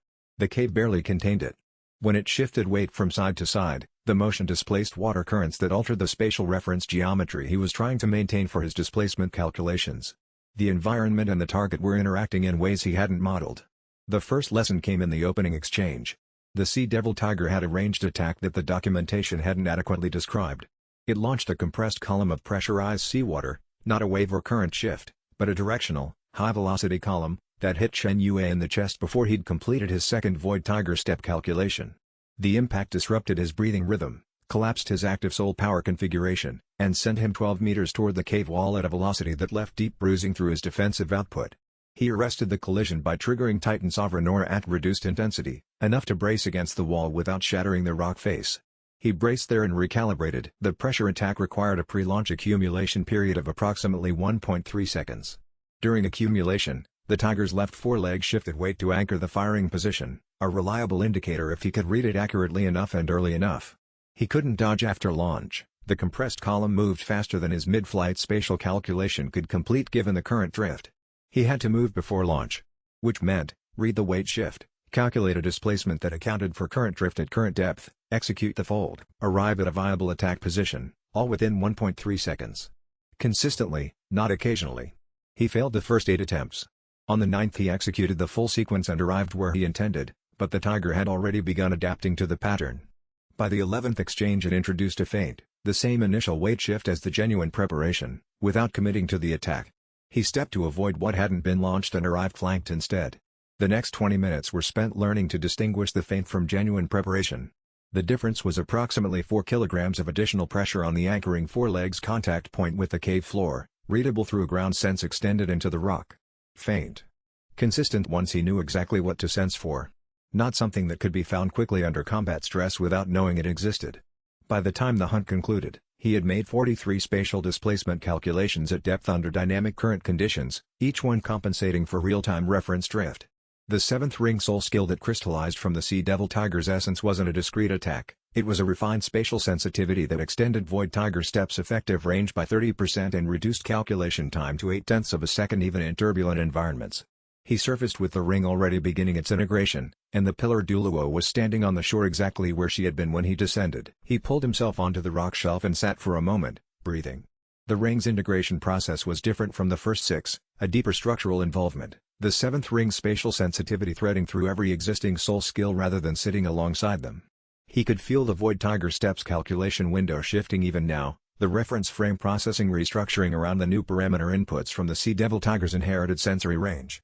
The skill is integrating, the pillar Douluo said. She wasn't asking. Yes. He looked at his hands. The spatial sense extended differently, the underwater hunt had calibrated something that was now calibrating everything else. How long before it stabilizes? 3 days. You'll notice the recalibration most in the first 24 hours. The spatial geometry of your Void Tiger step will feel unstable until the new parameters settle. She waited. Don't attempt a high-precision displacement during the stabilization window. The integration requires the recalibration to complete before the extended parameters are reliable. He nodded. 3 days of recalibration, then the ability would be what it was supposed to be, and then the consolidation period before the 8th ring became viable. The island had one more thing to provide before they left. He was aware of this in the way he'd become aware of the trial structure's logic over the preceding months. Each phase produced what the next phase required. The 7th ring spatial extension was not the end of what the island had been building toward. Chapter 103 Level 68. The sacred pillar Douluo said, without inflection, when Shen Yue climbed out of the water. He knew. The 7th ring had pushed his cultivation to 68, which placed him 6 ranks below the 8th ring's viable threshold and inside the bracket where further advancement required either an exceptional hunt target or an extended consolidation period, genuine structural stabilization at the preceding rank before the soul power foundation could safely absorb another ring. The island's trial framework had compressed his development significantly, but the compression had inherent limits that existed at the cultivation level rather than in the framework itself. Past a certain point, rings couldn't be absorbed until the preceding rank had genuinely solidified. How long is the consolidation? He asked. For someone your age, with your foundation quality and the pressure of the island's trials behind you, 2 to 3 months before the 8th ring becomes viable. She handed him a towel that had been sitting folded on a flat rock, pragmatic, anticipated. The island's cultivation environment will accelerate that timeline. Possibly 6 weeks if your consolidation work is consistent. 6 weeks. He ran the arithmetic against the war's progression. When he'd left the mainland 4 months ago, Spirit Hall had been pressing 3 fronts simultaneously. The alliance was holding, but holding was not winning. It was absorbing attrition at a pace that would eventually become unsustainable. Spirit Hall had deeper reserves and could sustain an erosion campaign in ways the alliance couldn't match indefinitely. 6 weeks of consolidation on top of the 4 months already spent represented a gap in the mainland timeline that he couldn't assess from the island. "The others?" he asked. "Your team completes their final trials within the week. The Sea God has evaluated all 7. She paused in the specific way that preceded something she'd considered before saying, "What happens after your consolidation depends on what the mainland looks like when you return. I won't tell you what you will face. What I will tell you is that what you will be when you face it is different from what left the mainland." Over the following 6 weeks, Shen Yue worked the consolidation sessions with a discipline that was partly genuine cultivation method and partly anxiety-given productive direction. The island's elevated density meant cultivation sessions produced genuine rank movement rather than the incremental grinding that mainland practitioners at his level typically experienced. He also spent time with the others as they completed their own final trials, watching Tang San emerge from his bone transformation challenge looking 2 years older in 6 days and carrying something in his expression that hadn't been there before, watching Oscar's enhancement cycling capabilities reach a ceiling that made him functionally the most complete support type in the team's history, watching Ning Rongrong's 7 treasure glaze tile tower hit amplification ratios that made every team member's upper range output substantially higher than their ranks alone would account for. By the end of the 6th week, the 8th ring's viability was present and the quality of his soul power output, denser, more coherent, with the structural readiness that preceded major absorption events. The pillar Douluo confirmed it during evaluation. "You're ready for the 8th ring," she said. "The soul power foundation supports it without structural risk." "But?" he said, because there was something else in the way she said it. Cultivation readiness and operational readiness are different categories. Don't confuse them. She held his gaze for a moment. "What you've developed here is real. The trials were designed to produce exactly what they produced. What tests it, going forward, is also real, and not something the trial framework can replicate." He thought about that distinction while the team gathered on the departure dock. He had spent the past 6 weeks in a place where the pressures were genuine and the development was genuine, but the framework was designed, intentional, structured, with outcomes that had been anticipated by the people who built it. The mainland was the opposite. Whatever happened on the mainland was not designed for anyone's development. It was simply the situation as it was. The team convened to plan the return crossing. Each of them changed in ways that wouldn't be fully visible until they were tested against an actual enemy. Chapter 104. The night before they left the island, Shen Yue sat on the eastern shore with Tang San for a while and they didn't discuss the war. This was deliberate on both their parts, and notable for being deliberate. For the past month, every conversation that ran past 10 minutes had eventually bent toward the mainland situation, what Spirit Hall would have consolidated while they were absent, how the Alliance's commanders had adapted or failed to, what BB Dong's actual strategic timeline was and whether the time spent on the island had been purchased at too high a cost. The conversations weren't unproductive. But they had a quality of circling, anxiety looking for structure to attach to, and sometimes the honest thing was to sit on a rock and watch the water without forcing that circling into something that resembled a plan. "How's Xiao Wu?" Shen Yue asked, eventually. Tang San was quiet for a moment before answering. "She made a decision about what she is. I can't give you the specifics, that's hers. But she made it with full clarity, and she's at peace with it in a way she wasn't before." Shen Yue didn't push that. He'd seen Xiao Wu in the final week of trials looking lighter in a way that was hard to precisely describe, not the lightness of happiness exactly, but the specific lightness of someone who had been carrying a weight they'd concealed well and had finally set it down somewhere intentional rather than having it collapse out from under them. Whatever she decided about her nature, it had cost something genuine and produced something genuine in the same transaction. "The team is ready," Shen Yue said. "Really ready. Not the version of ready we were when we came here. That's what the island was designed to produce," Tang San said. "I know. I'm naming it because I need to hear it clearly before we leave." He watched a wave break against the rock shelf below them and draw back. "When we get back, there won't be a re-entry period. We'll be tested within days of landing, and the test won't adjust for the fact that we just spent 4 months somewhere that has no communication with the mainland." "There's never a re-entry period," Tang San said. "There was never going to be one." "No." He picked up a stone, turned it over, set it down without throwing it. "What concerns me most isn't the immediate tactical situation. The immediate tactical situation I can work with. What concerns me is BB Dong's personal involvement. When she appears in force, she's signaling a phase transition in the war. Our planning has been built around Spirit Hall's conventional forces and their title Douluo assets. She represents something outside that framework, and I think we've been treating her as a variable to manage rather than the central variable." Tang San was quiet for a moment. "Then we need to be outside that framework too. By the time we face her directly, we need to be something she hasn't already built a response to." That's what the 8th ring is for, Shen Yue said. Among other things. He didn't add the rest, that the 8th ring might not be sufficient, that Bibidong's ascension process existed at a level that even complete 8th ring cultivation didn't fully close the gap to. The difference between what they were and what they might need to become was real. Acknowledging it honestly was different from being stopped by it. He'd learned that distinction somewhere in the previous 4 months. The silence stretched on the rock shelf between them for a few minutes, and Shen Yue let it stretch, watching the last stars over the water. It was a different kind of quiet than the quiet of the past months, not the alert, watchful quality of island trial period silence, where stillness was always preparation for the next challenge. This was the specific quiet of a threshold. Something finishing and something else about to begin. You've been running probability calculations in your head since before the sun went down, Tang-san said. I'm always running probability calculations. I know. Tonight you're running a specific one. He looked out at the water.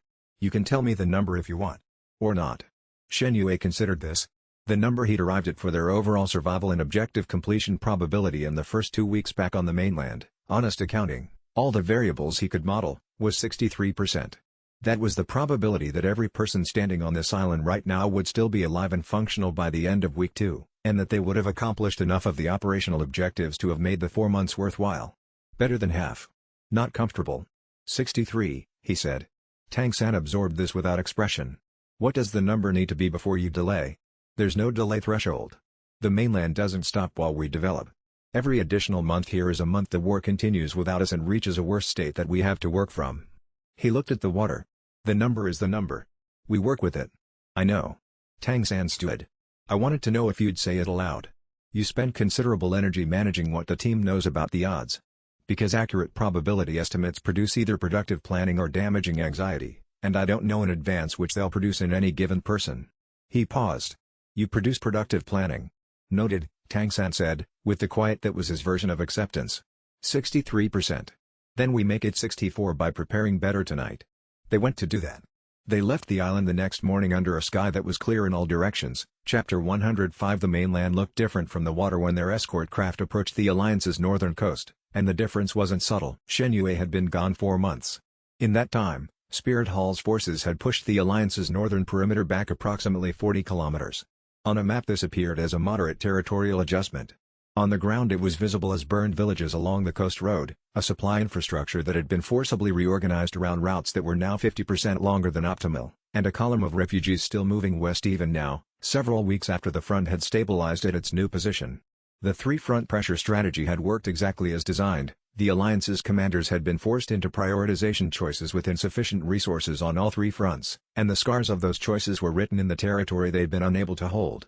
A fast rider met them at the dock with a sealed intelligence packet, 2 weeks of compressed War Council summaries, current front-line positions, and a specific notation about Bibidong's location that made Shen Yue read that section twice before continuing. She was personally directing a siege operation against Gangshin City in the Eastern Theater.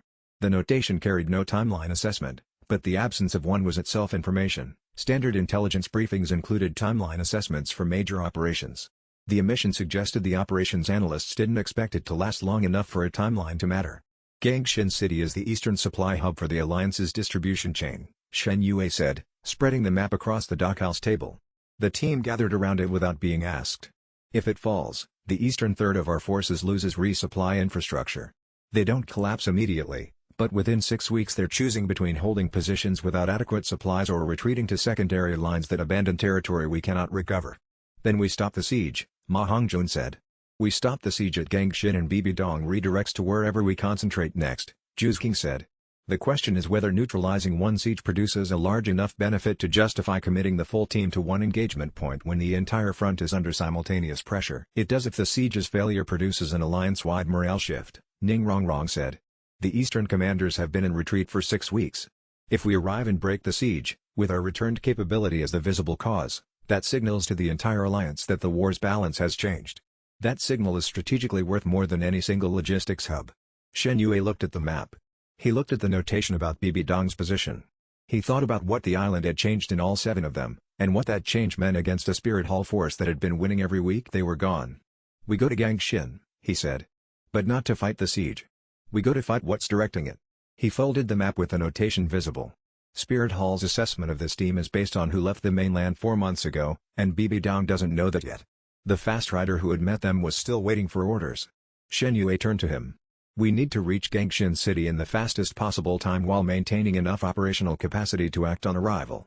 What's the current fastest route given Spirit Hall's scout positions? The rider laid out 3 options.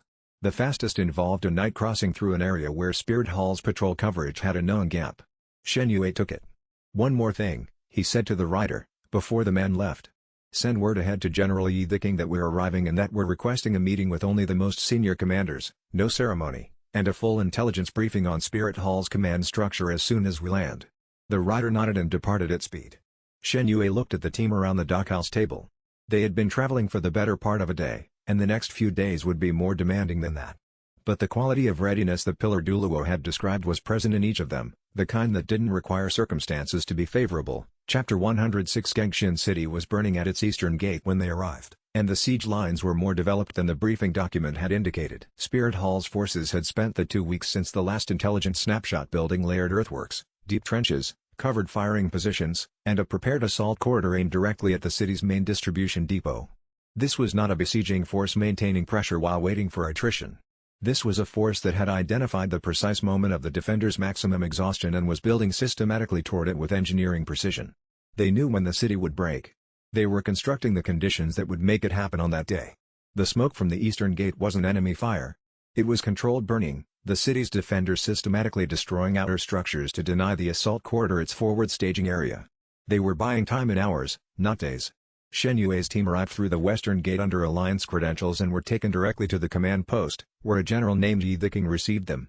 He had the expression of a commander who had been managing a deteriorating situation long enough that his assessment mechanisms had been worn down to functional efficiency. No optimism, no panic, just continuous triage.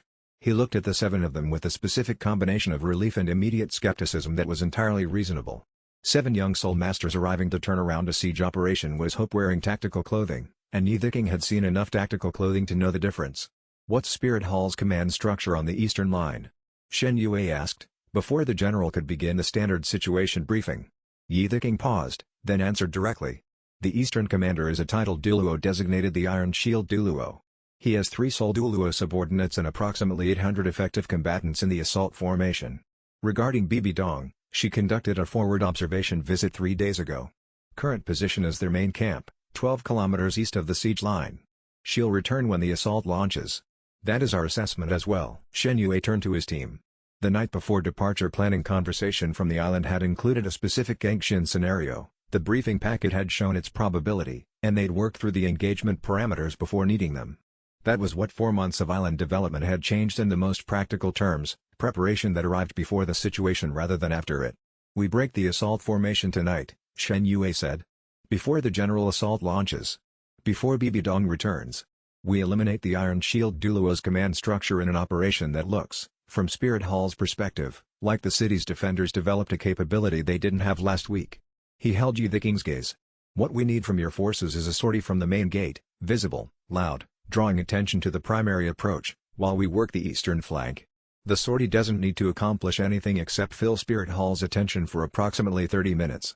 The general studied them with the expression of someone doing probability arithmetic against hope.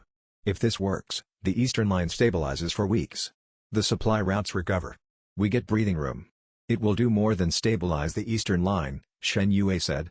When Spirit Hall's main camp receives confirmation that the Iron Shield Douluo is gone, Bibi Dong will come east herself. And when she does, she won't find what she expects. He laid out the staging he needed from Yi the King's forces, not for the night operation itself, but for the morning after. If the operation succeeded, Spirit Hall would spend the next several hours in a command vacuum at the eastern siege line. During that vacuum, Yi the King needed to advance the city's defensive perimeter, reclaim the outer structures that had been burned or ceded, and make the city look operationally more capable than it had been the day before. The visible restoration mattered. It would be visible to Bibi Dong when she arrived. The story I want her reading when she comes east, Shen Yue said, is that Gangshin City's defense has strengthened in a way she can't immediately account for. Not just that the Eastern Siege Command was neutralized, but that the city's capability has fundamentally shifted.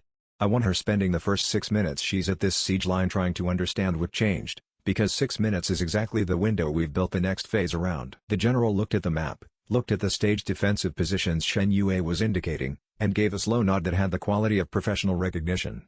You've done this before, he said. Something like it. Shen Yue said. Chapter 107. The night operation proceeded almost exactly as planned, which meant it deviated entirely from the plan in its final 14 minutes. The Eastern Commander's defensive capability was precisely what his designation implied.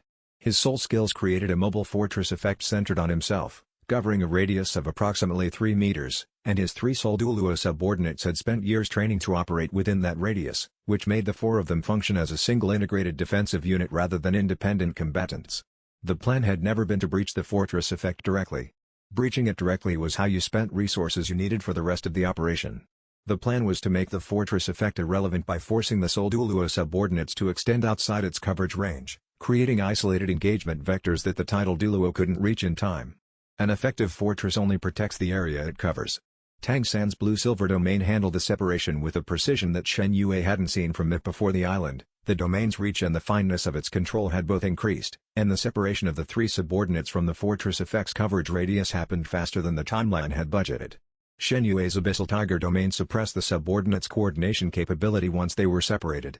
The rest of the team resolved the isolated engagements in under 4 minutes. Cleaner than comparable operations from before their absence, because the development differential was large enough to feel categorical. The Eastern Commander himself was the divergence from the plan. When the separation gambit succeeded, he recognized immediately that his numerical advantage had been neutralized and committed to full defensive encasement, a sole power shell that made direct assault inefficient to the point of impracticality. Every approach Shen Yue tested was absorbed or deflected, and the titled Douluo had enough experience to maintain shell coherence under sustained pressure. The 10 minutes Shen Yue had estimated for the neutralization stretched to 23 as the Douluo adapted to each approach with the methodical competence of someone who had been in similar situations before and survived them.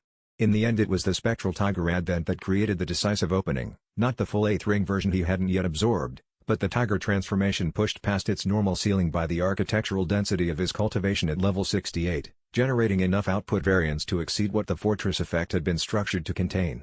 Jusking followed through the opening with the precision it required. They extracted through the Allied sortie corridor with 9 minutes before Spirit Hall's reinforcement patrol would reach the engagement area. General Yi Thiking's face during the debriefing contained the expression of someone recalibrating a fundamental assumption, not wrong in degree but wrong in category. The general had been operating with one model of what was possible at this level of cultivation, and the past 90 minutes had produced a different model. The team's physical state during the debriefing was the honest report of an operation that had gone harder than planned but within viable parameters. Tang San was managing 3 separate impact sites with the controlled focus of a practitioner who had learned to treat his own damage as tactical information rather than an emergency.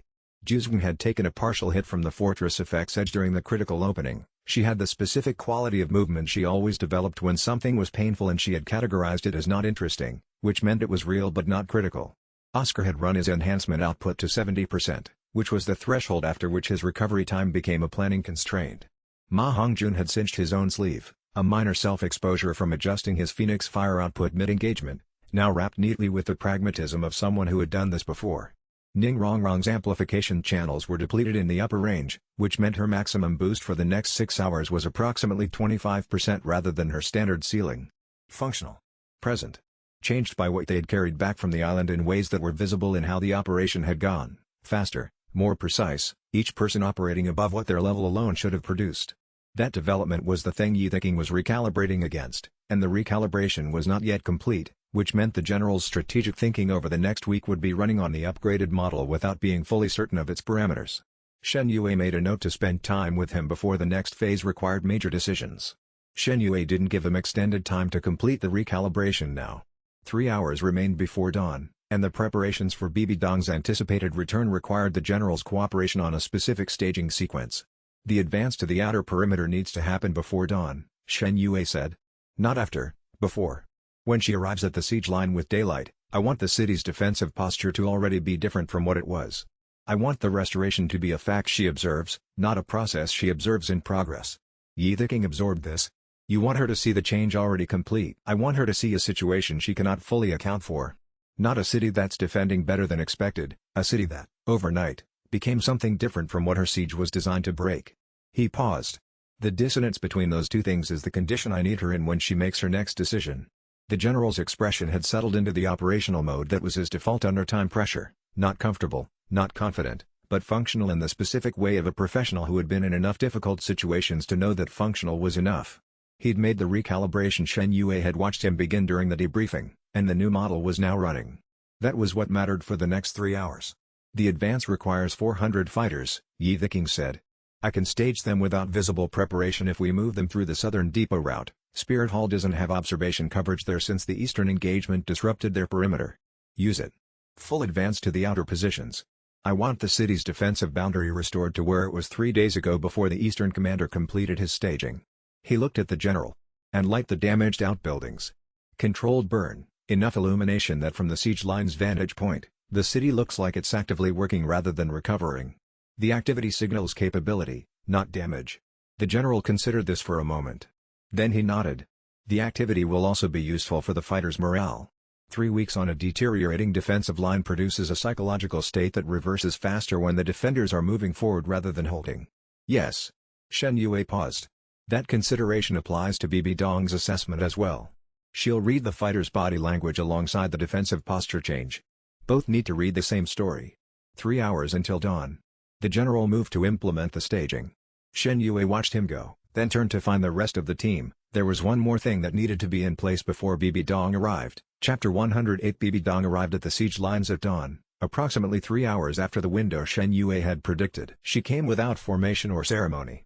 She arrived the way a professional with nothing to prove arrived, alone, moving with controlled economy, already processing the tactical picture before anyone could attempt a briefing. She stood at the edge of the earthworks for approximately 6 minutes without speaking to any of the surviving Spirit Hall officers. No visible anger. No immediate questions. She was cataloging, reading the formation disruption for approximate timing, inferring the engagement geometry from disturbed soil and body positioning, estimating the capability profile of whatever had done this from the physical evidence the encounter had left behind. 6 minutes to derive what she derived from those materials was faster than the intelligence profiles had described her as operating. Shen Yue observed from Gangshin City's western tower through a spyglass General Yi had positioned there. He had seen Bibi Dong at range on previous occasions, in encounters where the performance layer of her public role was visible as a distinct element. This was different. Dawn light, operational surprise, no audience she needed to manage. What he was watching was the unmediated version, someone doing extremely rapid damage assessment without the covering layer that public contexts required. She was faster than her profile. She was also watching her process the scene methodically, exactly as disciplined as the profile had described. Anger would have been slower and less useful, and she didn't appear to have wasted time on it. Then she turned and looked directly at the western tower. Shen Yue stepped back from the window. The spyglass was not visible from the earthworks. He had verified the observation geometry before positioning himself. She was not looking at him specifically. She was looking at the tower because that was where City Commander's observation post would be, and she was delivering a message to whoever was there. I know what happened here, I know it was intentional, and I know you're watching me process it. She was not surprised to be watched. She was not recalibrating her objectives. She was updating her method. He set the spyglass down and moved immediately to find Tang San. The 6-minute processing interval implied a faster operational response than the general's current staging timeline accounted for, and the window for the next phase of their plan was significantly shorter than Yi Viking had been told. The specific problem was that the next phase relied on Spirit Hall not yet having reorganized the siege line's command structure. The Eastern Commander's 3 sole Douluo subordinates were gone. Spirit Hall would be routing replacement authority down through their chain of command, and that process was currently creating a gap in decision-making authority at the Eastern Line. Bibi Dong would close that gap within hours of completing her assessment, probably by assuming direct command herself, which would make the siege line substantially more coherent than it had been under the previous title Douluo's conventional approach. Once she assumed direct command, the tactical situation at Gangshin City would change in ways that the defensive preparations they'd helped General Yi implement would not fully address. Shen Yue had calculated this before the operation. The plan's next phase was built around acting inside that transition gap, before she had time to reorganize. The transition gap existed, and the 6 minutes of watching her process the scene had made it measurably shorter than anticipated. He found Tang San in the command post's eastern section and gave him the updated timeline in approximately 30 seconds. Tang San nodded without requiring explanation. The compressed briefing style was something they developed over months of operating together, a shorthand that covered complex tactical updates without the conversation overhead that clarity would otherwise require. They moved. Chapter 109. Bibi Dong's response to the Eastern Siege Commander's elimination was not the personal engagement Shen Yue had structured his plan around. She withdrew. She pulled the siege formation back 8 kilometers east, consolidated her remaining title Douluo assets into a tight defensive configuration, and dispatched a courier to the main Spirit Hall War Council rather than committing her personal capability to an engagement that her tactical position should have made viable. This was either a form of extraordinary strategic discipline, she was categorically unwilling to test tactical unknowns regardless of local stakes, or she had specific information about the force that had dismantled the Eastern Siege Command that made her unwilling to engage without updated intelligence. Either interpretation pointed to the same conclusion, and neither of those conclusions was comfortable. "She's not afraid," Juzwing said, during the team's situation evaluation that afternoon. "She's categorizing what we are so she can build a response that accounts for what we actually are rather than what she previously assessed us to be. She's committing to get it right rather than committing to get it fast." "Yes," Shen Yue said. "And the courier to the War Council is the more significant thing. She's not treating this as a field-level anomaly. She's treating our current capability as a category change event that requires the entire organization to update its threat model. Every future Spirit Hall engagement will account for us specifically," Kang San said. Shen Yue looked at the map of the Eastern Theater and thought about what accounting for them specifically would mean for an institution with Bibi Dong's analytical capability running the assessment.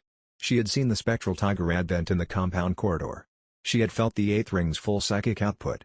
She had experienced the team's coordination at its current development ceiling and had chosen strategic withdrawal over direct engagement.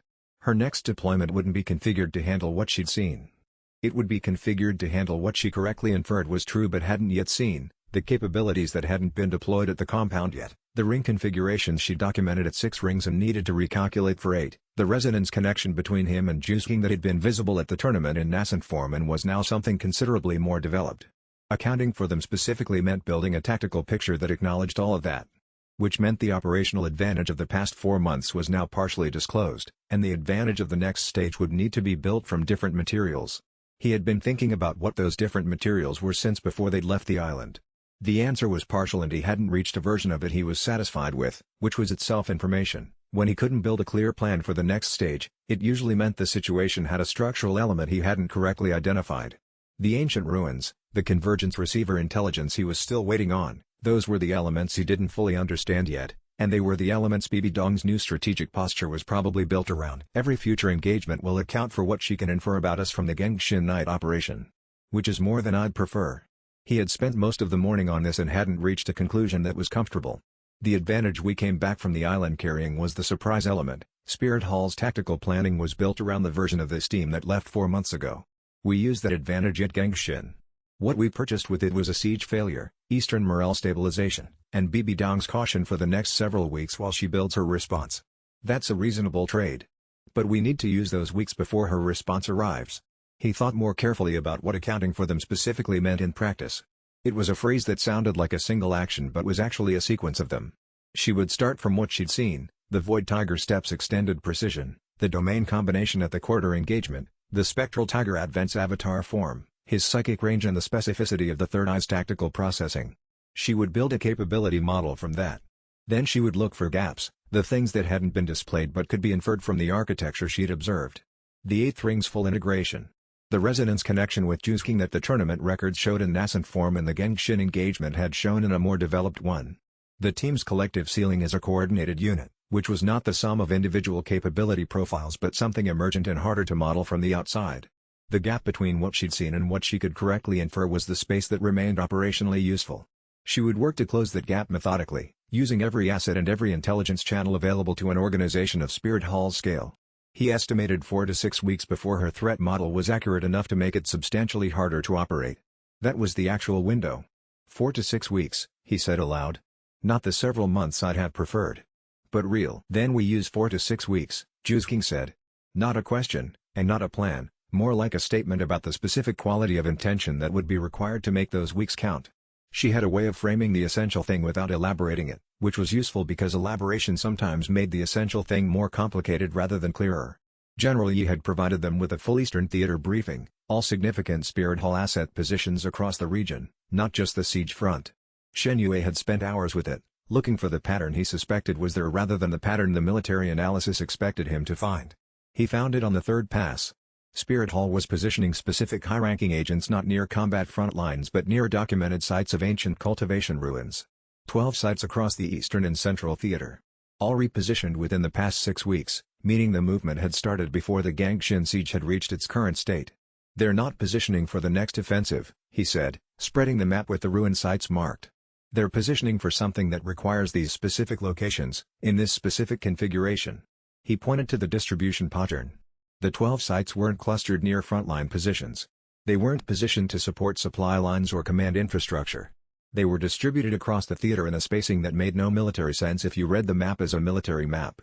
But the spacing made precise sense if you read it as a formation architecture diagram, each site occupying a node position that balanced the geometric network's energy flow. General Yi the King had listened to all of this without interrupting. He looked at the map with the expression of a professional confronting an analytical framework outside his training. What do you need from my forces to address this? Intelligence on the security deployments at each site, Shen Yue said. Composition, capability, whether they're configured for combat or for something else. I need to know which sites have specialist deployments rather than combat formations. He traced the likely junction positions. I need this in 48 hours, because after 48 hours I expect Spirit Hall's response to what happened here last night will include hardening the security at every significant ruin site in the theater. He folded the map. The window to act on this is not long. Chapter 110. The ancient ruin sites matched a pattern Shen Yue had encountered once before. During the Shadow Broker intelligence operation, in the months before the island, a Spirit Hall document had passed through the network that described an internal research division, not widely known outside the organization, that specialized in pre-Douluo continent historical cultivation systems. Systems predating the current Soul Ring absorption framework, built around what older scholarly texts called formation arrays. Networked cultivation structures designed to concentrate and redirect spiritual energy across distances that exceeded any individual practitioner's range by several orders of magnitude. The older texts were fragmentary, poorly translated, sourced from multiple incompatible scholarly traditions, and the intelligence analysts who had flagged the document hadn't known what to do with it.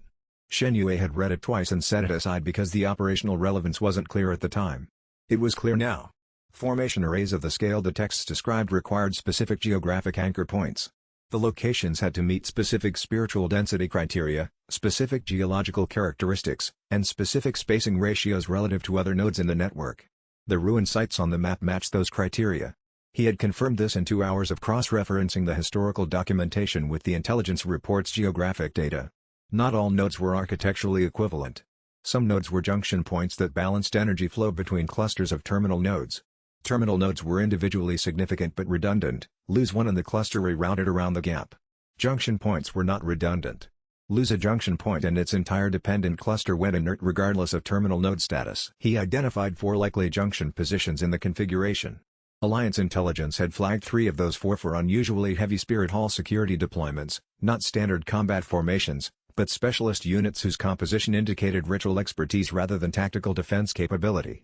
The process of arriving at this conclusion had taken 3 days of sustained analysis and one significant shift in how he was reading the data.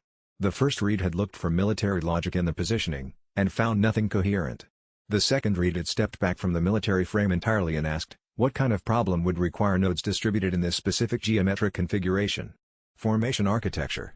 The third read had confirmed it by cross-referencing the ruin site's documented spiritual density characteristics against the formation array documentation he'd been carrying since the Shadow Broker Operations Intelligence Hall. The match was tight enough to be structural rather than coincidental. What this told him about Bibi Dong was as interesting as what it told him about the threat. She had been running this operation in parallel with the conventional war for long enough that the 4th junction site was already complete, meaning the project had started before the three-front offensive, possibly before the alliance had fully cohered.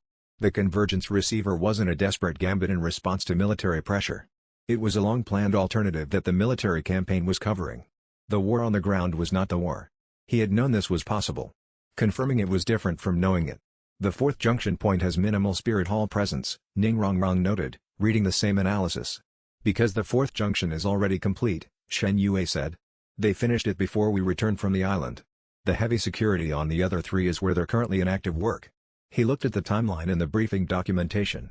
We have an unknown number of days before those 3 complete as well. Once all 4 junction points are active, the network functions independently, and at that point, there is nothing we could realistically position close enough to disrupt it in time. The team absorbed that. The silence had a specific quality.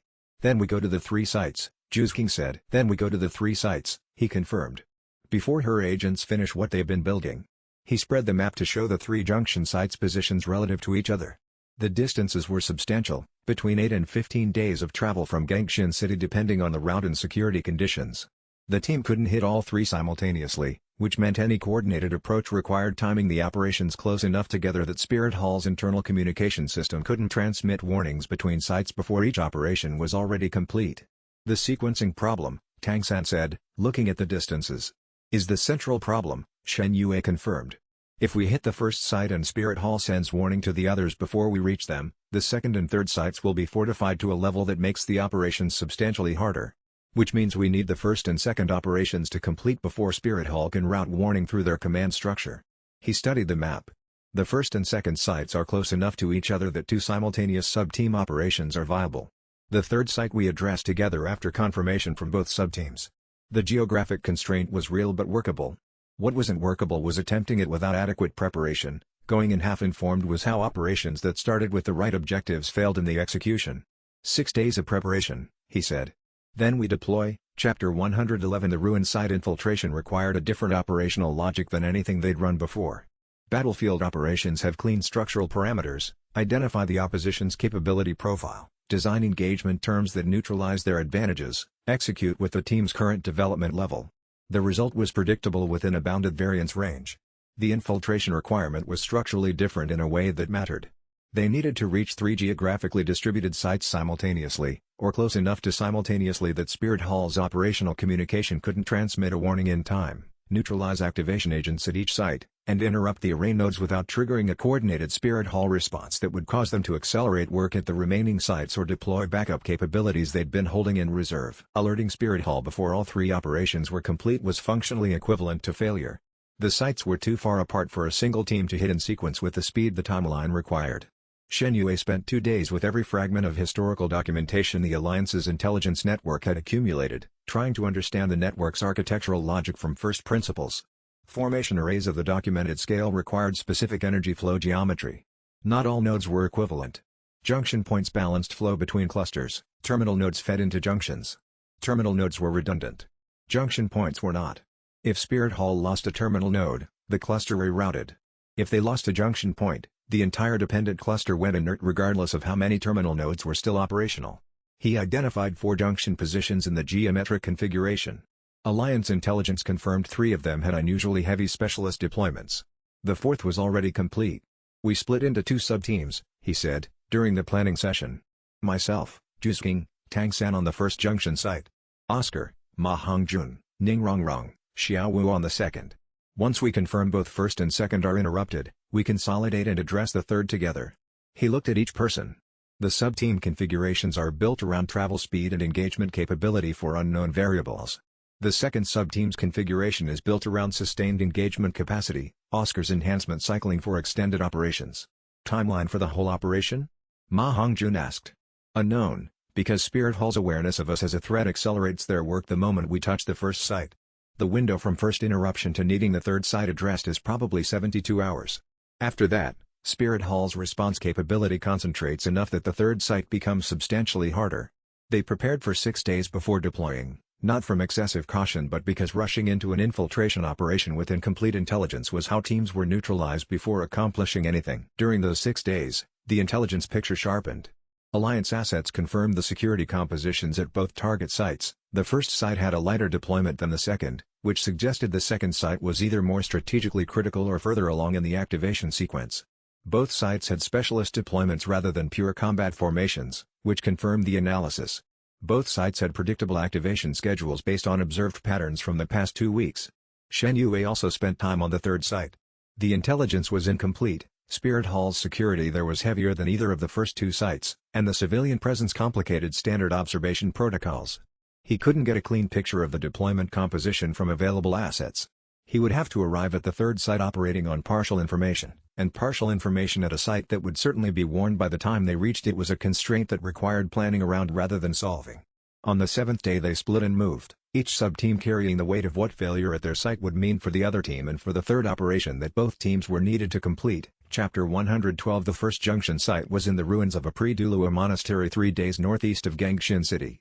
The site had been chosen for its architectural survival as much as its geographic position. The outer structure had collapsed at some point in the past 3 centuries, but the underground formation chambers had survived intact, protected by spatial reinforcement built into the original construction by builders who had apparently considered those chambers the structure's actual purpose and everything above ground a temporary housing for it. Spirit Hall had found the entrance and established a working camp around it. 8 agents. 2 sole Douluos positioned as primary security. 1 formation specialist. They observed for 6 hours. Shen Yue spent those 6 hours in a cultivation posture he developed during the island's trial periods, physical stillness that allowed the third eye's monitoring function to operate at maximum sensitivity without the metabolic cost of active projection. The posture looked like rest from outside. It was the opposite of rest. The activation work followed a consistent pattern, intensive sessions of 2 to 3 hours, during which the formation's energy signature evolved in measurable ways, followed by recovery periods during which the specialist rebuilt the cultivation expenditure the sessions required.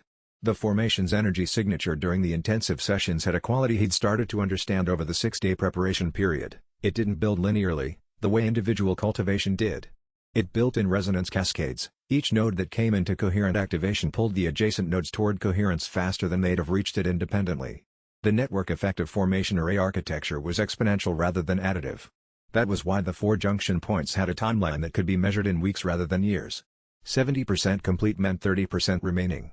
30% with exponential cascade meant the completion window was days, not the weeks a linear calculation would have suggested. The observation confirmed what the preparation analysis had modeled, which was both reassuring. His model was accurate, and alarming. The accurate model said they were operating with minimal margin. Based on the energy signature changes, the window for interruption was narrow but real. When we enter, he told Tang San and Jusking during the final planning conversation, the formation specialist is the priority. Not the combat agents. The trained behavior for a team configuration like this is for combat agents to protect the specialist in the first reaction cycle rather than engage the threat directly. That's the instinct that gets drilled into specialist protection details. That instinct gives us approximately 8 seconds before the Soul Douluos shift to an active defensive perimeter. 8 seconds is workable, Jusking said. 8 seconds to interrupt the specialist's ability to continue the activation. Not to neutralize the specialist, to break the sequence. He thought about what the cost of getting this wrong meant, not just for this site but for the second subteam waiting on confirmation of the first success before committing to their own operation. The second subteam couldn't afford to move prematurely.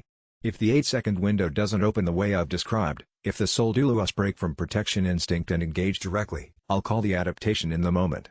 Trust the call. He didn't discuss the deeper calculation, that if the formation specialist turned out to be more capable than the profile suggested, the 8-second window would close before they could use it, and the fallback plan was to destroy the array's power conduit infrastructure rather than just disrupting the resonance. Destruction was noisier and would alert Spirit Hall faster, but it would produce a longer interruption. The fallback plan existed. He hoped not to need it. Jusking's night vision perception and Tang San's blue-silver domain coverage gave them comprehensive spatial awareness of the underground chamber before they descended to the entrance level. 6 agents positioned at what someone had calculated were the optimal interception points, 2 Soul Douluos flanking the specialist's working position, the specialist herself in a cultivation posture that meant she was actively maintaining the formation's partial completion state even during the rest period, not deeply engaged, but not fully disengaged either.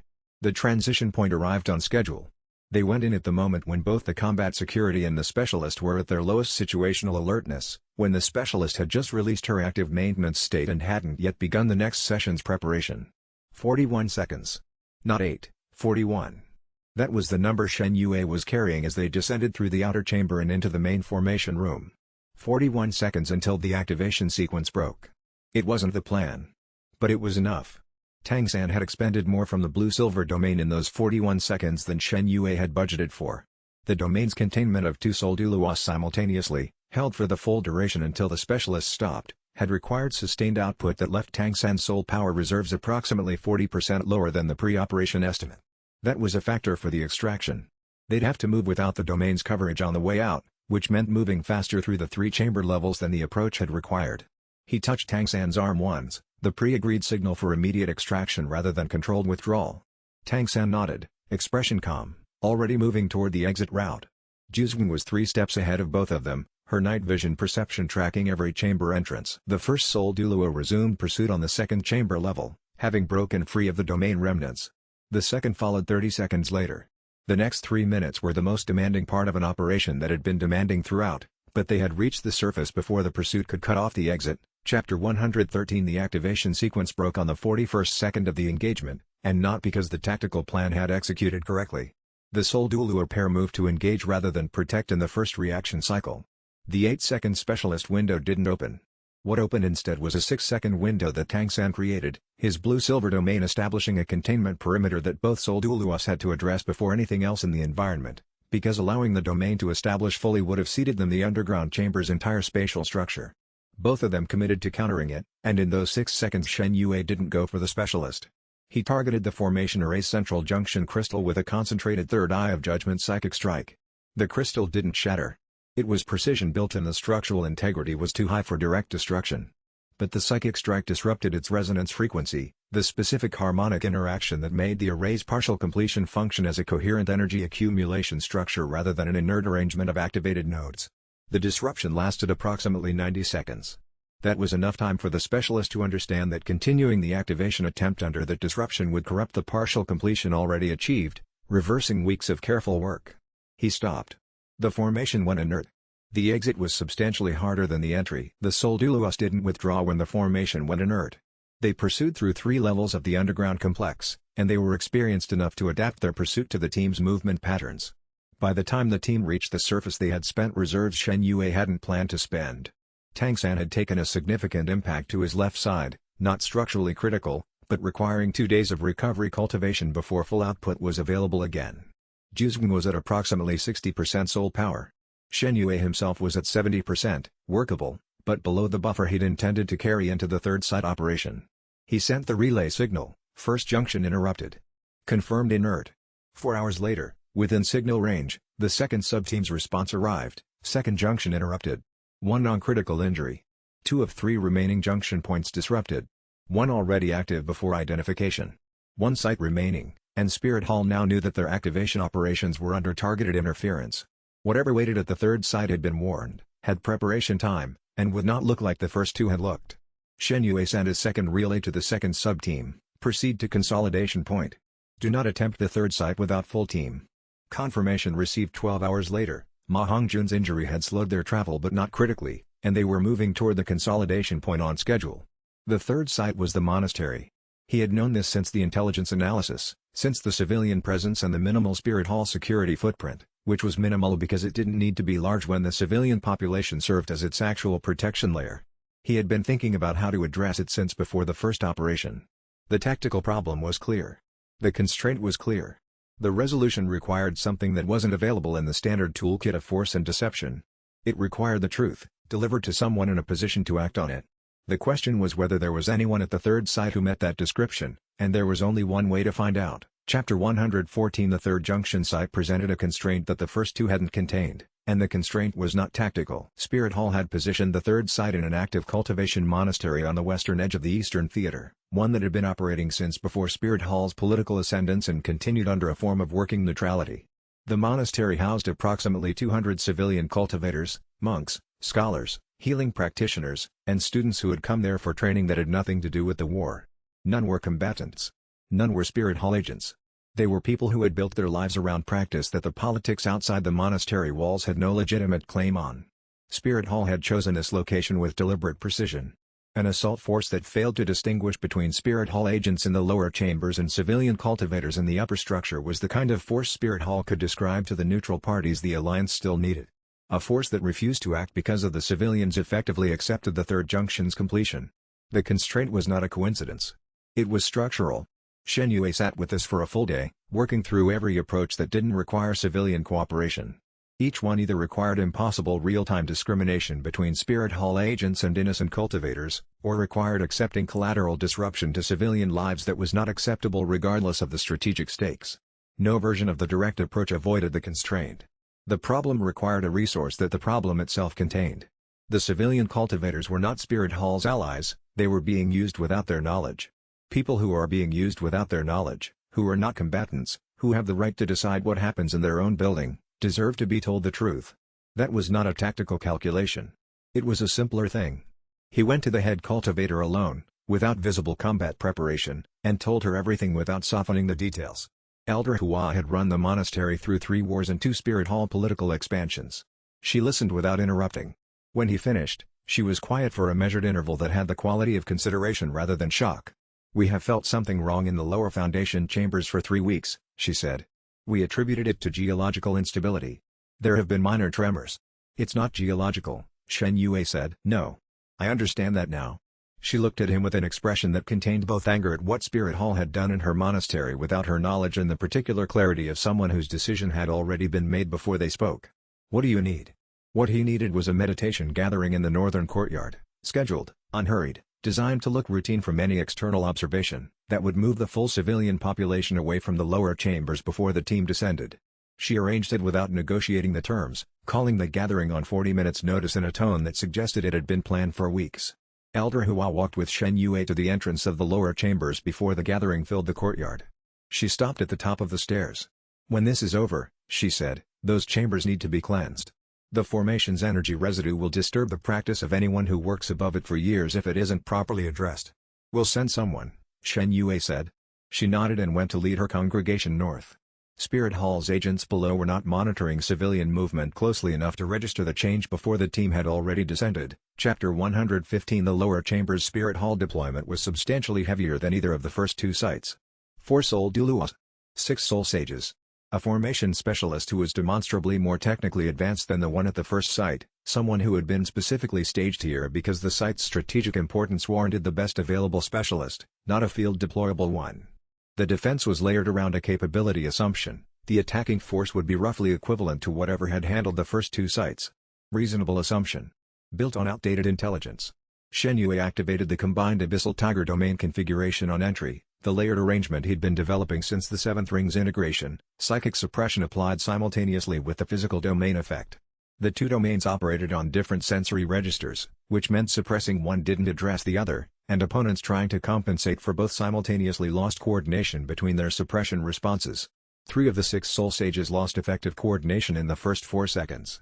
Their suppression responses worked against each other rather than against the team. Tang San's blue-silver domain sealed the formation specialist's access route before the specialist had fully processed what was happening in the chamber. Oscar's enhancement cycling began immediately, running Jizking and Ma Hongjun above their standard output ceilings in the engaged configuration that had proven its value over dozens of operations. The Soul Sage component of Spirit Hall's defense collapsed in under 3 minutes. Not because the Soul Sages were weak, each one would have been a serious engagement under different circumstances. Because the team had developed past the assessment Spirit Hall had been working from. The 4 soul Douluos were harder and the engagement extended to 11 minutes past Shen Yue's optimistic estimate. They were experienced enough to adapt to the domain suppression and rebuild their coordination around different channels. But in the 9th minute Ning Rongrong 7 treasure glazed tile tower amplification ratio pushed the team's collective output past the threshold the Soul Douluos defensive formation had been designed to contain, and the formation specialist never reached the array's central crystal. All 3 remaining junction sites were now disrupted. Whether disrupted meant permanently non-functional or temporarily delayed depended on Spirit Hall's restoration capability, a parameter that neither Alliance intelligence nor Shen Yue could assess with useful precision. They had interrupted the immediate threat. Whether that interruption was sufficient to change the final outcome was a question the next several weeks would answer. Before leaving the monastery's lower chambers, Shen Yue spent 20 minutes at the inert formation array. He wanted to understand what they'd stopped, to the extent that was possible without the formation specialist's knowledge of what it had been designed to do. The array architecture was larger than the first 2 sites, more nodes, more complex energy routing, built with precision that suggested a much higher level of technical expertise than the other junction points. This site had been intended to carry more of the network's total energy load, not less. It also had a second substructure that the first 2 sites hadn't contained. A receiving architecture, distinct from the primary junction framework, built to accept concentrated energy input from somewhere else rather than to distribute it outward. He photographed what he could see of the receiving structure's layout, then left. He didn't know what the receiving architecture was connected to, but something about its orientation and design parameters felt like it was designed to pass energy through rather than store it. The question of what it was connected to would have to wait until he had more information, and the information required to answer it probably existed somewhere he hadn't yet looked. Chapter 116 The team reassembled at a safe house near Gengshin City 4 days after the 3rd junction operation, and the reunion had the specific quality of people who had been genuinely uncertain whether everyone would return intact.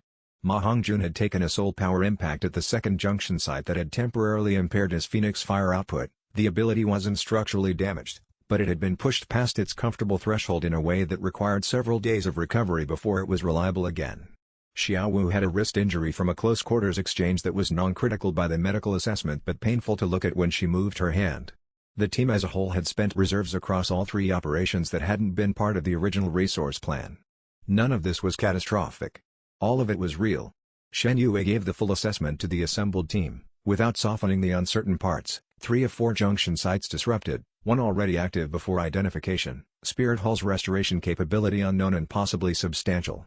Best case timeline to network completion from the current state, 6 months, if Spirit Hall needed to rebuild the disrupted sites from scratch.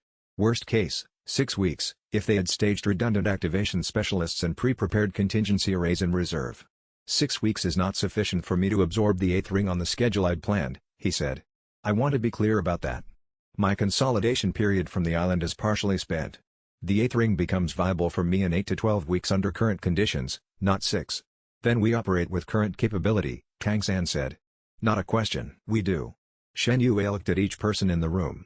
Which is still substantially more than Spirit Hall built their current strategic posture around. What I want everyone clear on is the shape of the situation. We're not in a position where winning is the next event. We're in a position where surviving long enough to reach a development threshold that makes winning possible is the current event. The junction disruptions were about buying that time. What we do with it is the actual question. He didn't add what he was thinking, which was that 6 weeks was probably not as much time as the best case estimate suggested, and that Spirit Hall's restoration capability was probably not as poor as the optimistic reading implied. The situation he'd been tracking for months had a quality of inexorable progression that disruption slowed rather than stopped. He also didn't add that he'd received the scholar's response about the convergence receiver 2 days ago and had been sitting with it while the team recovered. The direct access network. The coordinates pointing to BB Dong's central stronghold. The architectural design that described a cultivation acceleration mechanism rather than a ritual, something built to deliver concentrated energy to her personal cultivation seat for a single massive absorption event. The junction disruptions had been real. But they'd been disruptions to the delivery network, not to the receiver. The receiver existed whether the delivery network was complete or not. And if Spirit Hall had a restoration timeline of 6 weeks, if they could rebuild the disrupted junction nodes in that time, then the receiver would accept its delivery 6 weeks from now, and whatever BB Dong became after that absorption event was not something any of them had planned around. He thought about the receiver specifically. The scholar's response had included technical detail that he'd read 3 times before the full implications had resolved. The convergence receiver's design was not simply an energy collection point. It was an amplification structure. The accumulated energy from the formation network, delivered in a single concentrated pulse, would produce a cultivation advancement event orders of magnitude beyond what any individual ring absorption could generate. The architectural analogy the scholar had used was apt. Individual ring absorptions were like incremental rainfall filling a reservoir. The convergence receiver was a dam releasing everything into a single flood. At her current cultivation tier, an advancement event of that scale would push BB Dong past the conventional ceiling for mortal cultivation, into a range that historical texts described using the same terminology as the Sea God's trials system, the God realm, the space beyond the standard Soul Master framework. Not fully into divine-level cultivation, but closer to it than any living practitioner had been in centuries. The war would become functionally irrelevant at that point. Not because the Alliance would be instantly defeated, but because the strategic framework the Alliance had been operating within, the framework in which the 7 devils at their current development ceiling represented a genuine counterbalance to Spirit Hall's force, would no longer describe the actual situation.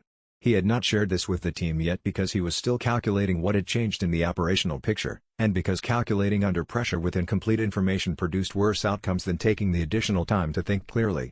He had until the junction sites were fully restored. He intended to use that time. Outside, the Eastern Theater held the kind of quiet that had preparation running underneath it, not rest, not stability, but the suspension before an event that had already been set in motion. What Shen Yue didn't say was that the second substructure he'd found at the third junction site had been occupying his thinking since they'd left the monastery 3 days ago. The receiving architecture's design parameters had been sitting in the back of his analysis like a question whose answer he already suspected but hadn't confirmed. Formation arrays distributed energy outward. The substructure at the monastery was designed to receive energy coming in from elsewhere. Which meant there was something else, a separate structure, built separately, connected to the receiving architecture at the monastery but not to the junction network itself. That was the actual endpoint. He had sent the photographs and architectural notes to every historical cultivation scholar the Alliance had access to. 2 responses had arrived so far. Neither had identified the substructure type with confidence. The third response was overdue. He was waiting for it. He was also running the probability that the answer, when it arrived, would be something that made the junction disruptions look like the beginning of a problem rather than the solution to one. He had been sitting with this for 3 days and hadn't settled into anything resembling comfort with it. The substructure's receiving orientation was as clear to him as the junction network's distributing orientation had been. 2 separate things. The junction network delivered. The receiving structure accepted. The endpoint of the delivery, determinable from the substructure's geometric orientation, if anyone who understood formation array spatial geometry examined the photographs, was somewhere he hadn't looked yet because he hadn't known to look. 3 scholarly responses would tell him. 2 inconclusive responses already had. The third response was the one he needed, and he was past the point of being able to do useful preparatory thinking without it. He had prepared for every scenario the information currently available could generate. The gap between what he knew and what the third response would tell him was the gap between preparation and the next stage of action, and the gap was not closing on its own. Chapter 117 The Eighth Ring's timing was forced by circumstances rather than the controlled cultivation window Shen Yue had planned for. 2 weeks after the safe house debrief, Alliance intelligence reported that Spirit Hall had located their general operational position and was moving a specialized extraction unit toward the Eastern Theater. The configuration wasn't a standard combat force, it was a specialized team built around taking high-value soul masters alive for intelligence purposes. 3 titled Douluo, a support configuration designed to suppress and restrain rather than engage and destroy. Engaging it directly was viable but would cost significantly more than relocation. Relocation under Spirit Hall's current alert state was constrained to specific viable routes that the intelligence apparatus had mapped.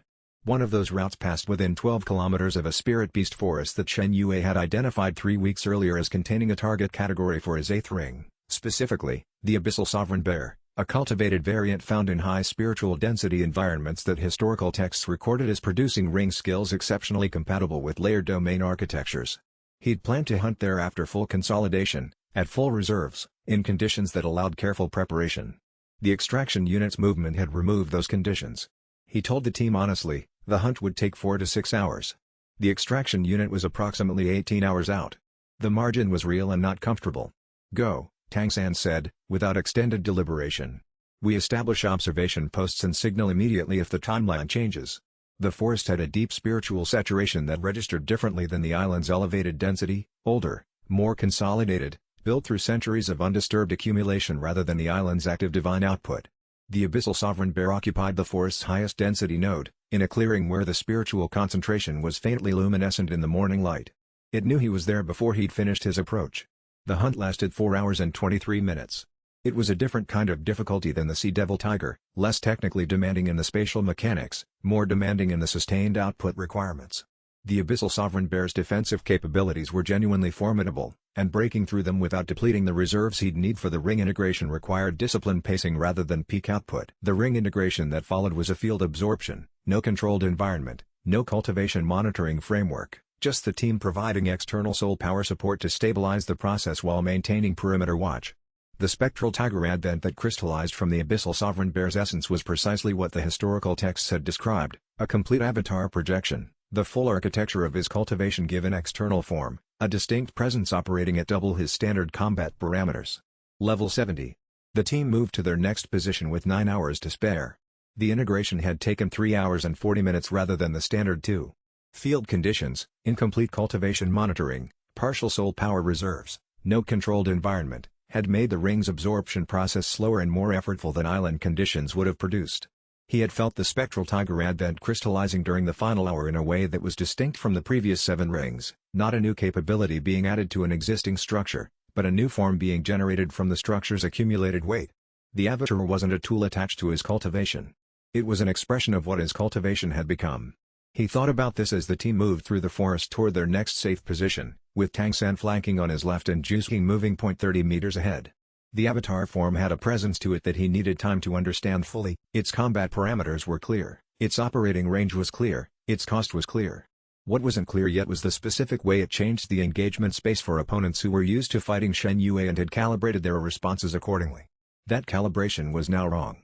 He needed to find out how wrong, and the upcoming weeks would provide the opportunity, whether he'd chosen the timing or not. Chapter 118 Level 70 brought a qualitative change in how Shen Yue perceived the engagement space. The tactical picture hadn't changed.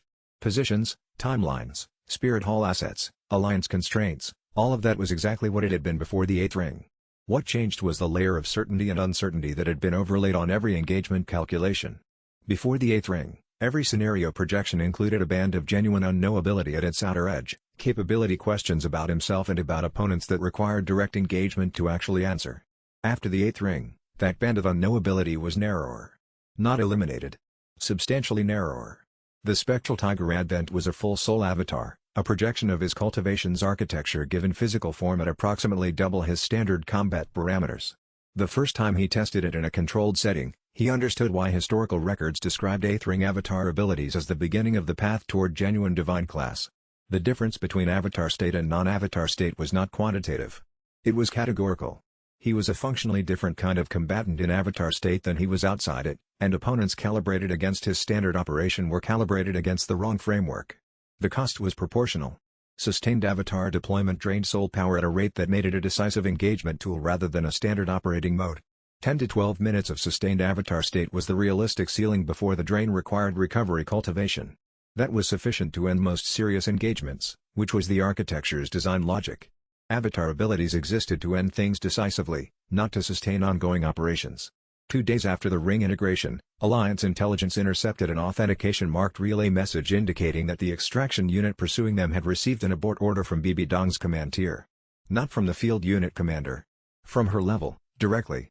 Shen Yue thought about that for the rest of the afternoon. She had redirected a 3-titled Douluo extraction unit rather than committing it against the team's current configuration. Which meant her capability assessment had placed the team above what 3-titled Douluos could reliably contain, and she preferred to redirect those assets towards something she was confident of rather than risk losing them against an uncertain variable. She was building towards something that didn't involve title Douluo capture teams. Something structural, operating at a level that direct combat engagement couldn't reach, requiring resources she was conserving rather than spending on field operations. The third scholarly response arrived the morning after his level 70 integration. The formation scholar who sent it was the most qualified of the three, an elderly researcher at the Alliance's historical archive who had spent 40 years studying pre-Douluo continent cultivation systems. She had identified the substructure at the third junction site. She had seen the architectural pattern before, in a single partially preserved text from a collection that was itself 300 years old and described techniques a further 3 centuries prior.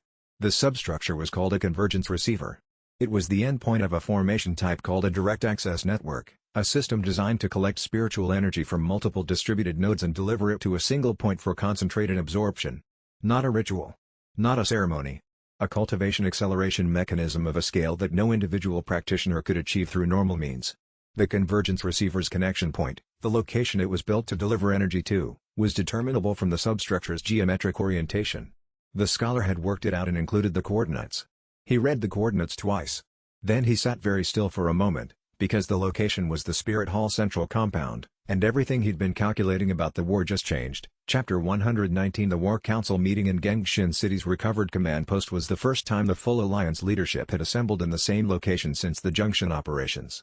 Shen Yue presented the formation network intelligence, what it was architecturally designed to do, what disrupting 3 of 4 junction sites had achieved, what the remaining risk profile looked like given Spirit Hall's restoration capability. The council listened with genuine attention, not the polite surface engagement that had sometimes characterized their earlier briefings. He had learned during the past year that councils listened better when the briefer had paid a visible cost to acquire what they were presenting. The junction operations were a visible cost. What he needed from them was a commitment to sustain forward presence at all 3 disrupted junction sites, Alliance forces positioned close enough to respond within 6 hours if Spirit Hall attempted reactivation. This required maintaining active offensive posture in 3 separate theaters simultaneously, which was precisely the resource strain the 3-front pressure strategy had been designed to create and perpetuate. The council pushed back methodically, and he spent an hour working through the trade-off arithmetic with the 2 most skeptical commanders until the position they reached was defensible on resource grounds and adequate for the required response timeline. After the council ended, he found a quiet section of the command post's eastern corridor and sat against the wall. Not physical exhaustion. The 8th ring had changed his physical endurance significantly. The depletion that sustained negotiation produced, the specific cost of holding multiple people's objections simultaneously while maintaining the coherence of a single argument thread. It was a different kind of tired from combat tired, and he'd been doing it for most of the afternoon. He sat with it for a moment, tracking what the council session had actually produced versus what he'd needed from it. The forward presence commitment at the disrupted sites had been approved but at reduced force levels, enough to respond within the required window if Spirit Hall attempted reactivation at any one site, but not enough to respond to simultaneous reactivation attempts at all 3. That gap had been unavoidable given the resource constraints. He'd accepted it because the alternative, no commitment, was worse than the imperfect version. That was most of war planning, a sequence of acceptances of imperfect outcomes because the alternatives were less viable. The skill was in knowing which imperfections were manageable and which ones would compound. The convergence receiver was the imperfection that concerned him most. He had told the council about the junction network. He had not told them about the receiver. He hadn't told them because presenting a threat whose full implications he hadn't yet worked through was a way of creating institutional anxiety without providing a framework for addressing it, and institutional anxiety without a framework produced bad decisions faster than good ones. He would tell them when he had the framework. He had not yet built the framework because 2 of the 3 scholarly responses he was waiting on had not arrived, and the 2 that had arrived were inconclusive. The door at the corridor's far end opened. Juzgen found him without apparent effort. She sat down beside him without asking about the corridor. "She's doing something I haven't correctly modeled," Shen Yue said. "She regularly does that," Juzgen said. "Something specifically at a scale I haven't accounted for.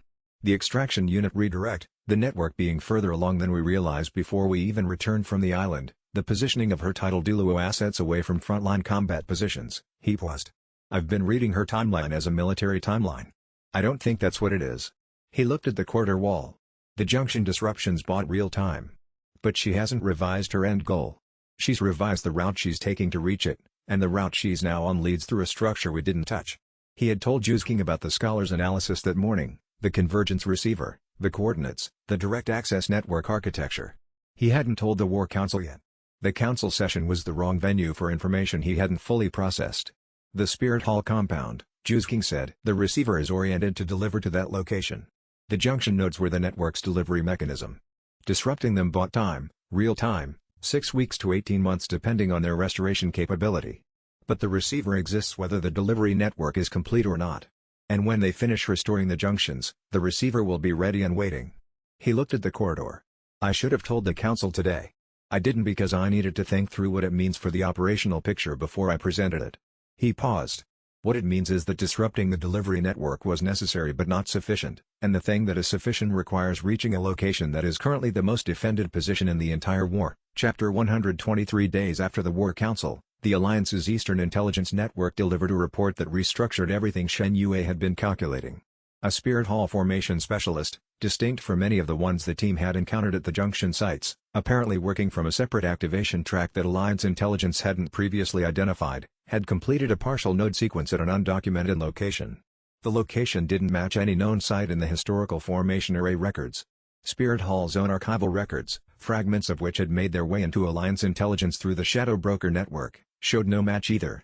It was a new construction, not a restoration. It wasn't a 5th junction point. It wasn't part of the network they had spent weeks disrupting. It was architecturally different, a direct access structure, built not to distribute spiritual energy across a broad network but to concentrate energy from multiple sources toward a single focal point. Not a distributor. A receiver. Something designed to take what the network produced and deliver it to one specific location. The focal point was Spirit Hall's main seat. Shen Yue read the report twice without speaking.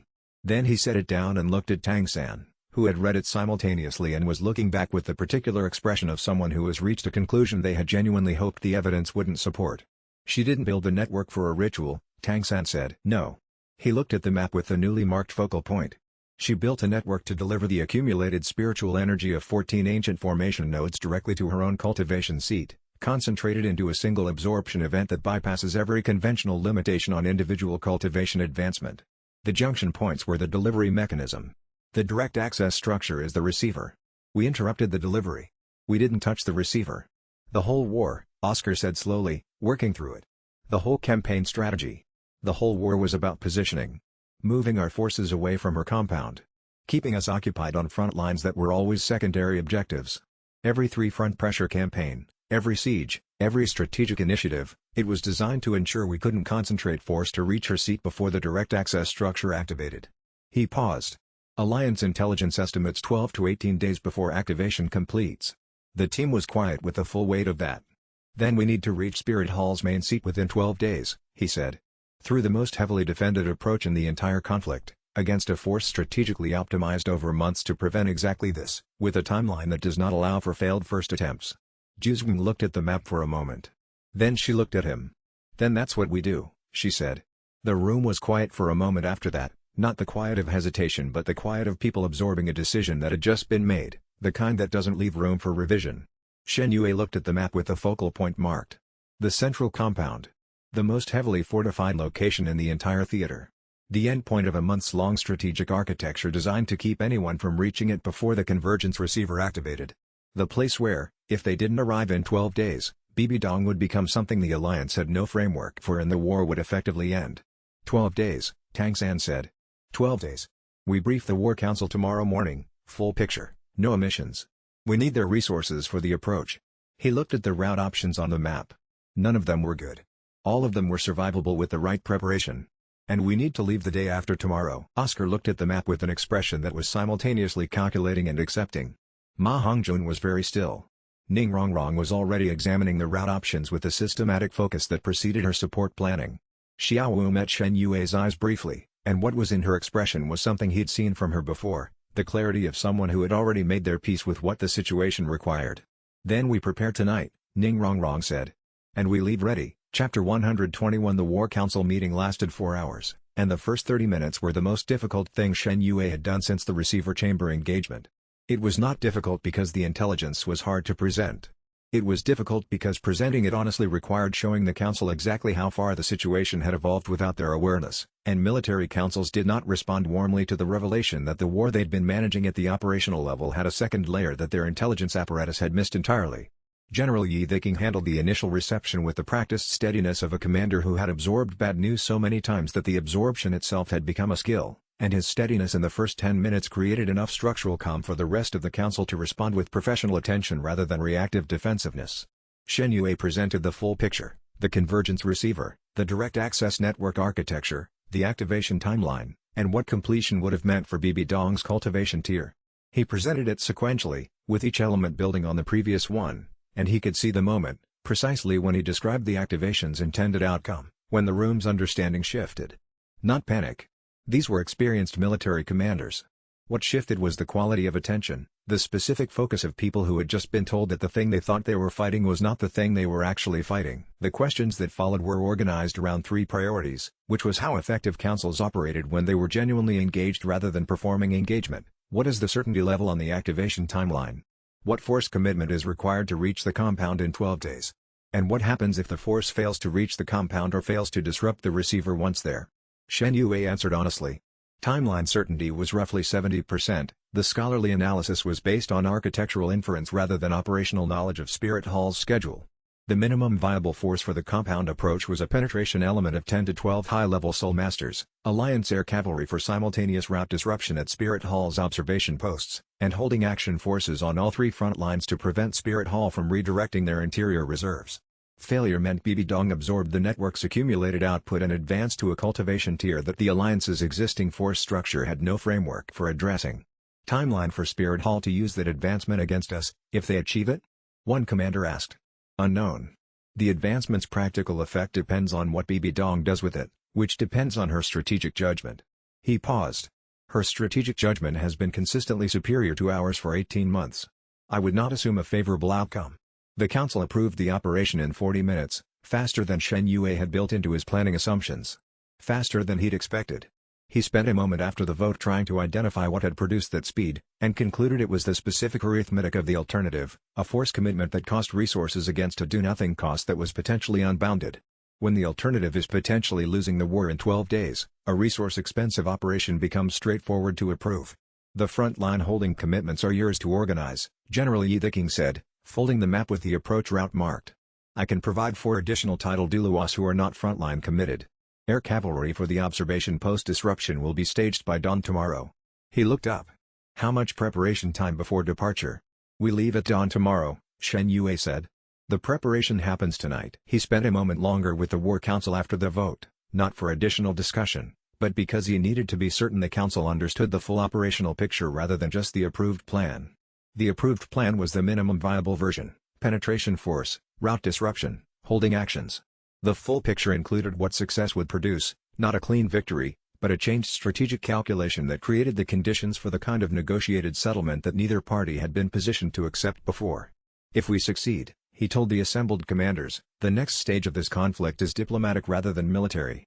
The council needs to be thinking about what terms the alliance can accept and what terms it needs to insist on, because the window that opens after a successful compound operation won't stay open indefinitely. He paused.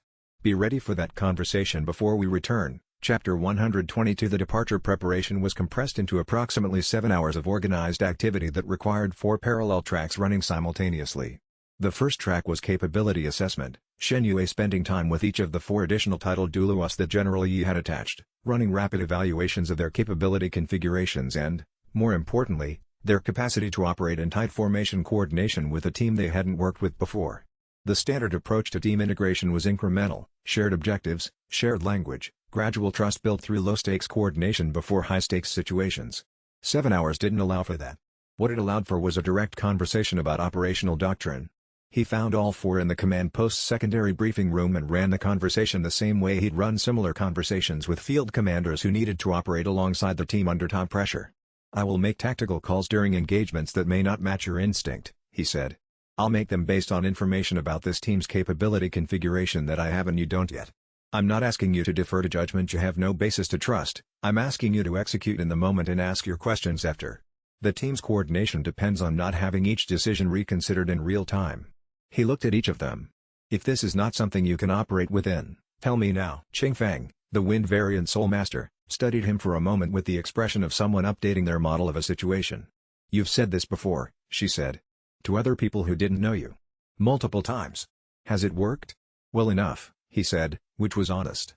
The second preparation track was the route planning, working with General Yi's intelligence staff on the 17 observation post disruption timing, the air cavalry staging positions, and the contingency routes if Spirit Hull repositioned their interior patrols in response to the observation post failures. The third track was the team's own preparation, soul power cultivation recovery, medical treatment for injuries from the junction operations, the specific mental preparation that high-risk operations required and that each person handled differently. The fourth track was Shen Yue calculating probabilities.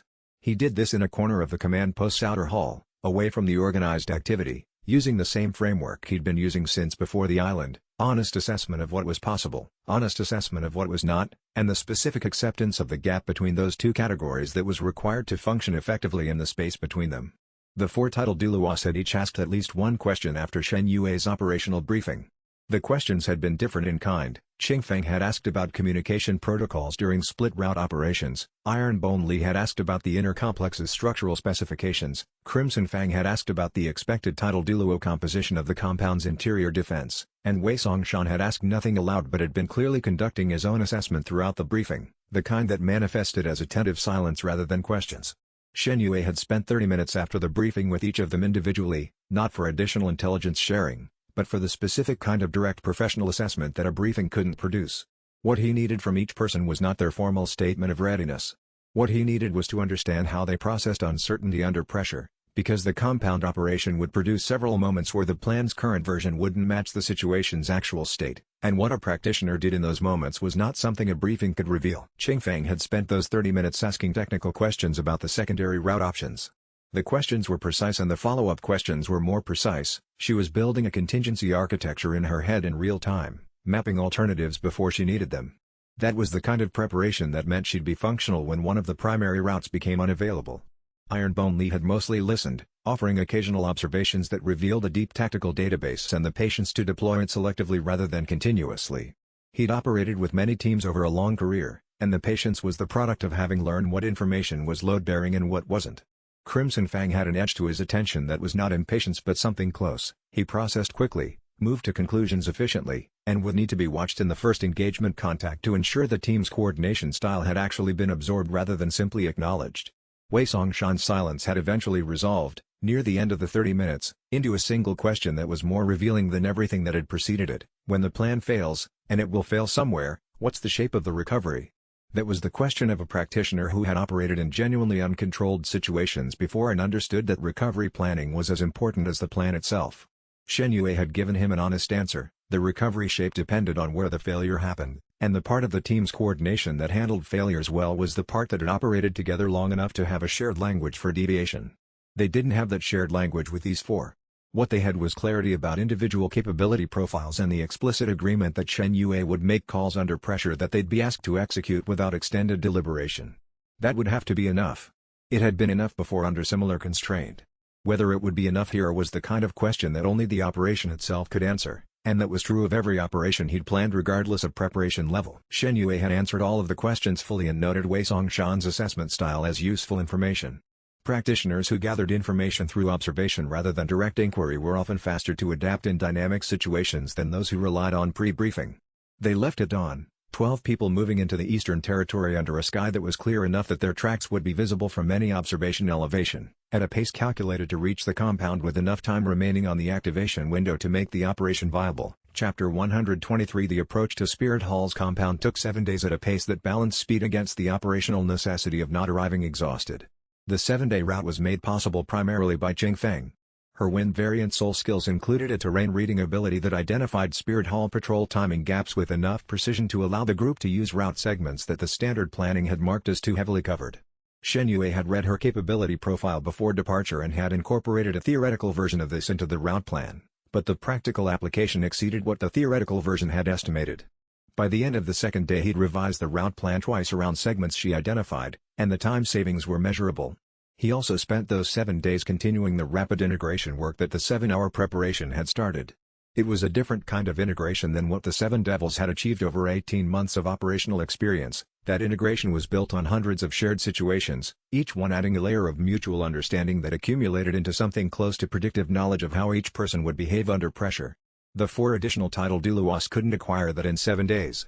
What they could acquire was a working model of the team's communication patterns and decision logic, which was enough to prevent the kind of coordination failures that were most likely to be fatal. Ironbone Lee, the defensive specialist, made the fastest adjustment. He had operated in support configurations for most of his career, and the team's coordination style, which was highly lateral, treating every member's judgment as valid input rather than requiring centralized decision-making, was more natural to him than the top-down structures he'd most often worked within.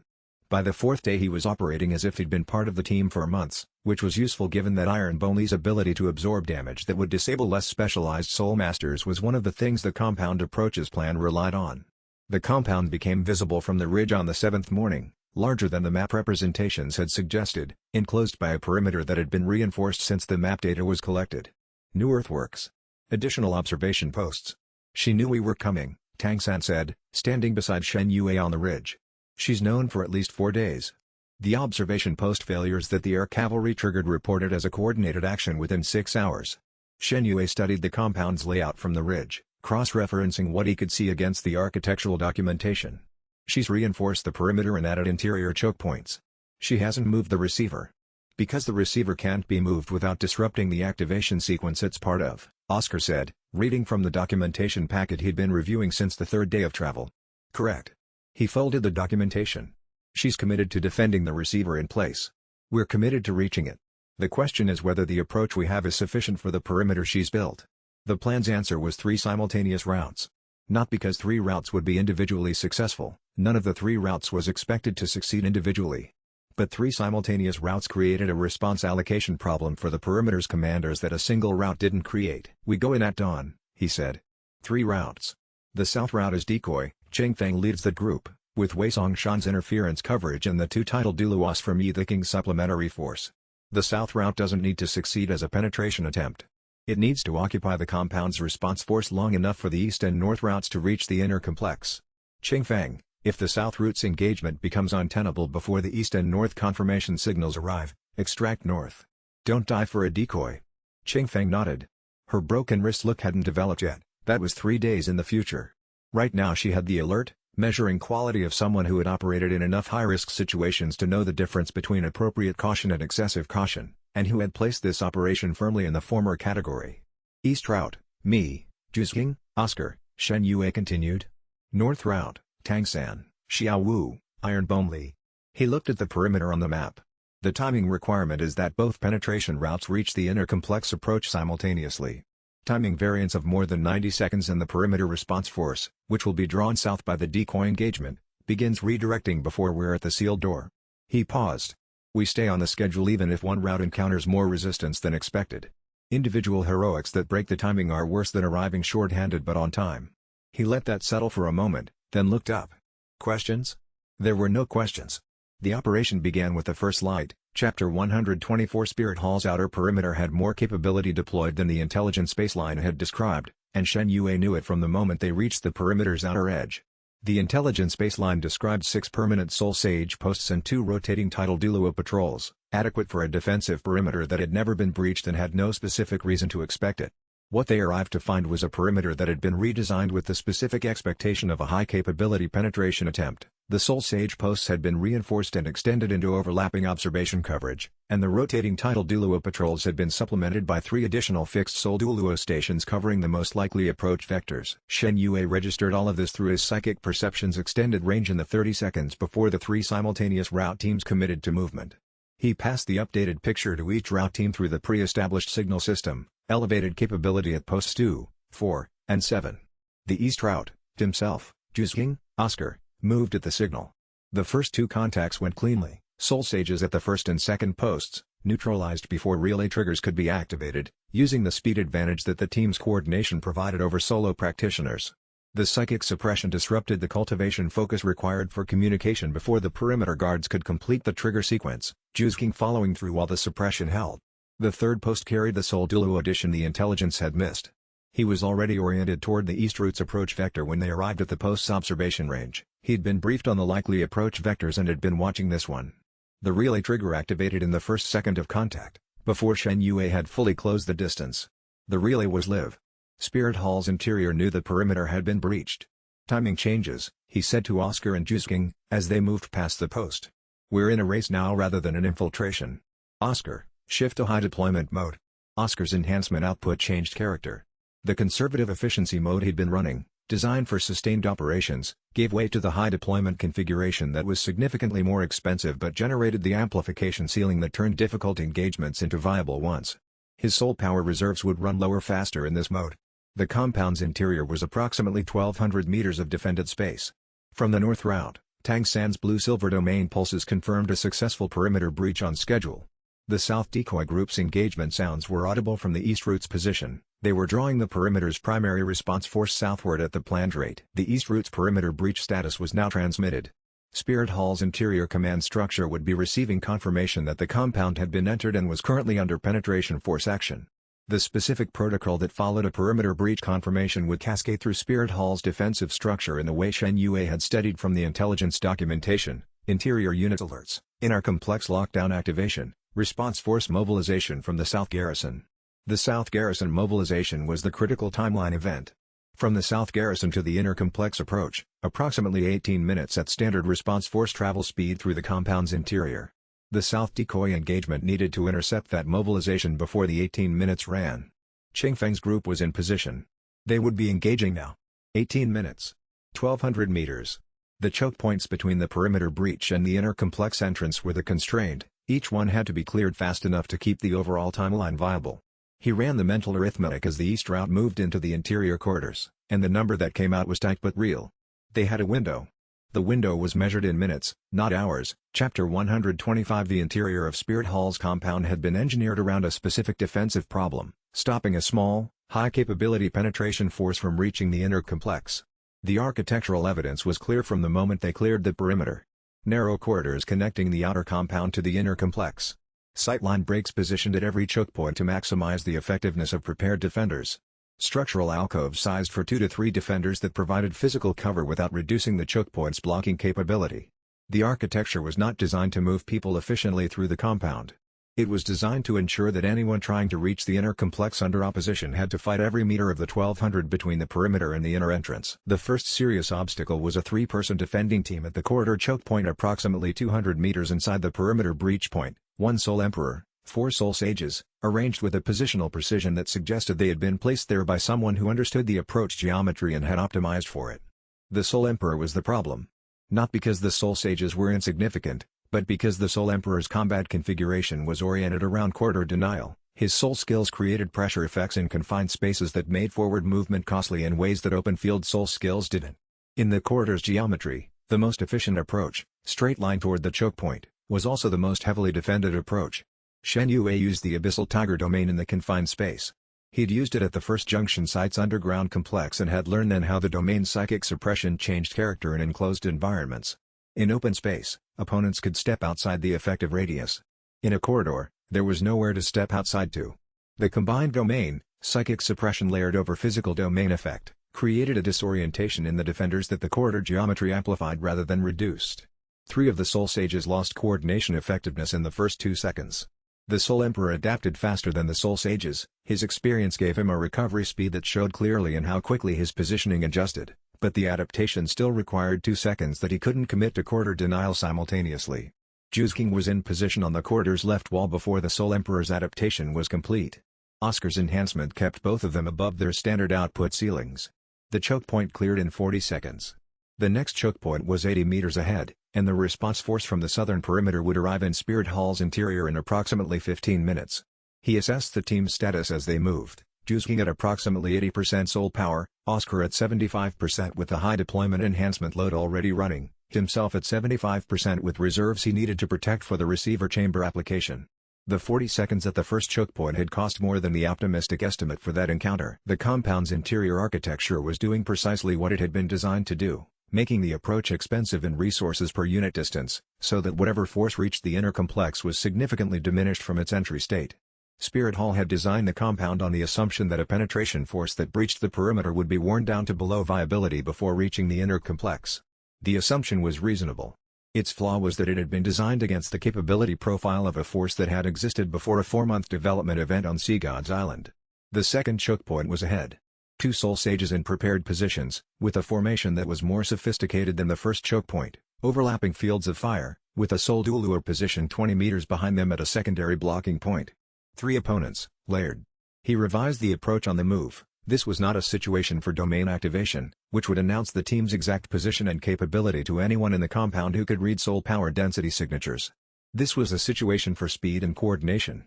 He pointed twice, Jusking left, Oscar suppressing the rear blocking position, himself taking the forward 2. Understood and executed. Chapter 126. They reached the inner complex approach corridor 11 minutes after the perimeter breach. The north route team emerged from a parallel corridor 40 meters west, Tangsan, Xiaowu, Ironbone Li, arriving within 20 seconds of the east route. Tangsan had taken a cut above his left eye and was moving with the controlled precision of someone who had registered an injury and filed it under irrelevant for current purposes. Xiaowu was at his shoulder, unmarked, with an expression of focused calm. Ironbone Li looked as if he'd walked through everything the past 11 minutes had contained and found none of it outside his capability range, which was accurate. South Decoy Group status? Shen Yue asked. Qingfeng relayed 8 minutes ago, Tangsan said. They had the response force committed southward and were maintaining engagement. Estimated 7 to 9 minutes before the force disengages and redirects interior. 7 to 9 minutes. The inner complex entrance was 40 meters ahead. The convergence receiver chamber, based on the architectural documentation, was approximately 60 to 80 meters past the entrance, through whatever Spirit Hall had committed to the inner complex's own defensive layer. Bibi Dong's soul power signature was present in the compound, registering through his soul perception ability at the density and coherence that distinguished a 96-level cultivation from everything around it. She was in the inner complex. Probably at the receiver. She'll want to be at the receiver personally, he said. He thought about what that meant tactically, running it through the same framework he'd been using since before the island. Bibi Dong at the receiver was a different problem from Bibi Dong operating elsewhere in the compound.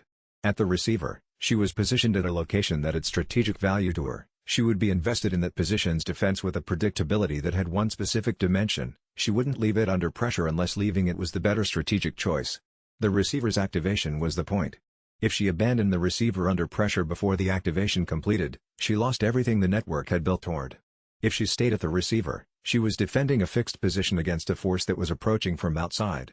Fixed position defense against a motivated penetration force was not a contest that favored the defender when the penetration force had already broken the outer layers. He had built the compound approach around this specific asymmetry. The receiver's activation requires her presence at close range during the final connectivity sequence, he said. If she withdraws from the receiver, the activation aborts. She knows we know this. She knows staying gives us a fixed target and leaving gives us operational success without the receiver engagement. She stays, Tangsan said. Not a question. She stays. Which means when we reach the inner complex, she's there, and she's at something that matters to her, which is more constrained than Bibi Dong in open operation. He looked at the entrance. It's as favorable a situation as we're likely to encounter. Move. Because the receiver is the point and she'll protect what matters most, Jusking said, and because she'll want to be present when it activates. She's waited years for this. He looked at the inner complex's sealed door, cultivation reinforced, carrying the specific energy signature of a formation-grade security seal. She'll also be there because she's calculated that whatever force reached this point is the force she needs to handle personally. Ironbone Li was already examining the entrance seal's architecture, his defensive soul skills reading the seal's structure through the same pathway that let him absorb and redirect incoming force. This seal type responds to reverse polarity cultivation pressure applied at the primary anchor node, he said, with the tone of someone noting a documented technique. Give me 40 seconds. He placed both hands against the seal and began working. The seal resisted, a sophisticated resistance, the formation architecture pushing back against the reverse polarity application with adaptive counterpressure, and then yielded in stages, first the primary anchor node giving way, then the secondary locks releasing in sequence, then the final structural hold releasing as iron bone lees cultivation output overcame the last of the seal's designed resistance. It had taken 51 seconds rather than 40. Shen Yue noted this without reacting to it. 51 seconds was within the operational window. The response force from the south hadn't redirected yet, the south decoy engagement signals were still audible from outside the compound. Qingfeng was holding. The inner complex entrance opened, and the air that came through was noticeably cooler than the outer compound. 9 minutes from perimeter breach to inner complex entry, Oscar said quietly, as they moved through the entrance. The estimate was 12. Because we were faster at the choke points than planned, Shen Yue said. 3 minutes of buffer we didn't expect. 3 minutes was the difference between entering the inner complex's approach corridor with the response force still south and entering it with the response force redirecting to the inner compound. Iron Bonely resealed the entrance behind them immediately, not at full formation seal strength, but enough to slow the response force if and when it reached this point. The approach corridor to the receiver chamber was approximately 30 meters long, narrower than the outer corridors. The ambient spiritual energy was dense and deliberately managed, the specifically controlled kind that indicated either a powerful formation or a cultivator of extraordinary density nearby. Both were present here. At the corridor's end, 2 soul power signatures registered with the compressed coherence of long refined cultivation. Chapter 127. The inner complex's ambient temperature was measurably lower than the outer compound. Not from cold, there was no cold air source. The temperature differential was a function of how the inner complex managed spiritual energy flow, tightly, deliberately, with the kind of structured direction that prevented the ambient dispersal that produced warmth as a byproduct of normal cultivation activity. In places where spiritual energy was heavily managed and controlled, the ambient environment felt still and cool in a way that had nothing to do with weather. Spirit Hall had positioned its 2 highest-ranking field commanders in the approach corridor to the receiver chamber. Chrysanthemum Douluo. Ghost Douluo. Both of them present together at the inner complex's final approach, which meant Spirit Hall had made the same calculation Shen Yue had made. If the compound was breached and the inner complex was reached, this corridor was where the war's outcome would be settled. Commit the best available resources to this specific location. Don't distribute the capability across points that were already less critical once the inner complex had been reached. Both titled Douluos were aware of the team's current capability level, aware in the specific sense that they'd been briefed following Bibi Dong's assessment after Gangshin City. They hadn't been prepared for the version of the team that had existed 4 months ago. They had been prepared for the updated version, or Bibi Dong's best estimate of it. He'd been thinking about this combination specifically since reading their profiles in the Shadow Broker intelligence documentation months earlier. The pairing was not coincidental. Chrysanthemum Douluo's cultivation suppression domain disrupted the precision that control-type soul skills required. Ghost Douluo's spatial disruption made team coordination harder by introducing positional uncertainty. Together, the 2 titled Douluos created an engagement environment that was specifically hostile to the kind of coordinated team operation the 7 Devils had built their capabilities around. Tang San takes Ghost Douluo, Xiao Wu supports, he said. The rest of us address Chrysanthemum Douluo. The objective isn't defeating them, it's clearing enough corridor for 3 people to reach the receiver chamber door. I need to be at that door within 4 minutes. He looked at the team. Whatever state the engagement is in at 4 minutes, I go through. Oscar was already shifting his enhancement cycling to the configuration that would keep Juzking and Ma Hongjun above their standard output ceilings while managing the reserve cost against the extended engagement duration. Ningrongrong's 7 Treasure Glaze Tile Tower was at full deployment, its amplification field covering every team member in the corridor simultaneously. He held for 3 seconds while each team member confirmed their readiness through the established signal, a hand contact pattern that had become automatic over months of operating together. Everyone confirmed. No one was at a condition that required adjustment before engaging. Oscar shifted his enhancement framework to the inner complex configuration, Ningrongrong's amplification field, Juzeng and Ma Hongjun receiving the primary enhancement cycling, Tang San's domain set to the corridor suppression mode rather than open field control.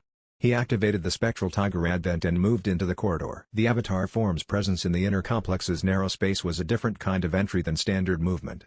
The avatar's doubled parameters occupied a spatial footprint that the corridor's architecture hadn't been designed to contain at that intensity, not physically too large, but generating soul power output density that the narrow space amplified in ways that affected both Chrysanthemum Douluo's domain and Ghost Douluo's spatial disruption. In an open environment, Both of those abilities spread outward and created large affected areas. In the inner complex corridor, their own abilities were reflected partially back by the walls. Chrysanthemum Douluo's cultivation suppression domain was still operational. Ghost Douluo's spatial disruption was still active. But they were both operating in a confined space against an avatar form, which was not a situation either had been prepared for at this specific combination of parameters. Chapter 128 The Spectral Tiger Advent's first live deployment against titled Douluo level opponents confirmed two things that control testing had suggested but not definitively demonstrated. The first was that Chrysanthemum Douluo's cultivation suppression domain had no mechanism to interact with the avatar form.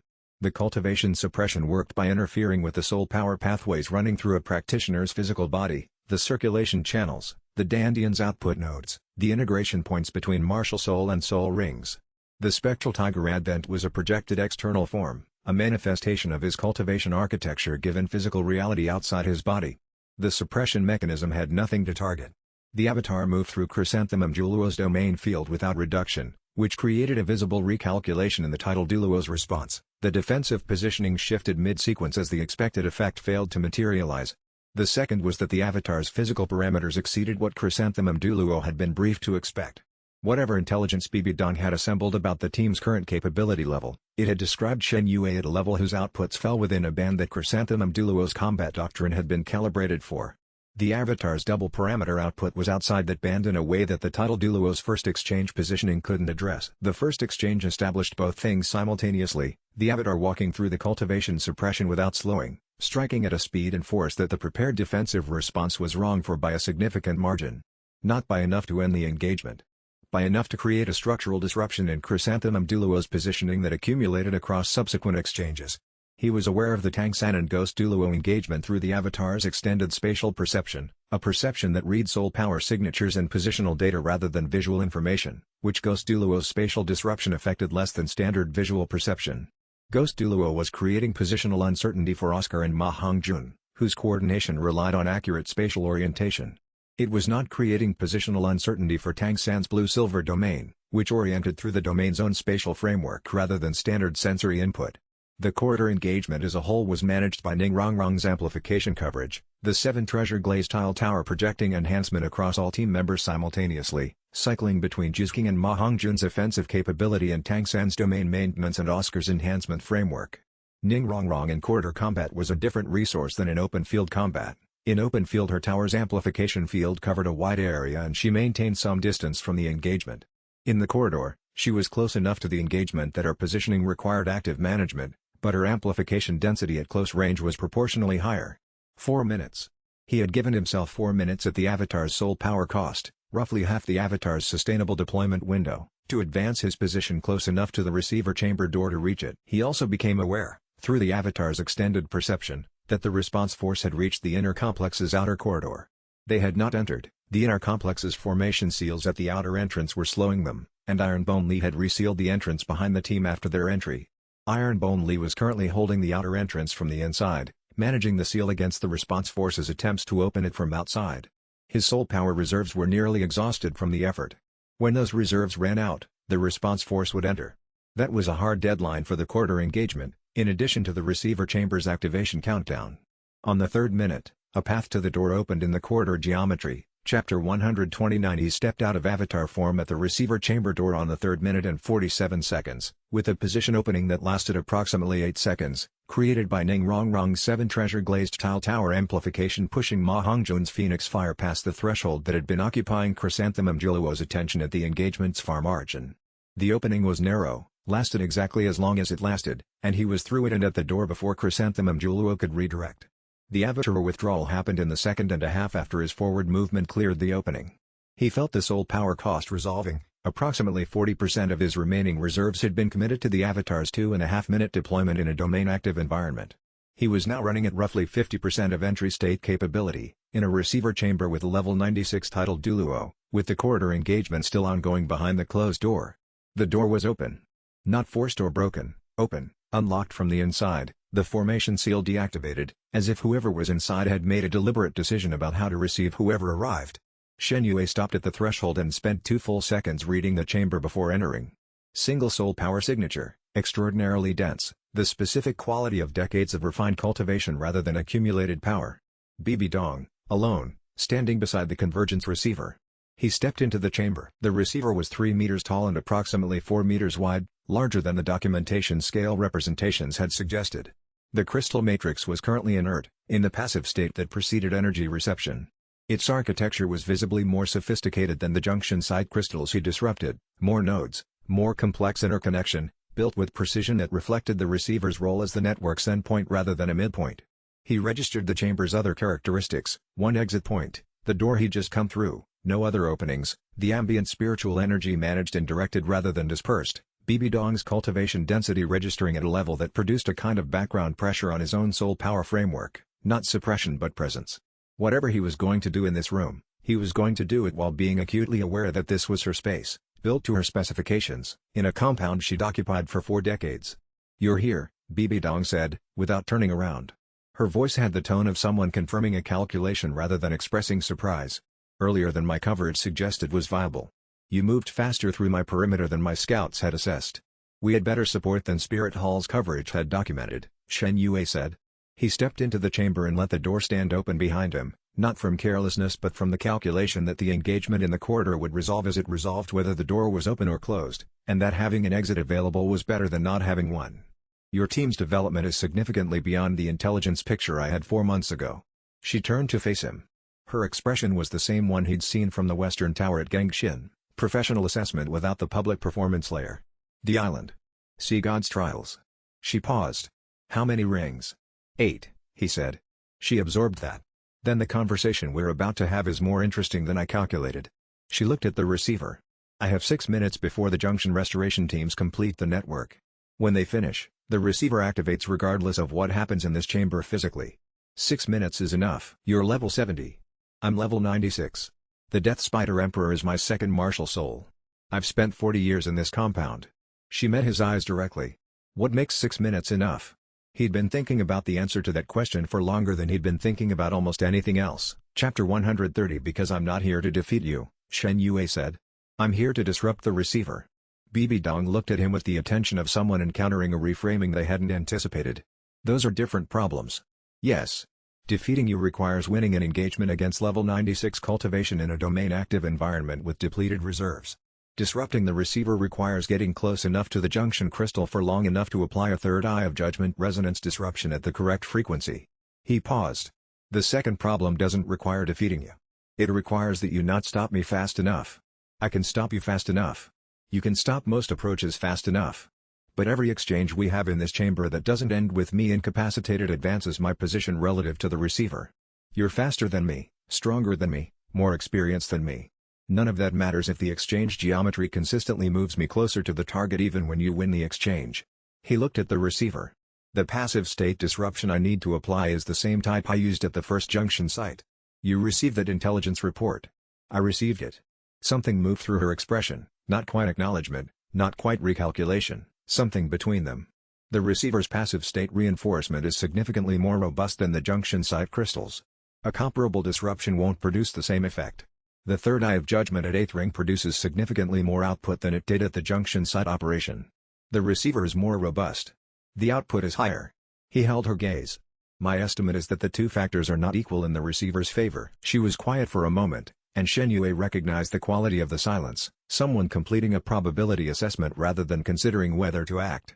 Then she moved to position herself between him and the receiver's central crystal, the Death Spider Emperor's form beginning to manifest alongside the Blue Silver Emperor's natural energy signature, and the ambient cultivation pressure in the room shifted in a way that made every precise calculation slightly harder. The engagement began. It began differently from any combat encounter Shen Yue had previously navigated, because both participants understood the structure of what was happening before the first exchange. There was no uncertainty about intentions. He was trying to reach the receiver crystal, she was positioned to prevent that reach, and the question was not what each of them wanted but whether she could stop him fast enough given the engagement geometry he'd described. The absence of uncertainty changed the encounter's character. It felt less like a fight and more like a problem that both parties were solving from opposite directions. This did not make it less dangerous. A level 96 title Douluo solving a problem from the opposite direction was still a level 96 title Douluo. He moved first. Not toward the receiver, that was where she was positioned, and a direct approach was the approach she'd set the engagement up to handle. He moved to the left, toward the chamber's secondary wall, forcing her to track him rather than maintaining a static defensive position. When a defender has to track a mobile attacker while protecting a fixed point, they lose efficiency in proportion to how far the attacker moves from the optimal interception angle. She tracked him without appearing to extend significant effort, which told him her tracking capability at this range was not the constraint. The constraint was going to be the exchange geometry, whether her response time was fast enough when he changed direction mid-movement to execute a void tiger step that placed him close enough to the crystal to apply the disruption.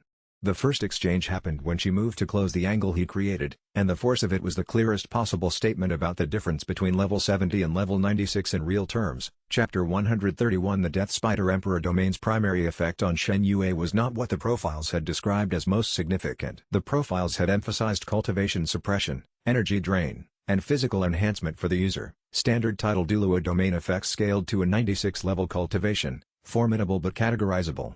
They had been assembled from external observation reports, practitioner accounts that described the domain's effects rather than its mechanism, and historical records that documented comparable domains in other spirit hall Douluos. External observation described what was visible. What was visible was the suppression effect. What wasn't visible, what the profiles hadn't described because it wasn't accessible to external observation, was the precision distortion. The way the domain made every precise application feel slightly off. The way the mathematical framework that cultivation required seemed to operate against a shifted baseline, like performing calculations with a ruler that varied slightly in length from measurement to measurement. Not wrong enough to make operations impossible. Wrong enough to make precise operations expensive in concentration rather than just soul power. The resonance disruption he needed to apply was a precise operation. The psychic frequency calculation required accurate input parameters. Inside the Death Spider Emperor's domain, accurate felt slippery in a way he hadn't adequately prepared for. He'd anticipated something like this. The scholarly documentation described cultivation suppression domains as affecting psychic applications differently from physical ones, and had prepared a working response. He activated the Abyssal Tiger domain in counter-layering, not to suppress the Death Spider Emperor's domain, which would have required far more output than he had available after the quarter engagement, but to establish a dual domain environment that divided the chamber's baseline. Inside his own domain's frame of reference, the shifted baseline effect was partial rather than complete. The psychic calculation ran against his domain's reference rather than hers. It worked approximately as well as he'd modeled, imperfectly, expensively, and sufficiently. He moved toward the receiver not in a direct line but in angled increments, using void tiger step to close distance in segments small enough that the current domain parameters could sustain the calculation accuracy required, building toward the receiver's position incrementally rather than in a single committed displacement that she could intercept with full preparation. Each step was a short spatial fold, each fold was a precise calculation, and each calculation was running against the dual domain baseline he'd established at significant ongoing cost. She intercepted the third increment with a response speed that was genuinely faster than his modeling had accounted for. The exchange that followed required recovery positioning that cost him 2 seconds and a significant soul power expenditure. But at the end of the exchange, his net position was closer to the receiver than it had been before the increment. Chapter 132 He lost 6 of the first 14 exchanges and it was within the parameters he had accepted before entering the chamber. Losing meant taking an impact, soul power strike, physical contact, positional reversal, that required recovery time and reduced his remaining capability buffer. 6 losses in 14 exchanges over 3 minutes left him at approximately 65% of entry state capability. In an engagement where he was starting with heavily depleted reserves from the quarter fight and the preceding approach operations, 65% of entry state was a number that required honest assessment. He assessed it honestly and continued operating. What mattered was not the exchange win rate. What mattered was net position change per exchange, and over 14 exchanges, across wins and losses, his position relative to the receiver's central crystal had moved closer. Not dramatically. Each exchange produced incremental position advancement, measured in meters rather than significant fractions. But incremental and consistent produced cumulative. He was approximately 8 meters from the junction crystal at the start of the 4th minute. He was also at approximately 50% of his post-quarter entry capability, which meant roughly 25% of his original entry state before the entire approach operation. The margin he'd built in for the receiver disruption assumed 40% available at this point. He was below that margin by 15 percentage points, which meant the disruption application would require more precise execution to compensate for reduced output. Precision under reduced reserves in a domain-shifted environment. He'd been running this calculation since the first exchange of the quarter engagement, and the answer he kept arriving at was that it was viable if he executed correctly. Correct execution required the specific kind of focused application that reduced reserves and domain shift both worked against. The problem was circular and the resolution was to not allow it to be circular, to simply execute with what he had, at the level the application required, without the mental reservation that the difficulty produced. He activated the avatar on his left side, not from the front, not from the direction Bibi Dong had positioned for, but from the lateral that her defensive posture had been designed against his primary approach vector rather than all approach vectors simultaneously. The avatar manifested with the doubled parameter characteristic that had worked against Chrysanthemum Douluo in the corridor, and in the same instant he stepped right, using the avatar's manifestation as spatial misdirection. She responded to both threats simultaneously, which was the response of a practitioner whose experience and cultivation level made simultaneous threat management viable, but which also meant her defensive efficiency was divided between two positions rather than concentrated on one. The division lasted approximately 4 seconds before she resolved it in her favor. But 4 seconds of divided defensive efficiency, at close range to the receiver, was the window he needed to move 3 meters closer before the defensive concentration re-established. Chapter 133 The psychic disruption hit the junction crystal on the 9th second of the avatar's second deployment. The calculation ran against the dual domain baseline, with the margin of error that the shifted parameters produced. At the output density his 8th ring cultivation could generate at 65% reserves. It was not a perfect application.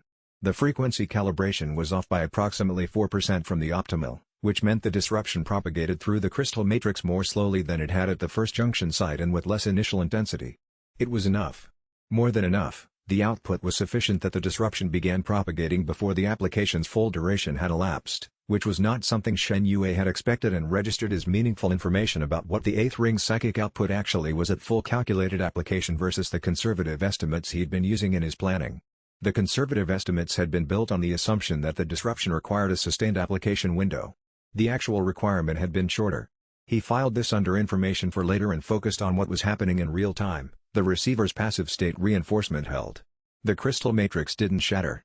What happened was a resonance desynchronization that spread through the matrix's interconnected nodes in the same pattern as the junction site, not destroying the structure, but disrupting the coherence that made the structure function as a receiver. The passive state interference propagated from the central crystal through the secondary nodes in approximately 6 seconds, significantly slower than the first junction site's 4 seconds. The receiver went inert. Bibi Dong's immediate response, in the 2 seconds before the adaptation that followed, was the most instructive thing that had happened in the chamber since she turned to face him. Not the combat response, the internal response, visible through his psychic perception of cultivation density shifts. Her soul power output pattern, which had been running at the sustained high-density level of someone managing a demanding engagement, shifted. Not dropped, shifted. The engagement pattern modulated into something else. Something that looked, in cultivation terms, like the specific pattern of someone completing an assessment rather than maintaining a combat posture. Then her expression settled. She looked at him across the 8 meters between them. He had stopped moving when the disruption propagated, standing in place, managing the avatar's withdrawal before the soul power cost became unmanageable, and what was in her expression was not readable as any of the things he'd expected it to contain. He had prepared for anger, for immediate strategic pivot to a new approach, for cold professional recalibration, for the specific expression of someone who has just lost something important and is already calculating how to recover it. He had not prepared for what was actually present. What was in her expression was something quieter than any of those, the specific quality of someone who has just discovered that a path they've been committed to for years has ended somewhere they didn't expect it to end, and who is still in the process of deciding what that means rather than having already decided. The engagement had also, he noted, completely stopped. She had not moved toward him after the disruption propagated. The combat posture that had been present through the entire chamber exchange had simply ceased. Not strategically, not because she was planning something. Because the thing the engagement had been about was no longer present in the same form it had been 2 minutes ago. The receiver was inert. Both of them knew it.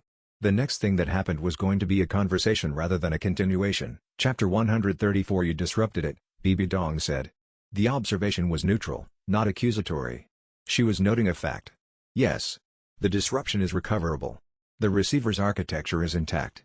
The crystal matrix's resonance will restabilize in, she paused, doing the calculation. Between 6 and 9 months, depending on available technical resources. I know. The scholarly analysis described the disruption as temporary. He stepped back from the avatar's withdrawal position, managing the soul power drain, maintaining the dual domain environment because dropping it would make precise conversation harder in ways he didn't want right now. Which is why I also needed to understand that you said it was enough. She tilted her head slightly. I said 6 minutes was enough. You said 6 minutes was enough in a tone that implied you weren't certain it wasn't. He watched her. You left the door open. The silence that followed was approximately 4 seconds long, which was a significant interval in a room where both occupants were at high alert and time was meaningful. She looked at the inert receiver for a moment. "I left the door open," she confirmed. "Why?" She was quiet again, not calculating quiet, something more considered than that. "The junction restoration teams will complete the network in approximately 90 seconds. When the network activates against an inert receiver, the accumulated energy has nowhere to route.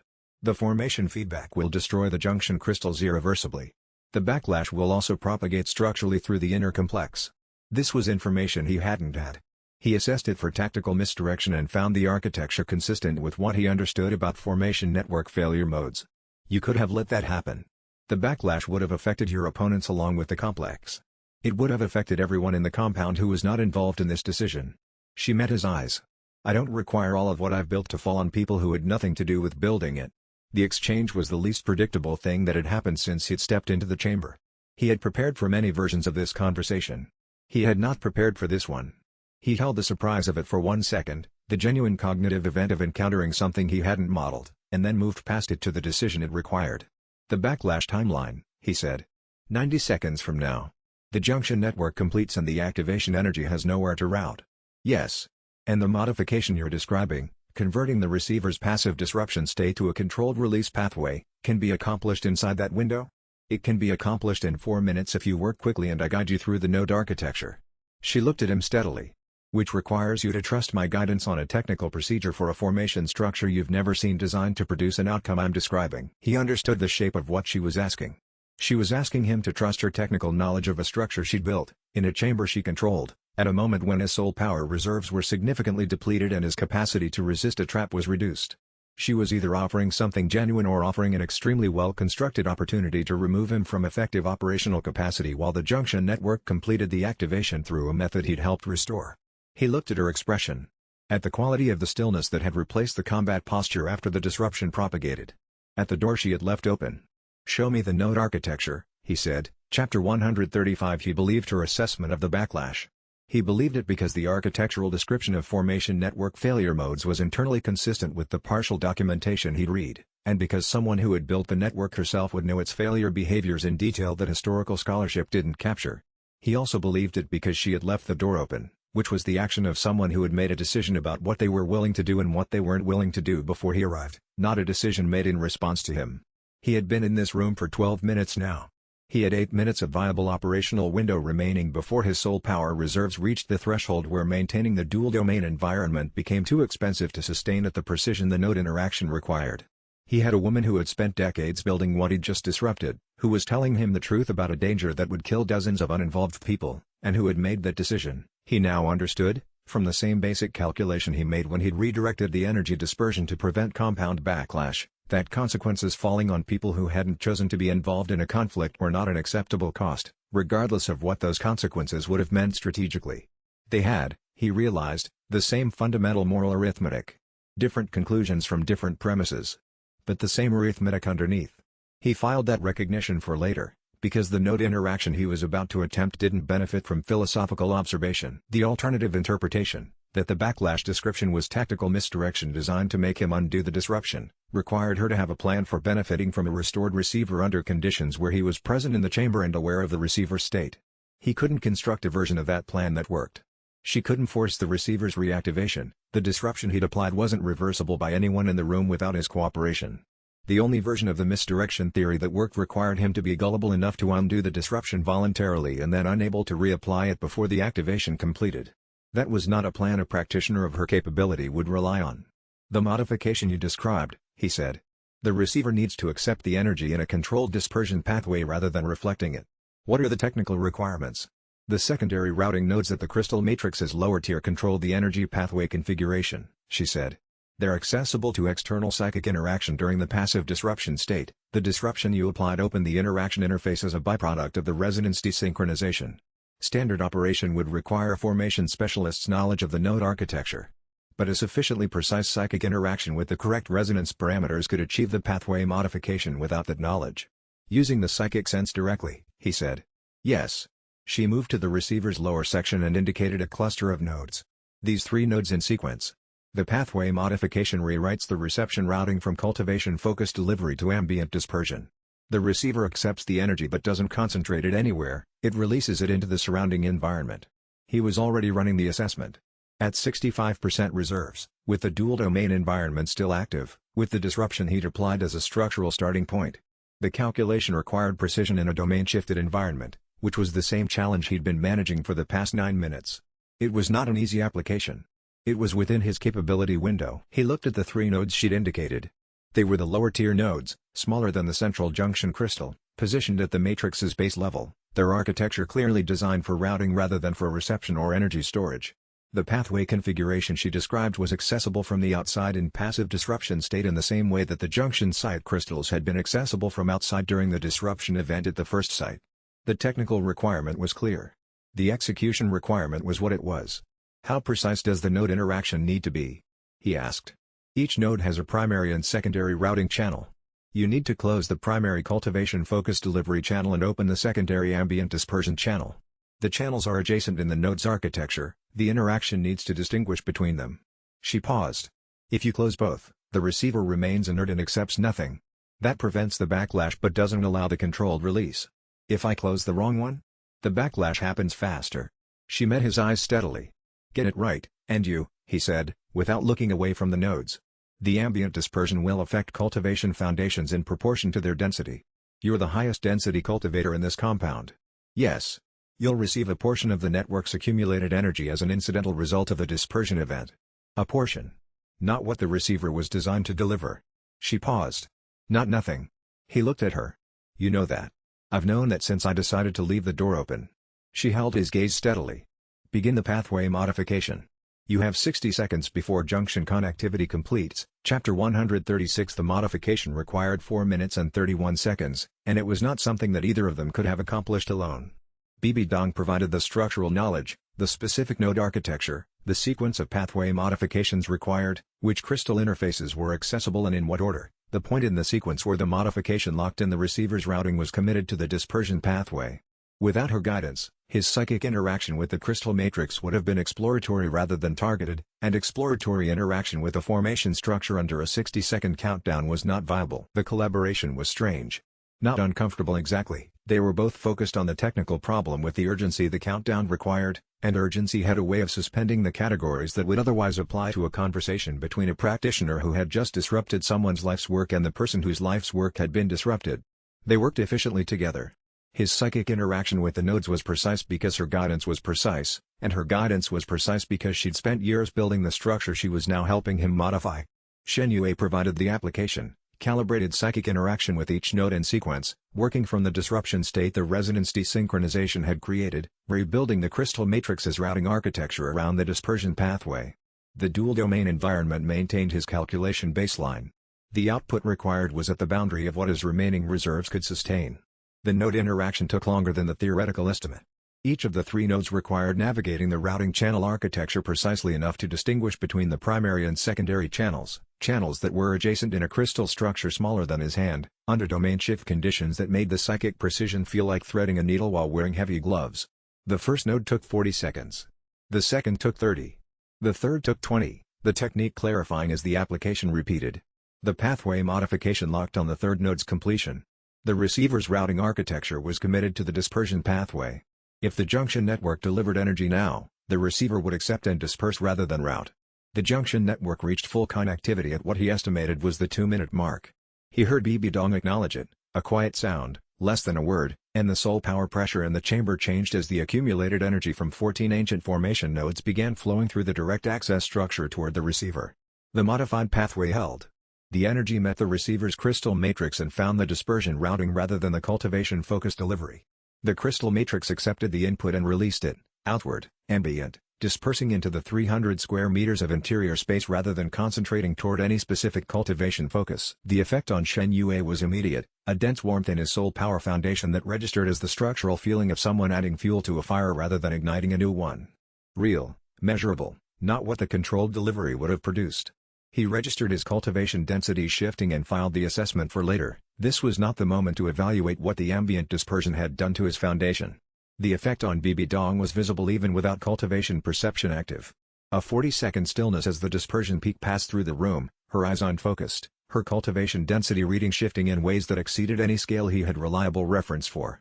When it ended, she was the same person. She was also, in some way that would take weeks to fully understand, Not exactly the same person she'd been before. Chapter 137. The advancement is not what I built this for, Bibi Dong said. Her voice was steady. It is also not nothing. No, Shen Yue said. He was sitting against the chamber wall, not from choice, but because the combination of the corridor engagement, the avatar deployments, the domain maintenance, and the pathway modification had collectively resolved into a definitive statement from his body that it was done standing. I estimated you'd receive a significant incidental advancement from the dispersion. I estimated it before I agreed to the modification. That was a deliberate calculation. Yes. He looked at the receiver, inert, matrix having discharged the network's accumulated energy, activation potential deferred indefinitely. The modification produced an outcome I preferred to the backlash. Your incidental advancement is a cost I accepted. A cost. She looked at him with an expression he still didn't have a clean category for. You accepted a higher cultivation opponent becoming more capable in exchange for preventing damage to people who had nothing to do with this. I accepted an outcome where the damage fell on people who chose to be involved, and not on people who didn't. Yes. He paused. That's not an unusual calculation. I make versions of it regularly. She was quiet for a moment. You understand that this doesn't end the war. I know. The alliance needs to reach a negotiated settlement from its current strategic position, which is stronger than it was this morning but not strong enough to dictate terms. Spirit Hall's offensive resource commitment was structured against the convergence events timeline. That timeline has been disrupted. The War Council will recalculate. She looked at the deactivated receiver. The recalculation will produce voices arguing for consolidation rather than continued advance, because the numbers will require it. Whether those voices are sufficient to redirect policy depends on what support they have. Your support, he said. My influence on the council is real. It isn't unlimited. She was quiet for a moment, looking at the inert receiver rather than at him. The convergence event, if it had completed, would have produced a cultivation advancement that would have changed the strategic picture in Spirit Hall's favor for the next 50 years. I've been building toward it for longer than you've been alive. She paused. I'm telling you this not because it's relevant to what happens next, but because I want you to understand what today actually cost, and what it means that I cooperated with the modification anyway. I understand, Shen Yue said. She moved to the chamber door. Begin the conversation at your War Council level. Demonstrate that the Alliance's strategic position has changed in a way that makes continued offensive tempo more expensive than a stable agreement. The calculation that produces peace needs to be real on both sides. He considered this for a moment. Why help with this? She paused at the door. Because the alternative is years of war that produce the same outcome by exhaustion rather than agreement, and I've seen what years of war produce on the ground. I've been watching it produce it for 18 months. She looked back. The path I was on required it. The path has changed. What it requires now is different. She left, and the chamber was quieter than anything Shen Yue had been in for months. He sat against the wall for approximately 4 minutes, managing his cultivation recovery and thinking about what had just happened in this room. Not the tactical sequence, he'd file that away and review it later. The other thing, Bibi Dong had built a framework for achieving something that she'd committed years to. She'd been within 12 days of achieving it. And when the completion was prevented, she'd cooperated with the prevention rather than using the backlash as a weapon. He couldn't fully explain why. Her own explanation, that she didn't require consequences to fall on uninvolved people, was believable as far as it went. It probably wasn't complete. What he could say was that the person who had left the receiver chamber door open was not the same person as the strategic architect of a months-long campaign to position an army away from this compound. Both things were true about the same person. He filed that complexity without resolving it. Some things required more time before they resolved. He pushed himself off the wall and went to find his team. Chapter 138. His team was alive. This was the first thing he confirmed when he emerged from the inner complex into the corridor, and the relief it produced was not proportional to a tactical assessment of probability. He'd known intellectually that the team's engagements with Chrysanthemum Douluo and Ghost Douluo had viable outcome ranges. The team's current capability level made those outcomes probable rather than certain. Knowing intellectually was different from seeing everyone in the corridor and registering that they were all present and functional. Qingfeng had a broken wrist, held against her body with the economical adjustment of someone who had sustained injuries before and knew the difference between injuries that stopped operations and injuries that required accommodation. Iron Bonely had run his soul power reserves nearly dry, absorbing the combined impact load from the response force that had attempted to reach the inner complex from the southern corridor. He was sitting against the wall in recovery posture, eyes closed, breathing with the disciplined rhythm that rapid cultivation recovery required. Ma Hongjun had a significant burn on his left forearm. Ghost Douluo's spatial disruption had created a positioning error in a moment where his Phoenix fire output timing was critical, and the result was partial self-exposure to his own ability's edge effect.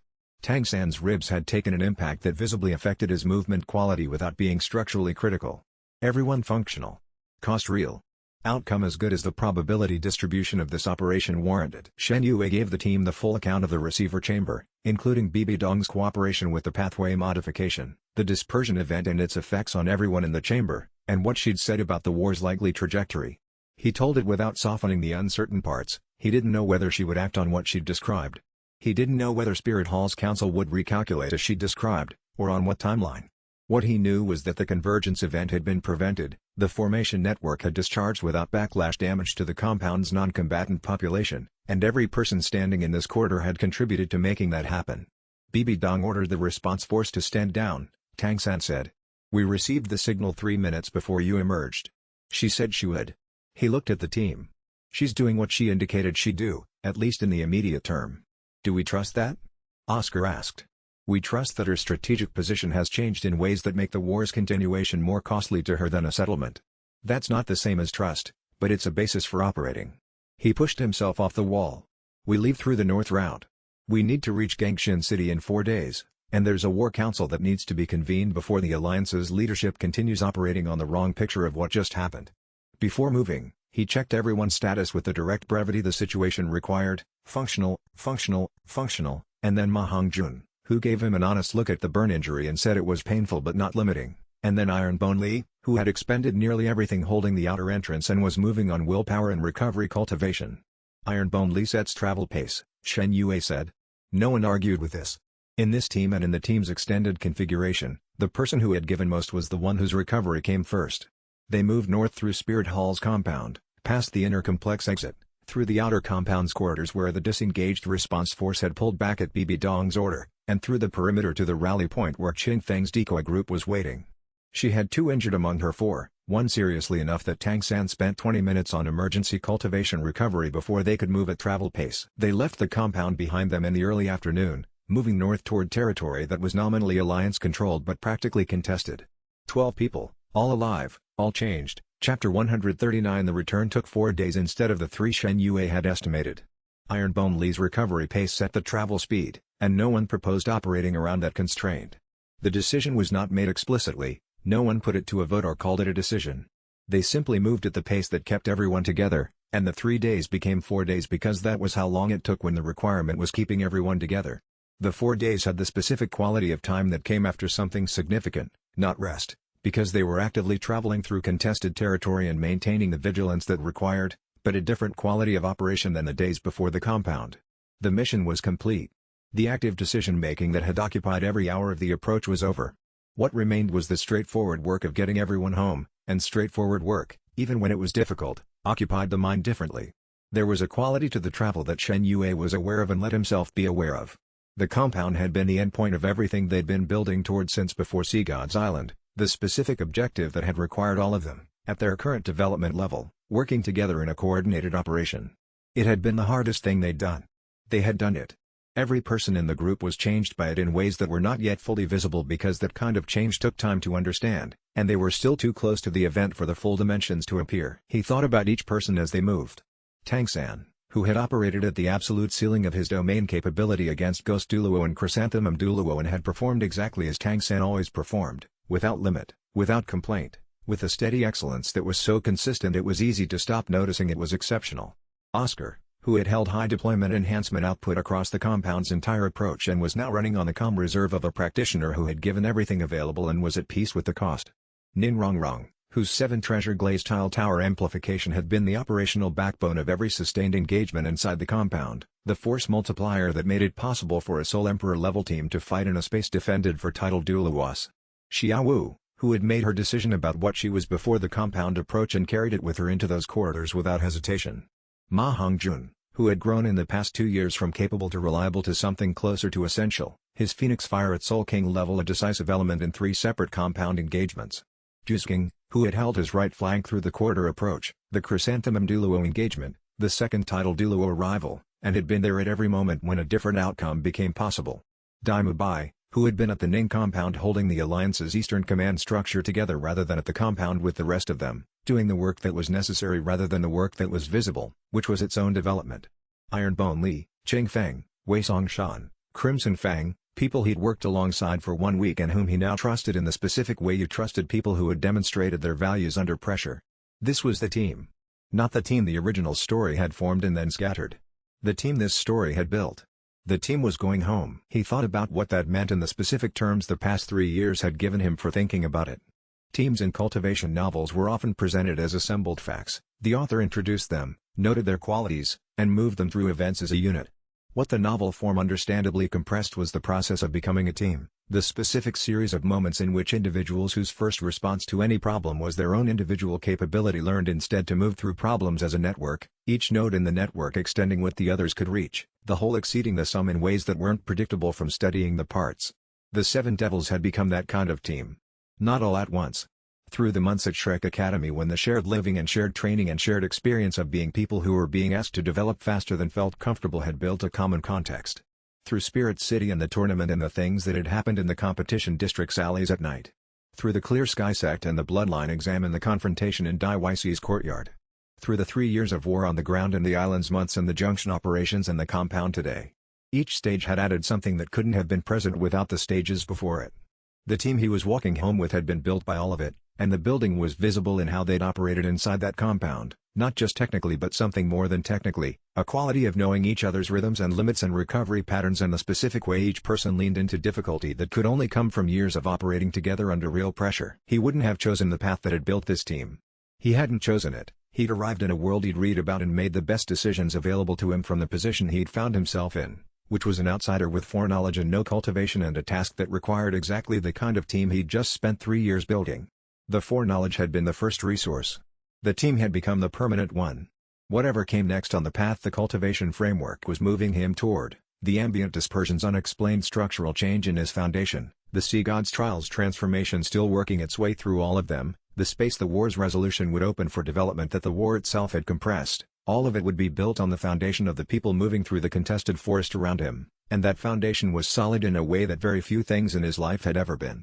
Shen Yue spent time on each travel day with the 2 or 3 people he hadn't been able to check in with during the compound approach. Qing Feng's broken wrist was being managed with bone consolidation cultivation, and she was already calculating when she'd be able to return to full capacity. Iron Bone Li was recovering faster than the initial medical assessment had projected, which he attributed to the ambient dispersion event's effect on the compound's cultivators. The elevated spiritual density had benefited everyone present, not just Bibi Dong. Wei Songshan's long-range psychic interference had been decisive at 3 points during the approach that Shen Yue hadn't directly observed, and the debrief of those points produced information about Spirit Hall's communication doctrine that would be useful to the Alliance's intelligence apparatus. Crimson Fang had performed exactly as capable and exactly as quickly adapted to the team's coordination style as Shen Yue had assessed.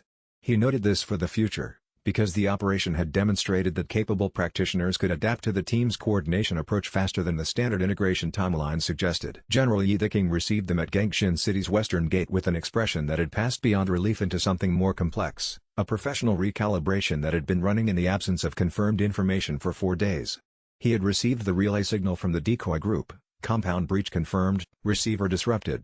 The relay had not been able to transmit the full picture. He'd been managing the front lines under the assumption that something significant had changed without knowing precisely what. Shen Yue gave him the full debrief in an uninterrupted 2 hours. Not just the receiver disruption and the pathway modification, everything. Bibi Dong's cooperation with the modification, her assessment of the war's new calculus, what she'd said about Spirit Hall's council recalculation, his estimate of whether she'd meant what she said. Yi the King listened to all of it without interrupting and was quiet for a long moment before responding. You trust what she told you? I trust that her strategic position has changed in ways that make the directions she described more consistent with her interests than the alternative. I don't trust her as a person. I trust the logic she presented as a description of her actual situation. He paused. The incidental advancement from the dispersion event changes her cultivation position in ways that make specific options more available to her. Among those options is using her increased influence within Spirit Hall to push for a war posture recalculation. That option is more available to her now than it was before the dispersion. The War Council convened the next morning with the full leadership assembled, every significant commander in the Eastern Theater, plus relayed representatives from the Northern and Western fronts. Shen Yue presented the complete picture, including the elements that were uncertain, including the aspects of Bibi Dong's behavior that couldn't be definitively interpreted, including the honest assessment that nothing about the current situation guaranteed the outcome he described. What he could tell them with confidence was that the strategic picture had changed genuinely and significantly, and that the alliance was in the best negotiating position it had occupied in 18 months. He told them what Bibi Dong had said about beginning the conversation. He told them that beginning it didn't mean accepting unfavorable terms, it meant opening a channel through which favorable terms could eventually be reached. And he told them that the force that had been in Spirit Hall's inner compound within the past week had demonstrated, in terms Spirit Hall's leadership could not misread, that the alliance could reach places Spirit Hall had considered unreachable. The room processed that in different ways. Yi Ziking, who had received the full debrief the night before, was watching the room's reception rather than the content. Several of the commanders were doing visible internal arithmetic, the specific calculation that military professionals ran when presented with a changed situation, asking whether their current force dispositions needed adjustment. Two of the Northern Theater representatives were clearly more cautious about the receiver chamber account's implications than their Eastern counterparts, which was reasonable given that they'd been managing an active front without the context of the past week's events. The question that took longest to answer was from the most skeptical of the Northern commanders: if this is Bibi Dong signaling willingness to negotiate, why would she allow a force to penetrate her compound at all? Why not simply open a diplomatic channel? Because a diplomatic channel from a position of apparent strength reads as a position offer, not a genuine recalculation. What happened at the compound demonstrated that the receiver activation was prevented by external action, that the strategic calculus she built the formation network around has been disrupted. The conversation that follows that demonstration is a different conversation than the one that would have followed a direct approach. He paused. She needed us to succeed so that both parties were negotiating from changed positions rather than one party extending a conditional offer. The commander sat with that for a moment. Then he nodded. That demonstration was worth something. What it was worth depended on what they did with it. Chapter 143. Weeks after the War Council, the first communication arrived. It came through a channel that neither party had formally acknowledged, a courier with a sealed packet addressed to General Yi Ziking's command post, carrying an authentication code that matched the Spirit Hall diplomatic signals that Alliance intelligence had documented but never seen used. Not a peace offer. Not a proposal. A question, whether the Alliance was interested in discussing a framework for reducing offensive tempo on the Northern Front, contingent on comparable reductions on the Eastern Front. Shen Yue read the communication twice, then passed it to Tang San. Tang San read it and set it down on the table without speaking. Outside the command post window, the Eastern Theater was quieter than it had been since the three-front offensive began. Not quiet, the front lines were still manned, still active, still requiring the resources and attention of commanders who hadn't stood down. But quieter. The artillery exchanges that had been daily events were weekly events now. The patrol contact incidents that had been constant background noise had become specific incidents that were reported rather than assumed. The front lines were still where they were. The character of the conflict holding them had changed in the way that very slow things change, not in a day or a week, but in the accumulation of days where something that had been happening stopped happening quite as often. It was not peace. It was the first question in a language that eventually led to peace, asked by a party whose strategic calculation had changed because a team of 12 people had spent 7 days traveling through hostile territory and 4 hours in a defended compound making it change. The conversation that followed the question took months. It was difficult, because the territorial losses from the three-front offensive required genuine redress, and genuine redress was more expensive for Spirit Hall than Spirit Hall's council initially accepted. It was possible, because Bibi Dong's voice within that council was doing what she'd said it would do, and because the formation network's failed activation had made the timeline calculations that had supported the offensive unsustainable. During those months, Shen Yue continued his cultivation work. The ambient dispersion from the receiver chamber had left something in his foundation that the third eye of judgment could read but not fully classify, a structural depth that hadn't been there before, occupying a region of his soul power architecture adjacent to the Eighth Ring's integration zone. It wasn't a ring. It wasn't an advancement. It was something that would need years to understand fully, and he was content with that. Understanding things fully had always been something that happened after years rather than immediately. The Seven Devils continued operating. Not every mission was as high stakes as the compound approach. Most were not. But the team that had been formed in Shrek Academy's rehabilitation program and forged on Sea God's Island and tested in Spirit Hall's most defended compound continued to exist as a team, the specific kind of team that is made by people who have been through enough together that the accumulated weight of the experience becomes something they carry as shared rather than individual. Dai Mubai came back from the Eastern Command Post 2 weeks after Shen Yue's return from the compound, and the reunion had a different quality than earlier reunions. He'd heard the full account through relay reports and through Shen Yue's own debrief to him directly, the same debrief he'd given Yi Ziking, without the softening that felt tempting when describing a compound operation to someone who hadn't been there. Dai Mubai had listened to all of it and been quiet for a moment in the manner of someone absorbing something larger than expected. Bibi Dong cooperated with the pathway modification, he said, not as a question. She cooperated with the pathway modification. And you believe what she told you about Spirit Hall's recalculation. I believe the logic holds given her changed strategic position. Whether she acts on it at Spirit Hall's council level is what we're watching." Dai Mubai had nodded at that. The specific nod of someone whose own complicated relationships with familial political structures gave him a framework for understanding how people navigated the distance between their private assessments and their institutional positions.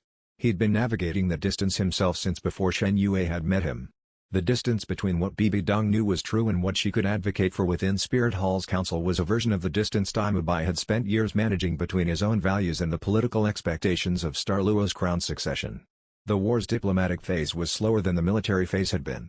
It had its own particular demands, the careful pacing, the maintenance of multiple channels simultaneously, the patience required when progress that had taken months to build could be disrupted in a single poorly worded communique.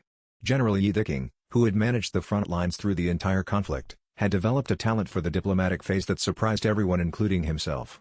He had the trust of the field commanders and the specific credibility that came from having fought rather than merely administered, and that trust made the tactical commitments in the negotiating framework credible in the way that commitments from comfortable headquarters staff were not.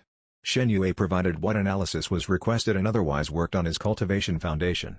The ambient dispersion structural change needed time to be understood, and time was, for the first time in 3 years, genuinely available. The war ended, eventually. Not with the decisive victory that early war council planning had described as the target. With the stable settlement that both parties' changed calculations made viable. With the territorial acknowledgements that the alliance's position had been strong enough to require, and the face-saving adjustments that Spirit Hall's council had needed to make the internal argument for acceptance. Shen Yue was not at the signing. General Yi King handled the formal events, which was appropriate. The general had managed the front lines through the entire conflict, and the peace was as much his achievement as anyone's. Shen Yue was in the eastern cultivation forest when the signing happened, completing the consolidation work that the receiver chamber's ambient dispersion had made both more complex and more necessary. What he understood, sitting in that forest with the eighth ring settled and something adjacent to it that he didn't have a name for yet, was that the things he'd been trying to become throughout the past year had been wrong in their framing. He hadn't been trying to become Dai Mubai's replacement. He'd been trying to become Shen Yue, which was a person who existed in his own right rather than in relation to someone else's frame. The island had finished that work. The compound had tested it. The result was a person who was neither the frightened academy student who had first heard the name Dai Mubai nor the replacement who had spent months trying to prove he deserved what he'd been given. He thought about the foreknowledge, the thing that had started all of it, the reason he was here rather than somewhere else. He had read a story. He had been given the knowledge of that story in a form that let him use it to change outcomes. He had used it. The outcomes it had changed were real. The people who were alive because of those changes were alive. The team that had walked into Spirit Hall's compound and walked out was the team he had spent 3 years building toward that outcome. He still didn't know why him. He had stopped asking that question with urgency, which was different from stopping asking it.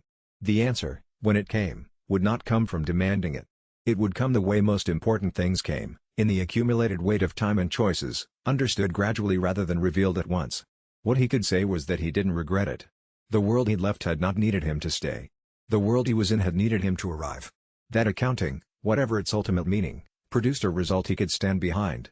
The eighth ring's structural depth settled further, and the forest around him was exactly the kind of ordinary that comes after extraordinary things, the specific piece of the world that has continued existing, full of living things going about their business regardless of what had just happened 12 days' travel to the east. He was something else. Something that had been made by all of it, and that belonged to the path he was still on. And that was enough to begin with. Fellow cultivators, if this journey moved you, if Shen Yue's path from outsider to the tiger who changed the shape of the war resonated with something in you, please leave a like and share your thoughts in the comments. Your words mean more than you know. Subscribe and ring the bell so you never miss the next story on this path. More journeys await, more impossible ascents, more moments where someone who shouldn't be able to do what needs to be done does it anyway.